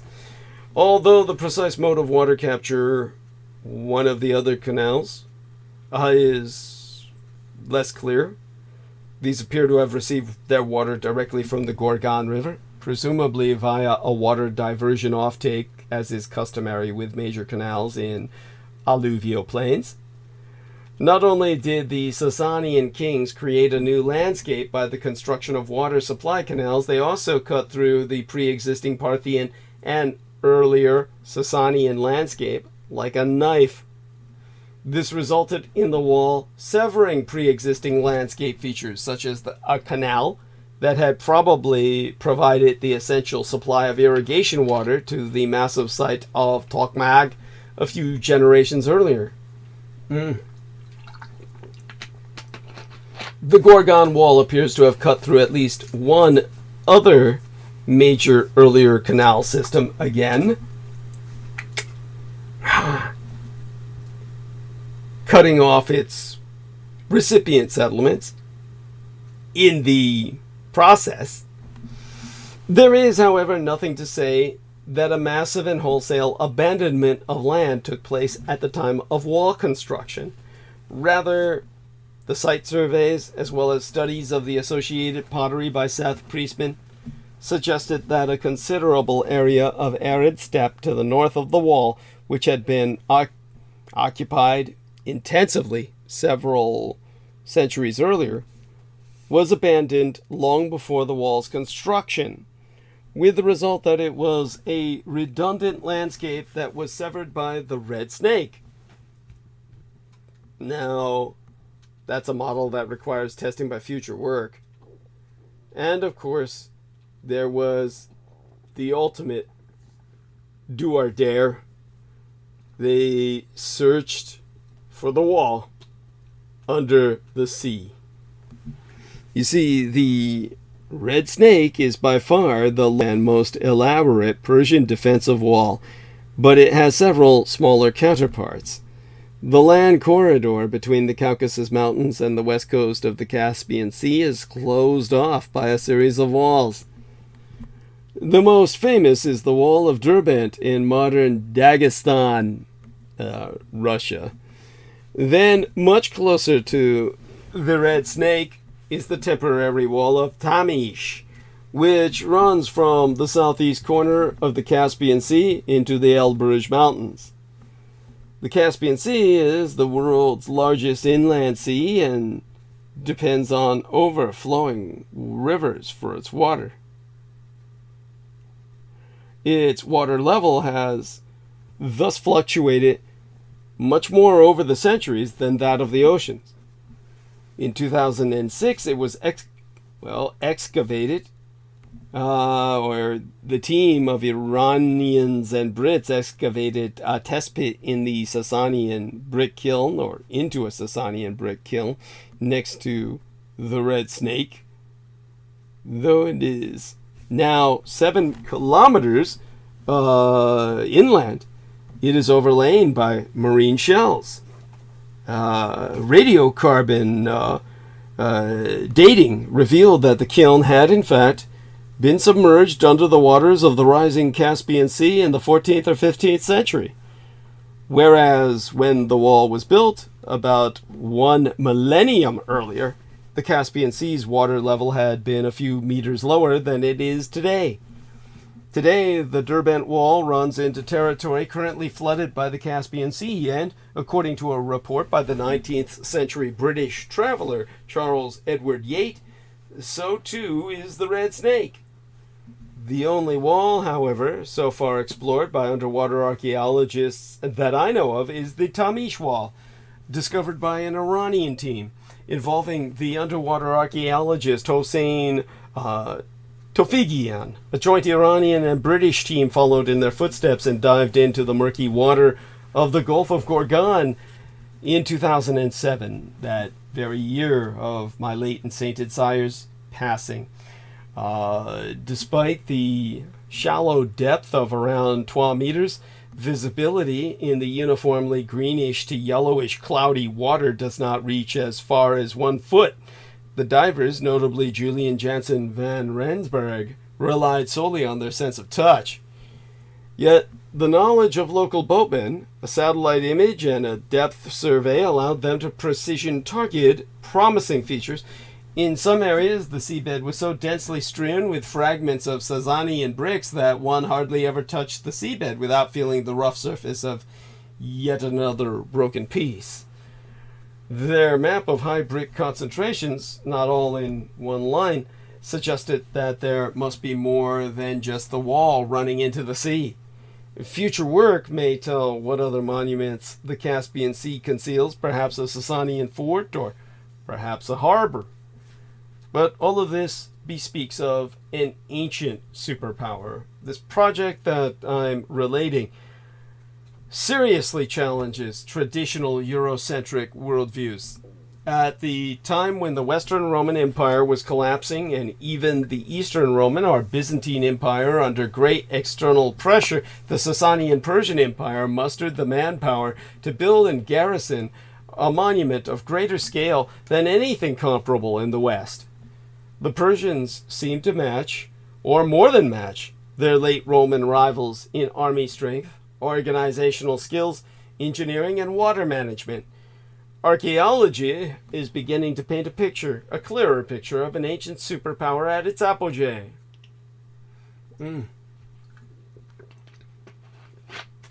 Now, of course, there's several reference works that I can turn your attention to. There is Ferdowsi, the Shahnameh of Ferdowsi, That was published in 1905 by, I think it was, well, the K. Paul Trench Trubner and Company. Flügel Maurice, or Maurice Flugel, wrote I think they lived from 1831 to 1911. They wrote a book titled The Zen, the Avesta, and Eastern Religions, Comparative Legislations, Doctrines, and Rites of Parsiism, Brahmanism, and Buddhism, bearing upon Bible, Talmud, Gospel, Quran, the Messiah ideals, and social problems. Yes. And also the Quran itself. There's a translation by Edward Henry Palmer, who lived from 1840 to 1882, if I remember. The Travels of Marco Polo, who lived from 1254 to 1323. And finally, the Life and Exploits of Alexander the Great, subtitled Being a Series of Translations of the Ethiopic Histories of Alexander by the Pseudo-Callisthenes and other writers. Published by C.J. Clay and Sons in 1896. This book's written by E.A. Wallace Sir Budge. I mean, oh my fucking god. The guy's a sir. 1857 to 1934, it turns out when I look him up. Now, this is what brings us to, well, the Alexandrian, or should I say Alexander the Great in battle, and the Macedonian monster hunting method. Publius Syrus said, "The wise man avoids evil by anticipating it." Many people think Macedonian bad boy Alexander, who lived from 356 to 323 BCE before Christ, was called the Great just because he carved out an empire from Greece to Pakistan and is widely regarded as the preeminent strategic genius of the past 12,000 years. In point of fact, he set the bar for effective modern monster hunting. We've gotten used to the dangerous, dashing lone wolf monster hunters a la Beowulf, Van Helsing, or Nick Redfern. And even though Buffy has her Scooby Gang to claim the vampire slaying assist, everyone is painfully aware that the life of the Chosen One is a dark and lonely path. Since Alexander had a massive army, combat engineers, a full-blown research and development team, and ruled a sizable portion of the known world, he had no patience for troublesome monsters, dramatic individual duels with pesky paranormal phenomena, or battles between mythological titans. You don't rule a continent-spanning Hellenistic empire without learning to delegate. But by the same token, this made monsters more of a tactical problem rather than a supernatural horror. Well, actually, they were still supernatural horrors. But a well-organized phalanx of crack-hoplite commandos can quickly make mincemeat of your garden-variety dragon or ogre, and when the boss may just be the son of Zeus, it suggests that you might have a little divine juice to back you up. Alexander the Great institutionalized, organized, and calculated monster hunting, eschewing the stylized individual slayer model in favor of leveraging his vast resources and capacity for project management. And given the number of monsters he is credited with effectively handling, he was pretty goddamn good at it. Or at least recognize the fact that if you're going to deal with the devil, it's nice to have a sizable contingent of cavalry on hand and a bunch of pencil-neck scientist types to make superweapons and solve structural engineering problems. Persian poet Hakim Abdul Qasim Ferdowsi Tushi. Yes, that's his name. From 940, the year he was born, to 1020 Anno Domini, more commonly known as Ferdowsi, wrote an epic 50,000 verse poem called the Shahnameh, one of the oldest books written in Persian, detailing the history of the Persian Empire from creation until the 7th century AD, Islamic conquest of Persia, and pretty much the rest of the Middle East.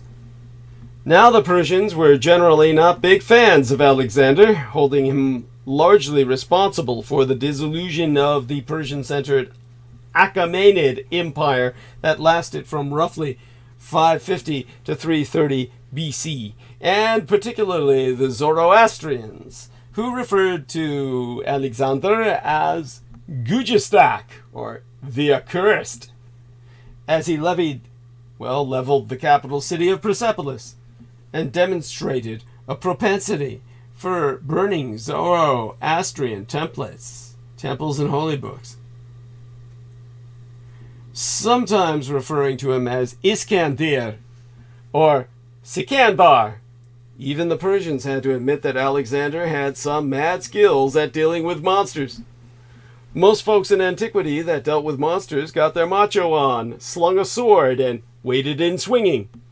Alexander figured he had cash, he had troops, and had a busy schedule filled with places to go and peoples to conquer. So when it came to, time to deal with the nasty dragon around Habash, believed to be Ethiopia, instead he opted to buy and skin a few cows, fill them with poison and naphtha, think ancient napalm, had his soldiers feed them to the dragon and watch the fireworks.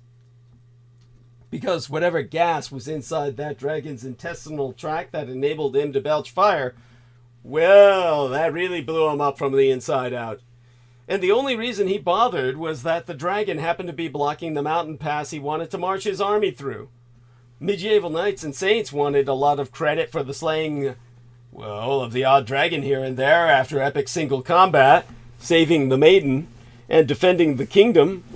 Alexander thought of dragons as mere roadblocks, and like most roadblocks, considered them susceptible to the creative application of explosives. Now that's swagger. So let me read from the book here for you, the Ballad of Alexander and the Dragon. Yes, getting to that point where I'm reading now. ÄMORFADI, you are immensely appreciated, Mr. Douglas Dwayne Dietrich, for giving us all such profound and difficult monologues. Thank you, especially after partying lately during Halloween with little sleep. You are a warrior. These are warrior monologues of the heart, mind, and soul, and your body takes a toll. Maybe Nemo can jump and give you a quick break and some tea, perhaps. That's what our lovely Victoria was suggesting. God bless you, ÄMORFADI. Love you dearly. Hugs. Yes, thank you so much. And of course, got that little break from our man Nemo before he crawled off to bed in the middle of his daylight. So, from the book, Alexander and the Dragon. Sikandar, he calls him. Sikandar, at the dragon's feeding time, chose troops and bade to give it naught that day. The dragon, when its hour for battening was o'er, camest down the pass like fire. Sikandar bade his troops shower thereon their arrows swiftly. That ladly dragon drew one breath and sucked some warriors in. The son of Phylacus bade beat the timbrels and the kettle drums, enkindle mighty fires, and makest a blaze in every quarter. When the mountain rang with timbrel din, the monster feared and fled. When Sol ascended from the sign of Taurus, meaning when the sun ascended in the constellation of the bull, and soared the lark's note from the garths of roses, the warrior chieftain brought with him 5 oxen, procured with money from his treasury. He slew and skinned them, heads and all. His scheme gave courage to his friends. He charged the hides with bane and naphtha, and made speed toward the dragon. In other words, bought a bunch of cows, skinned them, and basically filled them with napalm. Blowing up the skins, he called upon the giver of all good, and bade men pass the hides along from hand to hand. He called upon God and gave the men the cows. They passed them hand to hand. As he drew near the dragon, it appeared black like a cloud. Its tongue was livid. Its eyes seemed blood. Its maw belched flame. They cast the oxen down from the mountaintop and closely marked the dragon, which engorged them, swift as wind, or ever they had left those warriors' hands. And so the dragon just inhaled those cows. Now, when its frame was hide-stuffed, and the bane had spread throughout its body, it pierced through the entrails and invaded brains and feet. Now it was poisoned and suffering neurotoxins, neurologically, systemically. The dragon dashed its head upon mount and rocks. It started banging its head on the mountain and rocks, and thus a long time lapsed, while all the troops showered arrows on it, till that mountain form the hunter fell. That hunter fell, then fared the host with speed, and left in scorn the dragon's body there. Then the hunter fell, that hunter fell, thence fared the host with speed, meaning Alexander and his army, then marched through the mountains quickly at mark step, or speed pace, and left in scorn the dragon's body behind them. There you are, 977 AD, Anno Domini, 977 years after Christ walked upon the earth. Chapter 27, circa 1334 through 1335. Shahnameh Ferdowsi's work. Most everybody in the ancient Middle East was concerned about a bunch of apocalyptic nasties named Gog and Magog. Jews, Christians, Muslims, and Zoroastrians don't traditionally agree on much, except that pork is definitely not the other white meat. But nonetheless, they all concurred that we should all be worried about Gog and Magog. The Hebrew Old Testament, the Christian Book of Revelations, the Muslim Quran, and the Zoroastrian Avesta each make its reference to the monstrous people of Gog and Magog, who will side with evil in a variety of final apocalyptic battles. Around the 6th century BC, Ezekiel was busy warning the Hebrew people that Gog from the land of Magog was an enemy of God, saying, "Son of man, direct your face towards Gog, the land of Magog, the prince, leader of Meshech and Tubal, and prophesy concerning him, say, Thus said the Lord, Behold, I am against you, Gog, the prince, leader of Meshech and Tubal." That's Ezekiel, Book of Ezekiel, 38 through 39 in terms of the verses. Christian eschatology was even less charitable, I should say, commenting, "When the 1,000 years are over, Satan will be released from his prison and will go out to deceive the nations. Go out to deceive the nations in the four corners of the earth, Gog and Magog, and to gather them for battle. In number, they are like the sand upon the seashore." That's the Book of Revelations, chapter 20, verses 7 through 10. The Quran relates some details of the story of Dhul-Qarnayn, believed by many scholars to refer to Alexander the Great. Then he followed away until when he reached the point between the Twa mountains, he found below them both a people who could scarcely understand speech. They said, "O Dhul-Qarnayn, verily Yegug and Magog are doing evil in the land. Shall we then pay thee tribute on condition that thou set between us and them a rampart?" He said, "What my Lord hath established me in is better, so help me with strength, and I will set between you and they a barrier. Bring me pigs of iron until they fill up the space between the Twa mountain sides." Said he, "Blow until it makest a fire." Said he, "Bring me that I may pour over it molten brass." So they could not scale it, and they could not tunnel it. Said he, "This is a mercy from my Lord, but when the promise of my Lord cometh to pass, he will make it as dust, for the promise of my Lord is true." And we left some of them to Sir John that day over others, and the trumpet will be blown, and we will gather them together. That's in the Quran. That's the Surah Al-Kahf. Yes. That's chapter 18, verses 85 through 95. The Zoroastrian Frash Coretti. Think Armageddon. Similarly, seems to involve Gog and Magog, as extant Avestan scriptures comment. This is from the translation by Flugel. The translation was done in the year 1898. I'm sourcing page 228 here. After 4,291 years of the world's creation, will the world cometh to an end? The monsters will rise in mutual destruction. The wars of Gog and Magog will take place. Thereupon the Messianic age will open. For God renovates the universe, but after 7,000 years. So let's see. What year is this on Chinese calendar? God damn it. Number year.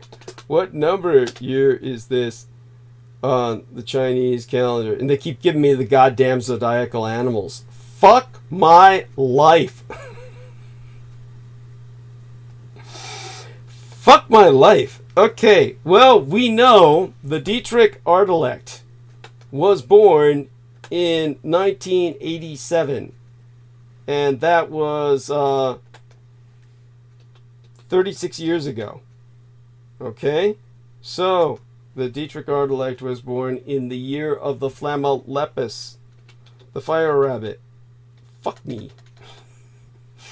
Now I gotta calculate. There we are. That was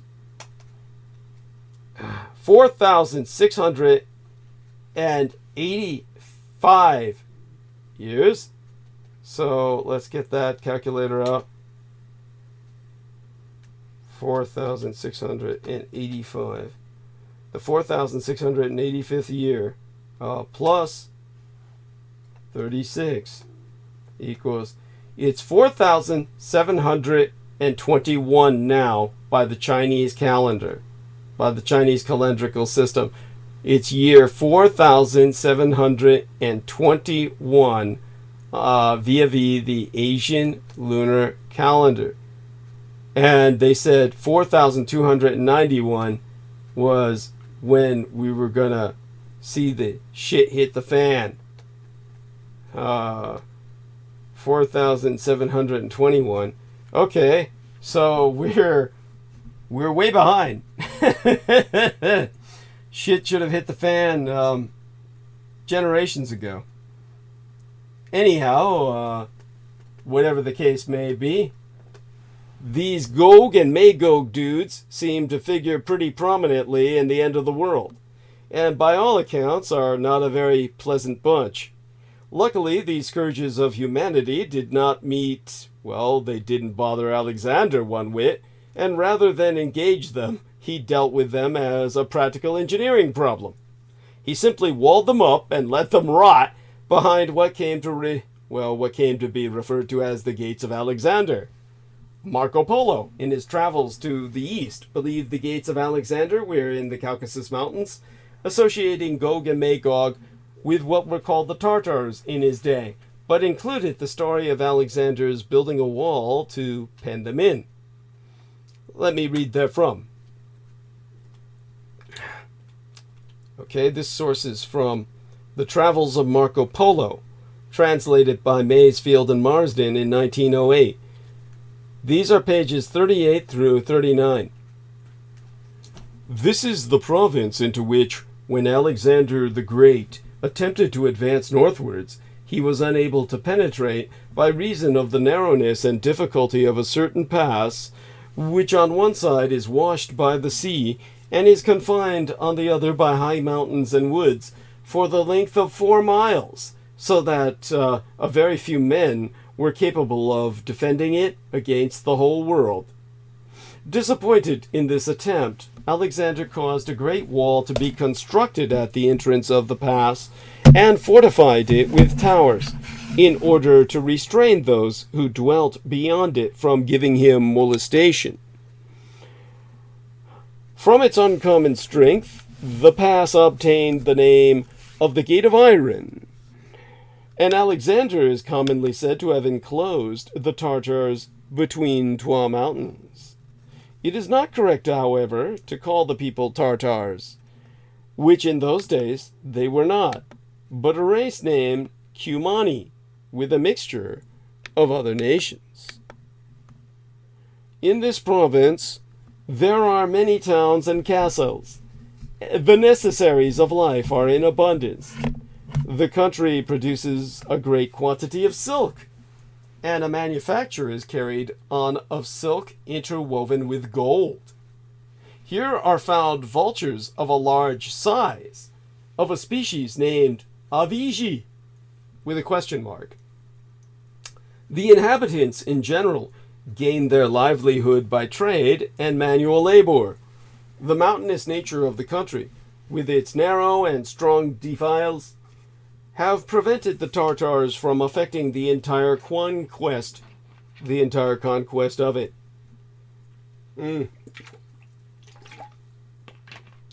Again, we see Alexander, instead of getting his warlord on and clubbing some heads, calling in some contractors to quietly and permanently solve his problems with monsters.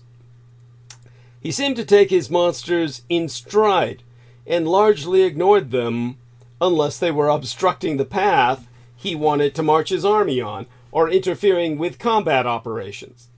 As he spent a lot of time marching his armies around and engaging in massive wars, he inevitably had to dispatch a few fearsome critters, which he tried to do with a minimum of fuss.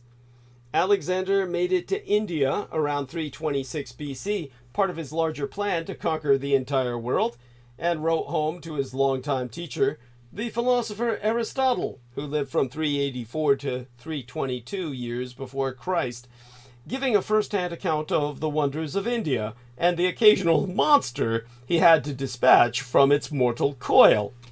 Now here I'm going to source Alexander's epistle, or epistolie, to Aristotle, translated by a man named Budge in 1896. This is from pages 149 to 150 of the book that I am sourcing. And this is Alexander himself. This is the writ of the man himself, not a balladeer. This would be the same as writ from Adolf Hitler, or Hirohito, or a man of similar greatness, on the level, in terms of historical importance, of the word of Christ.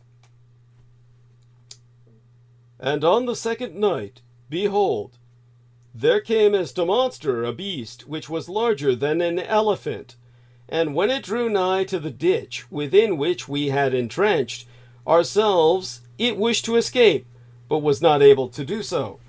Now when I saw this, I commanded that herald go round about through the camp, and to order the soldiers to put on their armor, and to protect themselves that night, and I informed them concerning the beast, the like of which I had never seen before.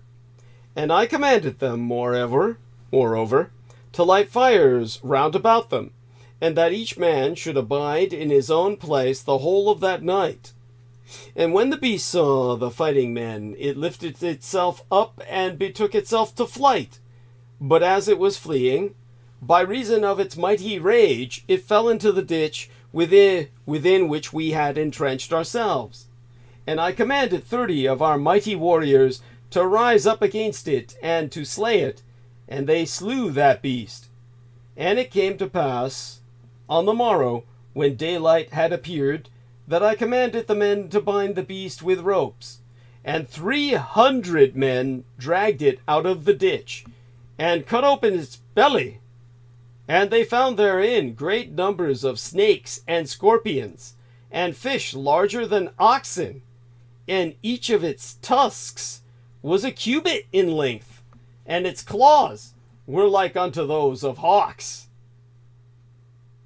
Now this beast is the most voracious of all the wild beasts of that country. Holy shit. And it lived off snakes, scorpions, and fish larger than oxes. The lesson for monsters is, of course, that Alexander rarely travels alone. And while that may look like a scrumptious snack camping out on a hill over the Ganges, it's actually an army with a great deal of experience fighting creatures just like you. Again, Alexander isn't about to go toe-to-toe with something on the order of an organic freight train. He'd rather have his army drive it into a ditch, chop at it for a while, bind it up, dissect it for future reference. As the ruler of one of the largest empires in history and a military genius, Alexander the Great really didn't have to prove just how tough he was. Consequently, monsters that were unfortunate enough to encounter him faced a new kind of enemy. That is, one who would calmly and cunningly figure out the most efficient way to use his vast resources to turn you into a historical footnote. In Alexander, we see the advent of scientific monster hunting, as well as the pithy yet incredibly egotistical catchphrase, "Heaven cannot brook two sons, nor earth twa masters," no doubt uttered after he sent yet another monster to meet its malevolent maker. Unfortunately, monsters seem to have learned their place in the universe after Alexander, sticking more to the shadows and stalking individual victims, where they were less likely to encounter the overwhelming force of a globe-trotting, siege-equipped army and its fearless, monster-mangling general, who happened to look like a girl. No doubt sober historians are sneering at this interpretation of Alexander as the intellectual father of modern monster hunting, but that's because historians are keen on controlling how and why we name things. So, much as the 19th century English clergyman, Charles Kingsley, observed. And what he said was, "Did not learned men too hold till within the last 25 years that a flying dragon was an impossible monster? And do we not now know that there are hundreds of them found as fossils up and down the world?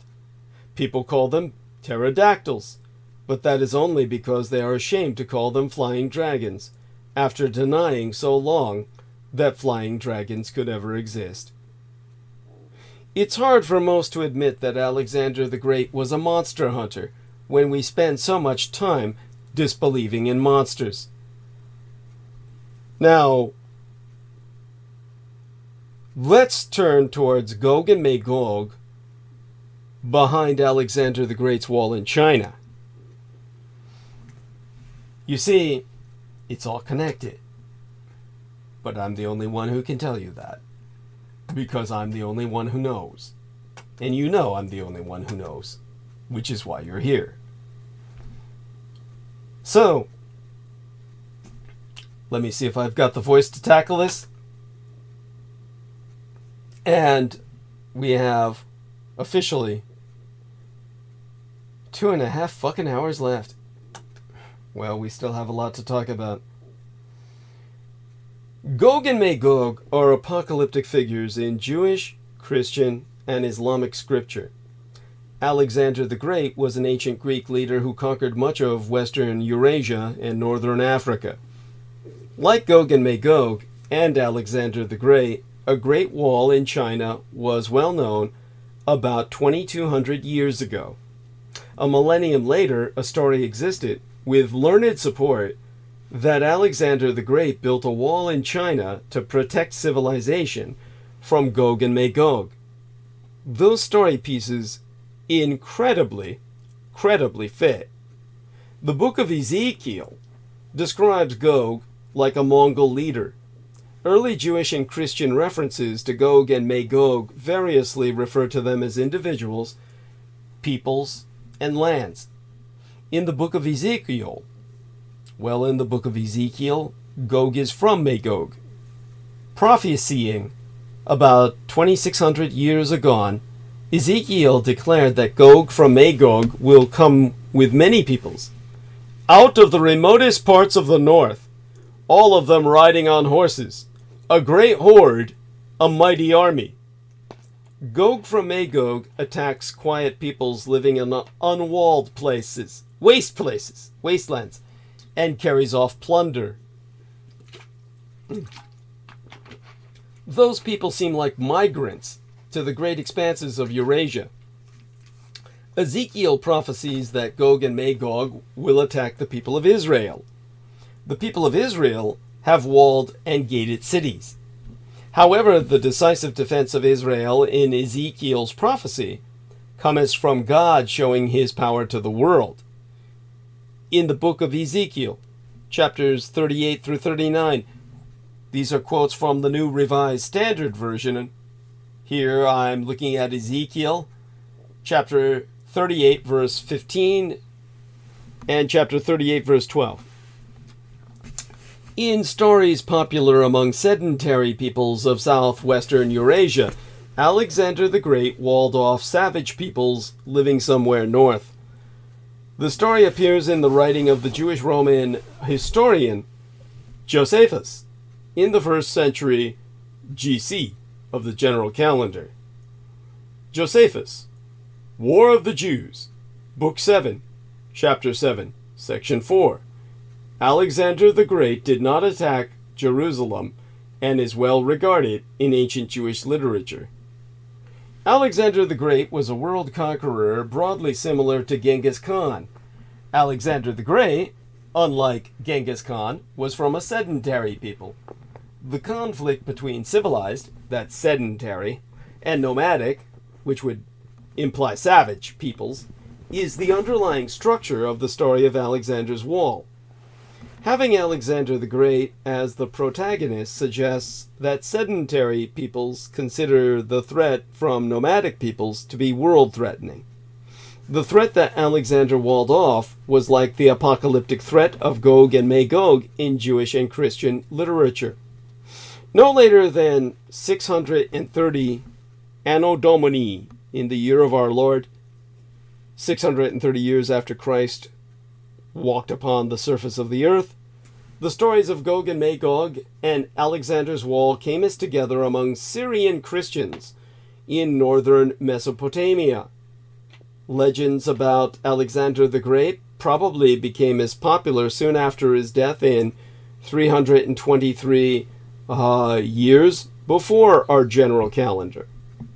An Alexandrian romance, written in Greek, is known to have existed from no later than the 3rd century of our general calendar.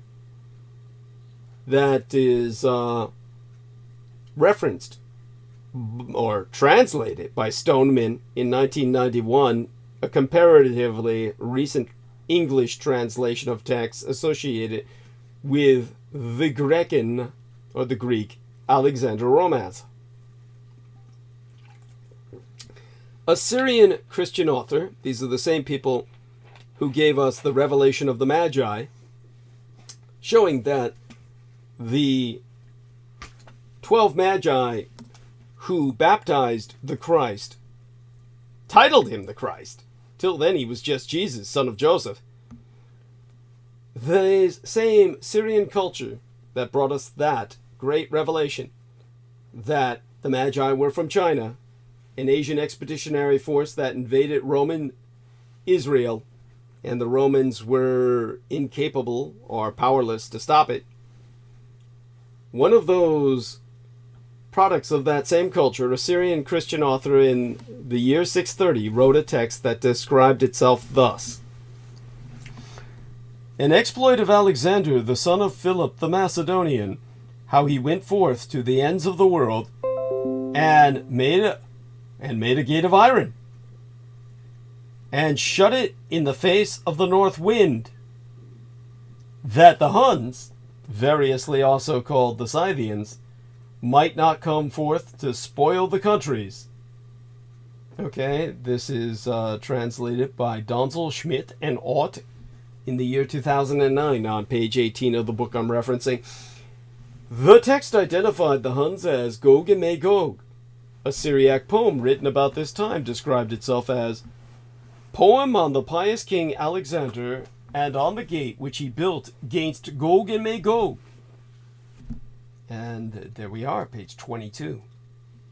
The Islamic conquest of Syria in the mid-17th century provided additional impetus to Syrian Christian apocalyptic writing. The Syrian apocalypse of Pseudo-Methodius, probably composed in the last decade of the 7th century, describes Alexander constructing a wall against Gog and Magog. The apocalypse of Pseudo-Methodius circulated widely and was well known across Western Eurasia from the 8th century. It popularized the story of Alexander the Great walling off Gog and Magog. Page 26 describes the Syrian apocalypse and Pseudo-Methodius. Well, what they call the Syrian apocalypse of Pseudo-Methodius. An account of Alexander walling off unclean nations exists in the recension of the Greek Alexander romance. The account specifies 22 nations and names 16 nations, led off by Goth, Magog. These were unclean nations in the sense of ritual purity and practices considered savage, evil, and disgusting.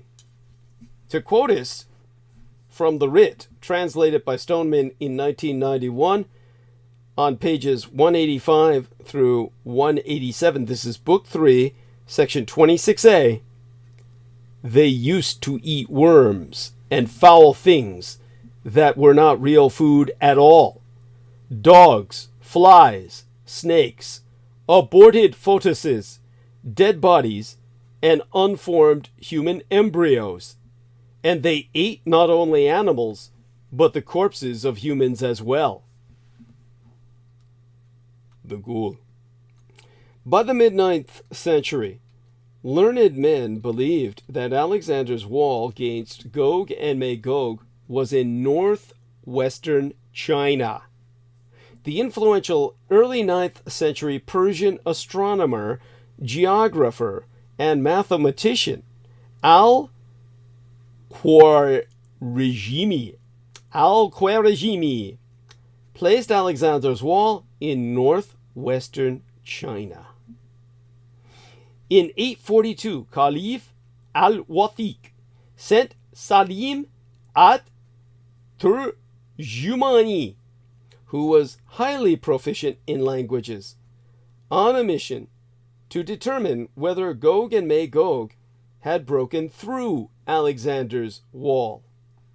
Salam at-Turjumani traveled to Tbilisi, the capital of Georgia, the nation, not the state, in the Georgian Caucasus, white man's land, and plausibly passed through the Darial Pass.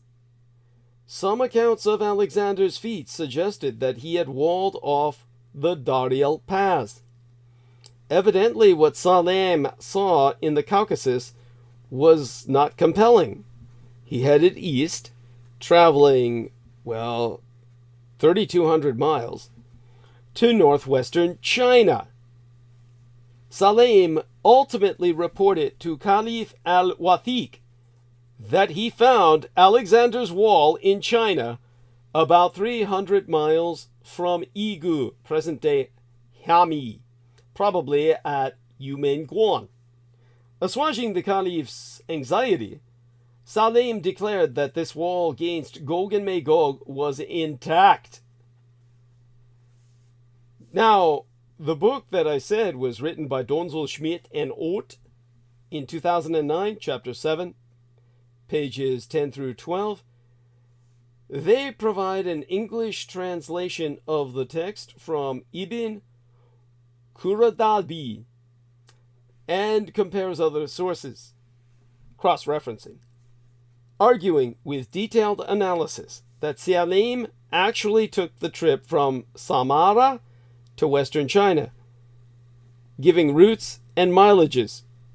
Salim reportedly traveled from the years 842 through 845, a comparatively short period of 3 years. Now,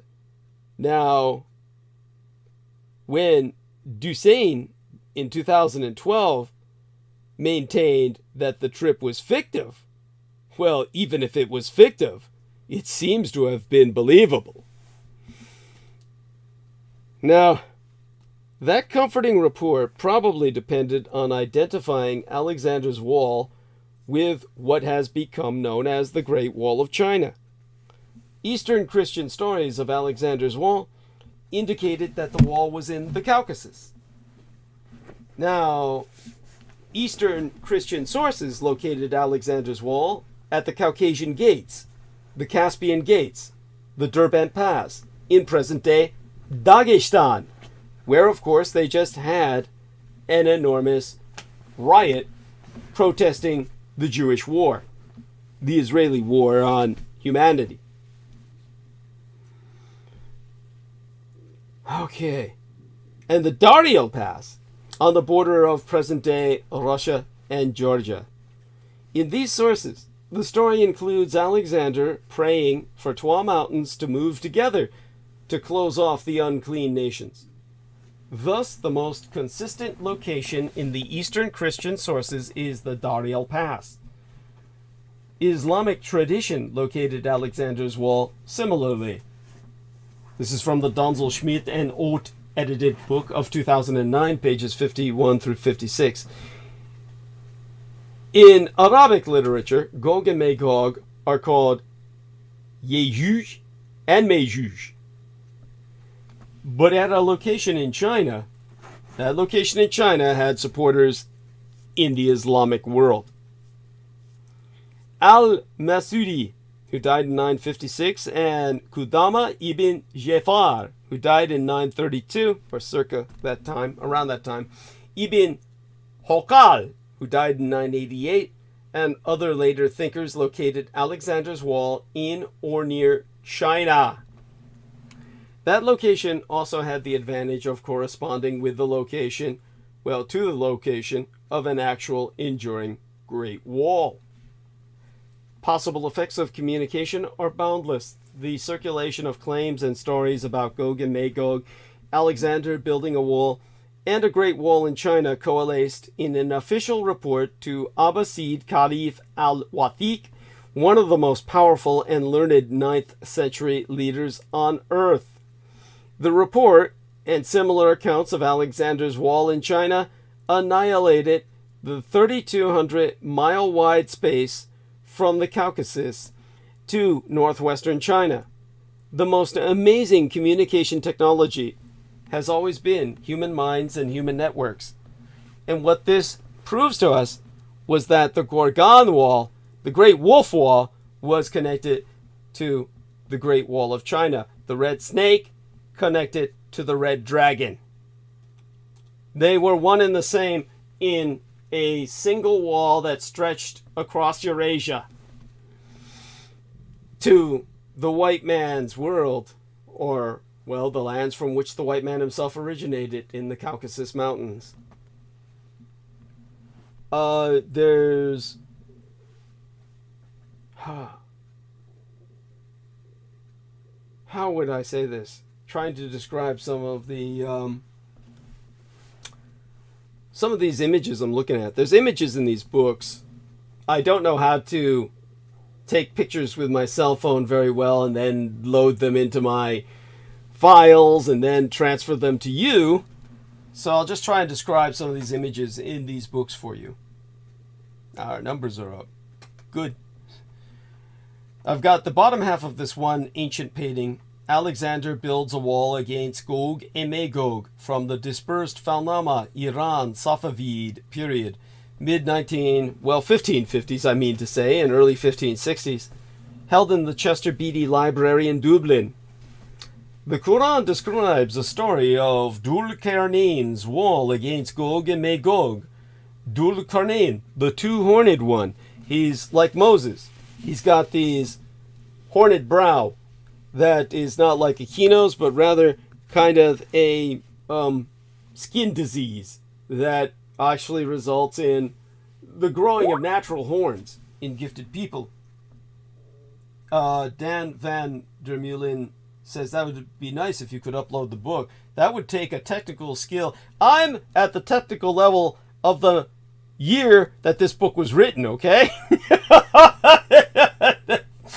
I'm pre-printing press technology skill, okay? Anyhow, so you've got this true horned figure in this illustration, represents Alexander the Great. The Persians thought he was the devil himself for conquering their country. Dhul-Qarnayn met an uncivilized people who could scarcely understand his words. That's in the Quran, chapter 18, verse 93, who offered to pay him tribute for building a protective wall. Dhul-Qarnayn refused to accept tribute, but asked the people to help in constructing the wall. That's the Quran. That's chapter 18, verse 95. The creatures working on the wall in this painting that I'm looking at, as reproduced in this book, may indicate those uncivilized people. The depiction of 12 of them as dog-headed seems to reflect descriptions of persons associated with Gog and Magog in the Alexander stories. These people are literally shown to be chiacephalic or dog-headed. I think it's called term for dog-headed. Dog-headed. It's term for dog-headed. Here we are. Let's look this up.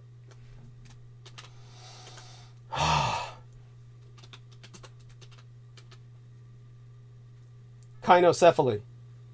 Yeah, dog-headedness. Human body with a dog head. Kynocephalics. These are kynocephalics. These are painted as people with dogs' heads in this portrayal. Let me see. The creatures carrying cauldrons in this painting are consistent with a reference to molten metal in the Quran. Chapter 18, verse 96. The creature on top of the wall has two horns. That depiction creates an additional dimension in the relationship between Dhul-Qarnayn and Alexander the Great. So Alexander the Great used genies like Solomon to build a great wall. Ancient myth can teach us about demonization, xenophobia, and the comforting fiction of a wall. Constructing Alexander's Great Wall against Gog and Magog from the 16th century Falnama. See, the Falnama is a book of omens used by fortune tellers in Iran and Turkey during the 16th and 17th centuries. So Dan Van der Meulen says, where is the title of the book? Then I can see if I can find it. I have access to some online libraries. Okay, let me get this for you, a good translation for you. Let's see now. Here we are. See if we can get this. Give me a second here. And I'll see if I can do something better. Okay, here we are. Okay, here we are. Give me a second here. Aha! Aha! Let's see. Come on. Here we are. Okay. Here we go. And come on. I'm not talking to you. I'm talking to the... Here we are. Ah! Got it! Aha! Okay. So here we are. Give me a second here, and I'll give this to Dan the Man first. Okay, here's our Dan the Muscle Man here. He's rippling with muscle. Here we are. Let's see if he gets this. Now I've got to click onto that conversation he's in. I just sent this to you. Tell me if you received that. Okay. So tell me if you got that, because otherwise I have to keep looking for notifications from you. Let me know if you got that. And as well, I'm going to enter it. Oh, here he is. He's right here. Holy shit. Okay, enter that here. There you go. And then I'm going to put this into our chat on live stream. See, Dan, without you, I wouldn't have thought to have done this. There you go, Dan the Man. You can thank our man from Nederland. He's the man who enabled me to share this image with you. That way I don't have to. He says, if you want me to join the talk, just ask. I'm here for the next 2 hours. Bless you, good sir. That may yet happen. There's probably only so much longer I can go before I collapse with the. So thank you for joining us. Appreciate that profoundly.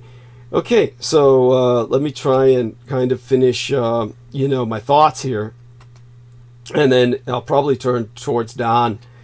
So what we have here, the Falnama, or the Book of Omens, is a book of divination for the end of the world, combining apocalyptic representations from many sources. You say a prayer, you ask your question, and you flip to a random page. The end. It's always nigh, but never here. You see, throughout history, people have believed themselves to be living through the end of the world. The 16th century in the Gregorian calendar corresponded to the 10th century of the Islamic calendar. For medieval followers of Shia Islam, the turn of the millennium meant that the wheel of history was due to roll over. The end of times was on its way. How do you live in the last days when so much is uncertain? For nobles of the Safavid dynasty, the answer camest in the form of a book, the Falnama, or Book of Omens. The Falnama is less of a book than a tool. It has no single narrative, and it's not meant to be read from cover to cover. Rather, it's a genre of interactive texts, a framework for bibliomancy.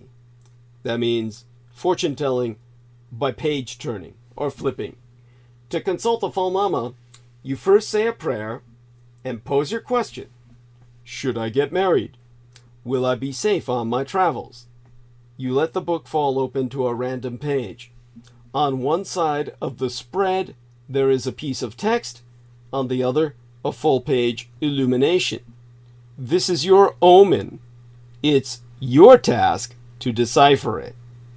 Interpreting the Falnama was not a simple matter. In a sense, it was a test of erudition.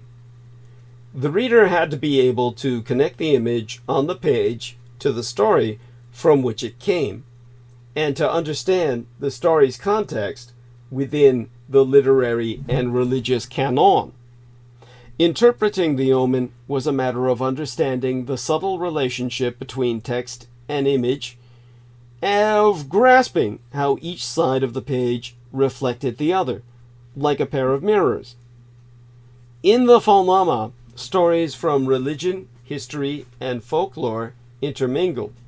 Episodes from the Quran appeared alongside scenes from the life of Plato and Alexander the Great. Moments from famous tales were frozen on the page in colors as bright as stained glass windows. These miniatures were far from mini. The pages were often around 1.5 feet tall.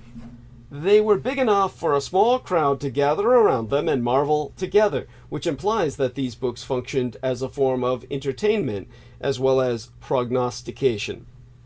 In one image, Adam and Eve are expelled from paradise, and gouty winged angels look on as the pair ride out of the garden on the backs of a dragon and a peacock. Both Dietrichonic. I'm possessed by the peacock angel, and the very name Dietrich means dragon. In another, the prophet ascends to the seven heavens on the back of the Burak, rising through a velvety night sky adorned with silky clouds and blazes of golden fire. Although the images in Valnama texts are drawn from many sources, one theme appears again and again: the apocalypse. Signs of the impending doomsday appeared in the order of their expected arrival in the world: the beast of the earth, the false messiah, the Mahdi or Redeemer, paradise, and hell itself. In the Valnama of Saint Thomas, there is a striking depiction of the Day of Judgment. Against a gleaming golden ground, a blue-winged angel holds a pair of scales. Ha ha! That is mäGÁLOS, the peacock angel. At his feet are crowds of tiny people waiting to be sorted. Some lifted up into paradise, some cast into hell. Some are bowing, some pleading, some praying, some weeping. Some have the heads of monkeys, and others the heads of boars. Some have red frog-like tongues curling from their lips. A few are already being swallowed up by the earth. Their heads poke forlornly out of the rubble. These images of impending destruction were counterpointed by depictions of the creation of the universe. In this way, the text became a microcosm of time itself, from beginning unto end. In the introduction of the Valnama of Sultan Ahmed, the compiler writes that the world resembles, in its meaning, a book in which the conditions of all nations are written line by line. Both fears and desires may be found in this book, on whose leaves are depicted the morning and the night. Hence, if an augury is taken, the image of the beginning and the end can be seen. In this metaphor, the universe is a gallery of images, and God, inscribing the brightness of the stars on the pages of day and night, is its painter. The world is the book of God, and the Valnama is the book of the world in miniature. Consulting the Valnama was not like shaking a magic 8-ball. Its purpose was not to answer a question with a simple yes or no. The Valnama doesn't simply tell its reader what's going to happen next. It requires interpretation. It requires you to connect your story to the cosmological story to find the way you fit into the scheme.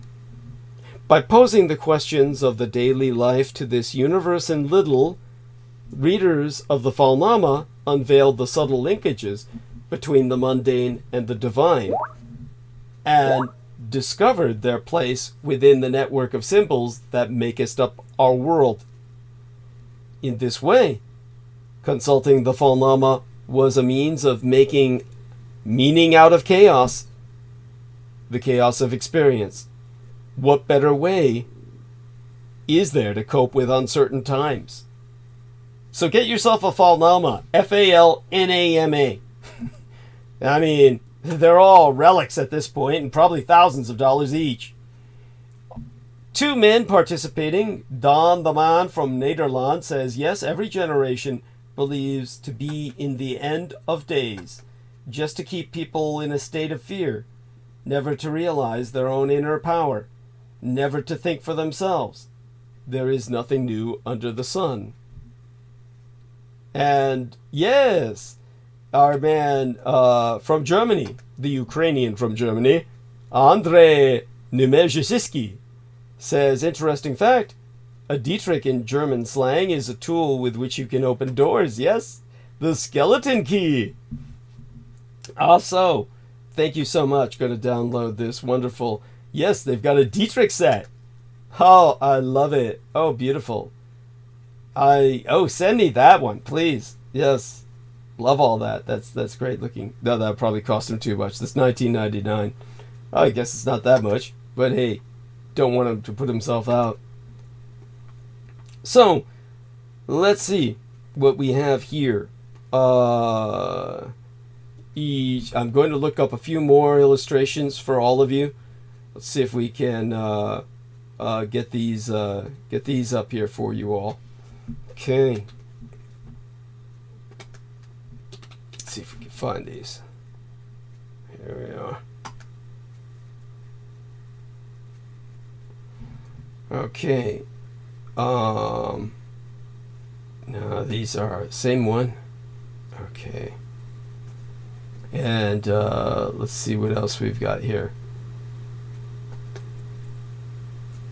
By the way, got to keep burning bandwidth, so I got to keep talking while I'm doing this. Numbers are up, so I don't want to let people down. And let me see if I can find you all some more illustrations of Alexander and his wall, Iskandar, as the Muslims would call him. Okay, let's see what we got here. Ah, yes, here's one. There we go, another one. Let me render this available to all of you. Okay, here we go. This will go to our man here, as well as going back onto call, giving this to Dan the Man, and also giving it to, well, all of you. Live stream. Here we go. And there we are. So, if all of you take a look at that, that will be just as important as the other link that I gave you. Let's go back to that other link I gave you. The one where you've got, Alexander with horns. And you've got the people, the dog-headed people. And you've got the men with horns on the wall. This one. It's the scene looks like a Technicolor Mordor. Red and yellow beasts, hunched like men, but sporting leopards' spots and feline tails, are baking jet black bricks. Human masons are working with tools, expressions of worry and focus under their work hats. At the center is something that looks like an albino armadillo, but with horns the color of fire, wearing jewelry of gold, and a look of complete exhaustion. Our scaly white friend is making a black brick wall between two mountains. A kingly man looks on, explaining the scene to 12 other men whose heads are wreathed in flames. Angels! Maybe angels. The three are in a tent enjoying a plate of pomegranates while they discuss the black wall, the white armadillo-ish creature, and the other laborers. The royal is Alexander the Great, as depicted by a Persian miniaturist in the 1500s. The conqueror of Asia, boy genius, and presumed pansexual, is overseeing the construction of a magic wall. I mean, who could ask for anything more? There are probably people who jack off to this. At any rate, yes. How do I come down from that? Alexander the Great was a historical figure, but just barely. When he died in 323 years before the Christian era, at the age of 32, and as king of an empire that stretched from modern-day Greece to Pakistan, he was considered by many of his contemporaries as something of a god. In just over 3 decades of life, Alexander sowed the seeds of a vast legend. The Alexander Romance, a fabulous chronicle of acts both heroic and magical, includes one particularly outlandish bit of history. Alexander, the legend goeth, built a wall to keep all of the evil out of the Middle East. This magical wall, built with the help of magical beings, was meant to save man's order from unspeakable death at the hands of malevolent demons. If only. ďan writes, how is the Chinese wall connected? Fun fact, all the shooting holes are pointed at China, not to the countries outside of China. That would be a very stupid design. Oh, you don't understand, Dan. It was meant to keep the people in, as well as preventing others. Well, you know, it's meant to keep the Chinese from getting out, as well as to keep others from coming in. It works both ways. Aside from all of that, I mean, I think I've said it all with that single sentence. And we can always get back to that subject. But, yeah. At any rate, Minu Southgate, who is this professor of English at Baruch College, in a 1977 article I once read, explained that the Alexander of the Persian romances is much more colorful than his Western counterpart. Southgate analyzed the Iskandarnama, the Book of Alexander. They call him Iskandar. Iskandarnama means Alexander's name.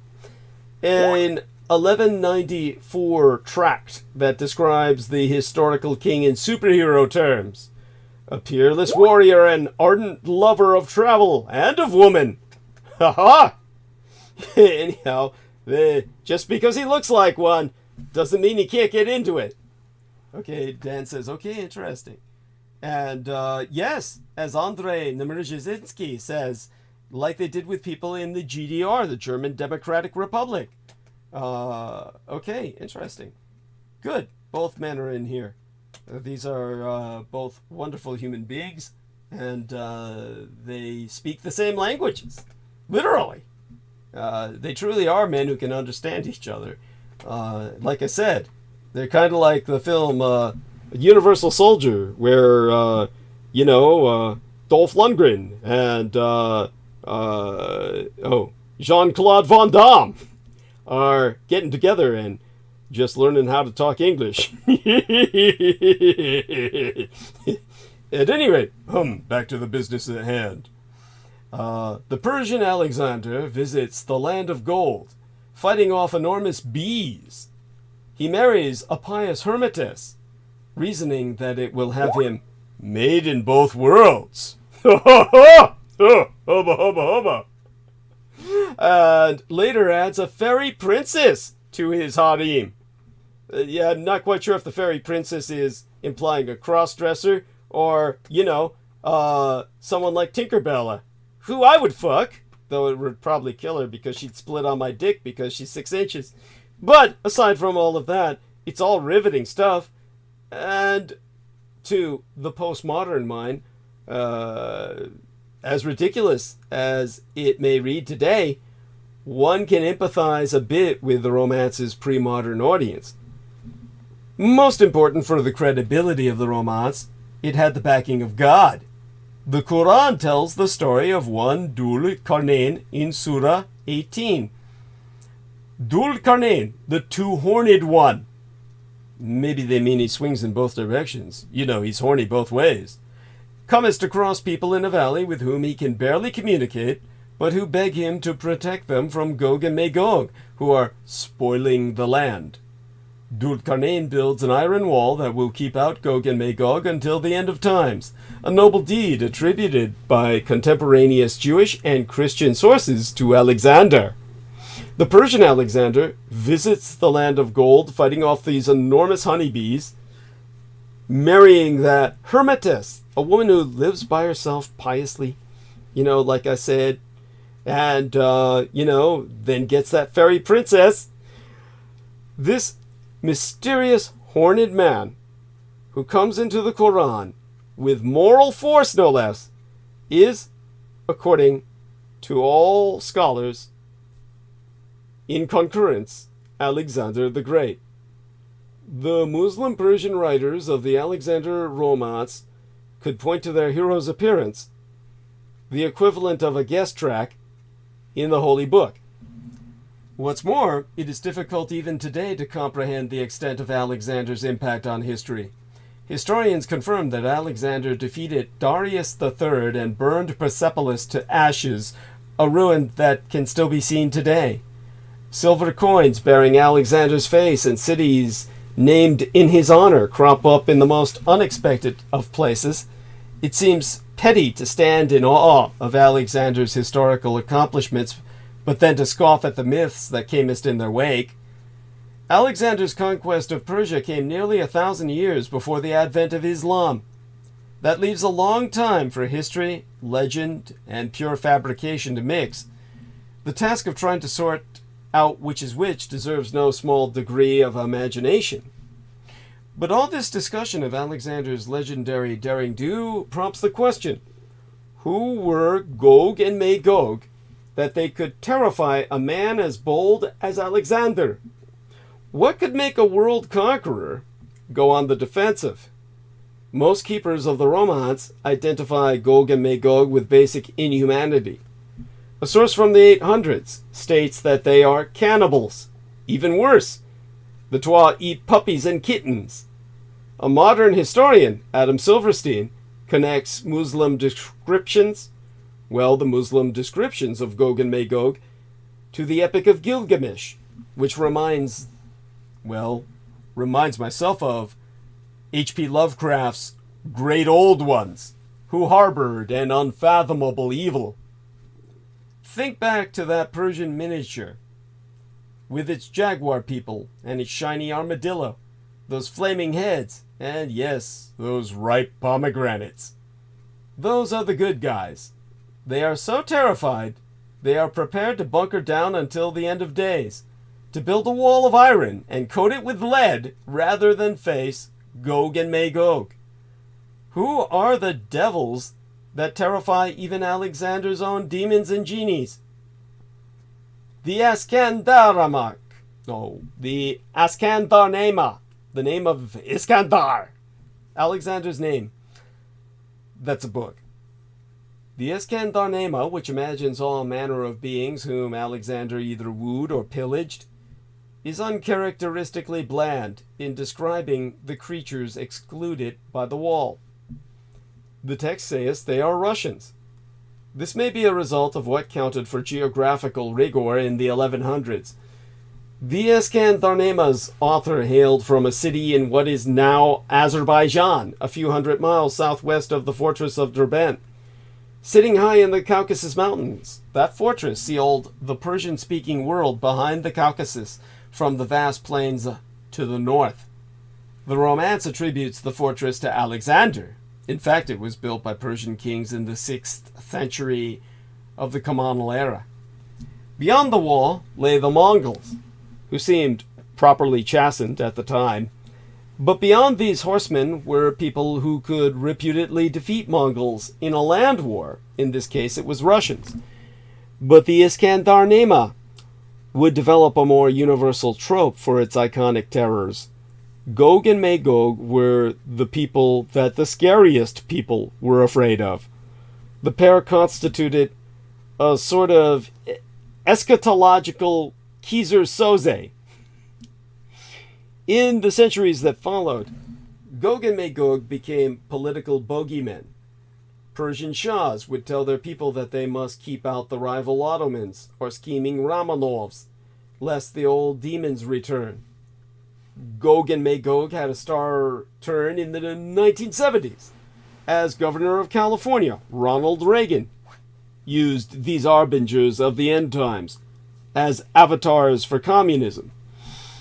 One could argue that once Reagan became his president, Star Wars was his wall, and the Union of Soviets Socialistic Republics his demon.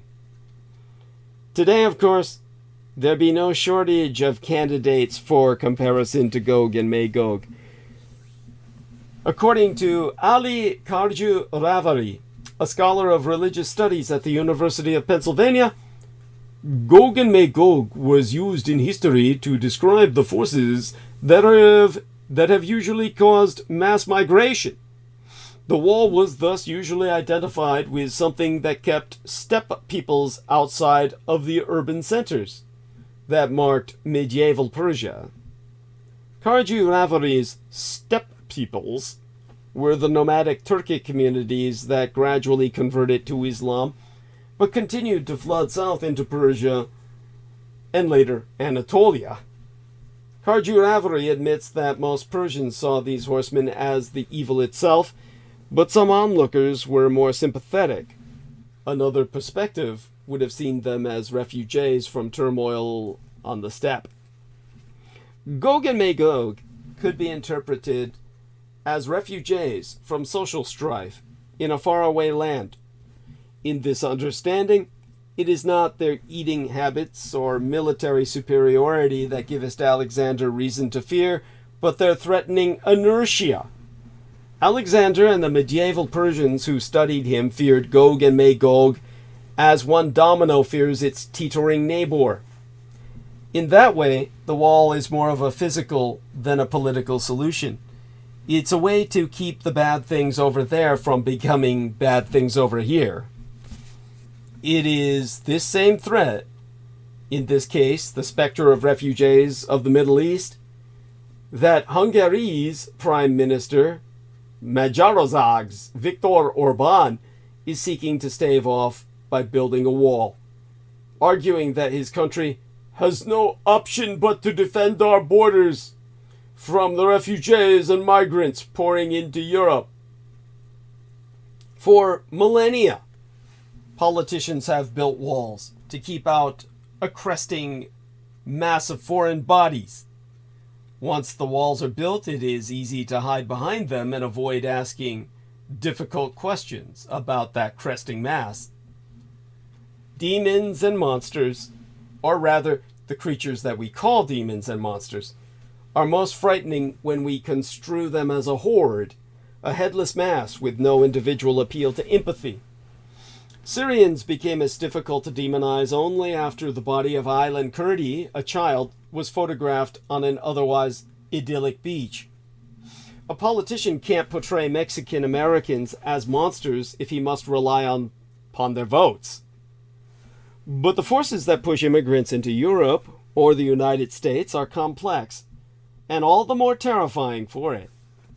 Alexander the Great, who had the ingenuity to cut the Gordian knot and the temerity to convince an Afghan warlord that Macedonian soldiers could fly, is famous in Persian sources for taking one look at the problem of massive population displacement and saying essentially, not today.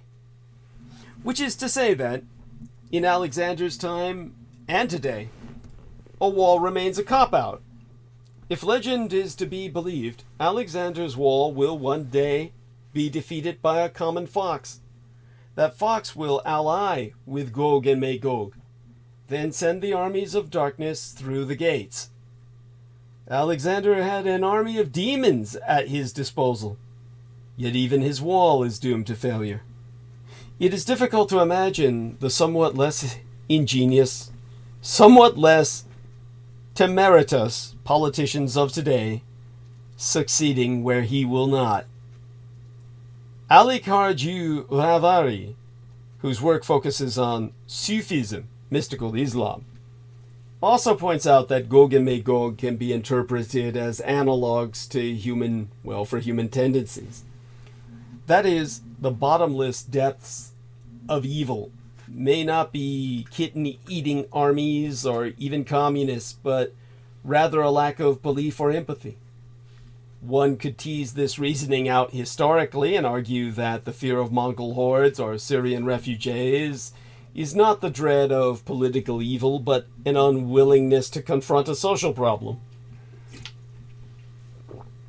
This is, perhaps, an argument better left to theologians than to essentially what I function as is a journalist. But it is interesting to imagine that Alexander was most terrified not of any invincible army, but of a polity that didn't believe the legend with which he had surrounded himself. Maybe the grotesque demons that comest out around Halloween are not humanity's worst fears realized, but rather our allies in deception, in trying to protect us from confronting social realities that we really fear the most. So, it comes down to us building a wall against Gog and Magog. A wall cast a long shadow across the recent United States presidential election. The 1,954-mile-long wall, which Donald Trump has promised, was seen to, was envisioned as to soon be stretching the length of the United States-Mexico border. Whether a foundation was ever actually dug for this wall or what the wall was supposed to look like are matters of hot debate right now. Archaeologists and historians have pointed out that there is little historical precedence for the efficacy of these kinds of border walls. Still, its proponents are adamant that a wall is necessary to preserve the integrity of the United States, that fearsome and alien things lurk just on the other side of the border, that a wall can be a firm dividing line between us and them. This understanding of a wall, one built as much out of rhetoric and identity as it is out of bricks and mortar, has a long history. Medieval Europeans' sense of themselves was defined in part by what they were not. They believed that they were normal, while the far reaches of Africa and Asia were inhabited by all sorts of weird and wonderful creatures, barely recognizable as people. The Blemmies had no heads, but rather faces that were embedded in their chest. The Homodubai, or Homodubi, were a kind of centaur with the body of a donkey. The Penoti had ears so large that they could wrap them around their bodies like blankets, protection against the cold of their homeland in the far north.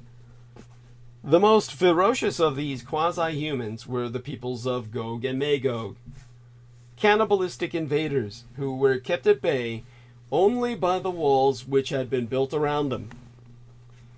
Gog and Magog loomed large in the medieval imagination. They appear in the Hebrew Bible, Yechezkel, or Ezekiel, verses 38 and 39. In the Christian New Testament, the book of Revelation, chapter 20, verses 7 through 8, and the Quran, the Surah Al-Kahf, the book thereof, pages 83 through 101 in my copy. While the exact details of who they were and what actions they were prophesied to carry out varied, all faith traditions agreed that the inhabitants of Gog and Magog were a wild and fearsome people who were held at bay for now, but who would one day help to bring about the end of this world. Though relatively obscure figures in religious scripture, they took on a life of their own in popular legends and stories, particularly in the series of interconnected and apocryphal tales known as the Alexander Romances. According to many medieval tales, based in part on the stories of the first century of the Christian era, Jewish historian Josephus, Alexander the Great had come across wild and unclean peoples as he and his forces pushed eastwards towards Asia, all across Eurasia, as a matter of fact. To keep these peoples from destroying all humanity itself, Alexander drove them between two enormous mountains, then prayed that God would push the mountains together and so imprison them. His wish was granted. This story was repeated and embellished on in later influential medieval texts, such as the 7th century Syriac apocalypse of Pseudo-Methodius and the Alexander Romance cycle, where the peoples imprisoned by Alexander became identified with Gog and Magog. In some of the stories, Alexander orders his army to build a set of gates across the passes in the Caucasus Mountains to keep back these apocalyptic forces from wiping out the white race. These gates, variously described as of iron or bronze, were coated with a fast-sticking kind of oil. As the Middle Ages progressed, Western Europeans began to look beyond their home regions to become aware of the scale of the globe in a way they had not in generations. They produced Mappa Mundi, maps of the world, of increasing complexity and sophistication. Gog and Magog appeared on many of these maps, though the location of their homeland and their affiliation shifted according to contemporary concerns and fears. The Epstorf Mappa Mundi, a detail in which, well, I'm going to try and find a detail there of it. Let's see if I can get this for all of you. If I can't find the full map itself, see if I can find this and provide everybody a link. And Epstorf. There we are. Epstorf map. Here we are. There's got to be a better one than Wikipedia. Get me anything but Wikipedia. Okay. Epstorf map.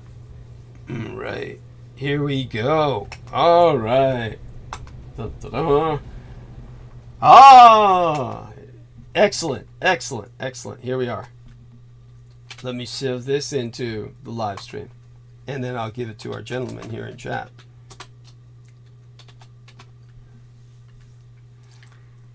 Let's see.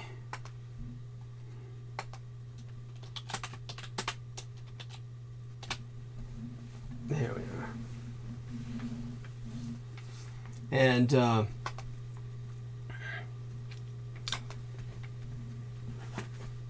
now this shows a walled-off area labeled Gog and Magog, where the monstrous inhabitants are in the act of devouring a disfigured victim. On the border of the same map, closer to Europe, there is also a text which reads, "The city and island of Terracotta, which is inhabited by Turks of the race of Gog and Magog, a barbarous and wild people who eat the flesh of young people and aborted fetuses." Other maps identified Gog and Magog with the lost tribes of Israel, showing Wdy110123, or enclosed Jews, or red Jews. Those are the Judaish Bolsheviks, the Judeo-Bolsheviks, on maps of Asia and creating artwork depicting Gog and Magog that drew on overtly Judeophobic imagery. Hostility towards Islam and Judaism clearly drove these identifications on the part of medieval Christians. When the Mongol Empire was at its height, in the 13th and 14th centuries, many Europeans came as to the conclusion that they, appearing suddenly out of the east and sweeping all before them in the creation of an empire of unprecedented size and scale, were the peoples of Gog and Magog, or sometimes descendants of the lost tribes of Israel who had abandoned Judaism. What else could they be but harbingers of the apocalypse? Not only were they conquerors, but their way of life was alien from that of the vast majority of Europeans. In an age of Google Maps and accurate cartography, it's tempting to consign the land of Gog and Magog to the past as simply yet another funny and ignorant quirk of the medieval European worldview. Yet to do so is to ignore that even at the highest political levels, many nowadays still believe that it was written in the book of Ezekiel will literally come to pass, even if they don't imagine a lost, walled-off city somewhere in Eurasia.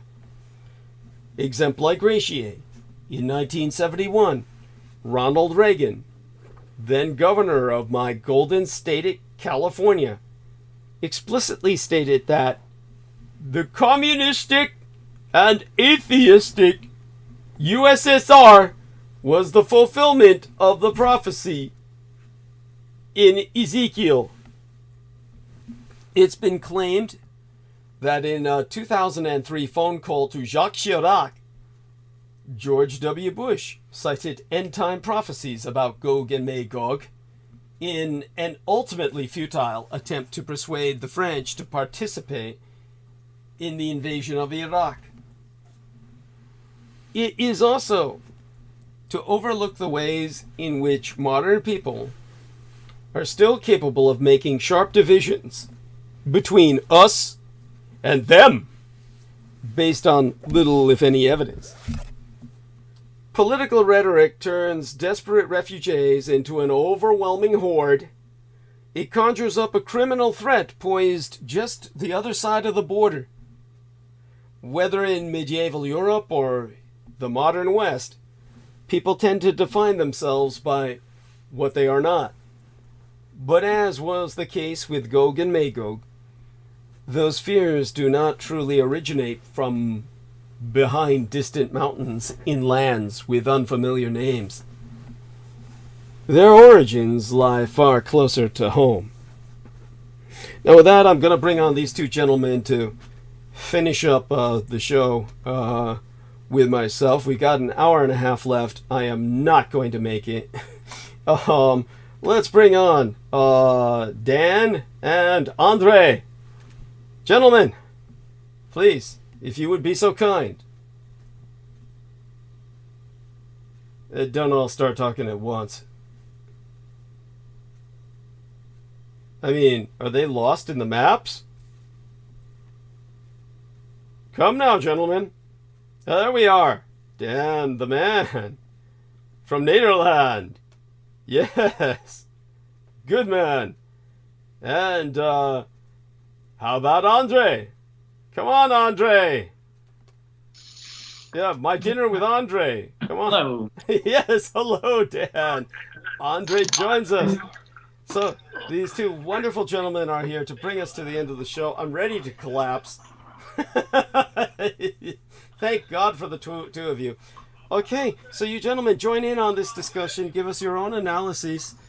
And please, by all means, share with us what's been going on with yourselves lately. So glad to have both of you here. You, of course, are both individuals who see what's going on every day in Europe and share with ourselves how are people responding in Germany to it was like, what was it, German Reformation Day was yesterday or the day before, wasn't it? Or just this weekend, right, Andre?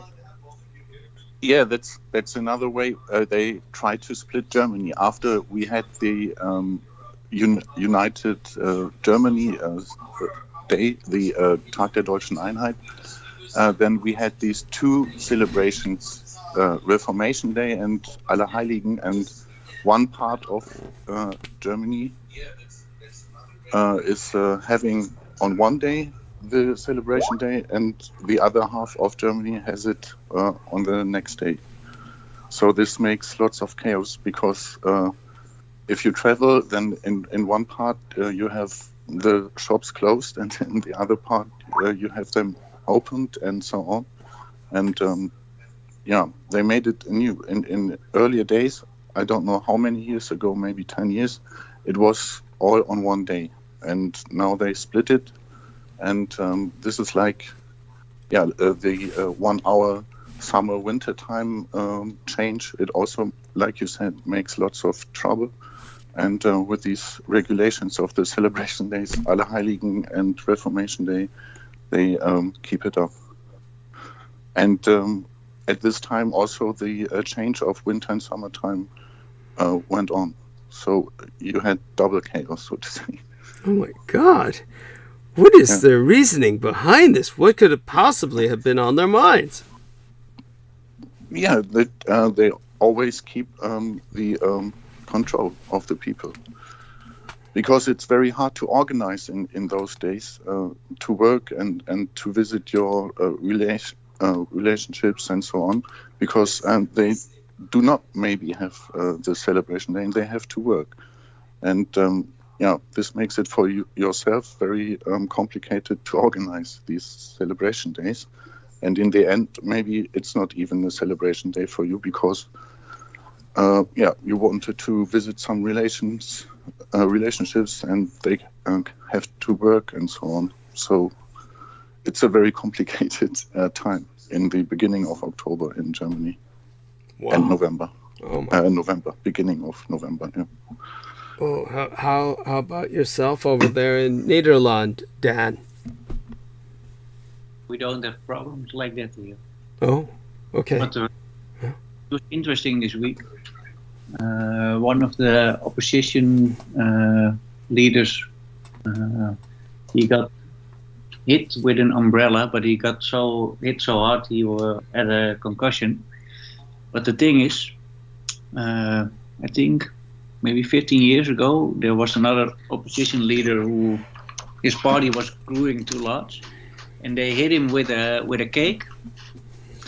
And a week after that, he got murdered. So I'm really curious. Holy shit!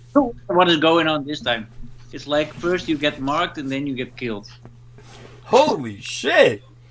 And what was happening in Germany, that they also killed some alternative party members. Did they? Andre? Yeah.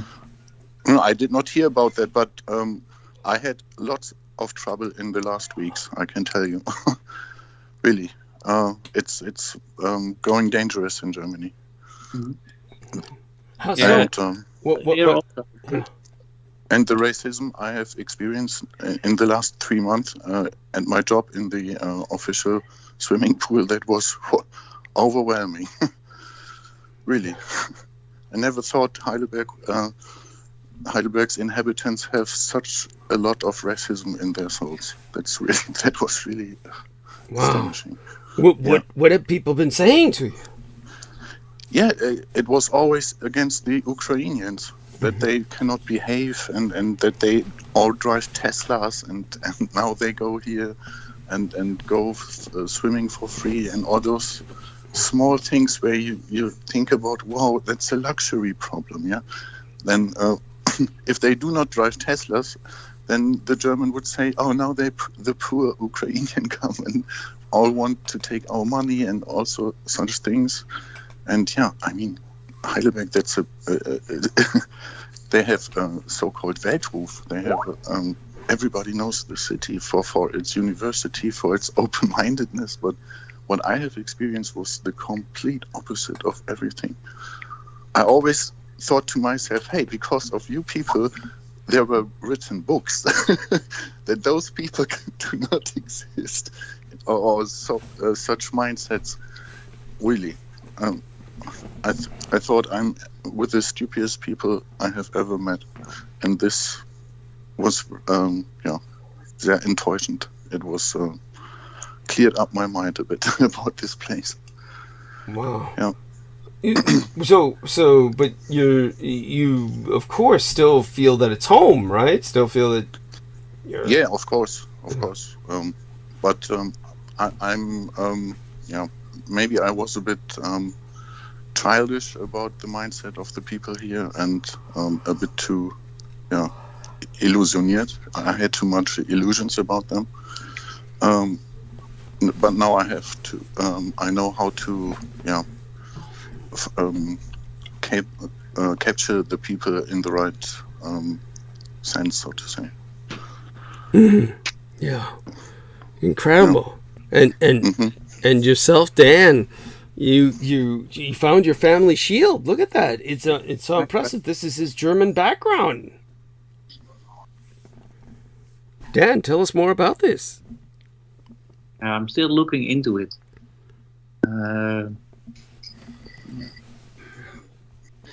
It's cool. At least I found something. Mm-hmm. Yeah, incredible. I'm doing too much stuff at the same time. Yes, got a lot going on. I fear the same as with Andre too. Too much going on at the same time. Yeah, it's. There's a big storm coming today. And wow. This morning I went to the beach because I like going to the beach when it's stormy. But And it is getting so crazy. We get weather alarms. You get it on your phone. I don't want it on my phone, but you cannot unsubscribe. Oh, it will be extremely dangerous today, and I'm just there. Yeah. Here in Heidelberg, we also have very, very stormy weather. Really. It's oh wow. But they pretend like there's a hurricane coming. Oh, good to know. What did our man Dan say? What did he say? That we will have a hurricane here in Europe? Like the messages they send, they are like only there to scare you because there's not much going on. Mm-hmm.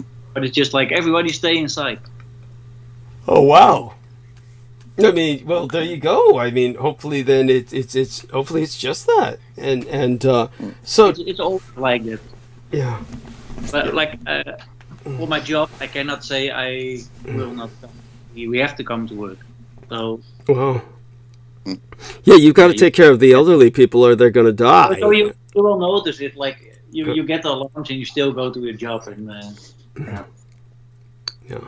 once a year, there may be a little bit right, but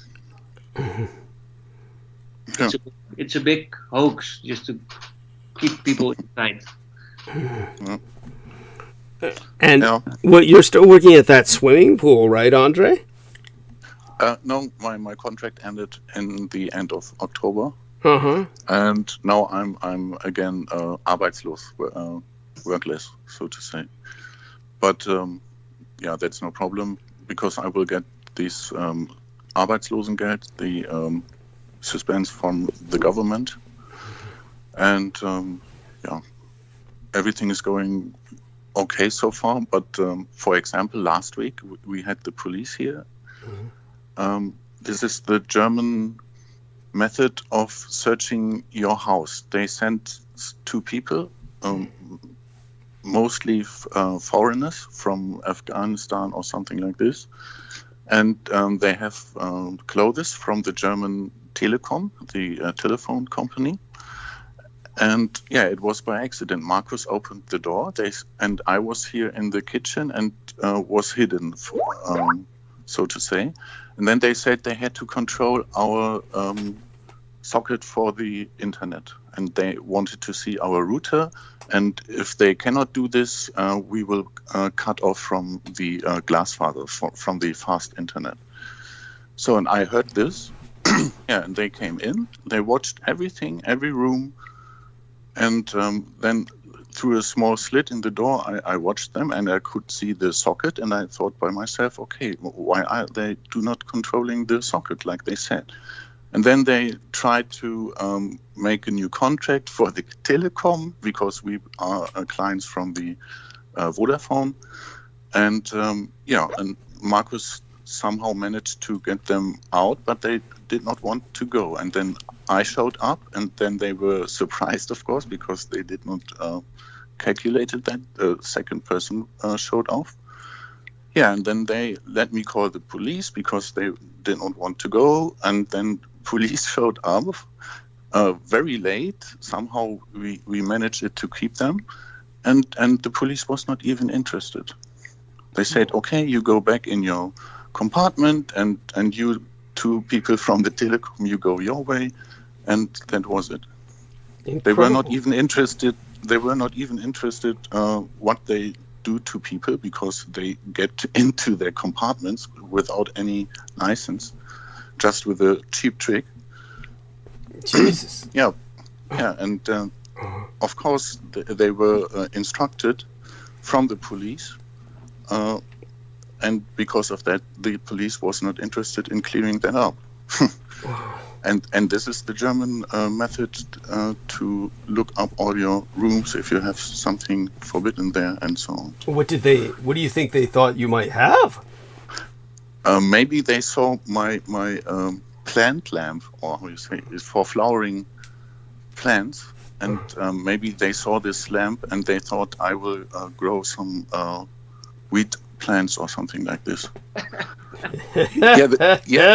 This this is, like I said, in Germany, you always get an immediate reaction. I was fixing the lamp, and 1 or 2 days later, these people showed up to see which plants there are growing and so on. Wow. Yeah, and this is what I say. We here in Germany, we live already in the NWO since tens of years. And you cannot do anything in this country without a proper immediate reaction from the government or from the police state. Wow. Yeah. And do you feel it's like that in Nederland, Dan? No. Okay. Yeah. Well, but Dan, yeah, go on. Even during the pandemic. Yeah. Yeah, the only thing I noticed, you were not able to gather in big groups. Then they would show up if there were too much cell phones near each other. Right. But it would take like 30 minutes and then cops would show up. Right. And so in terms of... Yeah, go on. I think it was kind of creepy that they were monitoring shit like that. Yeah. Oh, it's disgusting. Yeah. Because I talked to a police officer 2 years ago. And he told me, like, when they are searching for criminals, they can shut off like the mobile server or like a part of the city, and then they just only have this one signal in the area that they think belongs to the guy they're searching for. And he says it's like only 2 seconds. They turn it off and turn it on, and they know where this mobile phone is, so they can track everything. But he said they need a special order from like the Justice Department. They cannot do it whenever they want to.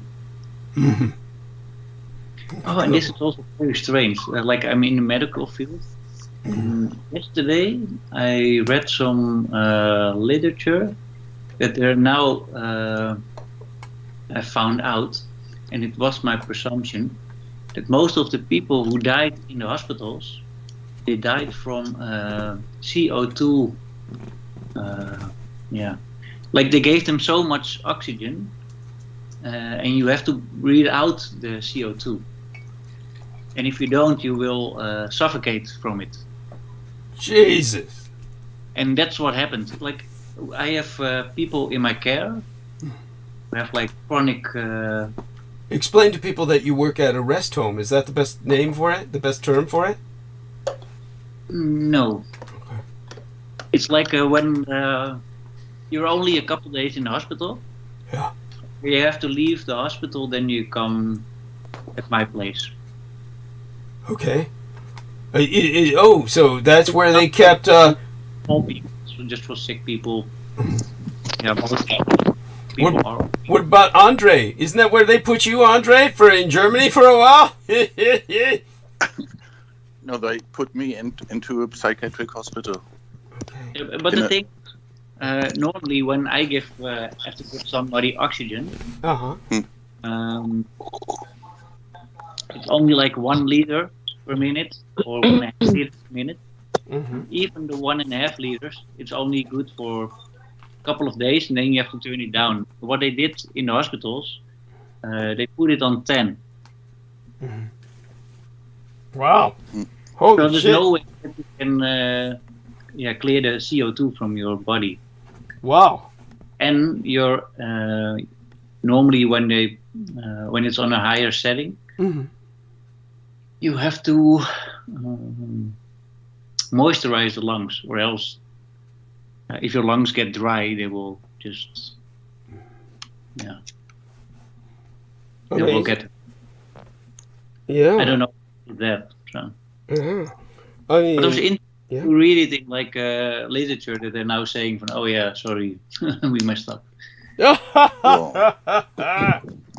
But that's shocking. That's shocking. I was thinking that, like, from the beginning, that cannot be right. Yeah. And lots of old people, they just put them on morphine and like this sleeping medicine. because they said, yeah, it would be more humane than just, see how they will be when they get better. Amazing.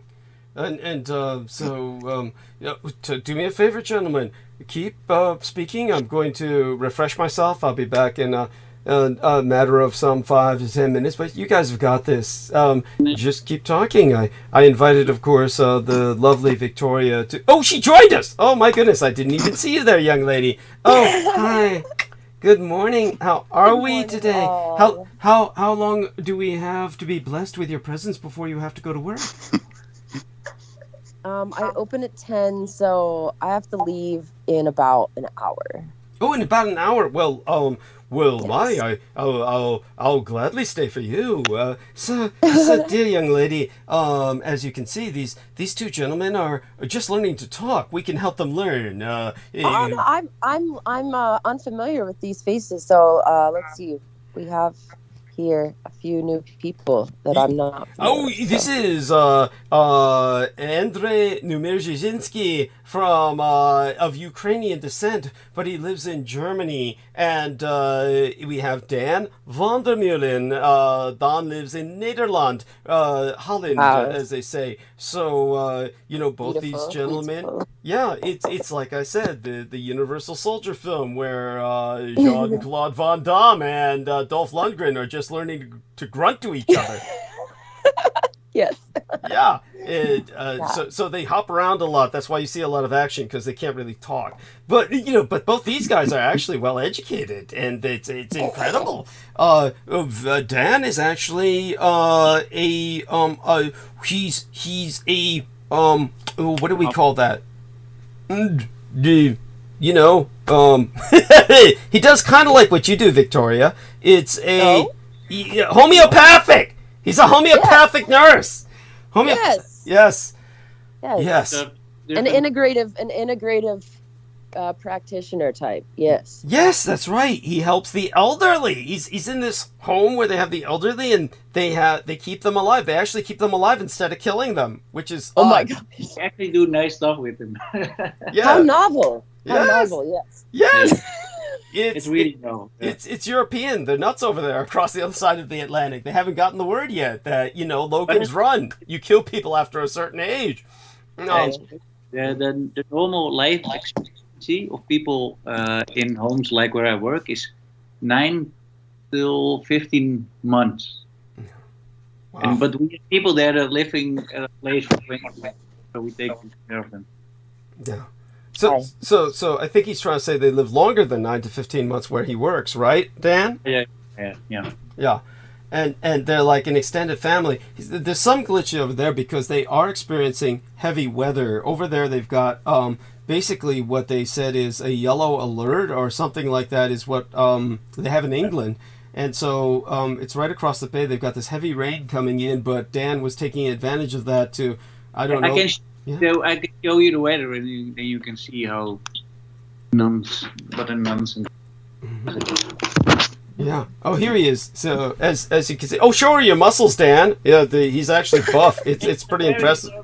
Yeah, there we are. He's. Oh wow! People stay inside.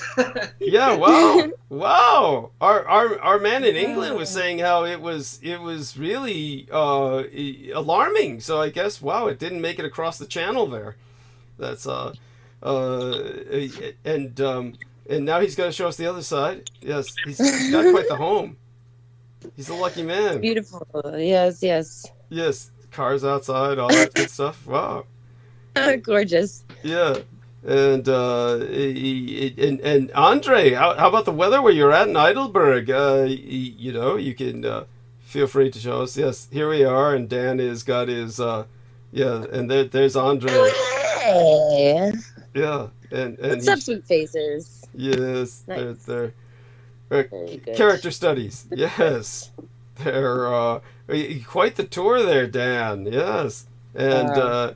I don't know how Dan does it with the muscles though. He's got an interesting diet. He's pretty carnivorous. He's the one who got me back on the liver, beef liver. Oh, good. Yeah. Liver is the best thing you could eat. Yes. Oh yeah, yeah. That's my organ meat. That's the best. Yeah. Yes. And Andre there in Heidelberg is showing us. Oh yes. Oh, there he is. Oh, there we are. The beef liver and the salt. That's the Celtic sea salt. Yeah. Yes, I just got a shipment the other day, so finally got that. And Our Lady is on camera. There you are, honey. Oh, and you're out there. You know, there's Andre's face. You know, Our Lady is she was on for just the briefest of moments.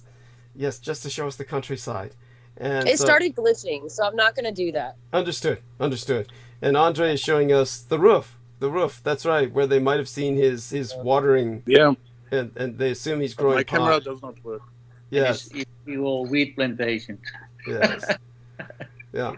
And you can show Victoria those statues. You have these incredible statues, and yeah. Yeah. And thank you, Andre, for showing us what you did. Appreciate it. Andre the other day was turning on the camera, and I thought he was having spasms of cerebral palsy. You have kids or something? Are those kids that do that? Or 2 kids? You have 2 kids?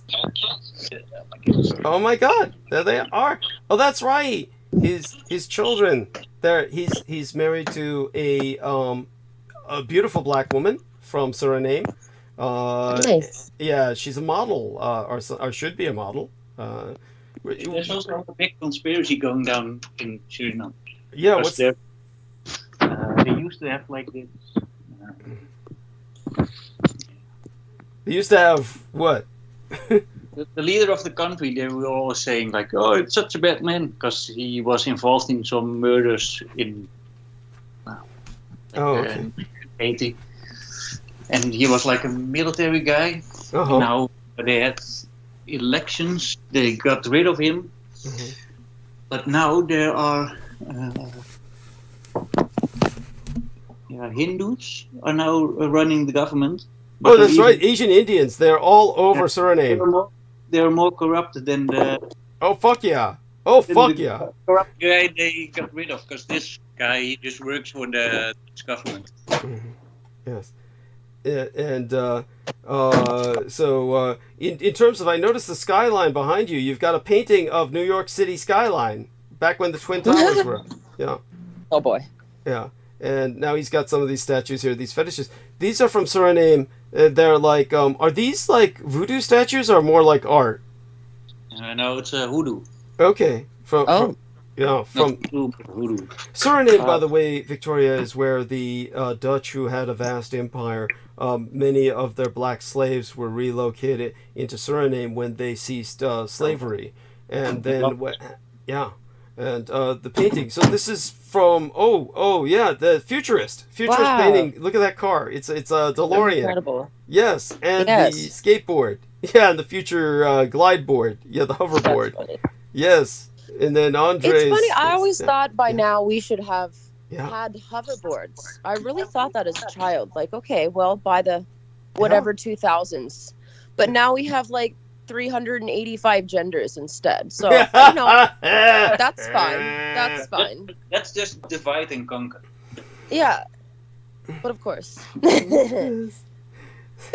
So darling, how did you spend your Halloween? I take it was quiet, or at work there must have been some. I can't really sit. No, I don't want to incriminate myself too much. But that being said, did you hear that the head of the GTV flyer and website thing, HT Handsome Truth, just got 30 days in Florida for supposedly attempting to litter is what they got him for the flyers. Whoa.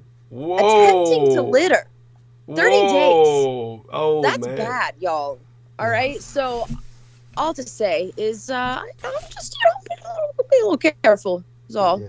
No, that's good. No. That's good. You gotta learn to be careful because it's dangerous out here. It's America. You know, our man Andre thinks that he's living in a totalitarian state. America can give it a run for its money. Yes. Yeah, and thank you, Andre, for not sitting on the exercise ball. Last time Andre was sitting on the exercise ball, I thought he was going into spasmodic systemic breakdown. No, he's exercising his joints. It's so good. I should get one. Oh gosh, yeah. Just don't sit on it when you're on camera. I wouldn't let y'all see me if I was on it. Yes, yes. He did, and I thought, is this guy's got advanced Parkinson's and he's going into spasms. It was really alarming, really disturbing, and finally, his partner showed me his ass, and that's when I saw the ball, and I said, "Oh my fucking god!" Okay, so thank God there's an explanation for it other than medical. Yeah, and so he of course, well, both these men have stories, long backstories, and yeah. So in terms of both of you gentlemen, Victoria is the manageress of a CBD dispensary. Do you both know what that is? Yeah. Okay. Well, I knew Dan would, and you do, Andre. Oh, both of them. Oh, they're hip.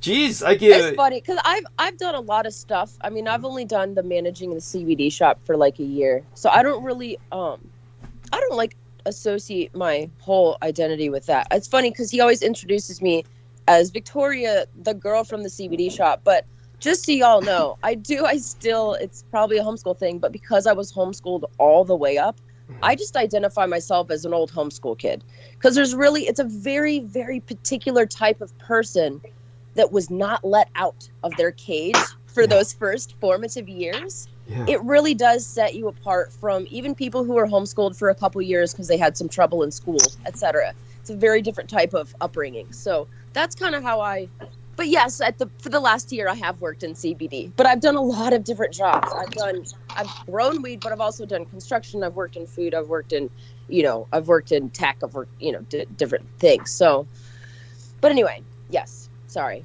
No, I think it's wonderful. I appreciate that. I appreciate that profoundly. Yeah. And I think that it's good. It's great that you don't, your identity is not based on your employment. So definitely not. Yeah, thank God. I mean, no, that's healthy. That's healthy. Yeah. At the same time, I guess that But it weaves in with the nutrition studies for half my life. Yes, definitely. Because my mom passed from cancer. Yes. And when my mom got cancer when I was 14, my dad realized that her tiny ass would have been killed by the chemo and radiation quicker than the cancer would have killed her. So for an entire year, he did very intense research into nutritional studies and detoxing and realized this is what we should try first. And even after they stopped researching this stuff, I continued. And I am to this day an unofficial researcher nurse for half my friends, But CBD's in there somewhere. Yeah. And when you're you've heard that Mr. Dan, her mother contracted cancer and then staved it off for a long period of time. Yes, 13 years. Yeah. Yep. 13 years she did. She took 174 vitamins and enzymes at certain times of the day for 13 years, along with different detoxes, saunas, workouts, enemas, every single day, multiple baths, detox baths, etc. And then homeschooling my brother and I throughout that. And so, yeah, she kind of became my baby, and I was taking care of her for a long time. Wow. Yeah. And that's mineral depleted anyway, so. Yes, definitely always vitamins, minerals, enzymes. It's a lot. I do Irish sea moss. I learned from Dr. Sebi some years ago about Irish sea moss, and now I do the sea moss, burdock, and bladderwrack for minerals.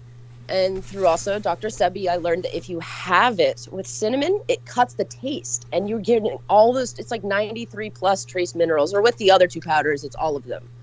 Yeah, it's the but same. I've been doing that for years now. Thank you. That's wonderful. Yeah. I'm so glad to hear that. And castor oil. Do you know that? Castor oil. Yeah, I use it at the moment. I'm using it just for trying to grow my eyelashes. Yes. All right. Yeah. By the way, buenos noches a todos to Veronica Barrera. Senora Veronica, mwah, love you dearly, honey. She's been a fan of mine for a long time, or you know, a listening friend, and she's married, of course. But it's just always good to see her appear. And as for our lovely Victoria, you're certainly, like I said, I want to get to know you better, so I'm certainly going to make a point to try and reach you privately. But so glad to have you on band with us at times like this. You really make it a pleasure to be hosting, and you know, our you know, we have these gentlemen, of course, in Europe, and do you have any questions for them? Are you interested in what's going on in Europe presently at this time? At least in the Germanic-speaking nations, they to probably... Oh, our man Dan wants to visit Wewelsburg Castle. That is the castle which Heinrich Himmler consecrated many of the SS officers into his own roundtable. You're familiar with this? I'm not. I have so much to learn as always, so please do fill me in on anything if y'all want to catch me up. Oh, please, our Dan and Andre, both of you could share a little bit. Otherwise, I'll certainly tell this young lady a little bit about Wewelsburg Castle. As a matter of fact, it's where Michael Aquino, now you're vaguely familiar with who he is, on my birthday eve day on October 19th through October 20th of 1987, if I remember correctly. It was either 87 or I think it was 87. Either that or it was 88 or 89. It had to be 87. He actually traveled to Wewelsburg Castle, and throughout the night, throughout my birthday eve night into my birthday morning, October 19th, the night of October 19th through the morning of October 20th, he basically conducted a binding ritual in which he attempted to bind myself to him and bind as well the elder gods of pagan Germany to kind of prevent them from re-emerging. He was, of course, an ardent chaos cultist, a believer in the anti-gods. That will require explaining as time goes on. But these are the cultists of the kings of Edom, and as such was very afraid of Germanic culture, trying to suppress it. That was much of what his ritual was all about. Thank you very much for sharing that image in the chat. It's beautiful. You know, it's such a wonderful little outfit. It's incredible, and you're such a wonderful human being. So when you know, did you is there a story behind that? Hold on. What's my little onesie? Yeah. I just knew I wanted a new onesie for wintertime, and I wanted, you know, something cute. So yes, Temu's good for those things. And I love the salute. They'll steal all the info one day. That's fine, China. I don't have any money for you to steal, so go for it, Temu. Yes. Everyone's like, they're gonna steal your info. I'm like, you know what? If I still had a bunch of crypto, that would matter. But I already lost all my stuff, so it's fine. You are so lucky to be rid of the crypto. It was so much bullshit, honestly. And it's who did you know? Did you know someone who had lost a lot of money in it, or personally? Other than myself, my brother, and my father. Oh my God! So you all lost. Well, I mean, they made some back when it was good, but I got in right before the drop. So yes, when everyone was like losing a lot of money a few years back, they were getting insane returns. But then everything crashed. I don't know what's up with theirs. I lost 60, so I lost a chunk. Oh my God! You know? I'm so sorry. So sorry. Well, it's not lost. It's like the 60s now to 16, and I just ignore it these days. I'm like, well, whoop-de-doo. You know, what are you gonna do? I just wait. I wait on God, and I'm so much happier now. I don't even care. I literally don't care. I have next to nothing, but I'm so happy in my mind because I'm in such a healthy mental place. So that's good. That's all that matters. It is. It's so true. It is so true. So true. Yes. And I do remember now, it was 1982. How could I forget that? Not 1987. It was 1982 that that Michael Aquino did that, but it's one of the reasons why he still haunts many people who are affiliated with myself. Of course, neither of these two gentlemen have been disturbed by him. Yet he doesn't seem to touch Europeans, and I'm sure you're pretty much going to be safe from his depredations. He's not going to be visiting you at night in your dreams either. And We're surprised. yeah. Yes. So basically, honey, when it comes to Wewelsburg Castle, there's basically a short bus ride that takes a person from the Westphalian city of Paderborn that lies in the village of Wewelsburg, and the entire district is suffused with German history. The Teutoburg Forest is where Arminius's German warriors slaughtered 3 Roman legions in the 9th century after Christ.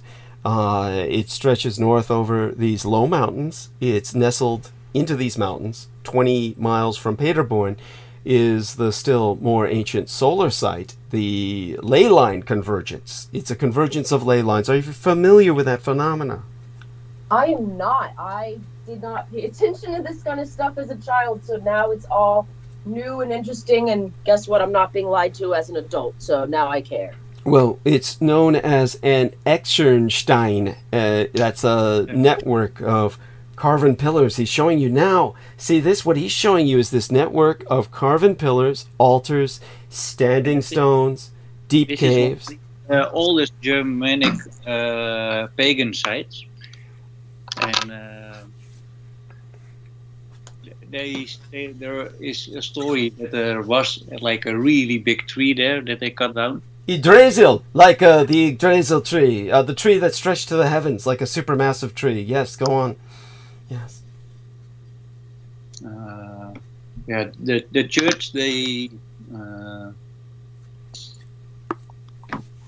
destroyed the original site. Sadly. But the Germans, they wanted to reinstate the site.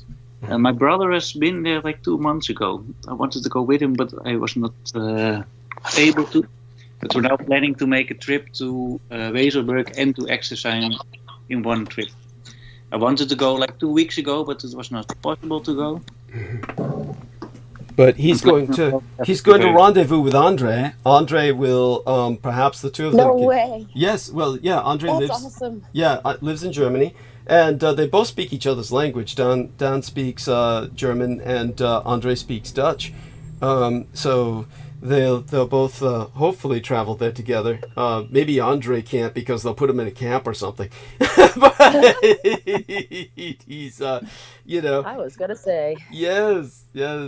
And, yeah, it's always funny.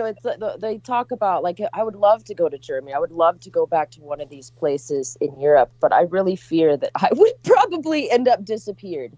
Well, this would be the place to go, definitely, but it's one of these, you just have to watch what you say. You just don't say anything controversial. Right. Yeah, it's incredible how sensitive they are. And other than that, Andre, tell her about how many sips the person take with his masks off before the police kicked him off the train.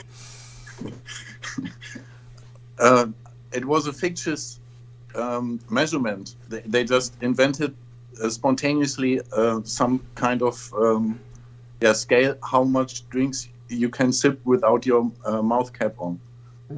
And during COVID, it's ridiculous. But German people, they really make everything till the bitter end. Really. I like that. You can rely on that. You have to tell them what to do, and they will do it. It's a complete military-oriented mindset. Really. Thank God! Oh, thank God! Otherwise, nothing would get done. Anyhow, so go on, Dan. What were you saying? Does that have anything to do with the school system? Yeah. Do you feel this is a product of the school system, Andre, or that there's any? Yes. Okay. Yes. Yeah. Well, Andre, what happened to you in school? You said that basically, well, this quote was not from Hitler, it was from Goebbels, and at that point you were marked for life, right? Yes. Yes, there was too much, zu viel Wahrheit, too much, what do you say, if things are true, too much trueness, so to say. It was out of the frame of the normal things you get taught in school, so to say, and that was too much. Yeah, and so at that point, your life was marked. You began having problems. Yeah, and I recognized that people do not want to know more than they should know. Most people don't want to know. That's my experience. They, if they recognize that there comes a field which they have not explored in their mind and they will not explore, then they just shut up. Yes. And do not get further. And German people, they shut up very fast. They do not think about it, what they do. If you give them the real story, they can make their mind with, then they will execute everything like they did every time since the 30s, maybe before also. Yeah. Well, at least some things are still working in a certain sense, but yes, the problem is they're pointed in the wrong direction now. The direction is So maybe Aristides is awake. He's welcome to join us if he wishes. And so do say hi, Aristides. Let us know that you can talk. Let's see if he responds. There you are. Hello. Yes. Geez, that's so so sexy. That's so breathy and sexy. Just soaking up some coffee here, hoping to be functional. Yes. Oh, you're adorable. That dear young lady. You've got the face mask on for the morning. Oh, I love it. Oh, there we are. Yes, it's reversed. The swastika is reversed. Is that to prevent yourself from getting in too much trouble, or? Yes, understood. Well, thank you for sharing that. Mwah. Love that. And so thank you, Aristides, for joining us. And is your coffee affecting you? Are you getting caffeinated yet? Yes, I think so. Eventually. Good.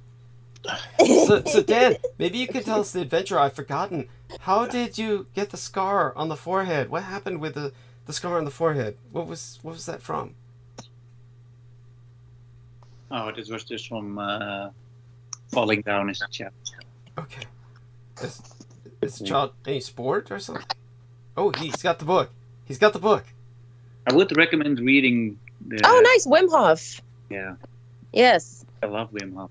Yeah. I actually just bought a 50-gallon big plastic tub that I'm going to be filling with water, putting in my basement, and then freezing water bottles to occasionally throw in to get it down to that definite 60 or a little under 60 for therapeutic benefits. Holy shit. Honey, You can have it. Oh my God. I'm trying to build my brown fat for the winter as well as build immunity. So it's so crazy. I used to do like competitive running. And if you do the Wim Hof method, like I did 400 meters, 800 meters. And for the first part of the run, you get so oxygenated by doing the method that you don't even feel the need to breathe. Wow. Stay on the water for 2 minutes using the techniques. It's not hard. Just build it up over time. Yep. And you will oxygenate all your cells. That's what I need to do so bad. I have such trouble remembering to breathe, and I need to force myself to do it bad. And it's really crazy. Like what I do, I just go in my bathtub, just put cold water in it, and start the breathing process. And the first time, I get up to about holding my breath for 45 seconds. The second time, I go to 1 minute 30, and then the third time around 2 minutes. But when you hit like the 45-second mark, then you feel just your body becoming heavy, and this natural calm just comes over you. It's so nice. Yeah, the dopamine and endorphin rush. They say it's like cocaine, but without a come down. It's really nice. And he even showed he let himself be injected in the hospital with, I don't know what they injected him with, but like this test, and he didn't get sick. And all the other people, they like after 30 minutes they started throwing up and became very ill. Wow! But just by breathing and. So just for our listeners, this is what it really does is it turns on your adrenaline. Okay. You get control of your own adrenaline. Yes. So you control your own adrenaline output. Yeah. For our listeners, this is the individual who has been capable of naked, staying in ice, like snow and kind of like, right? He climbed the Kilimanjaro in Kenya only in shorts. Incredible. Yep. For those who don't know, Kilimanjaro is the tallest mountain in Africa, and it has snow at the top, so you can theoretically freeze to death at the equator. So he did this only in his shorts. This is incredible. So this individual has almost superhuman abilities. How did you get to know about him, Victoria? I heard about him through one of my old friends. In Philadelphia, actually, a burner family. Mm-hmm. And by this you mean a family that attends Burning Man? A family that yes, okay. Burning Man. I don't know. I think they moved up to Alaska or something like that. Mm-hmm. They ended up blocking me because I started calling out the tribe. Understood. And Got it. And she was tribe. So I'm like, okay, well, ooh. I'm not saying you're running everything, but got it. Whatever. No, it's like we said before. Yeah, it's individuals individuals from the tribe can be on their own trip and totally separate from the tribal agenda, so to speak. Yes, most are. Most people are just trying to get through their days, take care of their families, make dinner, have a barbecue with their dang neighbors. It's not that complicated. America makes it really freaking complicated to try and just live. Yes. Yes. They do. And so it was. So from them, you heard about this individual. Yeah, it's called the Wim Hof method. Okay. Wim Hof. Yeah, Wim Hof method. And so, like you said, both of you are trying this out. This is incredible. How about yourself, Andre? Are you into any of these kinds of methodologies? Biohacking. Yeah, biohacking. Yes. That's what we call it. Yeah. Yes. Yeah. By the way, to our listeners, it's not recommended that any of you do this. You could very well kill yourselves. This individual has practiced for, yeah. I mean, Victoria, of course, is young, healthy. She can get away with experimenting with this and not be worried about a heart attack. Dan, obviously, is in the peak of health, and he also is a nurse. So you're both of you probably have enough medical training where you would know what to do if you started spazzing out or something like that. Well, like he was saying, you do have to work up to that level of cold. So. Yeah, definitely. Yeah. What did you say, Dan? About the only thing that happens is you get really lightheaded. So the only thing that can happen is that you kind of like get a bit of lightheaded and maybe fall down. So if you do it sitting or lying down, there's no problem, and anybody can do it. And the funny is, at my work we have this oxygen meters. You put it on your finger and you can see how much oxygen is being lost. Mm-hmm. Now that's a thought, Victoria. Why don't you get an oxygen meter? It really happens. I should. It works. Yeah. So Dan, how should she use the oxygen meter? How should she use it? It can help her remind herself to breathe, I would assume. It's just a small device that you clip it on your finger. Yeah. It also has like a pulse meter. Mm-hmm. Excellent. Oh yes. Yeah. I definitely would like to look into something like that. I know I'm going to need to get a thermometer to make sure it's the right temperature. I definitely wouldn't want to go too cold. Thank you. Excellent ideas. Yeah, please. The breathing is more important than the cold. Yes. Now, I'm sorry I was not awake in the middle of the night here. Did Jennifer ever hop on? No, she did not. You did not last night? Oh, okay, that's cool. I did. But you're doing your interview on her channel Friday, right? The 10th? That's correct. Friday the 10th. Okay. Of November. Perfect. Yeah. Right. And that'd be exciting. Yes, it will be, and of course, I hope she eventually joins us on next Sunday. It should be fine. We'll see. She might have been, I might even reach out. Depends on my schedule. Still kind of a busy thing going on this week, but obviously as well, I'll be catching up on sleep today because it was just.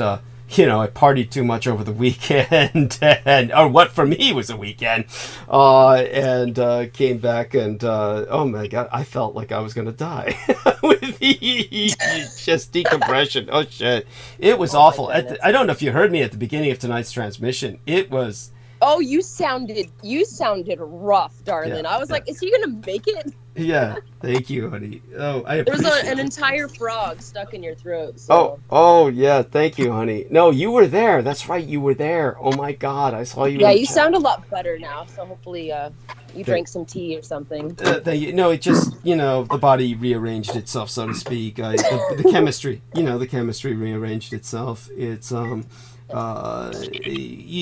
when it comes to what our man Dan was saying about that area of Germany, basically what happened was after this lengthy struggle against the Ermenist pagans of the region, Charlemagne, he brought Christianity to Paderborn, and the later emperors placed it under a prince-bishop.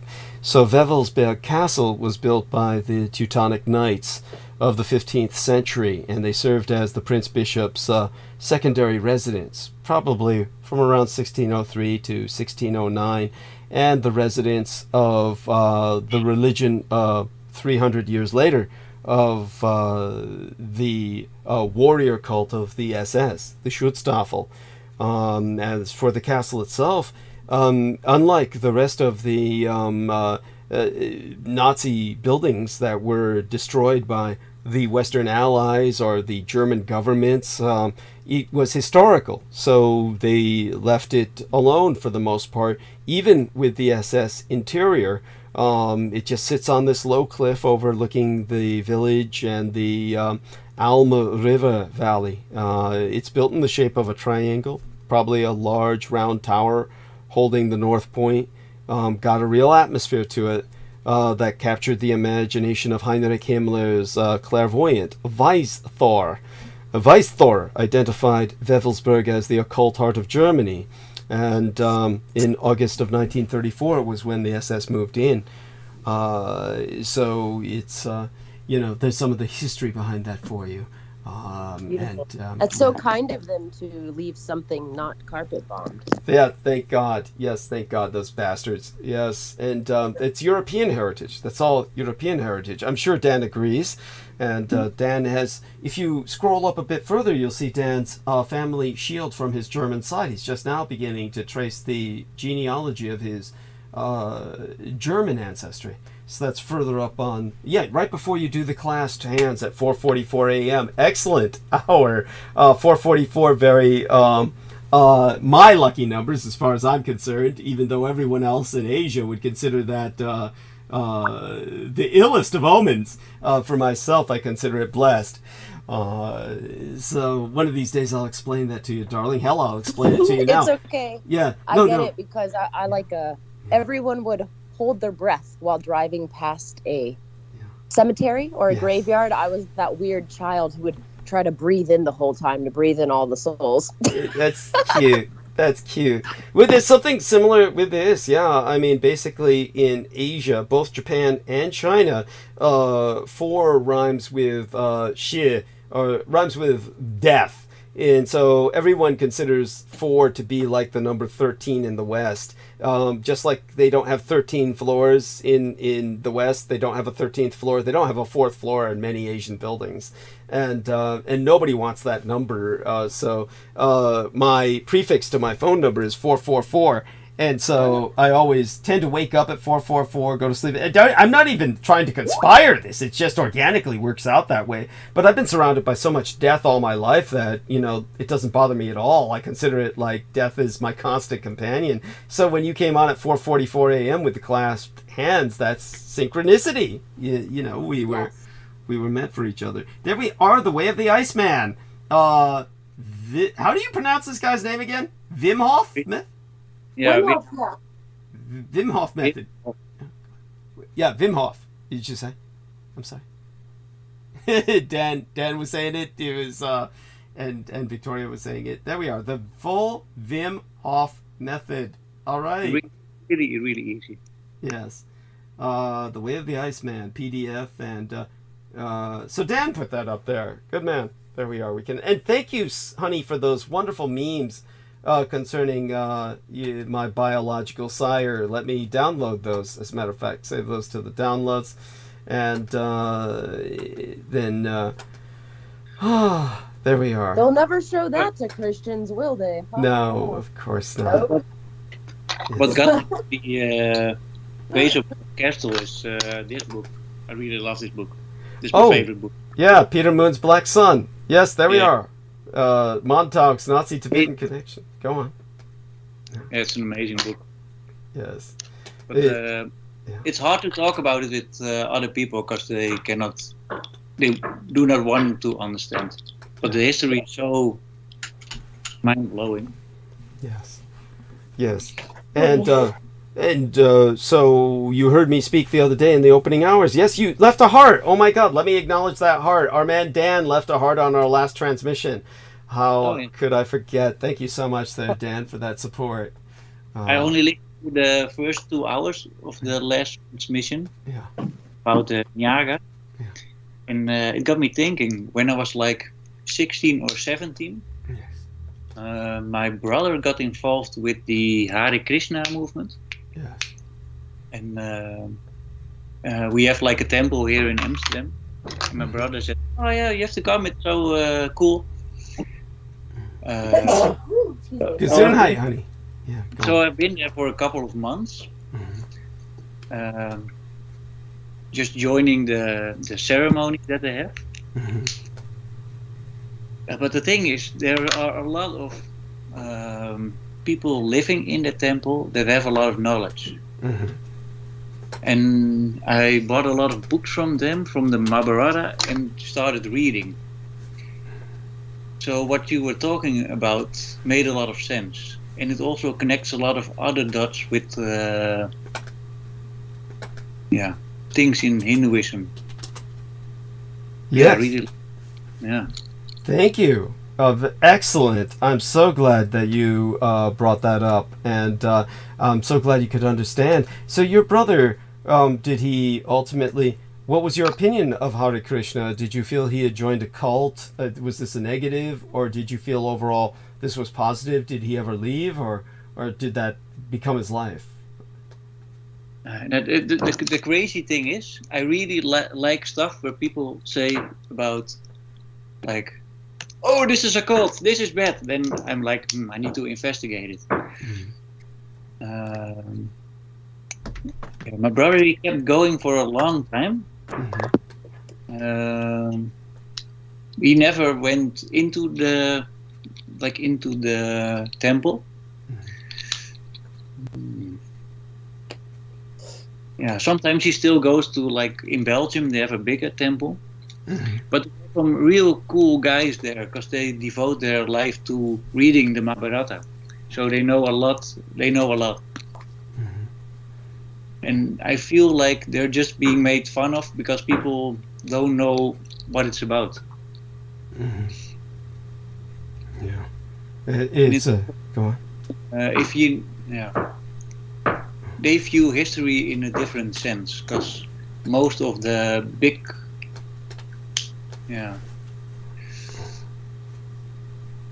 Go on. Yeah. It's like, even like Jesus, they just say it's a part of one of their gods, but it's like a representation of some parts of it. So other big leaders can also be like a expression of the divine. But they view it in such another way, and you have to understand what they mean. And what really got me going in the Mahabharata was that it's supposed to be like 8,000 years old, and they're talking about all the planetary systems. They talk about atoms. It's so advanced if you look into it, but people just don't know. Yeah. It's so advanced. I can see how those Germans got their information from books like that. Absolutely. Absolutely. It's not hidden, but you have to access the information to be able to do something with it. And if you ridicule the people who are guarding those books, you're never going to get the information you need. Yes. Yeah. Yeah. So, thank you. And they all think like Hitler. He could be like a part of Vishnu. Yes. And like a bringer of the Kali Yuga. Well, many of the Asian Indians worshipped Hitler as an avatar of the Hindu god Vishnu, Victoria. I don't know if you were familiar with that. This is why many Asian Indians joined. So you are. Yes, I am. Yeah. I am aware of that. Okay, excellent. Jesus was an incarnation of Chaitanya. What was that, Dan? Yeah, they view Jesus as an incarnation of Chaitanya. Aye. Okay. Yeah. Okay. But still, he died a couple of years ago. I visited this. Yeah. It's not really a guru, but it's a So I'm trying to remember. I know Brendan would know. You probably know too. But what is this? I forget what was stored inside of it. I just know it's some sort of artifact. Was it part of the Ark of the Covenant or something? I'm not entirely sure. I forget, but it's something to where it is alive for like thousands of years, and they have to build a wooden temple around it and change out the wood every however many years, because the stuff will rot the wood. It's literally like pumping. It's like beating. I forget if it's a heart or something. Maybe it was someone's heart or something's heart. Do you know what I'm talking about? Are you talking about the Ark of the Covenant in Ethiopia? Or is that did they build a wooden temple around it? It's something similar. It's something like that. They have to trade out. I don't know. Yeah, it's certainly, even though I was in that area of Africa, it's one place that I've never been to. For one thing, it's really up in the mountains, and it's kind of like this is where the monks live a monk-like existence, and they have what they're guarding that ultimately damages their health. What you described sounds kind of like what goes on with what they are watching over. Yes. Yeah. But I'll have to look into that and see if the beating heart angle sounds captivating. I'll look more into that, see if anyone else. I'll have to look it up again. It was a couple years back that I'd heard about it, but it's sounding exceptionally similar to what you were speaking of earlier. So okay, thank you. By what I was speaking of, or Dan? Earlier? I think you guys. Well, maybe he had brought it up, but y'all were speaking about it. Okay. Before, so. Yes. So just a little bit more about Wewelsburg. Where there was a lightning bolt that destroyed the tower in 1815. So that tower that's standing today was actually built by the SS. They renovated the North Tower, which had been destroyed except for the walls by that lightning bolt, and it was a center for occult study. They moved in a 16,000 volume library of Aryan occult lore. And the ancient heraldic flags of King Heinrich I, who Heinrich Himmler felt he was a reincarnation of. There were eventually other treasures that were moved into the Wewelsburg castle for a time, including the Spear of Destiny, the Heilige Lance, or the Holy Lance, that a German mercenary in service of the Roman legions, Casca Rufio Longinus, had stabbed or pierced the body of Christ with. That's what cured his cataracts. Christ's blood fell upon his eyes. He was losing his sight due to cataracts, and Christ's blood fell upon his eyes, and he could see again. At that point, he converted to Christianity. He became, in essence, one of the first knights of Christendom, in that sense. And, of course, each room was decorated with a different historical period thematic. culminating with a high medieval dining hall above a subterranean crypt. It was there that Heinrich Himmler installed the ceremonial round table with 13 seats of power, encircled by 13 hollow pillars. That was to recall the Irminsul, that's the magical hollow tree of Eckenstein's pagans. And at the base of the crypt was this pool of water, possibly for scrying. And that was the heart of the Black Camelot. Himmler's Tuelist Knights conducted their rituals there. This included the rite of stifling air, the rite of the stifling air. This is something that Michael Aquino was trying to outperform with this left-handed magical ritual in the crypt. He was trying to dedicate the Order of the Trapezoid as a full-fledged dark order under the Temple of Set. So this was a very satanic inversion ritual, something the Americans would do. Since the Americans were not allowed by the German government to destroy this historical landmark, then Aquino was acting on behalf of the Americans to defile it. That's the psychology behind his atrocity, his ritual atrocity. Of course, someday all of that will be reversed. Other than that, that puts further context for those who are interested, and as many, our numbers are high. With that, in the few minutes we have remaining, Andre, do participate a little bit. Tell us a bit about what concerns are on your mind. You said that lately there's been more anti-Ukrainian sentiment in Germany because of the immigrants and whatnot. Do people simply identify you as Ukrainian and kind of, as you said, you had the police visit the other day, probably, not the police, they didn't visit until the communications people visited, who were trying to look at what you were using your communications for. Or something of that nature. And sorry, it's hard to keep up with. There's always so much that happens to you. Yeah, what I find concerning is that everywhere you see here the Ukrainian flag, and that they will show some solidarity with the Ukrainians, and on the other side, the people are not even that capable of letting them going to swim for free. I mean, what's that? Yeah. Andre was working in a public swimming pool, and the Ukrainians were allowed to swim for free, but people were complaining, right? I mean, yes, and everybody was complaining about that. Well, Andre, tell Victoria about how there's certain areas in Germany now where the police will not enter, that apparently the Muslims have all the guns. Wow. Yeah, that's mainly, I heard that it was in Frankfurt. Okay. There you have districts, when you call the police, they will not show up. I'm sad, but I'm not surprised. Yes. And when I called the police, it lasted 10 minutes till they were here. And I mean, the police station is maybe 200 meters in distance. Wow. And they did not come with tattoo-tata and blue lights. They were maybe with 20 kilometers per hour heading to our compound.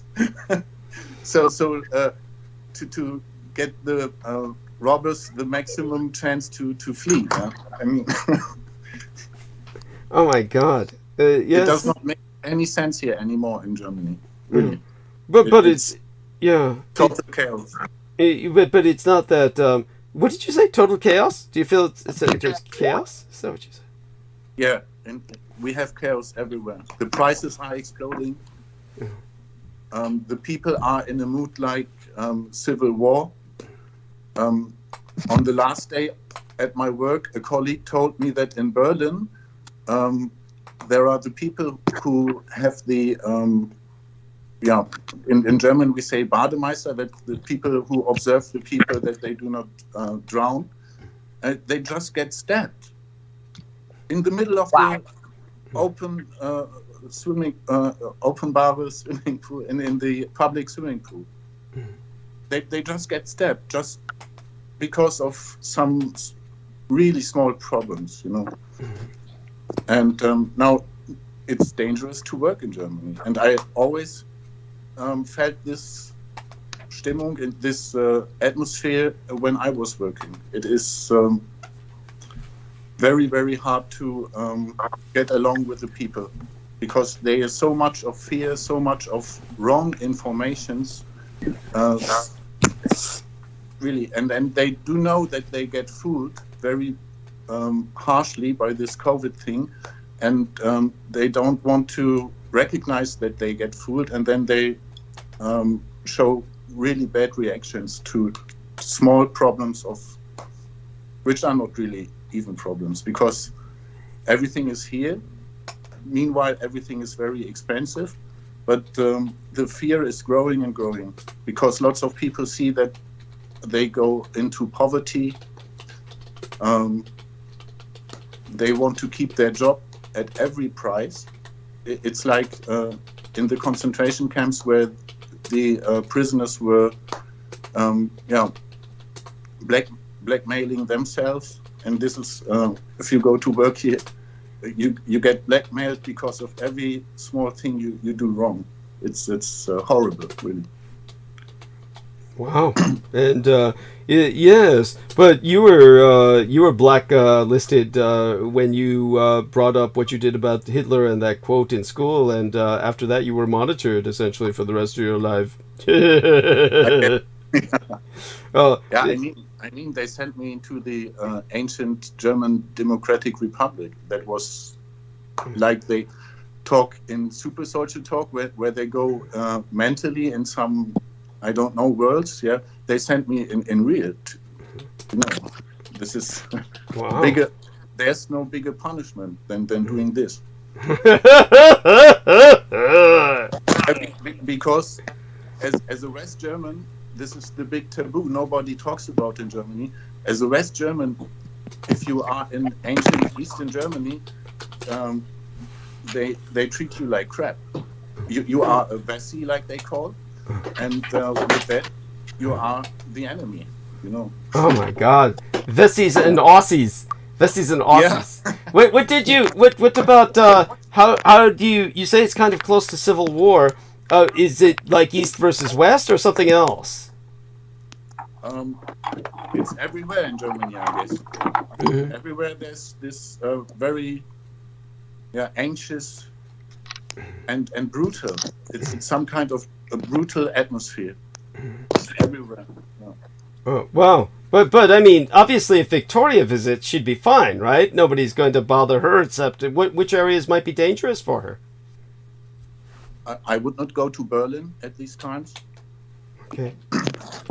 I would at every price avoid to go to Berlin. Why? Berlin is because it's so criminal, and you cannot calculate anything there because it's a wide city where everything goes twisted. Because you have this Aussie-Wessi conflict in one big city, and it's still boiling, but nobody talks about it. Nobody. Huh.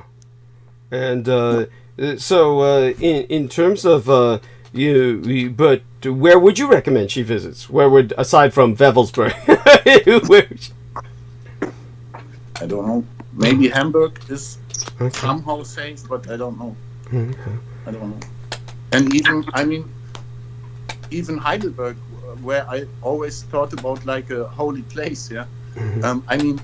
I experienced a stabbing in the supermarket with security people dying and lots of blood in the supermarket. Where I thought, security people dying? Yeah. Good God! And they cleared up the blood with their cleaning machines, and it was horrible. Oh my God!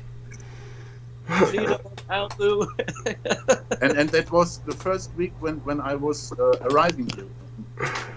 I got my good picture of the city was destroyed immediately. Like they always destroy immediately things that make me happy somehow. Oh God! So for example, one of my biggest pleasure in life was the Frei Kamperen camping places in Holland and Belgium. And when they found out that I do this, they forbid it. Lord. Yes. Incredible. It's if I tell you, thanks God, they shut down the last parade, they make it new.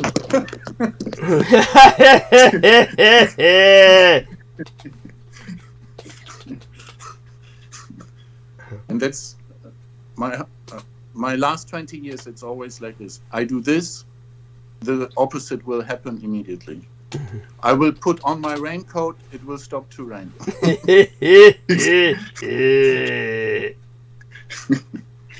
Really, it's like some kind of, I don't know,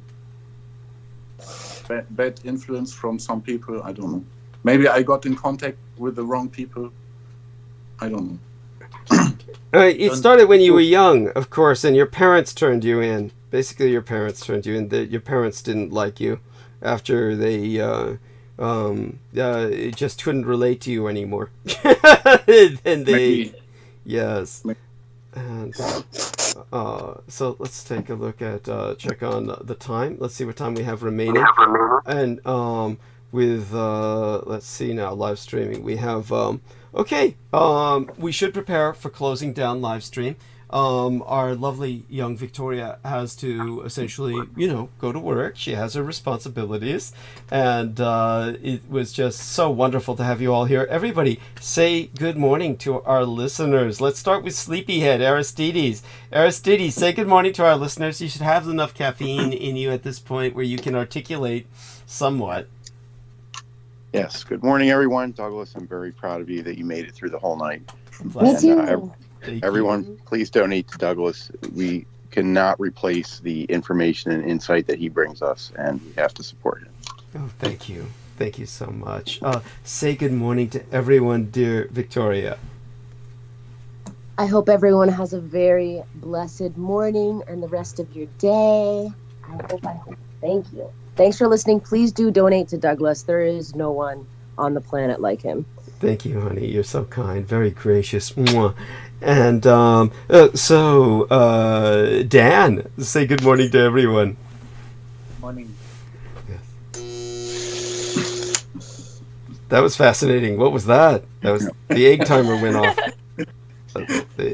And Andre, yes, to say good morning to everyone. Oh, and there's our lovely Victoria. She has the face mask off. Oh, you look so delightful, so fresh. Yes, I'm clean. Yes, you're clean and fresh. Yes, yes, adorable. Oh, look, he's got. Is that? Oh my God, is that? Oh, they looked almost alive. It was Halloween stuff, though. It's that looks almost alive. Yes. Dan. Adorable Dan, yes. Character. It's got character. Andre, say good morning to everyone, if you would be so kind. That's delightful. Good morning. There we are. People could hear that. Okay, what I'm going to do now is I'm going to end stream. Everyone join us next Sunday. We will be here on Sunday, and it is Wednesday now, if I remember correctly. Let me check my Google calendar to make certain. It is November 1st. All right. I actually can keep track of time after all. Do join us Sunday, and until then, everyone, blessed be. Thank you to all who support me morally or financially. I mean, you're all wonderful people, and to all of you, hugs, and we'll be back. And with that, we're going to end stream. That's a triple redundancy process, and let's